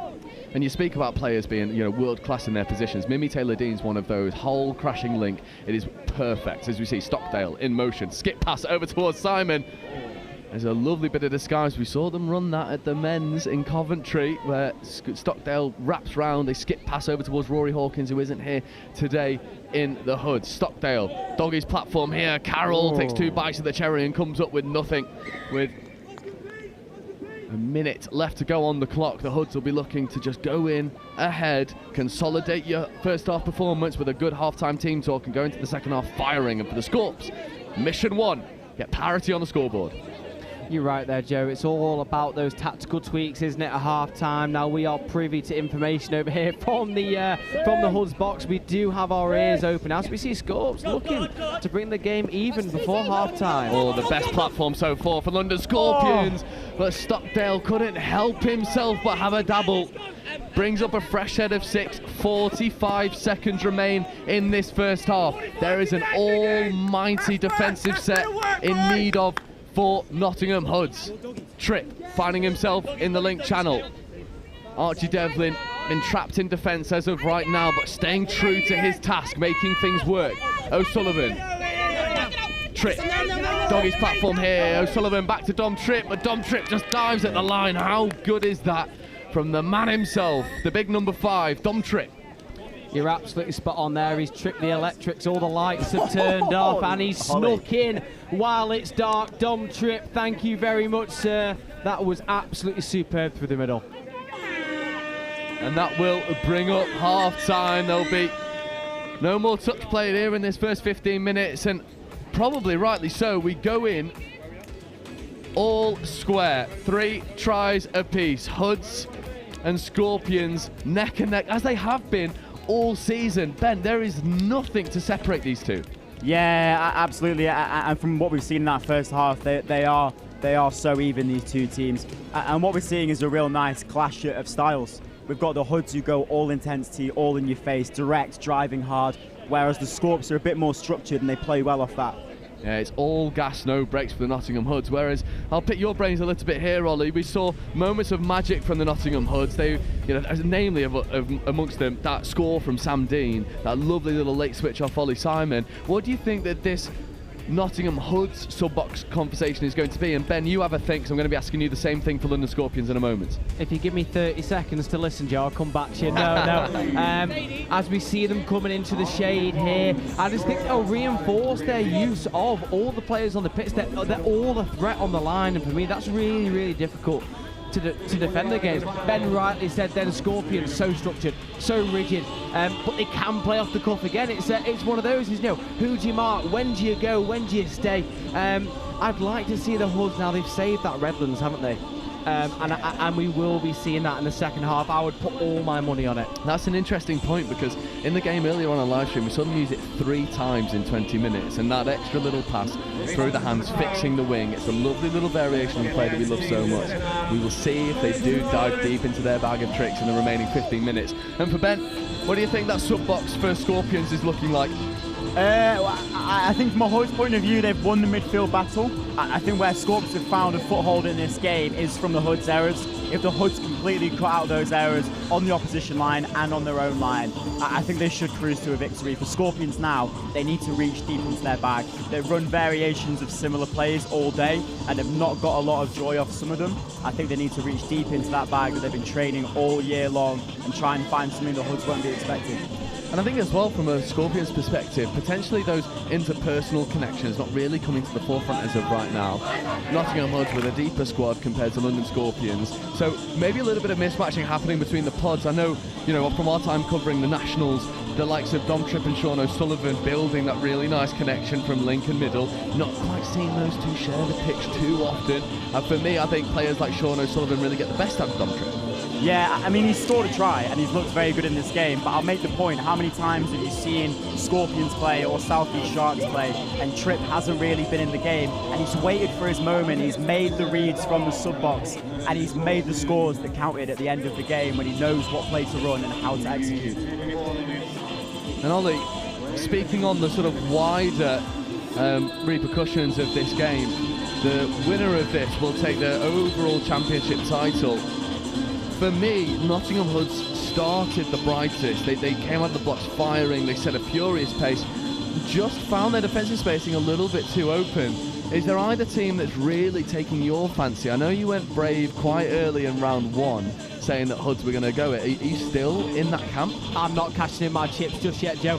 I do see the Hoods winning this. I did say at the start of round 1, it'd be really difficult to see past them. I think Scorps, like you said, it's the old guard, they won't be happy with the noisy neighbours from the other end of the country coming and spoiling the party they've had over the last few years. But for me, as I said, Joe, I do see a Hoods win. I would like to see a drop off. Yeah. Dare we say that word? We have 15 minutes of quality touch ahead of us before we start thinking about that. I think probably the most apt conclusion to what has been, to my mind, the most tightly contested mixed series we've ever had here in the UK. The Nottingham Hoods have gone blow for blow with London Scorpions. This has the feeling of two heavyweights that are going all out for the championship. We are locked at 3 scores apiece. London Scorpions, Nottingham Hoods. neck and neck. Out on the pitch for the Hoods. Gallagher, Lenori, Dixon, Simon.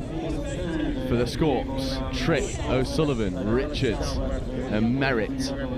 Dangerous propositions for both sides, and what's lovely, this game played at a furious level of competitiveness, but also with a bit of gamesmanship there. The Hoods and the Scorpions sharing a few jokes and a few slaps and a few smiles, but all of that goes out of the window now.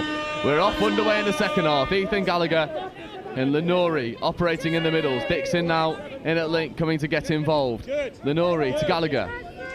Taking the settler, third touch, forthcoming, needs to get this done, bang on the 7, checking away towards Sam Dixon. Dixon back to Gallagher. Gallagher repositioning in front of Lenori. Lenori with a less than forgiving pass for Sam Dixon, who with a blind pass away was able to manufacture a potential scoring opportunity. That one just goes to the floor. There's the first warning shot that narrowly misses the mark. Exactly that, and that'll be the first and only warning that Notts give them here. This game is starting to ramp up now. All the players will be looking to empty the tanks as we see the Scorpions early on in this half inviting pressure onto themselves. That's so unscorps-like, to coin a new term. You know, usually they're so composed with the ball, so structured, you can never force an error out of them. I think there's just panics there, and they didn't need to. I think it's a symptom of the Hoods' pressure. Absolutely. As Devlin joins the fray. This is a dangerous pot. Archie Devlin, Ethan Gallagher and Sam Dixon all trying to make something happen. But if there's one player who will not bend an inch in defence, it's Sean O'Sullivan. Takes pride in the stubborn work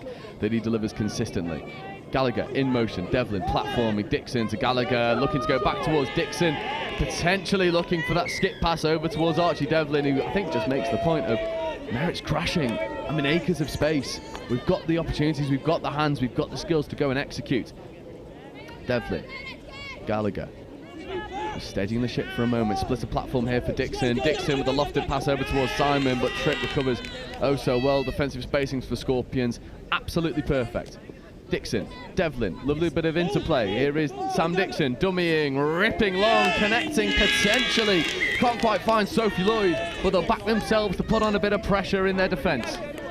No, you're completely right there, Joe. And I like to see Nottingham just go through the phases there. Dixon, you know, Dixon and co, they're all absolutely lethal in the middle of the field as we see Scorps allowed to relieve some of this pressure here. It's a dangerous proposition here. London Scorpions with a little away set, just buying some extra metres, and then Dom Tripp purrs through the gears, setting brilliant expectations. Taylor Dean follows in suit. There's Jared Lewis. Brilliant hands-on offer from Hal Penny. Hal Penny now positioning himself in an acting half, scooping, driving at the Hoods' defence, but it's well defended from Ethan Gallagher. Exactly that. You are my wonder wall, Gallagher. You're putting the pressure on. You're not allowing them to get a single inch around you. There's Devlin feeding over towards Simon. That's really good foot speed through the roll ball from Archie Devlin. Here is Phoebe Simon, just flies through. However, a ball down turnover for London Scorpions. That's less than classic for the Nottingham Hoods. As we see the Scorps working their way forwards here. You're right, again, uncharacteristic. Ben coined a new term, didn't he? Unscorps-like. That was Notts-like. Yeah, Hoods-like. Is Hal Penny, Lewis, and McMahon. McMahon platforming. Lewis gets in an acting half dummy and coming back over against the grain, connecting with Jared Lewis. Is that ball down? It is. And the Scorps draw first blood in this second half. That was a wonderfully designed play. Little sweeper pick up from half, coming back against the grain. Lewis almost sending our cameraman. Absolutely superb, Joe. Again, just recognising that space on the short side here. Nottingham are very good at protecting the open side. Now, it'd be interesting to see if Scorps continue to apply the pressure down that short side, or they change their plan back to the open. Yeah, Stockdale wants this link punish, gets it back from Archie Devlin. Stockdale driving. It's really well recovered on that far side. Merritt making good defensive decisions. Devlin just looking to spread the play, comes over towards Simon. Carroll looking to release that left to right pill, and then does connect. And oh my word, Owen Carroll comes up with a moment of magic for the Nottingham Hoods. I mean, you talk about going into your bag and reading a defence. They hit the link hole on the earlier play and found joy with that, and then they knew the winger would crash in to stop that pass. and he's got a 40-metre pass on his left hand to pull out of the bag. Unreal. Absolutely ruthless stuff from the Nottingham Hoods. Ella Lovebridge with a brilliant finish to get over. We're back all square. Ollie said the word, I won't repeat it, but it feels like we're heading that way as we see forward pass penalty turnover. Would you see that as the fairest conclusion here if we were to see the forbidden word? That shall not be named. Oh, Tripp picks it off. Diving touch from Ben Lenori brings him to a grinding halt. A little bit of overplaying for the Nottingham Hoods. Then Tripp with a ball hawk in midfield says, give me that. Halpenny, O'Sullivan, Tripp and Hudson. This is terrifying stuff here for the Hoods. However, Sam Dixon taking a leaf out of the Tripp playbook, sniping in at link, making good defensive decisions. O'Sullivan to Tripp, back to O'Sullivan. Halpenny now in motion. There is Halpenny, back to Tripp, Tripp to O'Sullivan. Skip past potentially the option. As Halman makes a very good defensive read to bring that one to a close. And that ball almost finds the deck as Tripp rips a speculative one into that far channel. Ben, Hoods are doing a really good job at restricting this London Scorpions attack. They're having to work really hard for their attacking platforms. And what's obvious to see is the massive experience gap between these two teams on paper is not showing on the pitch. Such a mature performance from these Nottingham Hoods. I think that's really well put, because on paper you do look at like the amount of international caps that these two teams have, and obviously Scorps boast the greater amount of international playing experience at the Opens level. However, we're just not seeing that as we see Archie Devlin go into his bag, bouncing away from one, and then two, and then three, and then getting into Stockdale. Stockdale wants this open side quickie, does get it back. Instead they go over to Simon, and Simon finishes. And Archie Devlin has pulled strings from the halfway line to the 7. It's finished expertly by Phoebe Simon, but the Ballon Boy living up to his namesake. Exactly that, the Ballon Boy has done it again. When will he stop? An absolutely superb read to pass across the front of the defending Scorps link, and that hole was wide open there, wasn't it, Ben? Yeah, I mean, she scored that on Dom Tripp, so it was no slouch, but that is unreal from Archie Devlin. Talk about taking the game by the scruff of the neck and saying, right, I'm standing up and I'm making a difference here. Yeah, he's got that in abundance. Brewer positioning, feeding away towards Lewis. Brewer feeding now to Jimmy O'Donnell. Late pass away, but now the defensive work from Nottingham Hoods coming to the forefront. Jimmy O'Donnell with a lovely bit of invention to try and unlock the defence. Nothing doing on this occasion. It's go again time for Brewer, O'Donnell and Lewis. Brewer, O'Donnell, back to Brewer, trying to drive hard at the line. Ethan Gallagher with a good defensive touch, putting everything on the line. And Brewer, not happy, looking to reset and go again. Here is Lewis. Jimmy O'Donnell in motion. Jimmy O'Donnell dummied. Brewer coming back against the grain. This time does escape away. And then the ball is almost down, if not for an absolutely world-class touch from M. Simon, who doesn't buy anything. However, the referee's siding with London Scorpions. You can hear what the crowd make of it from a Scorpions perspective. Absolute money, Ben. I mean, it looked like the touch was in my opinion, Joe. Brewer's done really well. I thought the Hoods stood up defensively. It's a marginal call, Ollie. I'm going to ask you to put on your yellow shirt for a moment. What do you make of it? It's a tricky one, you know, when you're seeing it in live time, even that close.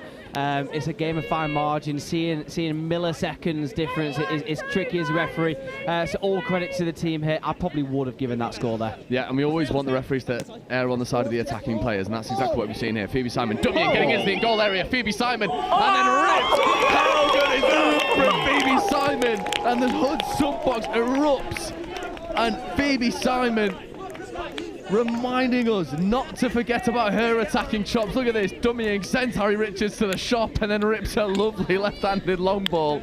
And when you think you've marked up all of the attacking talent for Nottingham Hoods, Phoebe Simon says, no thank you, let me just destroy that defensive line. Richards will be jogging all the way home. He's been sent that far. That is an absolutely ridiculous dummy. I think all of us would have bought that one. Yeah, I think the cameramen also got sent to the shop for a moment there as Halpenny ripping open side to Lewis. Lewis with the left footstep accelerating over. And now we're in for a little bit of a shootout. 6 minutes left to go. 6 tries apiece. Ben, this is absolutely magic. I mean, you said it, mate. It's a shootout now. This is what we wanted this game to turn into, I'll be honest. It was a low-scoring first half. This is what we wanted to see. Two teams just going at each other.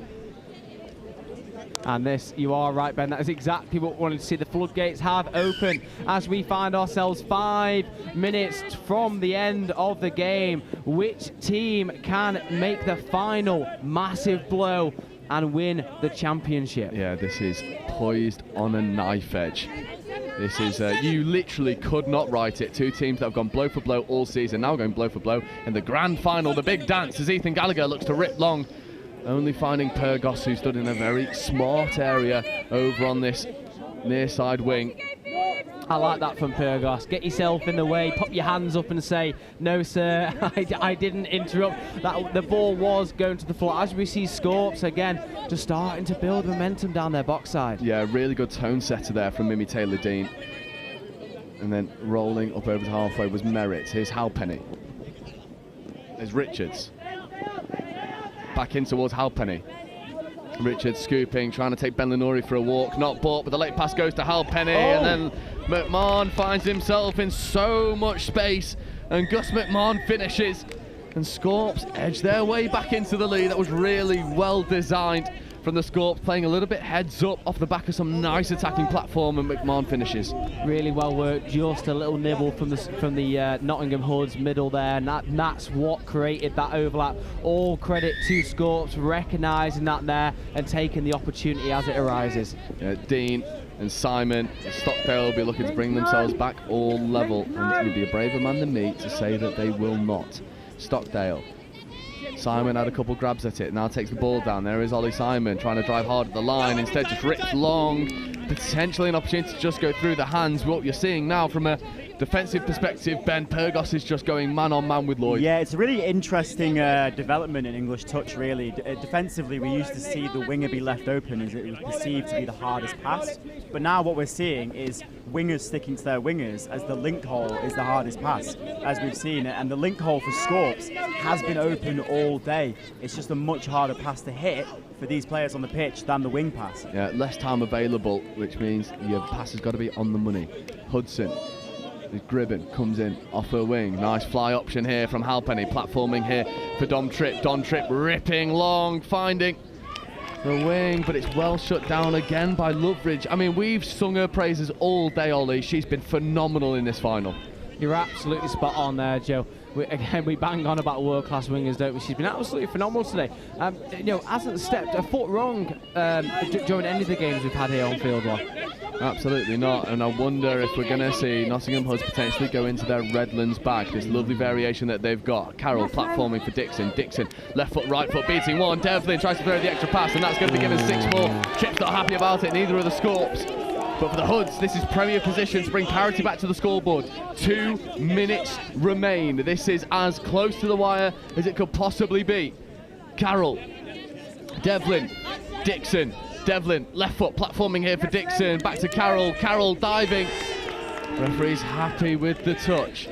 You've got the Nottingham Mavericks down in that far end trying to suck the ball over the line for their club mates, the Hoods. Dixon, Carroll, Simon and Devlin. There's Carroll platforming for Devlin. Dixon looking to go long, drops a late pass over towards Archie Devlin. The referees are not happy. They've spotted an infringement, and that'll be penalty turnover. Not too certain what the hand signal was there, and unfortunately the board has taken a little tickle away from the Scorpions players, just winding that clock down by a few seconds. Brewer platforming here. You can hear Dom Tripp barking orders at his teammates. Halpenny wanted to throw the extra pass, nothing doing. Gets away with a little bit of a skew with roll ball. Referee's happy with the quality of that one. Richards coming over now in front of O'Donnell. Jimmy O'Donnell, right-handed scoop, accelerates through, tries to take Devlin for a walk. Archie Devlin with a masterful defensive intervention. 90 seconds left on the clock. This is do or die time for the Hoods. I wonder if we're going to see this little Redlands play. Stockdale was having a dabble at it for a moment, but the Scorpions mark it up well. Gallagher takes 2 bites of the cherry, comes up with the ball. This is nervy times now. Ethan Gallagher, Lenori platforming here for Gallagher, left-handed scoop. Back to Lenori. Lenori with the extra pass away. That is absolute magic. However, the referees called touch first. 6 and change. 45 seconds remain. The Hoods find themselves a score down. The Scorpions have just got to secure possession and they'll take the championship. O'Donnell, the roll ball. McMahon going up the box side. Gribben, a nice bit of work to Mimi Taylor-Dean. Here is Gribben again. Jared Lewis. Sean O'Sullivan. Tripp coming on, right-handed scoop, 2 bites to it, no issue at all. Lovely long rip and maybe a little bit of gamesmanship, making sure that one goes into the stands. This is do or die time now. We have less than 10 seconds remaining. Referees wanting the ball to be rolled on the mark. Stockdale and Gallagher have got to come up with a moment of magic for the Hoods. Simon platforming. There is Stockdale. Gallagher with one last opportunity. This is the final play of the game. Ethan Gallagher trying to create a moment of magic. That's a speculative pass, and the London Scorpions will take the overall championship. Round 3 winners, overall winners. Ollie, how good was that game? Absolutely marvellous. That is 30 minutes of end-to-end touch rugby. In the second half, the floodgates open. We started to have your favourite word, Joe, a shootout, and that is exactly what we wanted this game to be. All credit and kudos to the London Scorpions side. My prediction on the Hoods winning was incorrect. However, they've given a really good showing of themselves today, haven't they? Yeah, completely agree. And Ben, just a quick word on the Nottingham Hoods. For me, maybe the most terrifying prospect in England touch. There is a potential dynasty on offer for this Hoods team that for me has an average age of about 18, which is just ridiculous. Yeah, I mean, full congratulations to London Scorpions, absolutely unreal from them, but shout out to both teams. A brilliant series, a brilliant game we've seen there, which really went down to the wire. So yeah, shout out to both teams, unreal game of touch we just watched there. Yeah, Scorpions celebrating as they should do, spearheaded by some remarkable touch. Jimmy O'Donnell, you know, this London Scorpions side is so rich with pure talent. One name that maybe doesn't get the right amount of compliments and plaudits is Liam Halpenny, who is such a dynamic ball player. He's one of these guys that just stitches together the London Scorpions with ruthless efficiency. Ollie, he was phenomenal in that final. You're absolutely right, Joe. It's really tricky to play against a player that almost looks like he doesn't know what he's doing, and that is not the case, is it? He's got a game plan. He knows where the space is. As you said, Hoods, as disappointed as they will be now, they've got a chance to create a dynasty over the next few years. Ben, just how valuable are games like this for a young side like Nottingham Hoods? They're coming up against, you know, the who's who of open touch in London Scorpions, and they're narrowly coming out on the wrong end of things. But they'll come back next season bigger and better. Yeah, I mean, the phrase goes, you win or you learn, and Hoods will learn a lot from that game. They'll watch it back and they'll know exactly what they need to do to beat that Scorpions team. And we mentioned the experience gap before. For them to be in this position, going toe-to-toe with these seasoned international players, it's really admirable, and you've got to take your hats off to them. And then just a wider word on the state of touch at the moment in England. For me, you know, being able to cover touch for the past 4 years, every single series goes from strength to strength. The standard gets better, the quality is deeper, the difference between Division 1 and Division 2 is so narrow, the difference between Division 2 and Division 3 is narrow, the difference between Division 3 and Division 4 is so narrow. Ollie, touch in England is going strength to strength in an effort to bridge the gap between England and Australia and New Zealand. Yeah, my word of warning here for any Kiwis or Australians listening, we are coming for you. England touch has the ball rolling, it's getting bigger and bigger, it's snowballing through. This next World Cup, England will be a team to watch. It's certainly so, and it's a wonderful prospect, the state of touch in the UK at the moment. Ben, a final word on today as a whole. A tournament played in blistering heat, but the standard didn't drop. It was one of the most entertaining days of touch, for my mind, in recent memory. Yeah, I'll take some authority on that as well, Joe, because I actually played today. I was on the pitch with some of these guys and girls, and the quality has been unreal. As someone who's played touch for a few years and is now playing against people that are a lot younger and people that are a lot more experienced, it goes without saying that the quality of touch here on this pitch, in this country in general, has skyrocketed. And it is really good to see, and when you come here on a day like this, and you come here with hundreds of players who are all playing at the top of their game, it is really something to see. I completely agree. But that is it for us here. Club touch has come to a conclusion. London Scorpions, overall champions.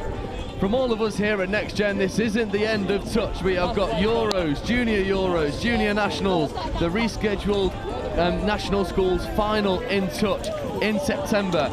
Do not go anywhere, there is more touch coming your way.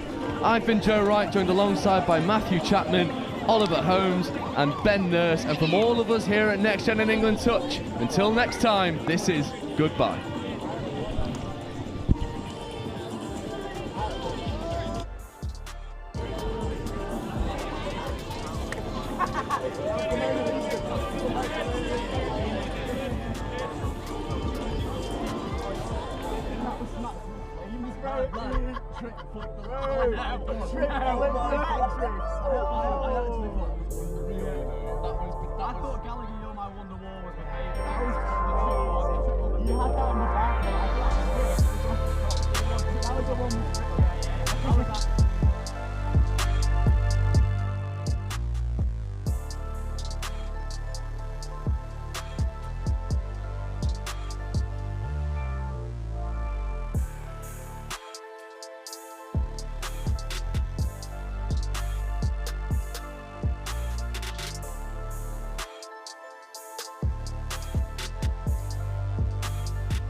We got scored on off the first tap, which I think probably did us the world of good because we woke up a little bit after that. So good win.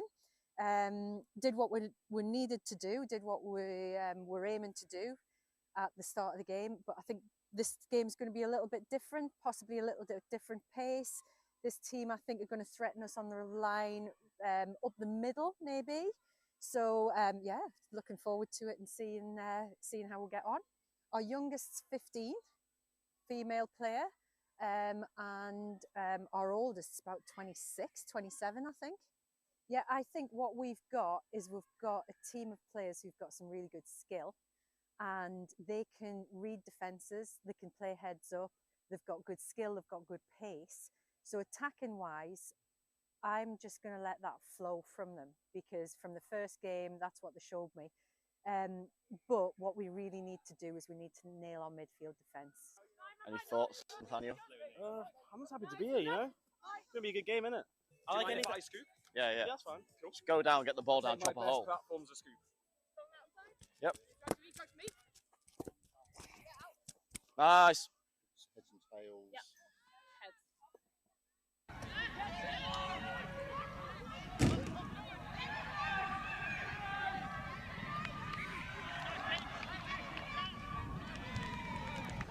Keep on going forward, team. Go.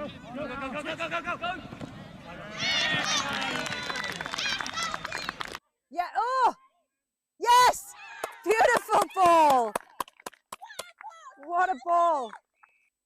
When we're doing our midfield D, our transition D, they're beating us a few times on our far side. So they're getting round our far side male link. So it's just, we need to compress a little bit closer over that side. Good work. What a ball. Who gave that? You? I go back to the same messaging as the game before. You clearly can see what you need to do in attack. That last being aware, the awareness of the time on the clock, the awareness of taking it away from our box, the awareness of finding the space and using your pace to go down that edge.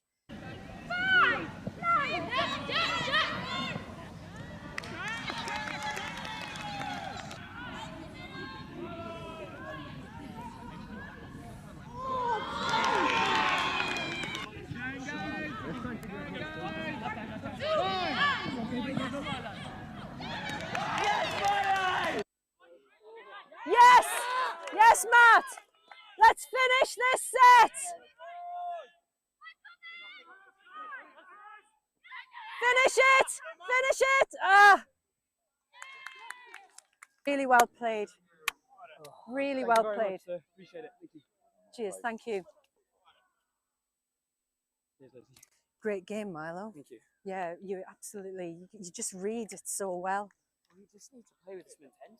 It's the big deal.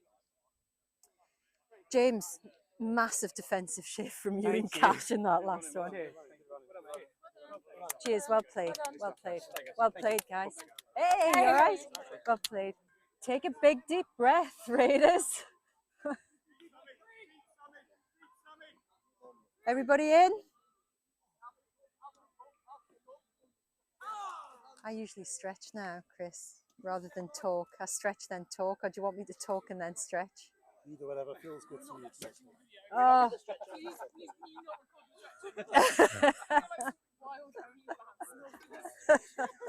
it if I get paid for it. Well, for what I need to say to you is I just need a few minutes to gather my thoughts. If you were watching that game as a neutral, that was such an exciting game of touch. And it was just neck and neck all the way through. Yeah, I just need a few moments to gather my thoughts, see what we're going to do, taking it into the next game, into the Northwest game. So let's have a little stretch.